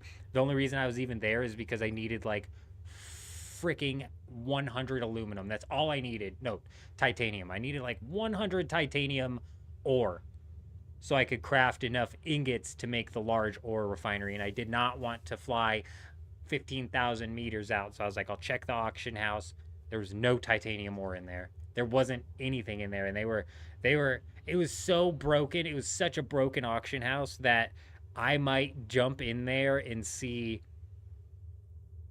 what is going on if we can't fix something. The one thing that was actually like a deal that we actually picked this up. We spent 20,000 gold on this.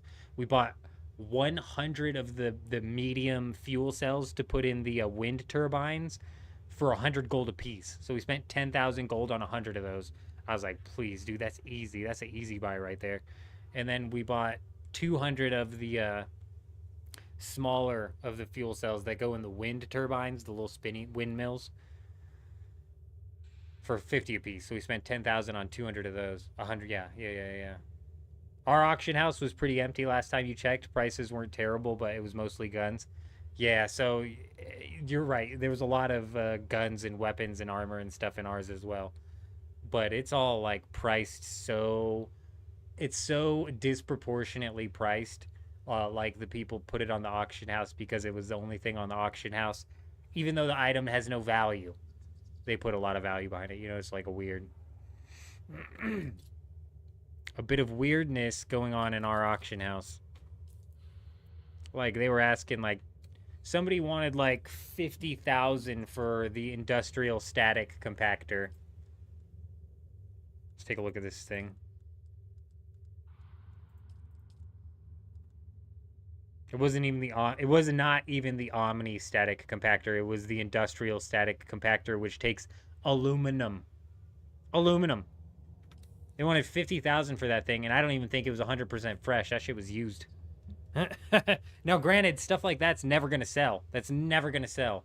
But the problem is, like, it's on the auction house, so it's like a broken auction house is what it looks like. It's really bad. We're only like a week and a half into the server though, so give this thing like a month or two to kind of actually like develop, you know?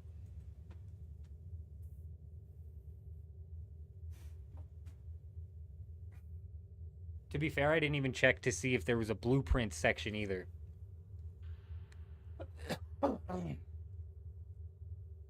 I was there for titanium and found none.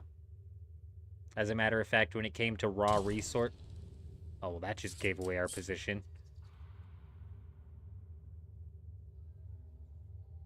When it came to raw resources, there was none. There was some of the crystals that you make cobalt paste with. But those were poorly priced. You buy the crystals that you made the cobalt paste with for the same price that people were selling the cobalt paste for. So I'm saying the auction house was broken. Topper has sold schematics on the auction house, so it is possible. That's interesting. And that means this base, bro, I'm not leaving this section until this base gets hit by a storm. Because it's in a crazy spot here where they've got spice fields that they can harvest all up and down this side. There's a giant spice field like right there. Big grandfather spice field. Bro, you walk away with like 50,000 spice out of that or more. Fucking boom, boom, boom, boom, boom, boom, boom, boom, boom, boom, boom, boom, boom. And on top of that, they're literally right next to this shipwreck, so they could be hitting this back and forth. Bang, bang, bang, bang, bang, bang, bang, bang, bang, boom, boom, boom, boom, boom, bang, bang, bang, bang, boom, boom, boom. That's crazy, bro. Granted, the base is stupid looking as hell, and it's like sticks out like a sore thumb, and there's no way you can't just break directly into it. So in my head, there's no way there's loot in it. But all of the bases we've raided tonight so far, I've said there's zero chance that there's actually loot in here, and both of them had a decent amount of loot. The first one was like over 2,000 spice sand, and the second one, we walked out with like 1,000 titanium ore. Do you ever have trouble getting in your server now that more people are playing? You had to give up one of your first public servers because it's always full. Really? I've not. So we've got this weird play schedule going on right now where I'm typically jumping on my server right after it's coming off of peak. So sometimes right as I'm getting on, it says the population is high, but it's only a high population for an hour or two, and then it drops down to medium, and then an hour or two later, it drops down to low. And then the reset hits, and then here we are. You know what I'm saying? So I haven't run into that problem, but I don't think I've ever tried jumping on during the absolute peak. I've also never run into any sort of like any sort of downtime on the deep desert either. Any sort of queue or anything like that. Not to get into the deep desert, and also no sort of like shield wall blocking off an area of the deep desert.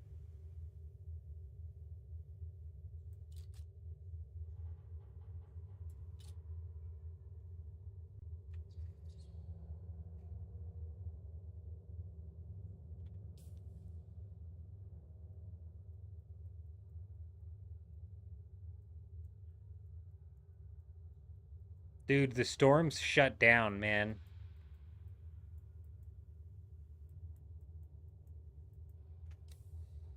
The storm's shut down.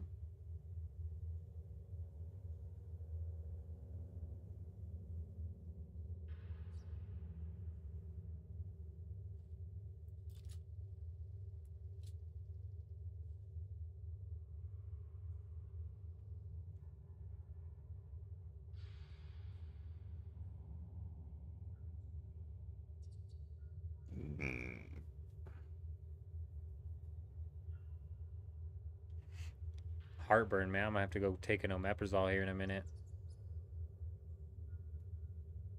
I want this news to drop realistically. Like, give us that information. I guess it's only 6:30. It's 8:30 Eastern.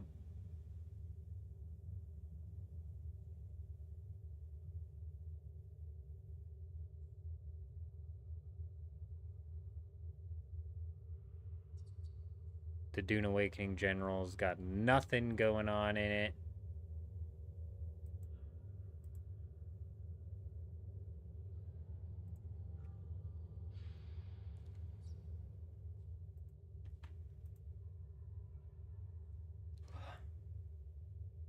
Oh, shoot. We got some posts from Andrew Gower. What do we got? Player-to-player trading is now live inside of Brighter Shores. Interesting. Sweet. This week in RuneScape, crafting level 110 and it is in full swing. Okay, how about you give us some leagues information, why don't you?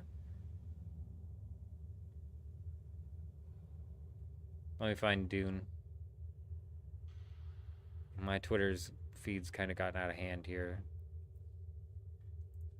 I want to stop following Once Human so badly, but I really also want to play the next scenario that they come out with. That's a PvE scenario. Also, they had like brought up one where you can use the deviants as the deviations as like almost Pokemon to fight each other. But that sounded sweet.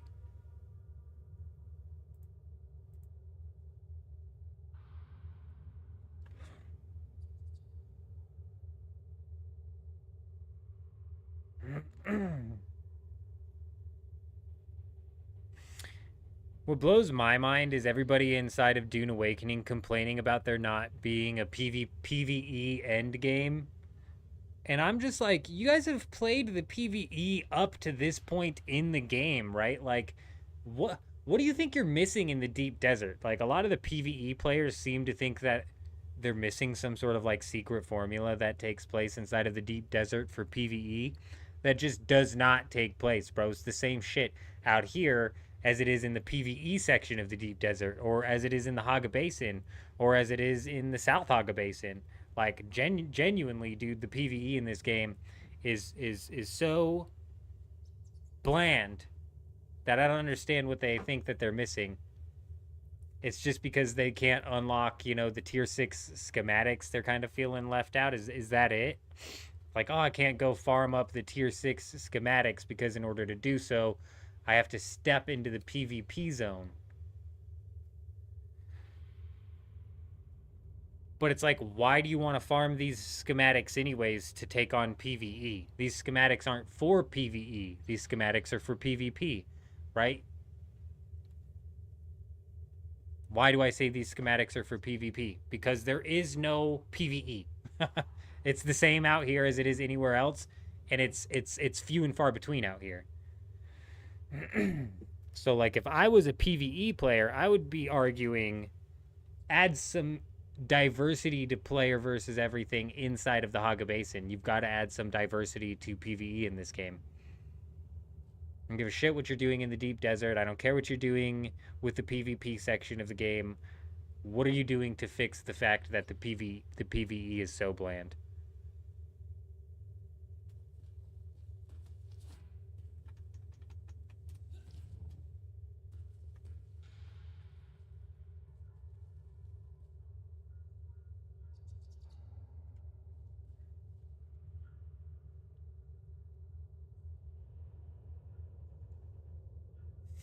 Oh, but that's all I keep seeing on Twitter is a bunch of people saying, "Oh, focus on PvE, give the PvE players some, get rid of the deep desert." And it's like, I don't know, man. You guys are not barking up the wrong tree, but you're arguing for the wrong outcome. Like, the problem isn't the fact that they're focused on PvP as an end game loop. The problem is the fact that their PvE consists of nothing but the same enemies all the way through. In the deep desert, there should be stronger sun, faster dehydration. I don't know. I think it's pretty fast out here in the deep desert, honestly. Speaking of which, I need some water.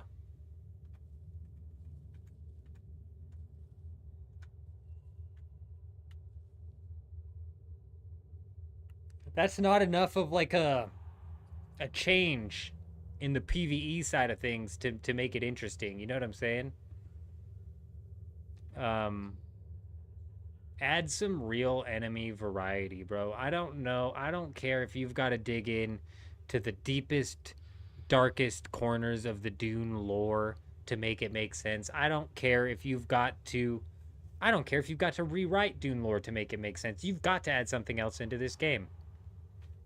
The same different characters, melee, or the same different people fighting, just different factions and slightly different weapons. And this one had a rapier, and this one had a dagger, and this one had a flamethrower. That is literally ridiculous, bro. It's the most bland. I don't understand how PvE players are even playing to the point of getting to end game. And that's the kind of weird balance that Dune has going on right now, because like I keep saying over and over, the Haga Basin is really the best part of this game. It is the most fun. Definitely worth taking your time to enjoy. I forget who I was talking to about that earlier. But you should definitely take your time to enjoy the Haga Basin. Because after the Haga Basin, there's nothing going on. It's people. I don't care. And that's just other people. They've got to dig into the lore to come up with something. It doesn't have to be an alien species. It doesn't have to be a worm with legs, dude. It just has to be something. Legacy Gaming, I think. I don't want to butcher or misquote. Might not be the right guy. He made a video where he was talking about... He's actually the one who put me on to Dune Awakening, and he made a video talking about how they could do something like make it to where the spice hallucinations are a form of PvE that you can partake in this game, or that spawns in certain areas where I don't technically, it's like it's not that type of PvE that you can only experience while you're under the spice hallucination. Rather, it's like the spice hallucinations, the spice maybe, I don't give how they make it work in the lore, but maybe the spice is so thick in this one specific cave that it's causing these hallucinations to actually manifest in some sort of physical form that you have to fight. It just gives you something different other than the same two. We're right at 20 minutes. All right. Well, we're right at 20 minutes. We got nothing.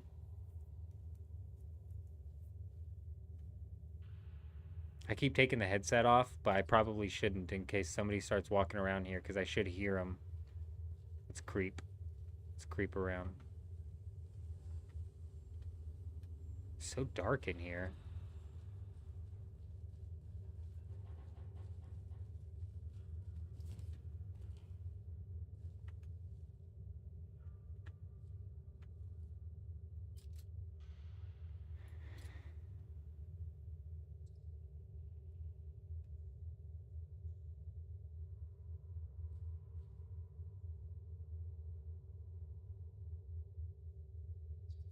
I literally don't care if they were like, some sick bastard pulled a baby worm out of the ground, mated with it, and now we have mutant worm human hybrids that you have. I don't care, bro. Something. It's got to be something, right?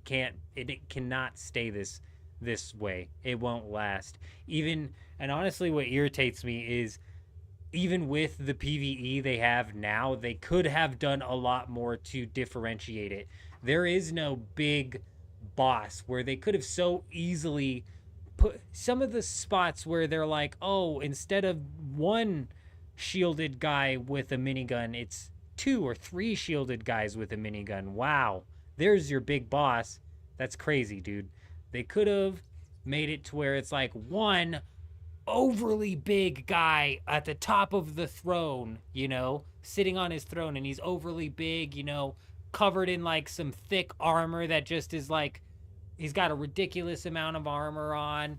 Maybe he pulls out a minigun that functions the same as a minigun, but it's way bigger. It's for all intents and purposes the same fight as you're going against the regular shielded guy with the minigun.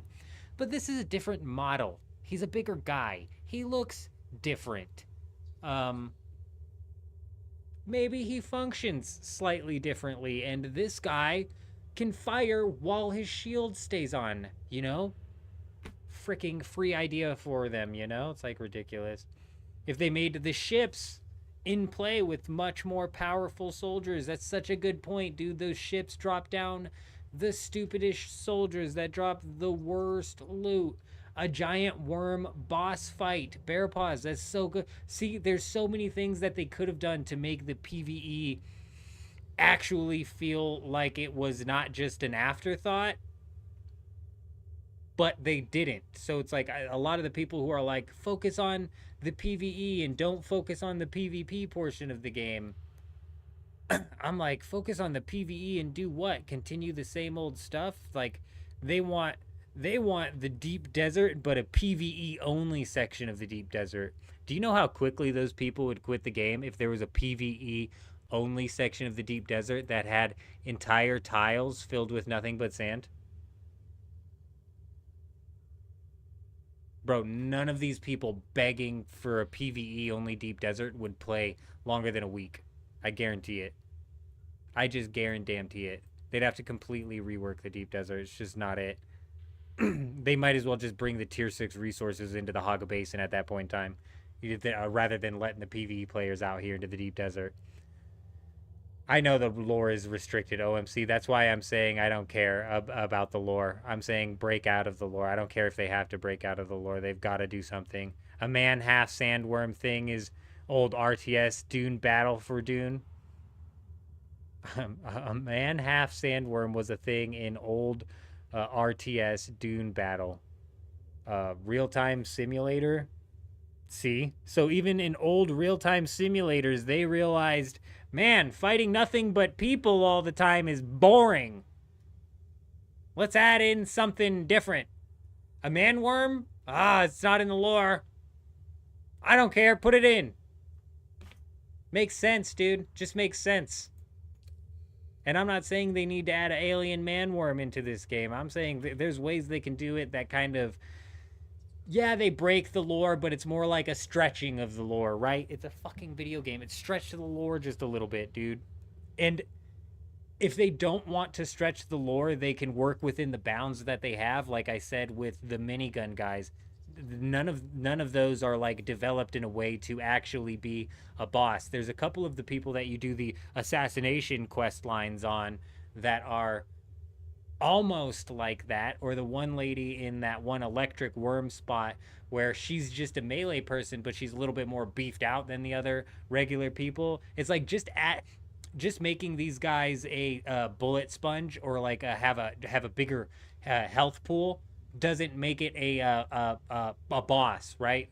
Whereas then they could at least change the character model, which make it at least look more boss-like. Like, I don't freaking know. Give the damn lady in the electric worm place this big-ass fucking flaming sword, dude. Hello? It's a boss lady. At least that way I'm like, holy shit, did you see that flaming sword she has? No, the only way that I know she's a boss lady is because it takes more than one of my cope bullets to take her down. Whereas in everybody else, it's a one-shot. But she's not one-shot. Therefore, she's some sort of boss lady. It's the PvE in this game is laughably bad. So the people asking for more PvE, surely they're not asking for more PvE as it currently sits. They have to be asking for like better PvE. But I just don't even know, man. Emperor Battle for Dune is the game's name. I'll have to look. I'm not much of a real-time simulator type guy. But I'll have to look into it to see what sort of things they did to stretch the lore and like what sort of... I'm guessing this came out back in the day. The Coriolis storm comes and reveals a chunk of the map with various shipwrecks and testing labs run by a malignant AI making all kinds... Something... They could do anything, dude. I don't even care if they're like, we're breaking out of the Dune lore entirely and the plague infected What are they called? It's been so long since I've played Halo. The Flood from Halo's here. The Flood's here. I don't give a shit. It's got to be something. You know what I'm saying? Could you imagine like a Halo does a cameo with the Flood? The Flood's here. It's a Dune cameo. I don't care. It just got to be something.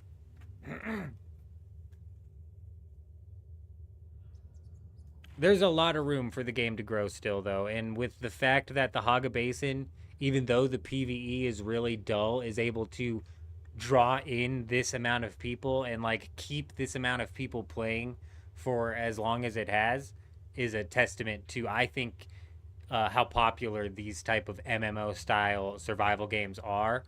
So there's a lot of room to grow. Should the look up the cutscenes? Oh, the cutscenes from the game.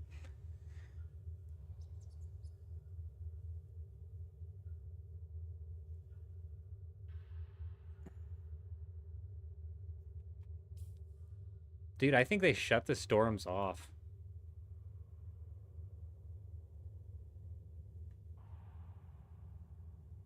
We haven't gotten a single sandstorm since the reset.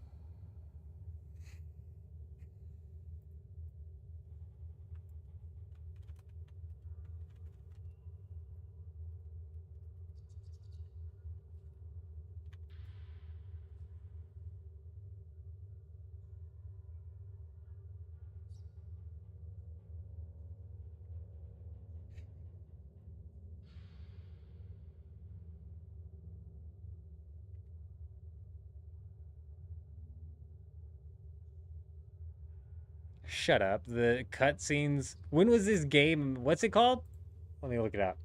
It's still in the chat. What the fuck is it called? Oh, Emperor. Emperor is the first thing that came up. Google heard us talking. Oh my god, look at this game. This is why I don't like real-time simulators, because like I don't really like top-down games. And these always looked like shit back in the days. Yeah, early 2000s. So bad. A game in the early 2000s actually coming out and has got live action cutscenes for real. That's crazy.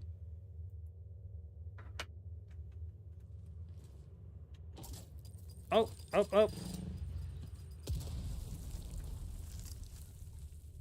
Well, the mine reset. Did this reset? I didn't even loot that. Let's go ahead and might as well. The mine reset, so it's entirely possible that the PvE has reset now.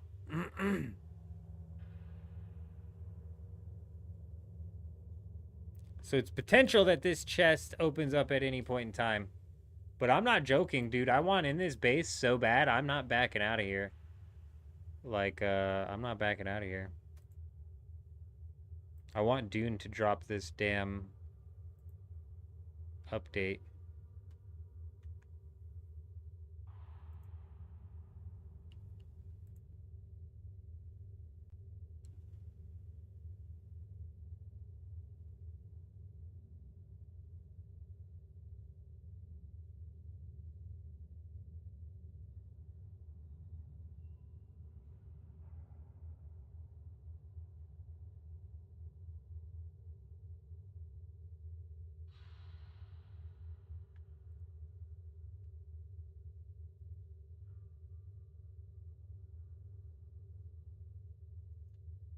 I'm not finding anything of people complaining about the storms being shut down.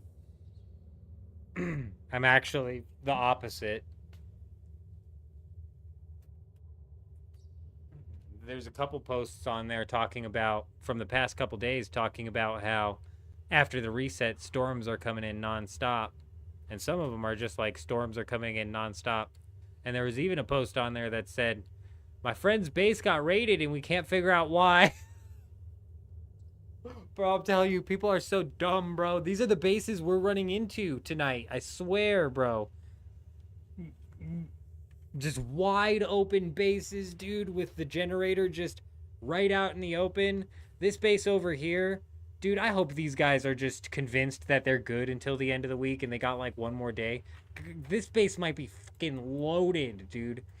There's just no way, because the Deep Desert PD, this freaking guild on here, the Deep Desert Police Department does not play around. These guys are so brutal. They're all over the Deep Desert constantly, dude. So I would argue that there's no way that this base has been up for more than a day and hasn't. I would say that bases probably don't last for more than a day without those guys finding them and raiding them. Especially because PvP is so pointless right now.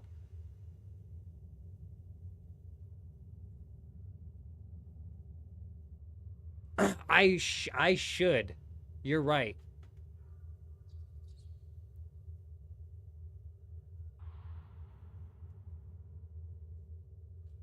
You're so right, because nobody seems to be noticing this. Every base that we've run into tonight, that's obviously not the guild's base, because there's the Deep Desert Police Department is freaking running this place. So every base that we've run into that's not theirs is being broken down via the storm, and they're just not repairing it. And this base over here, actually, God, these guys are goofy, bro. They repaired their door. So they noticed that their door was breaking, so they repaired their door, but they left everything else broken. It's all at a critical state, too. We need a sandstorm to roll through, like, freaking ASAP, dude. I'm so bummed. It's been a ridiculous amount of time since a sandstorm has rolled through. And I'm just convinced that... I'm convinced that they're not coming. Maybe they're more common up here, because this is where we were running into them after the reset was up in the H section. So maybe they're more common up here than they are down here. But they're pretty wide. They're pretty wide. So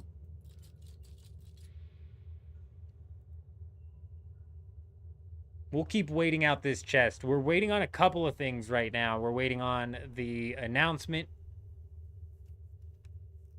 What the hell was that? Was that a bloom, or did somebody land on the top of the ship? We're waiting on the announcement from the creative director talking about what their future plans are for the game. We're waiting for a sandstorm so we can raid this juicy, juicy base. And then we're obviously waiting on this chest here. One of those three things is going to happen. Which one's going to happen first?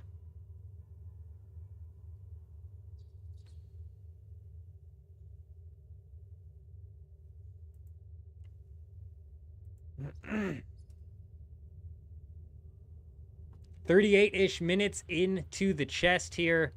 So, that's brutal. We must have been right behind these people, which is actually kind of crazy to think that we were right behind some people here. But I'm not complaining. We managed to get into this chest, so I'm not complaining. We'll always take the schematic. I'm wondering if you can, like, loot it, log out, and then come back 40 minutes later. Like, we gotta watch out. That might be what somebody's doing. Like, dead ass, somebody might be logged out right there and just waiting for this chest. And they log back in, grab the chest, and log out. In lore, there are caves with tiny worms 6 to 12 feet, and wading through a pool of them would be another form of PvE. People log out the chest in the deed. Yep. Yep. I called it. I called it, Pat. I called it. This makes me want to rethink my strategy. Like, maybe we duck up here in the shadows. How far does this go? It's just hard to tell if that goes on the other side of the chest. It probably doesn't. Okay. Let's rethink our strategy here. If we go full dark right here, some asshole logs on, we'll for sure burn him down. But it's like I can't even see him, bro. I can't see shit right there. When I'm in this...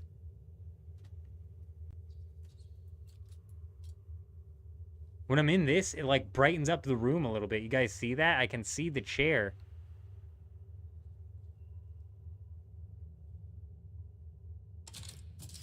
Let's not keep that out. We'll put that out when we need to.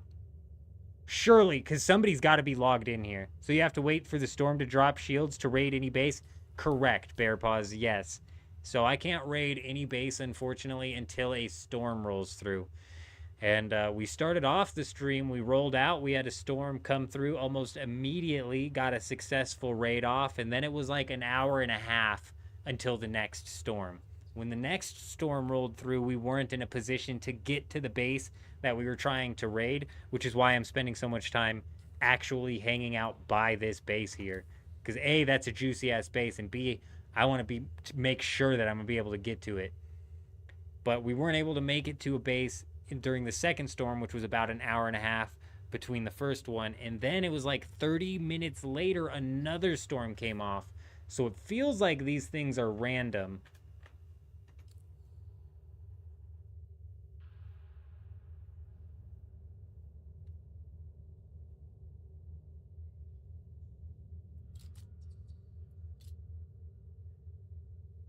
This kind of shit needs to be solved, too. You shouldn't be able to log out at a chest and then just log back in and pick it. That's stupid, bro.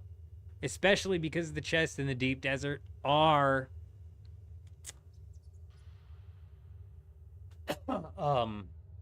not person specific. So, like, they're open. First come, first serve. So that's really dumb. You could have just guilds basically lock down the entirety of the deep. That's so dumb. It's such a design flaw that shouldn't have made it through any phases of development without being addressed. Fucking crazy, dude. It just every night we play this game, things happen that just blow my mind, and it just makes me question what third-party company tested this game. And how much were they paid? Because they just have got to figure out the third-party testing companies too. I said this earlier, dude. They are there to find specific bugs and find out how to specifically recreate those bugs. So the way they test those games is weird. So the best way to come up with and test out for stupid-ass design flaws like this is for the developers to actually play their games, which I'm not convinced they do. Guards that respawn quicker so people die while loading in, or just make it to where you can't log out inside of the ship. Nope, sorry, you can't log out inside of the ship. Boom. I fucking just fixed it for them again, dude. That's like the 5th fix we've given these guys for free tonight, and it's taken zero thought. It's taken zero thought process. The one thing that took the most thought process to fix was how to fix the deep desert, and we fixed it, bro. Not only incentivizing for PvE players, but also fixing it and kind of helping out the PvP players as well. So send it to them. It's free. I won't even charge them. I'll be right back.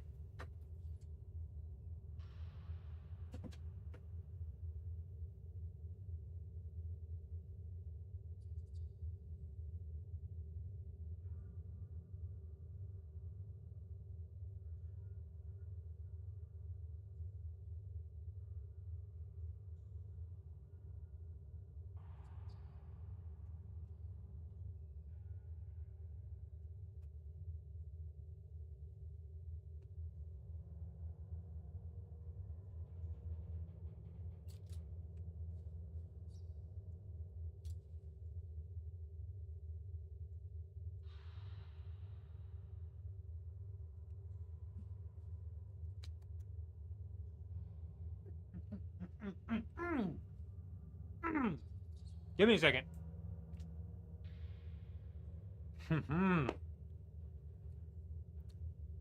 My brain is massive. It's so big. Who said I was doing the psyop warfare? Because man, they couldn't have been more correct.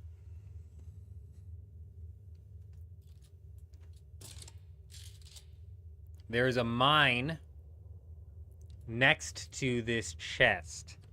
So, presumably, whoever logs in to collect this chest, which I'm assuming what they're doing. Granted, all of the enemies were dead. So, they could have just hit this and then left. That's entirely possible. Because I walked in and all of the enemies are dead.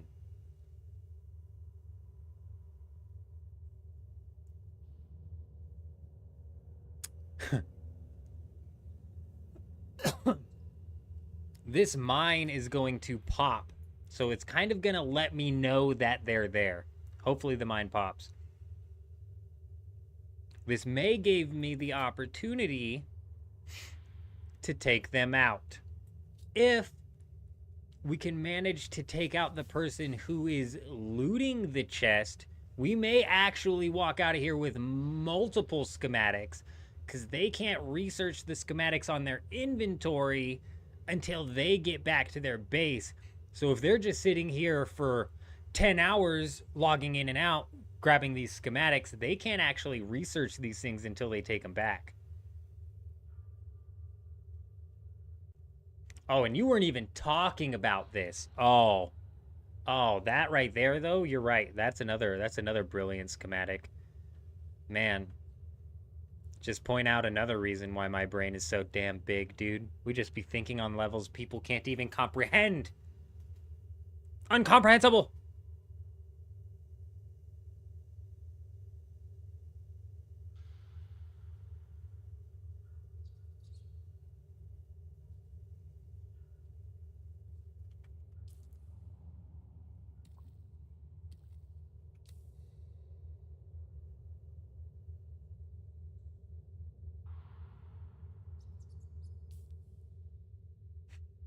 Storms got shut down, dude, I'm telling you. They're not popping up right now. Dude, if this was something that...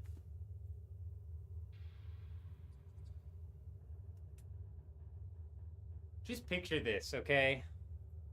That's gonna make me so sad. Imagine if... Hold on.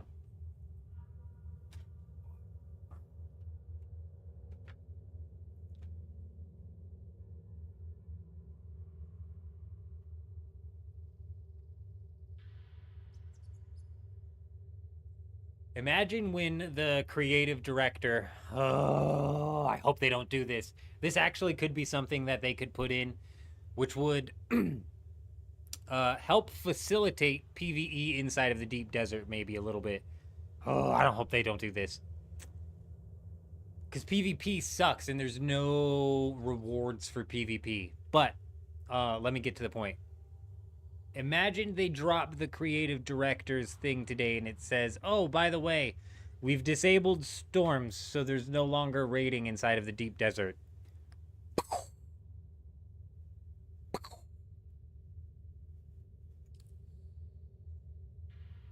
Might as well build a base out in the deep desert now. You can't raid there.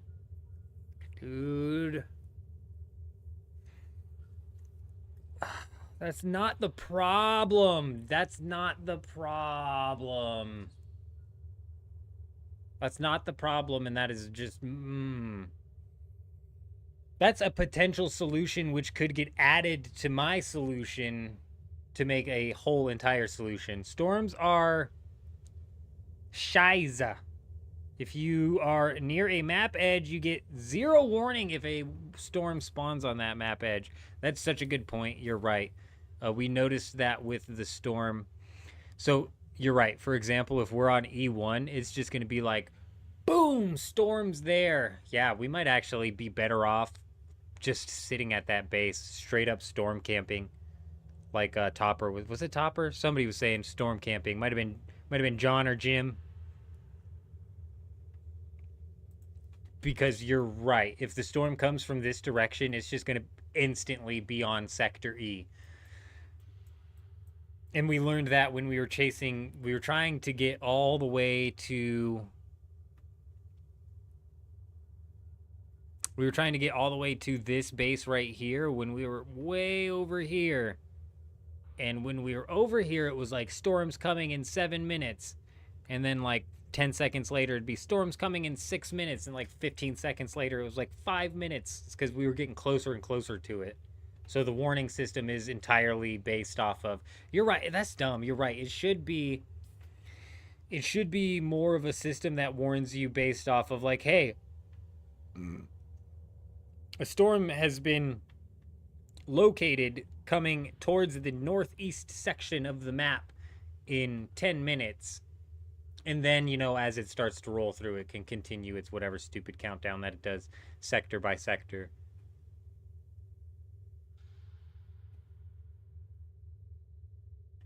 Yeah.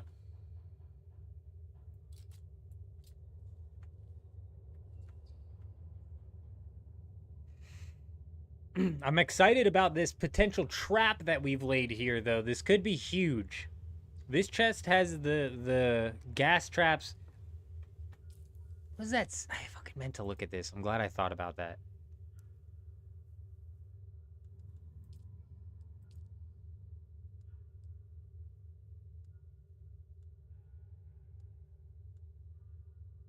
Can place a remotely triggered mine that once triggered releases a cloud of poisonous spores. Remotely triggered.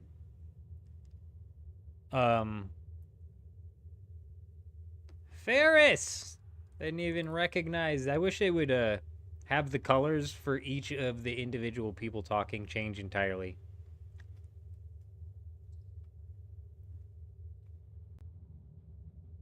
Is that a real chest because it looks like the top has been torn off?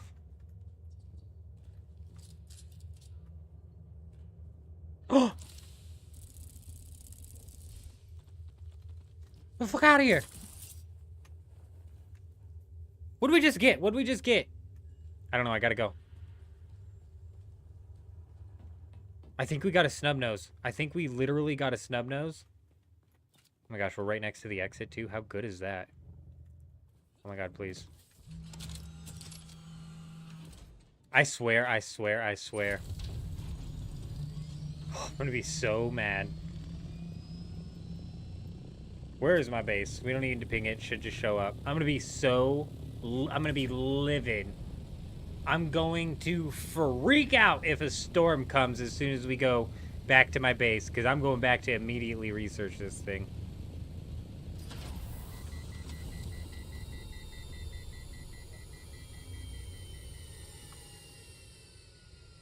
Sector weather alert. A large sandstorm is approaching. Dude, what is... Dude, we cannot die. Dying is not an option. Also, going back, not an option right now.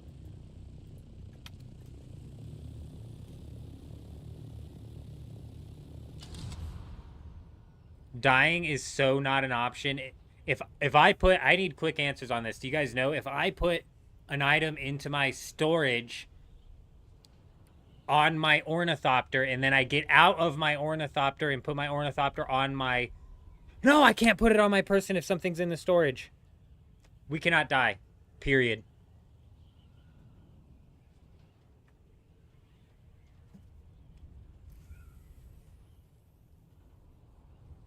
Dude, I've never been so stressed out in my life. This couldn't have been worse timing. Oh, it's a disruptor pistol. It's a disruptor pistol. I'm so much less stressed out now. I'm gonna be real. I thought it was the tier 6 version of the snub nose, bro. Sector weather alert. A large sandstorm.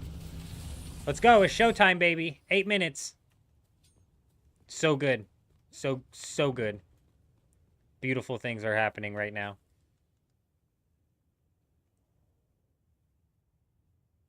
It's a unique heavy pistol, borrows technology from the fast-firing disruptor SMG, while adding a charging mechanism to fire shield destabilizing darts. It's not a snub nose. It's interesting, but it's not a snub nose. Also, our first tier 6, so we'll take it. We'll take it. OMC videos coming in clutch. I wasn't even going to go check that thing. It didn't look like it was ready to open. Right? It did not look like it was ready to open.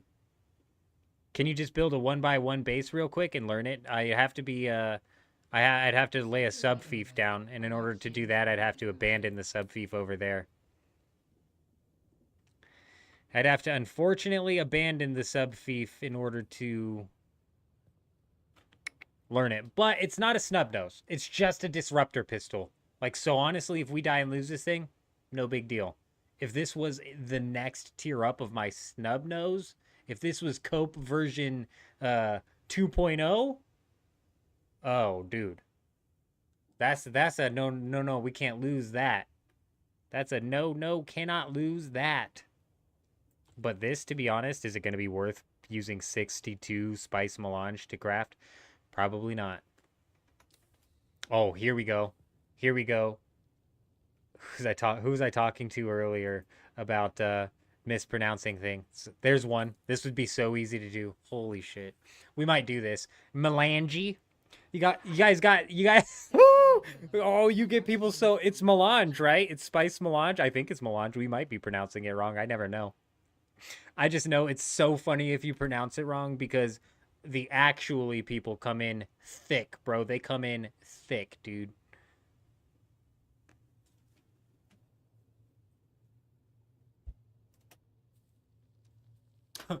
They drive that engagement up through the roof, man.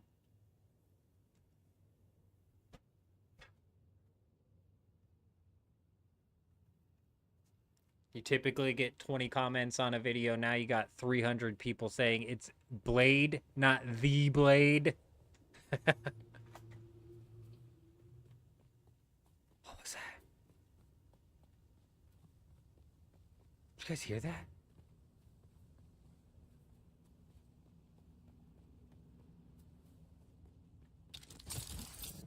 Sector weather alert. A large sandstorm is approaching.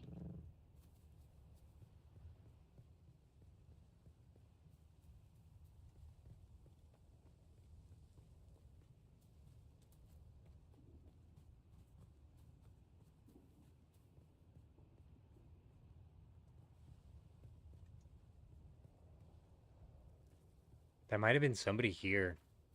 This might be a live base raid. I'm game.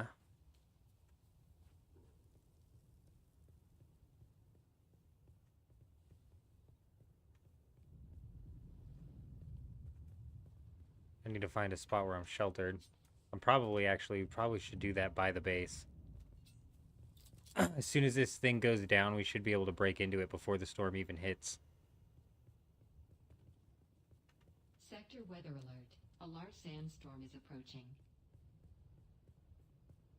Insult the book lore and you'll get engagement. That's 100%. You're 100% right, Ferris. So easy to draw. My gosh. I said the Blade because I was like, we're going to go over the Blade's moveset. They were like, it's Blade, not the Blade, which I understand their argument. It is funny. It'd be like if I called Gambit the Gambit. We're going to go over the Gambit's moveset. I understand. The amount of comments I got absolutely boosted that video's engagement. 1,000,000%.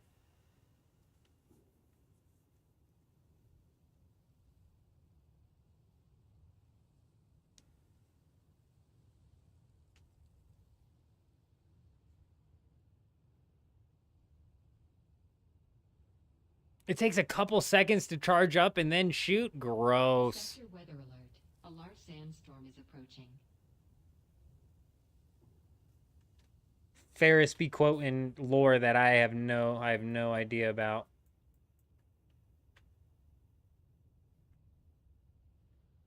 Where's this thing at? It says it's going to be in the sector, and typically if it says it's going to be in the sector, it'll hit the sector.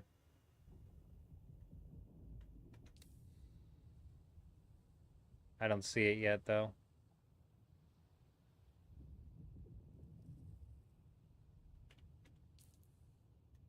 It's like I can hear it. I swear if it swoops north, I'm going to freak out. I freak out.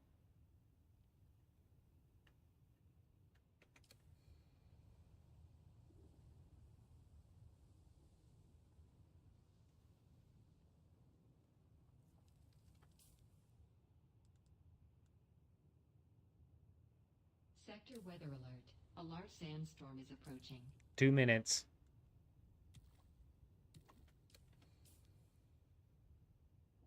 I mean, 2 minutes. Oh, there it is. There it is. There it is. Oh, it's definitely coming in at the right angle, too. We're getting in. We're going deep, baby. Woo! We're going deep on the juicy base.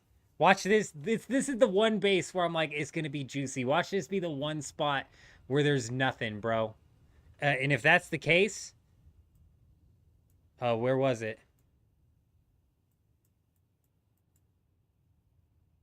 Where'd I raid that original base at? Was it right here? It might have been right here. If this one's a dud, we immediately go that one.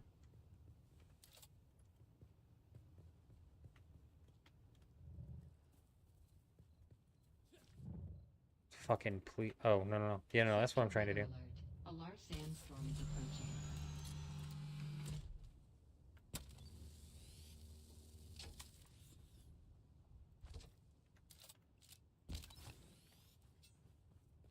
Just get that storage ready so we can be ready to move over to the next one.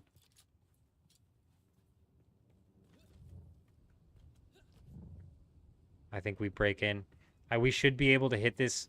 We should be able to break into this door and then get onto the inside before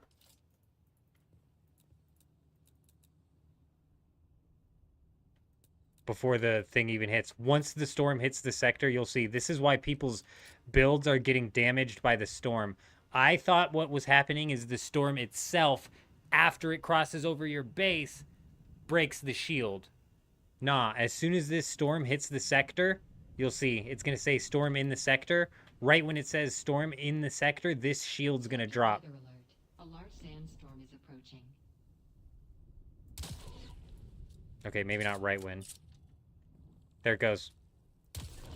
So almost right when. It was a one shot to get in.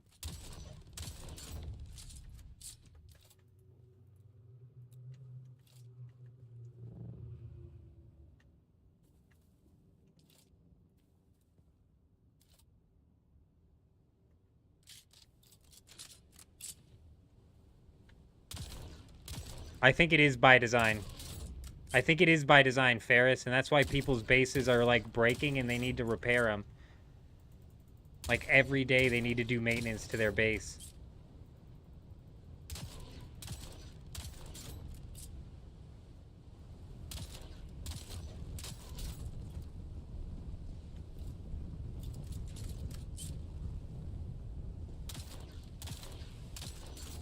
We probably could have broken through the other wall, no problem, but I just, you know, this was a little bit weaker.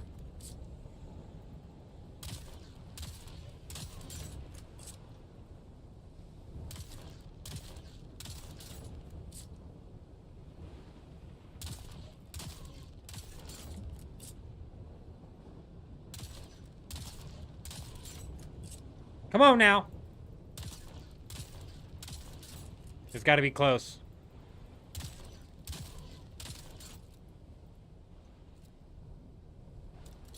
Of course, it was one away. I think that was the base powering down.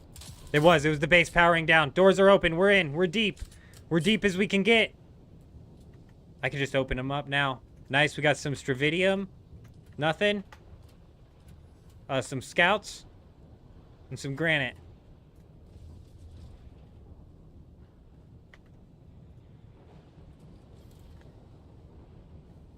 How far on the storm? Okay, storm's about gone. Okay, we're gonna have a little bit of time here. We can always come back. This place is fully dysfunctional right now. We can always come back and smash the rest of it and loot it. We're gonna try and double raid this right now. Let's go, let's go, let's go. We gotta be quick. I really just hope that this is there. I can't say for sure. I don't remember for certain if this is the area or not. Let's just hope that it is. We were only gonna have, like, 5 minutes to break in, but it was only like one wall or something like that. The base wasn't in the best of foundation either, so we should be able... You're shocked that's a thing? So I'll show you what happens. I'll show you what happens if we can get to this guy's base. I guess I can show you even if we get there after it closes down. But this guy repaired his door, but left the rest of his base still breaking. So he saw that the storm was breaking his door, And that's all he repaired was his door. But I'll be able to break in through his back wall, you'll see here.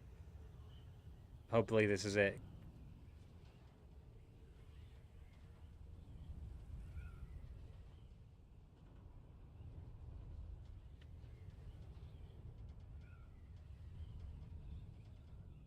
Is that it right there? It is. No, it ain't. Shit, this isn't even the right island. Fuck, where was that original base at? Was it over there?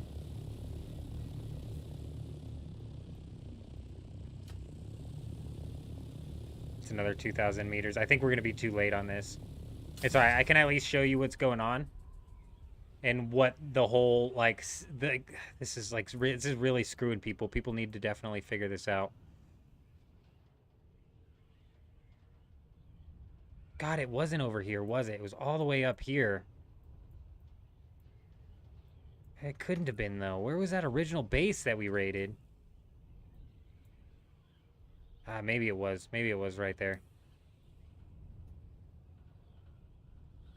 Doesn't matter, because if it was further up north, we're going to be too late on it for the storm anyways, unfortunately. Unfortunately, we can go back to that other base, though, because I'm not sure if there was more sections to the base that we missed. But worst case, it had some Stravidium for us.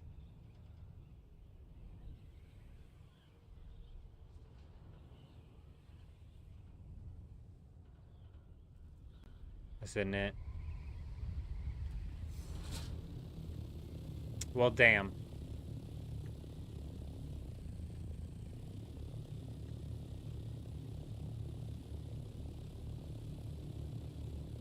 Doesn't the system allow you to put down markers that remain on the map? I don't know, man, to be honest. If it does, I don't know how.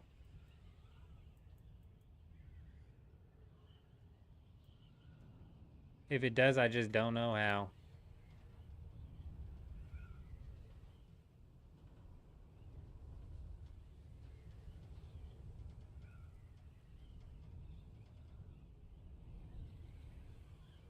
It's alright, though, because if it wasn't at any of these, we wouldn't have gotten to it. We wouldn't have gotten to it before the shields went back up. You realistically do not have that much time. I think the 6-minute timer starts the second the shields go down. So you're like 3 minutes into this thing. I don't think the 6-minute timer starts after the storm leaves it. I think the 6-minute timer starts right as the base shield goes down, which, like I said, is right after the base, or right after the storm goes into the sector. Alright, man. These guys are in, like, a prime location to just absolutely stock their base up with schematics, with spice. That's about it. And they end up having Stravidium in there. It's insane. Weekly wipes and storm damage make the bases in deep desert tissue paper. They do, especially if you're not repairing it on a daily basis. If you want to have a base out in the deep desert, you have to repair the entirety of the outside of it on a daily basis. Because if you don't, each part of the outside of it gets damaged every single time a storm swipes over it. This is also a good indicator that you can use to determine how many times a storm is swiping over your base in a day, which would give you a rough estimate of how many times, you know, it's possible that your base gets raided. Because while it looks like raiding bases is easy, because I'm out here raiding bases very easily, because it is easy, it's also incredibly time consuming and also a bit like RNG dependent. Is a storm going to swipe through when you need it to, etc., etc.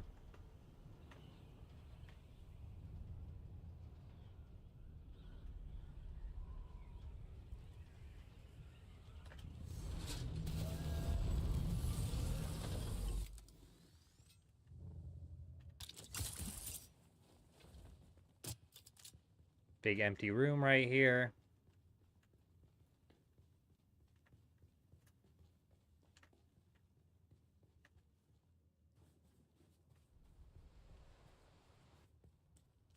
I'm just making sure that this all foundation right here. It looks like it is. Not seeing really any spots where they could be hiding loot.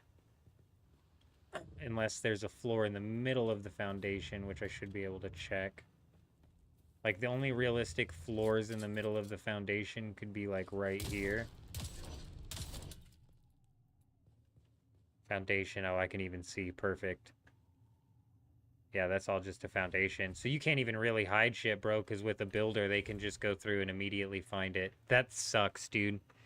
They should have a device that takes shields down, a special probes for mentats. I think that would make base raiding way too easy. If they did something like that, they would have to strictly make base damage something that requires rockets. Similar to how, like, in Rust, you can't really raid a metal base with a pistol. You need rockets, you know what I'm saying? They would have to do that. Because right now, the fact that I can just go in with a pistol and raid any base is ridiculous. It's ridiculous.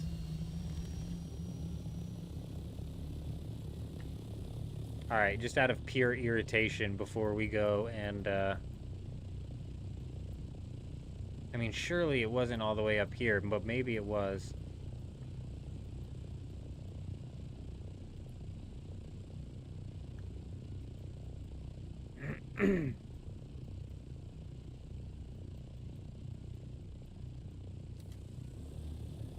Just out of frustration, I want to figure out where that second base is. It might actually be right here.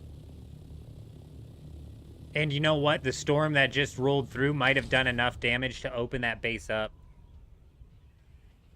Because that base had a couple spots that were on critical. So what's happening is this guy even noticed it, dude. He noticed that the storm took down his shield and then his base was taking damage. And then he repaired his door and that's it. So his door was at perfect and the rest of his base was falling apart. Some more people came and hit this. Interesting.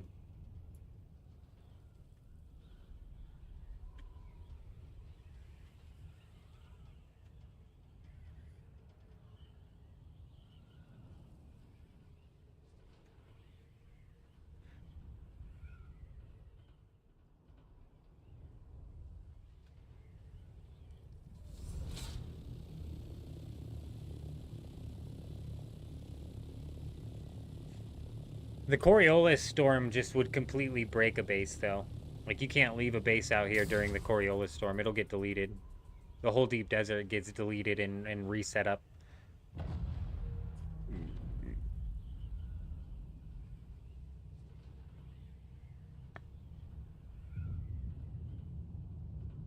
I've literally never gotten anything worthwhile out of those. Have they dropped the news yet? Surely it's coming out soon.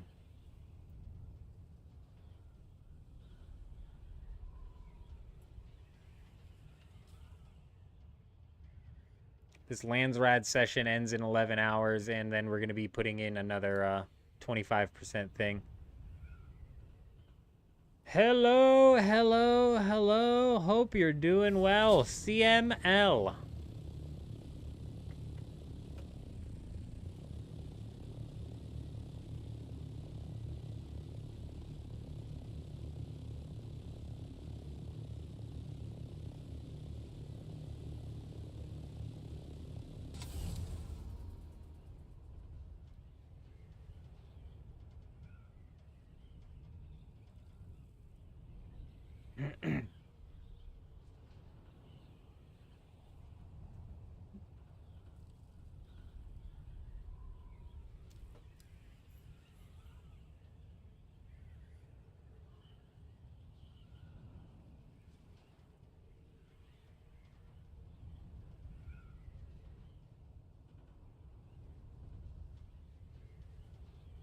I don't even know if the storm hit this high, to be honest.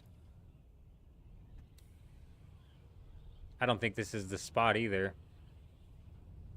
I'm so confused. It took me all night to find this freaking base, and now that we found it, we're not going to be able to find it again. Oh, here it is. Thank goodness. Damn, the storm didn't break it all the way.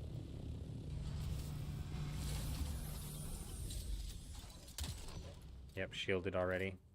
It might have never went down.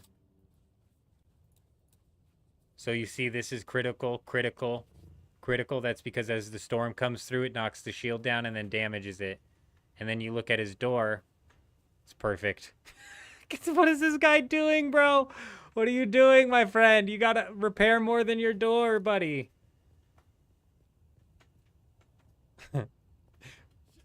That's so goofy, bro. Like, how do you not see the rest of your walls falling apart? That is another thing that people don't seem to realize. They just seem to assume that people are gonna roll right in through the front door.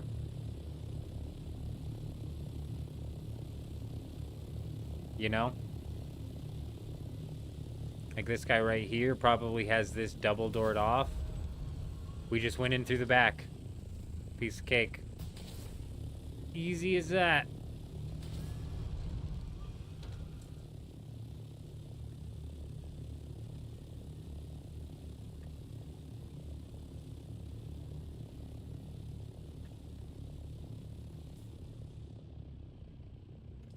Well, shitty thing here is...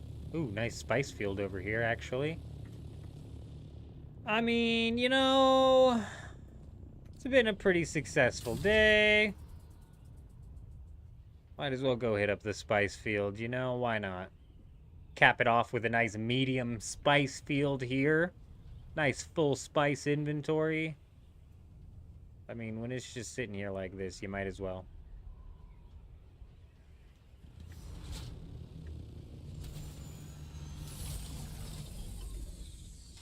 We have the soft step boots too, so I think I should be able to do this like practically indefinitely. At least get like 20 shots off.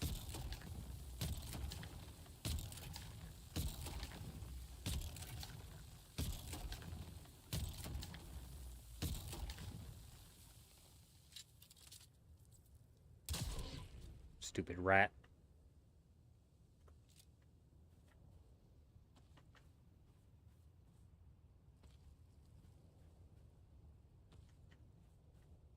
Spice for days.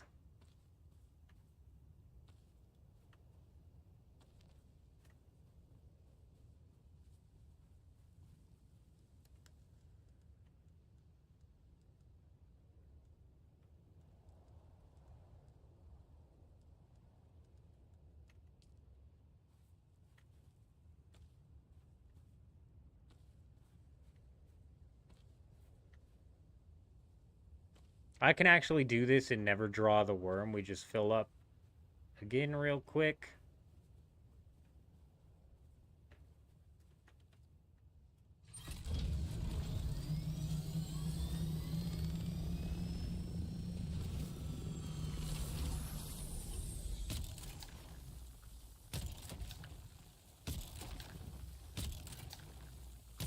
What do you mean enough to research all the things? I've got enough research too. But yeah, this would be enough of spice melange to craft that pistol, that's for sure. Oh, we've got a decent amount of melange still at the base. To be honest.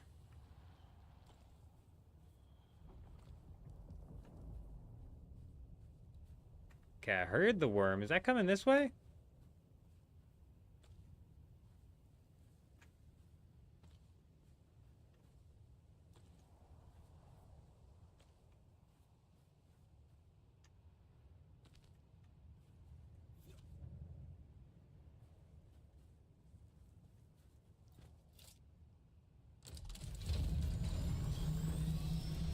Ooh!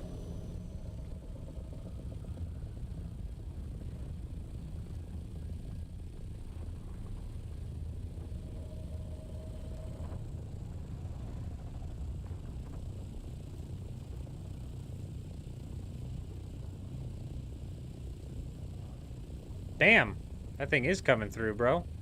He's mad. He's angry.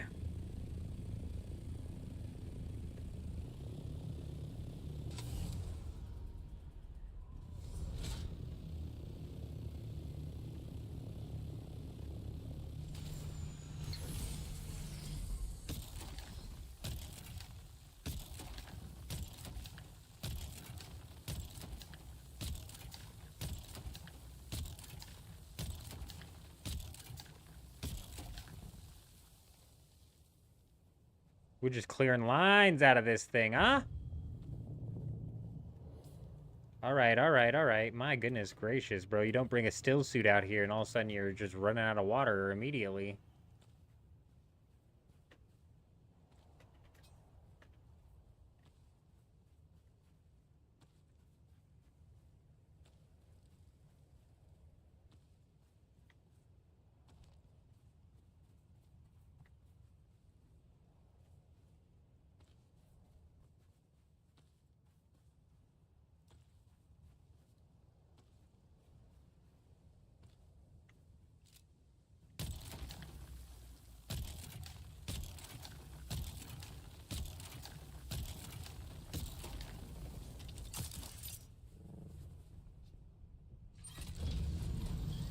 I heard it, bro. Nice try, pal. I heard ya. I heard you, dickhead. I knew you were coming through, asshole.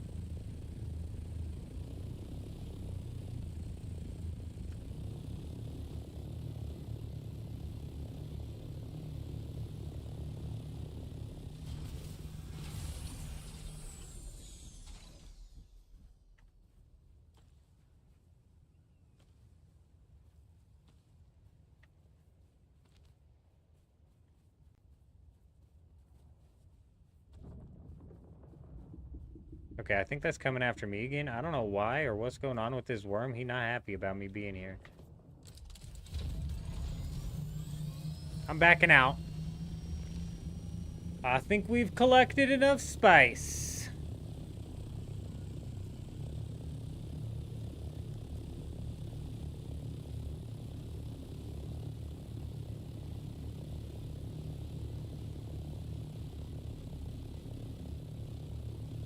$16,000 meters away from home.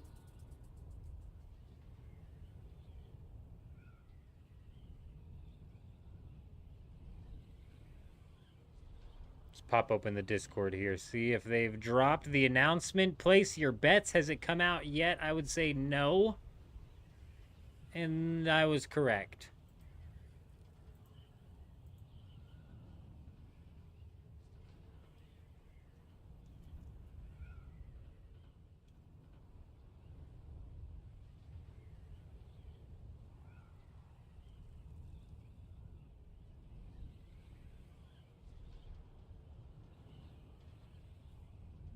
Since we didn't quite fill up on spice, we might as well hit this up while we're here, huh? We can basically clear this entire patch. Slap this thing out in one go.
Beautiful sand.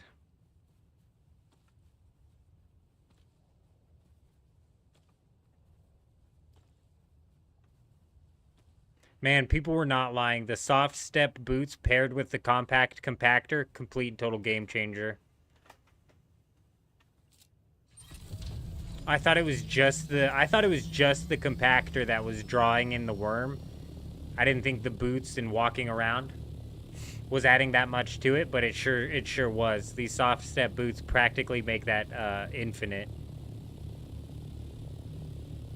If I didn't have the soft step boots, we would have had to pull up on that for sure.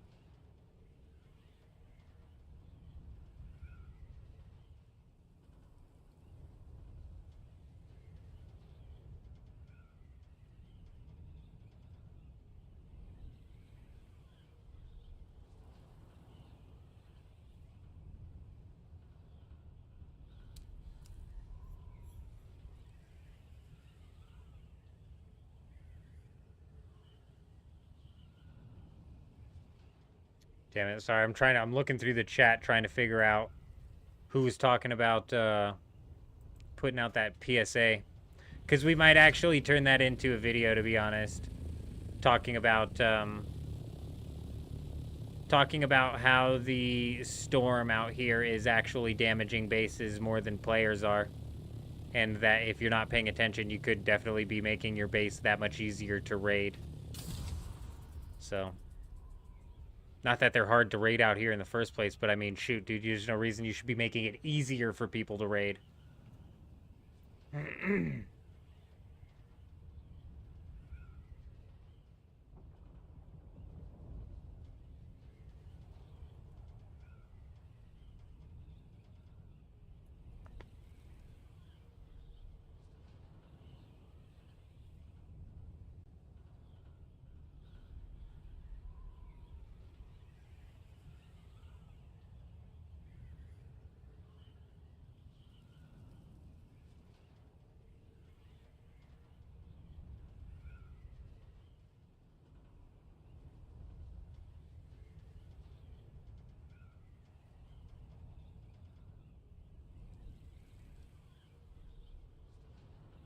It's always the flight out that's the longest, I swear.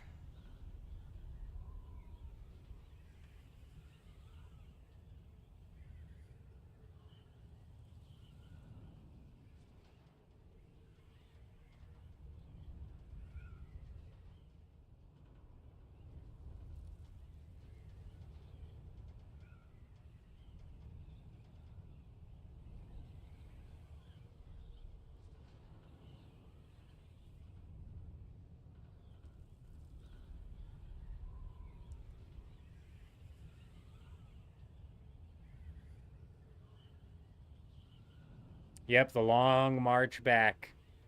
What sucks is it's like, it's just long, boring march, you know? Long, boring fly back. Not much you could do to make it more entertaining either. It really is just flying 15,000 meters, you know? Even if there was a lot going on below me, it's like it would still be flying 15,000 meters.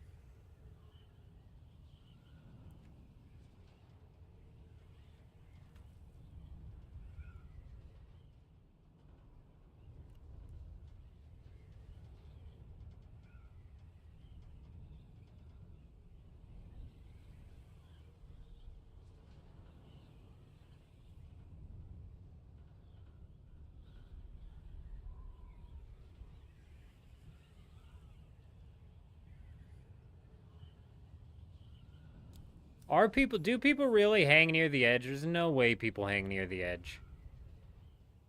There's just no way. You don't have enough time, bro. Like, what, are people hanging, like, right in this? They'd have to start attacking me now. And even attacking me now, chances are I'm gonna make it back before you fully break my ornithopter, right? Like, they'd have to really catch me, like, coming in broken.